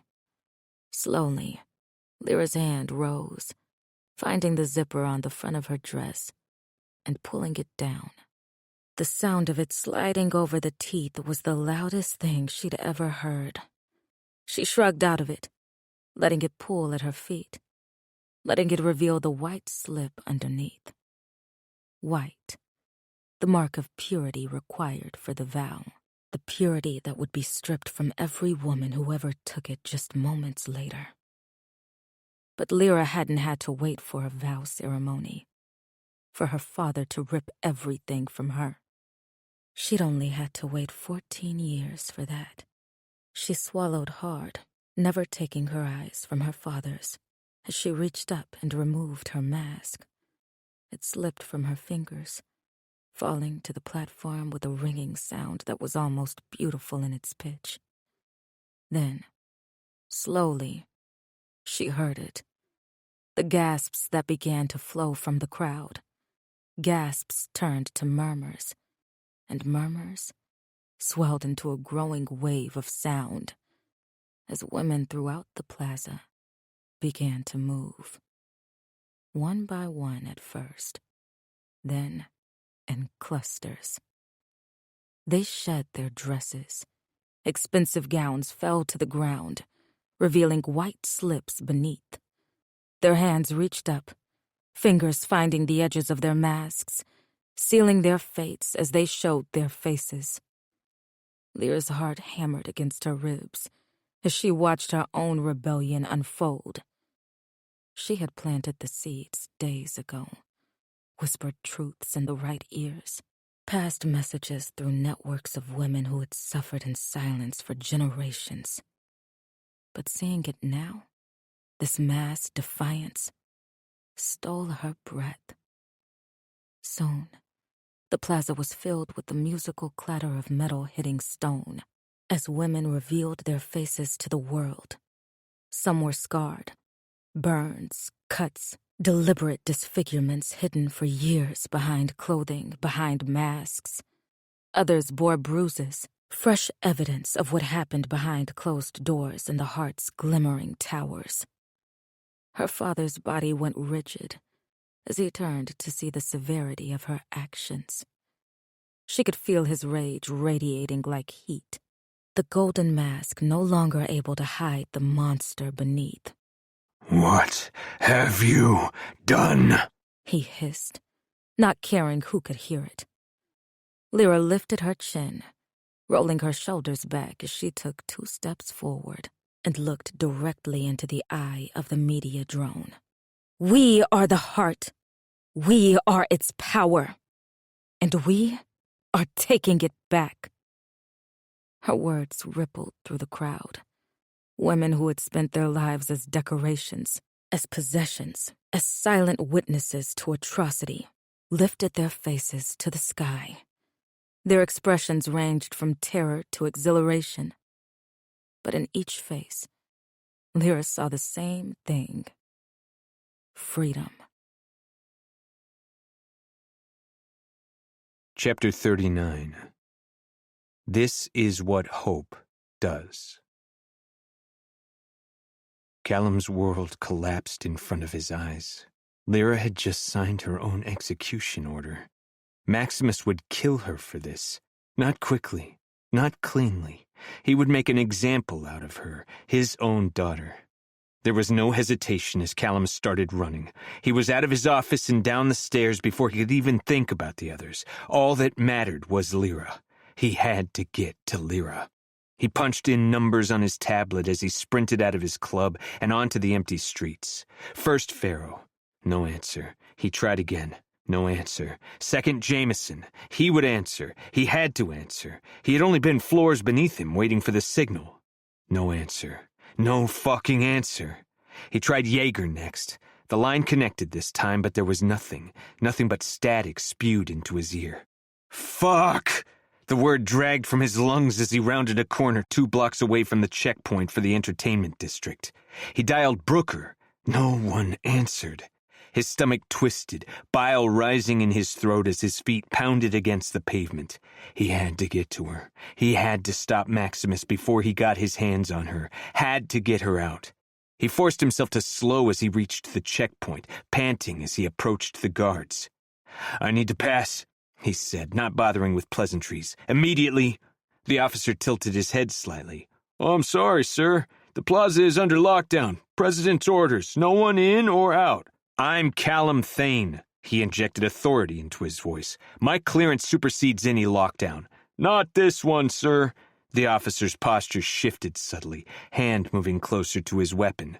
"President Sorrell was explicitly clear. No exceptions." Something inside Callum cracked. A thin fissure in the dam holding back his fear, his rage, his desperation. "You don't understand. I need to get through now." "Sir, I'm going to have to ask you to step back and return to your residence." The officer's hand now rested openly on his holster. "The situation at the plaza is being contained." Contained. The word echoed in Callum's mind, conjuring images of blood and pain and Lyra's broken body. "Please," Callum said, and he didn't recognize his own voice. Stripped of pride, of pretense, raw with a desperation he'd never allowed himself to show. "Please, I need to get to her." The officer's voice hardened as a second officer appeared behind him. "Step back, sir. Final warning." He was going to lose her. Something inside him shattered. His fist connected with the officer's helmet before either of them realized he'd moved. The impact sent pain shooting up his arm, but he barely felt it through the roar of blood in his ears. The officer staggered back, stunned by the unexpected attack, and Callum used the moment to snatch the gun from the Vera's holster. The second officer reached for his weapon, but Callum was faster. The sound of the shot cracked through the streets, echoing off glass and metal. The officer dropped, his lifeless body pouring blood from the bullet through his skull. Callum turned the gun on the first officer. "Let me pass," Callum demanded, voice steady in a way that terrified some distant part of himself. The officer hesitated. Callum shifted the barrel, firing a shot that grazed the man's ear. Not enough to cripple, but enough to prove his intent. "Next one won't miss," he promised. Slowly the man reached for the card hanging at his belt. He unclipped it, then backed toward the checkpoint barrier. Callum watched as he slid the card into the reader, then punched in a code and scanned his palm. A light began to flash green as the electric field disengaged with a soft hum. Callum wouldn't take any chances. He pulled the trigger, and the officer crumpled to the ground as Callum broke into a run and passed over the barrier. The twin towers in the center of the plaza rose into the sky.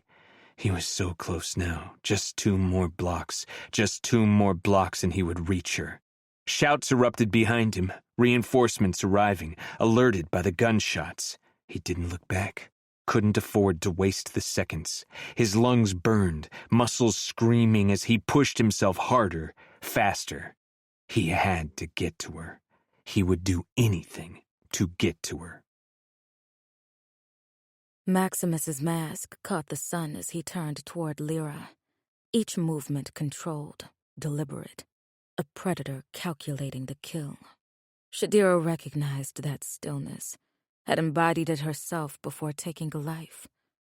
And though her body screamed with pain from 100 injuries, though her broken ribs threatened to pierce her lungs with each breath, she moved. Her hand found the slit in her dress, fingers wrapping around the gun strapped to the top of her thigh. The metal was warm from her body heat, familiar and comforting in her grip. As she slid it free, every movement sent fresh fire racing through her torso. But she kept her face blank, refusing to reveal pain. 3 steps brought her between Maximus and Lyra. Her arm extended, the barrel of her gun aimed directly at the golden mask. Steady. Perfect. Even broken, she was the best the dagger mouths had. "Not another step," she said, her voice carrying across the suddenly silent platform. The medicine dulled her pain, but sharpened her focus, narrowing her world to this moment, this confrontation. Maximus's eyes locked on her. His head tilted slightly, as if amused by her defiance. "You would threaten me?" His voice carried the confidence of a man who had never faced consequences. "In my heart, surrounded by Vera." Yes. No hesitation, no fear, only certainty. Grayson appeared at her side, his own gun drawn, aimed at his father's head. The tension in his body matched her own, coiled, ready to spring. She didn't need to look at him to feel his presence, to know they were perfectly aligned in this moment. "It's over, Father," Grayson said. "Your heart is broken." Movement flickered at the edge of Shadira's vision. A Vera officer shifting his weight, hand dropping to his weapon. She tracked him without moving her gun from Maximus, calculating angles, timing, priorities. 1 bullet for Maximus, then pivot to the officer. But that would leave Grayson exposed to. The shot cracked through the air before she could move. The Vera officer dropped, a neat hole through his faceplate, body crumpling, then rolling off the platform's polished surface. Shadira's gaze snapped to the source as horrified gasps rippled through their audience. Captain Mikkel stepped forward from his line of men at the back of the platform, his weapon shifting targets to the president's head. Traitor! Maximus hissed at Mikkel, the word dripping with venom. Shadira's fingers tightened on her gun, the weight of it reassuring, despite the tremor spreading through her muscles. 3 guns now pointed at Maximus. The air between them seemed to crystallize, tension drawing it taut, ready to shatter at the slightest movement. Shadira's heart hammered against her ribs, each beat a fresh burst of pain.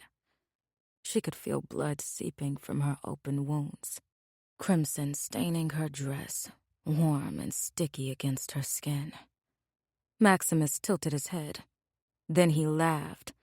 The sound was hollow, echoing strangely behind his mask, a sound devoid of mirth or humanity.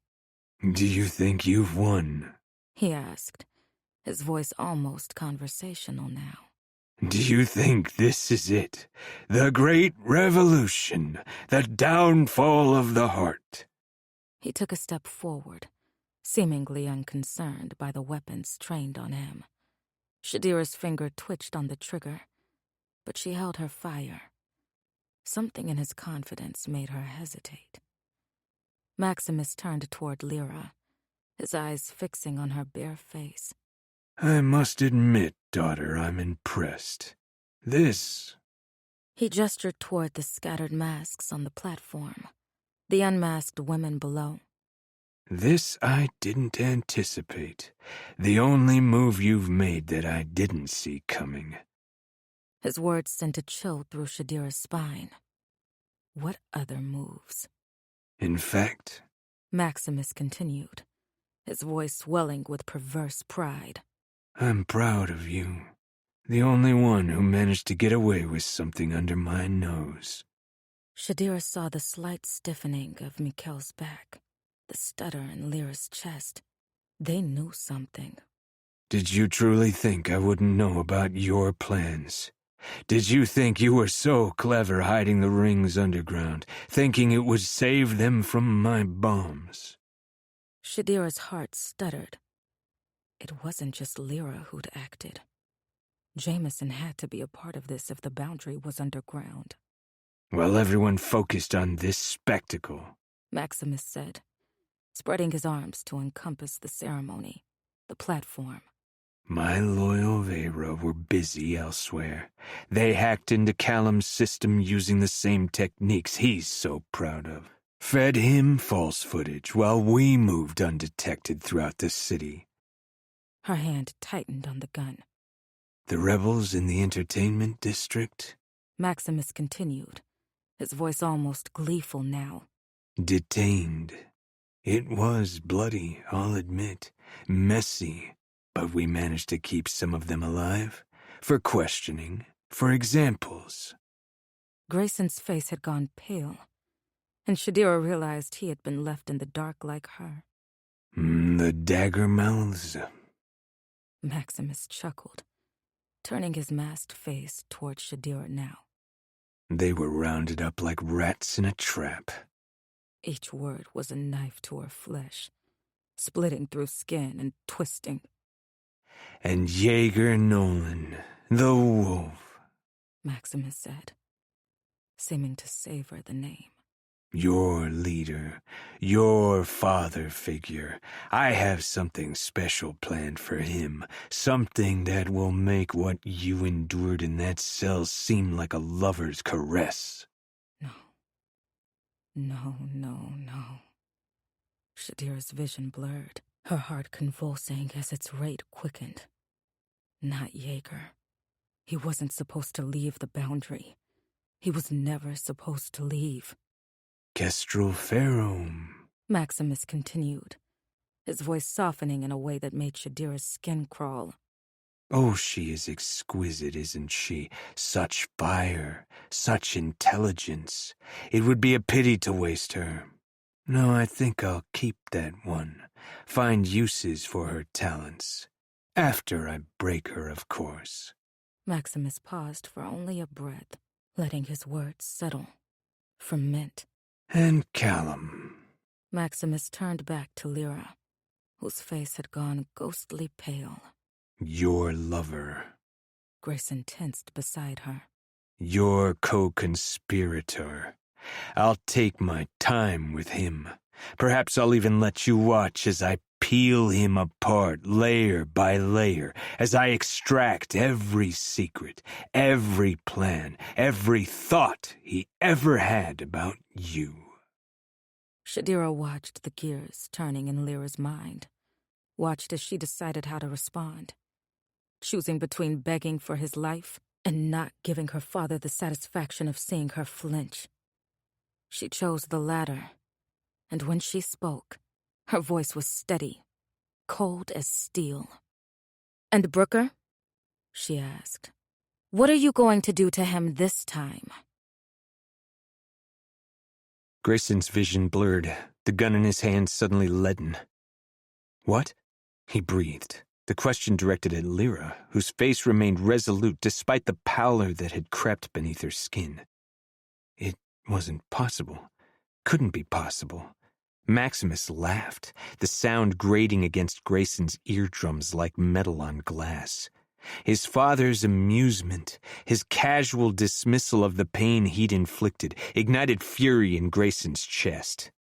"Surprised, son?" Maximus asked, his voice pitched to carry across the platform. "You shouldn't be. Death has always been negotiable in our family, as you know well."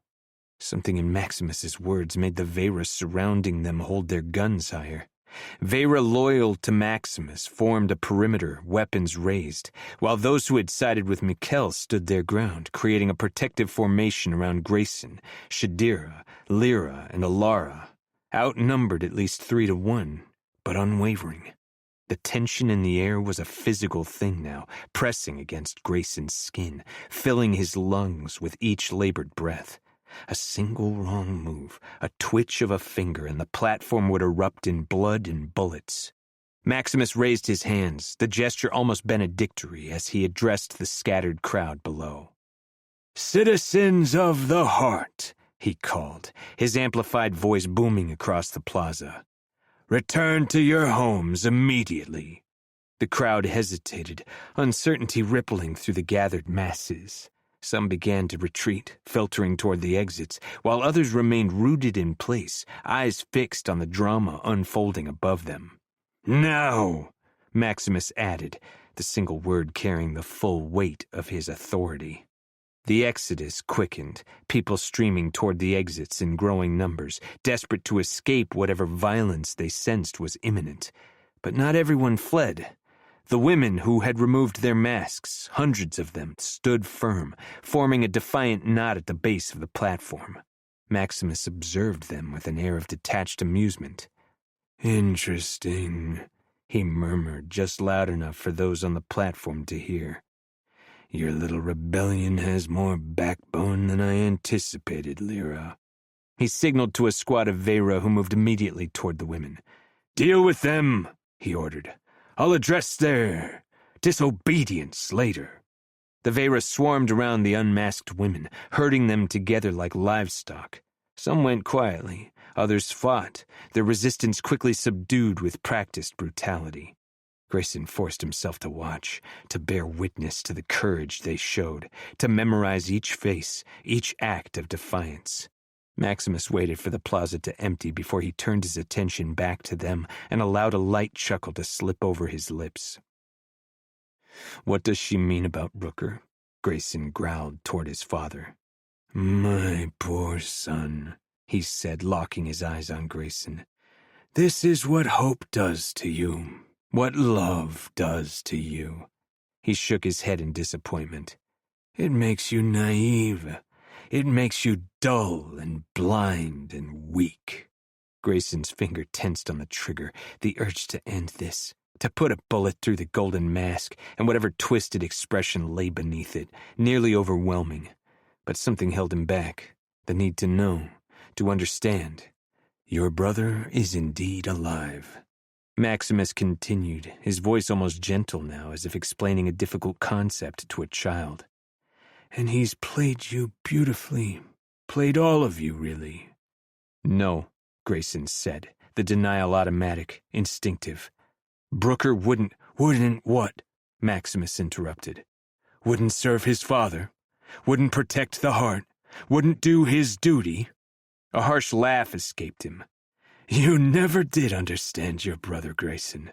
Never saw his true nature beneath that facade of compassion. From the corner of his eye, Grayson saw Lyra's sharp intake of breath. Saw Mikhail straighten as if struck. Their reactions made no sense. What's going on? He demanded, looking between them. What aren't you telling me? So many secrets, Maximus said, enjoying his confusion. So many lies. It must be exhausting trying to keep them all straight.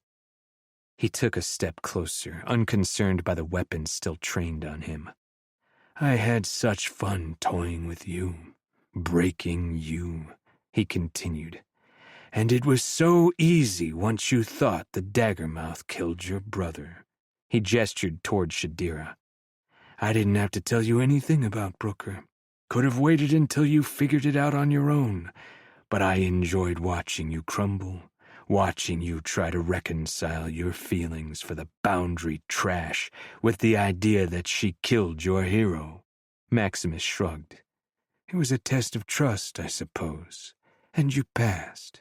You still trusted me, even after every lie I have ever told you. You trusted that I was telling you the truth.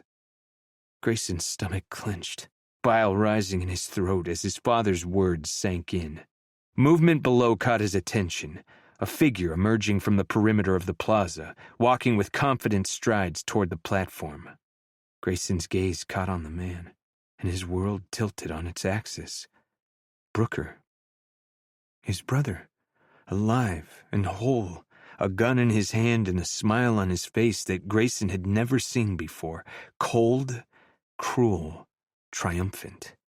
And beside him, stumbling as Brooker dragged him forward, the gun pressed to his temple. Callum, Lyra whispered. Then louder, a scream and a sob tearing from her throat all at once. Callum! Brooker laughed, the sound so familiar and yet so wrong that it made Grayson's skin crawl. Gray! He called up, his voice carrying across the plaza. I missed you! Grayson's stomach bottomed out, a hollow sensation spreading through his core as if everything that had anchored him to the world had suddenly dissolved. His brother who had held him through nightmares as a child, who had taught him to fight, to survive their father's cruelty. I killed him. Shadira said beside him, her voice cracking with disbelief. I killed him. He should be dead. Unfortunately for you, you didn't, Brooker replied, his smile widening as he tightened his grip on Callum as he struggled against him, blood seeping from a cut above his eye, from his lips. Though not for lack of trying, your reputation is well earned, Shade. Brooker pulled down the collar of his shirt to show a thick scar at the base of his neck as he continued to move toward the platform. I'm gonna have to repay you for this one day. Hurt like a bitch. They reached the base and Brooker forced Callum to ascend the steps ahead of him, the gun never wavering from his head. Up close, Grayson could see the changes in his brother, the harder set of his jaw, the coldness in his eyes that had never been there before. Or perhaps it had, and Grayson had simply been too blind to see it. Lyra reached for Callum and he moved to run to her, but Brooker pulled him back quickly, pushing him to his knees and pressing the gun to his temple. Lyra gasped, tears streaming down her face now. Please don't, Brooker, please don't hurt him. You've been alive this whole time, Grayson said, the words tasting like poison in his mouth as he met Callum's eyes. He had never seen fear there, but now it was exploding in his irises. His eyes flickered to Lyra, then back to him, then again. Very much so, Brooker confirmed. Dad and I came up with the plan years ago to plant me in the rings. We took a gamble with my life by buying that contract, but I was willing to die for the heart. His smile didn't falter as he glanced at Shadira. And I almost did thanks to that bitch. Dad. Grayson forced the sickness back. His mind reeled, struggling to process the betrayal unfolding before him. His brother, the man he'd idolized, mourned, tried to emulate, had been working against them all along. The contract was the only way to make the rebel leaders truly trust that I was a deserter, Brooker continued, his tone too close to the sound of his father's. That my loyalties were with the rings. It took years of planning, of building my cover, of sleeping with cardinal trash and helping the scum of the rings. His smile deepened with something like pride. But it was worth it because it all came to this moment. Each word was a knife slicing through Grayson's last illusions about his family, his brother, his place in the world. The man before him was a stranger wearing his brother's face, a monster who had orchestrated suffering and death with the same casual cruelty of their father. We learned a lot about Shadira through the grapevine, Brooker went on, his gaze sliding to her with a coldness that made Grayson's hair stand on end. Knew how important she was to Jaeger, to Vine, knew they would do almost anything to get her back. Maximus moved to stand beside him, the two of them forming a united front that made his stomach turn. Father and son, power and cunning combined. Dad and I had just planned to keep her prisoner, but then you had to go and remove your mask in front of everyone. That's when Alara suggested the vow. Brooker nodded toward their mother standing at the back of the platform, shoulders folded in on herself. That's when the real plan formed. Came together brilliantly, if I do say so myself. Brooker chuckled, squeezing Callum's shoulder and shaking him. I whispered in Pharaoh's ear that the ceremony would be the perfect time to strike, Brooker continued, and the information just trickled down. Dad and I didn't have to do anything really but wait and let all the rebel leaders come to us. He laughed again, the sound haunting. And they did it so easily. Callum made a sound, a snarl struggling against Brooker's grip. You won't get away with this, he spat, blood spraying from his split lip. The people know now. They've seen. Brooker pressed the gun harder against his temple, cutting him off. They've seen what we wanted them to see. A spectacle, a distraction, while we took care of the real threat. His smile was razor sharp now. And without leaders to oppose us, the rings will be easy to eliminate for a greater purpose. A greater purpose? Grayson echoed, unable to keep the disgust from his voice. Mass murder is your greater purpose? Progress, Maximus interjected, his tone reasonable, almost paternal. The expansion of the heart, the preservation of civilization in a world still recovering from collapse. You really are the devil, Grayson whispered, but Brooker just laughed. You were always the weaker brother, he said, shaking his head. So emotional. It makes sense you would have a different father. Something so weak couldn't come from Maximus. The words hit Grayson with astonishing force, driving the air from his lungs. Different father? He saw his mother straighten, saw Mikkel's hand tighten on his gun. What is he talking about? Grayson demanded, looking from face to face, searching for answers in their expressions as he raised his gun a little higher. Maximus stepped closer to him, one hand coming to rest on his arm with false affection as Grayson's gun pressed against his chest. That's right, he said, his voice dripping with contempt. Your mother is a whore who spread her legs for Mikkel, and weakness is the only thing that came out of it. The world stopped, expanded, contracted. Grayson felt as if he were standing outside himself, watching the scene unfold from a distance. Mikkel, his father, not Maximus. The revelation should have been earth-shattering, should have rewritten everything he knew about himself. Instead, it felt like confirmation of something he'd always sensed, the wrongness of his place in the Sorrel family, the disconnect between himself and the man he'd called father. Mikkel finally pulled his helmet off, letting it fall to the platform with a clatter that echoed across the plaza. His face, a face Grayson had known his entire life without truly seeing, was contorted with rage, eyes fixed on Maximus with murderous intent. "Get your hands off of him," he snarled, raising his gun higher. Something in Grayson snapped. All the rage, all the pain, all the betrayal of the past days, years, lifetime coalesced into a single burning point of clarity. This ended now. He adjusted his aim, finger tightening on the trigger, ready to put a bullet through the golden mask that had haunted his nightmares since childhood, but the Vera were faster.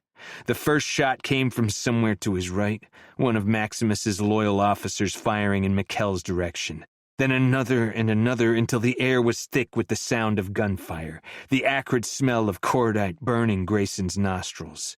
Chaos erupted on the platform. Mikkel's men returned fire, bodies falling on both sides. Shadira dropped to one knee, firing and dropping Vera after Vera. Alara ducked behind the altar, clutching it with shaking hands.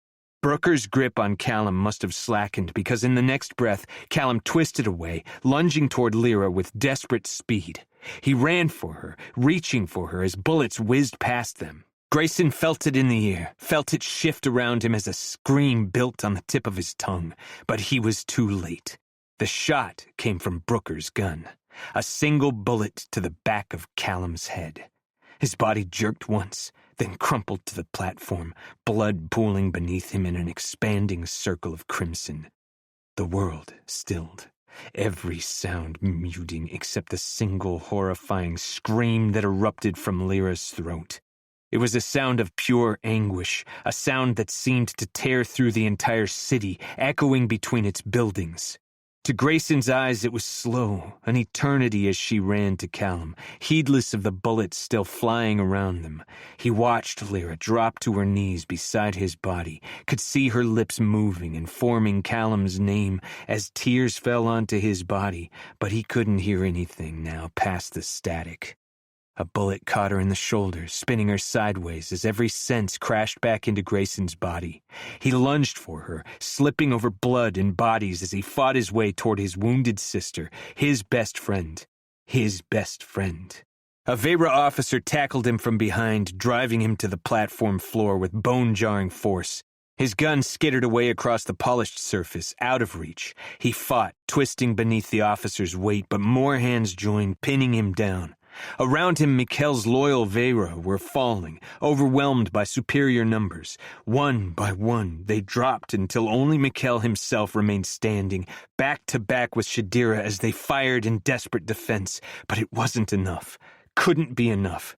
A bullet caught Shadira in the thigh, driving her to one knee with a strangled cry. Another grazed Mikkel's arm, leaving a smoking furrow in his flesh. They were losing, had already fucking lost.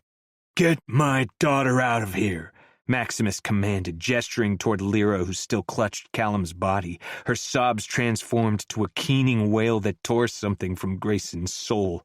"And my son, keep the air safe." Vera officers moved to obey, dragging Lyra away from Callum. She fought like a wild animal, kicking, screaming, her fingers leaving bloody trails across the platform as they separated her from his body.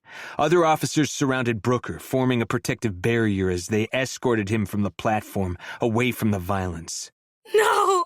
Lyra screamed, the words so raw and broken. No! Callum, let me go! Callum! Grayson struggled harder against the hands that held him, desperate to reach her, to help her, but they forced him down, a knee pressing between his shoulder blades until he could barely breathe. He watched as they dragged Lyra away, her screams growing fainter as they pulled her down the stairs and out of the plaza. Shadira snarled at the three officers holding her down, rage twisting her face as she thrashed against them.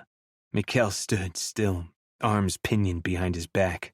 Maximus approached Grayson slowly, drawing a sleek pistol from inside his jacket. He stood over him, the golden mask betraying nothing of the expression beneath, but Grayson could feel the triumph radiating from him like heat. "Put him on his knees," Maximus ordered, and Grayson could feel the air rush back to his lungs as they pulled him upright. You might as well kill me now, Grayson spat, tasting blood where his lip had split against the platform. His eyes fell to Callum's body only feet from him, and his heart convulsed. His voice hardened into something sharper than any blade. Because I will never stop fighting you. I will never stop coming for you until you are fucking dead. Maximus tilted his head, considering him for a long moment. You have served your purpose. I have no use for you now. No reason to keep the captain's bastard alive. He raised the gun, aiming it at Grayson's head. You should have stayed in line, Grayson. Should have accepted your place, and you could have stood tall beside your brother and me. His finger tightened on the trigger. But you chose the wrong side. This rebellion was doomed from the start. Grayson didn't close his eyes, didn't flinch. Instead, he drifted out of his body. If this was his end, he would face it with the same defiance that had defined his life. He would die as himself, not as Maximus's creation. Shadira's guttural scream came only a breath before the shot rang out. Chapter 40. Just Not For You. Alara watched as Mikhail wrenched free of the Vera's hold, just in time to put himself between Grayson and death. His body hit the platform, Maximus's bullet finding his heart. He'd sworn to her when she became pregnant with Grayson that he would protect their child with his life. Today, she'd let him fulfill that promise, so she could complete what she'd come here to do. There was guilt packed into that truth, that he'd known she had a job to do, a mission to fulfill. He'd accepted that. In the end, this would be his fate. She felt her heart convulse as she stared into his open, empty eyes. Blood pooled beneath him, spreading in a dark stain that seemed to reach for her across the polished surface of the platform. But she couldn't truly feel the pain of his loss. She had lost so much over the years that death felt like a relief, a blessing for those who were called away from their bodies. Alara knew she would feel the grief later, knew it would rise up as it always did, and she would mourn in silence. She looked past Mikhail to Callum's body, to the space where Lyra had knelt before they dragged her away. Alara had failed Lyra in too many ways to count, had stood by while Maximus corrupted Brooker, had watched in silence as her family fractured and broke beneath the weight of power and cruelty. The only pain she could still feel after all these years living with the devil was her children's. Her fingers slipped around the grip of a dead man's gun. The weight in her hand was familiar, comforting. No one looked at her. No one ever looked at her. In 34 years of marriage to Maximus Sorel, she had perfected the art of invisibility, the silent wife, the submissive mother, the ornamental fixture. But today, that invisibility became her weapon. Alara moved. She was on her feet in one breath, and the next, the three Veras securing Shadira were crumpling to the platform, crimson lakes pooling under their bodies from the perfectly placed bullets. The rest of the Vera looked at her as if time had slowed.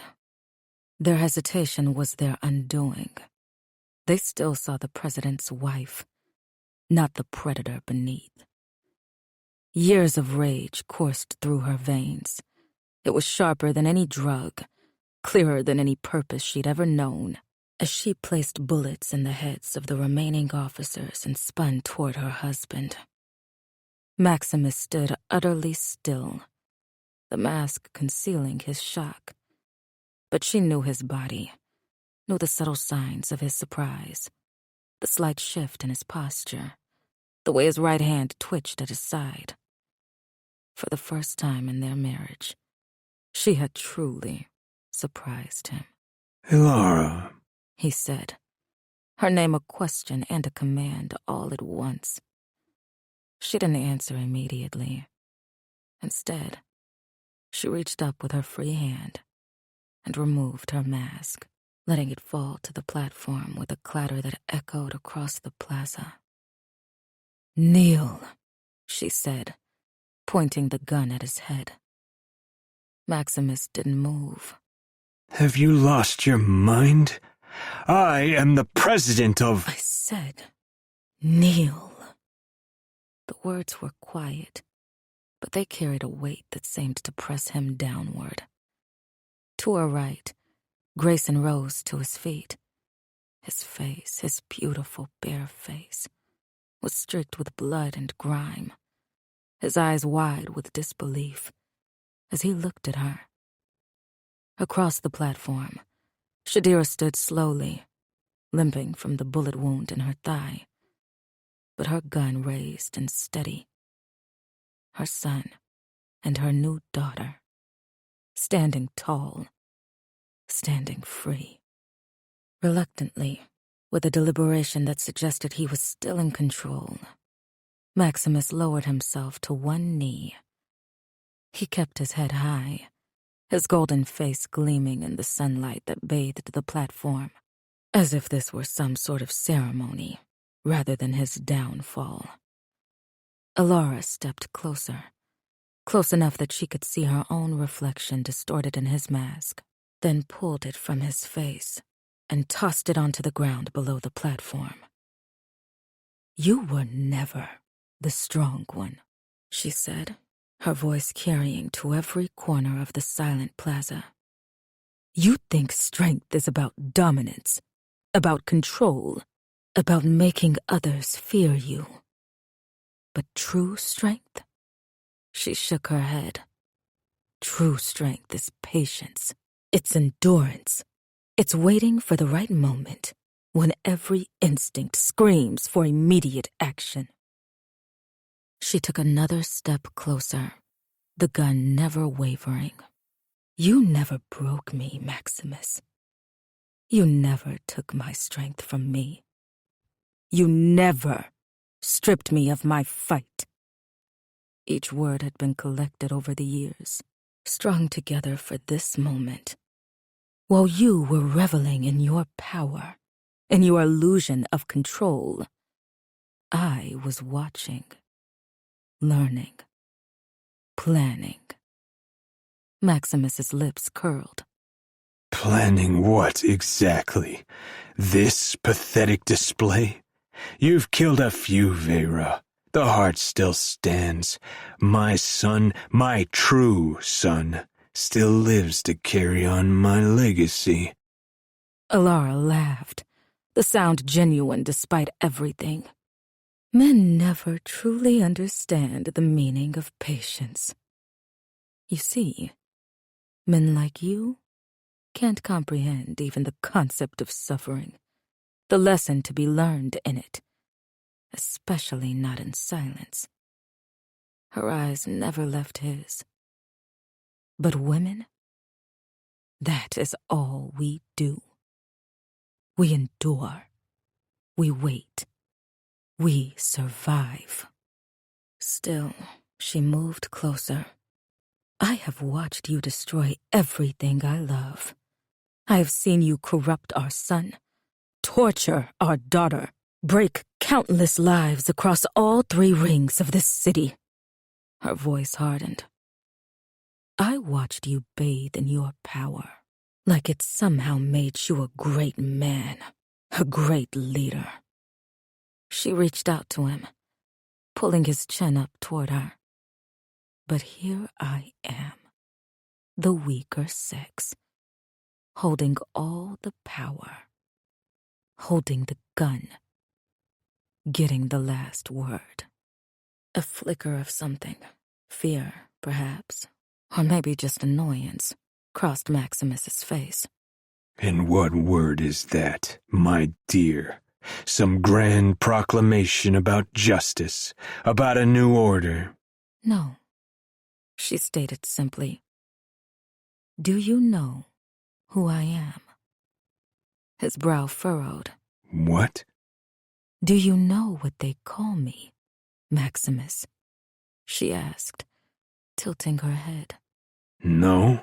He admitted, and the confession seemed to cost him something. She smiled down at him. Python, she whispered. They call me Python. Confusion crossed his features. Why would they? Because I slowly consume my prey, she explained, her voice almost gentle. I cut off their life force without ever being noticed until it's too late. This city is my prey. You are my prey. She could see his chest begin to rise rapidly, the vein in his neck began to pulse frantically. A reckoning is coming for this city, brought by my hand, but you will not be here to see it. Lara, don't do this. Please, These will be my last words to you, Maximus Sorel, she said, cutting off his begging. Mercy does exist in Newfound Haven. She pressed the barrel of her gun to his head. Just not for you. Then Alara pulled the trigger. Thank you for listening to this audio production of Daggermouth by H.M. Wolfe, read by Teddy Hamilton And Angel Peen. Text copyright H.M. Wolfe 2025. Recording copyright Macmillan Publishers International Limited 2026. Published by Tor Bramble, an imprint of Pan Macmillan, a division of Macmillan Publishers International Limited. The right of H.M. Wolfe to be identified as the author of this work has been asserted in accordance with the Copyright Designs and Patents Act, 1988. The publisher does not authorize the use or reproduction of any part of this book, recording, or voices for the purpose of training artificial intelligence technologies or systems. The publisher expressly reserves this book from the text and data mining exemption in accordance with Article 4, Subclause 3 of the European Union Digital Single Market Directive 790 of 2019. All rights reserved. Post-production by 2020 Recordings.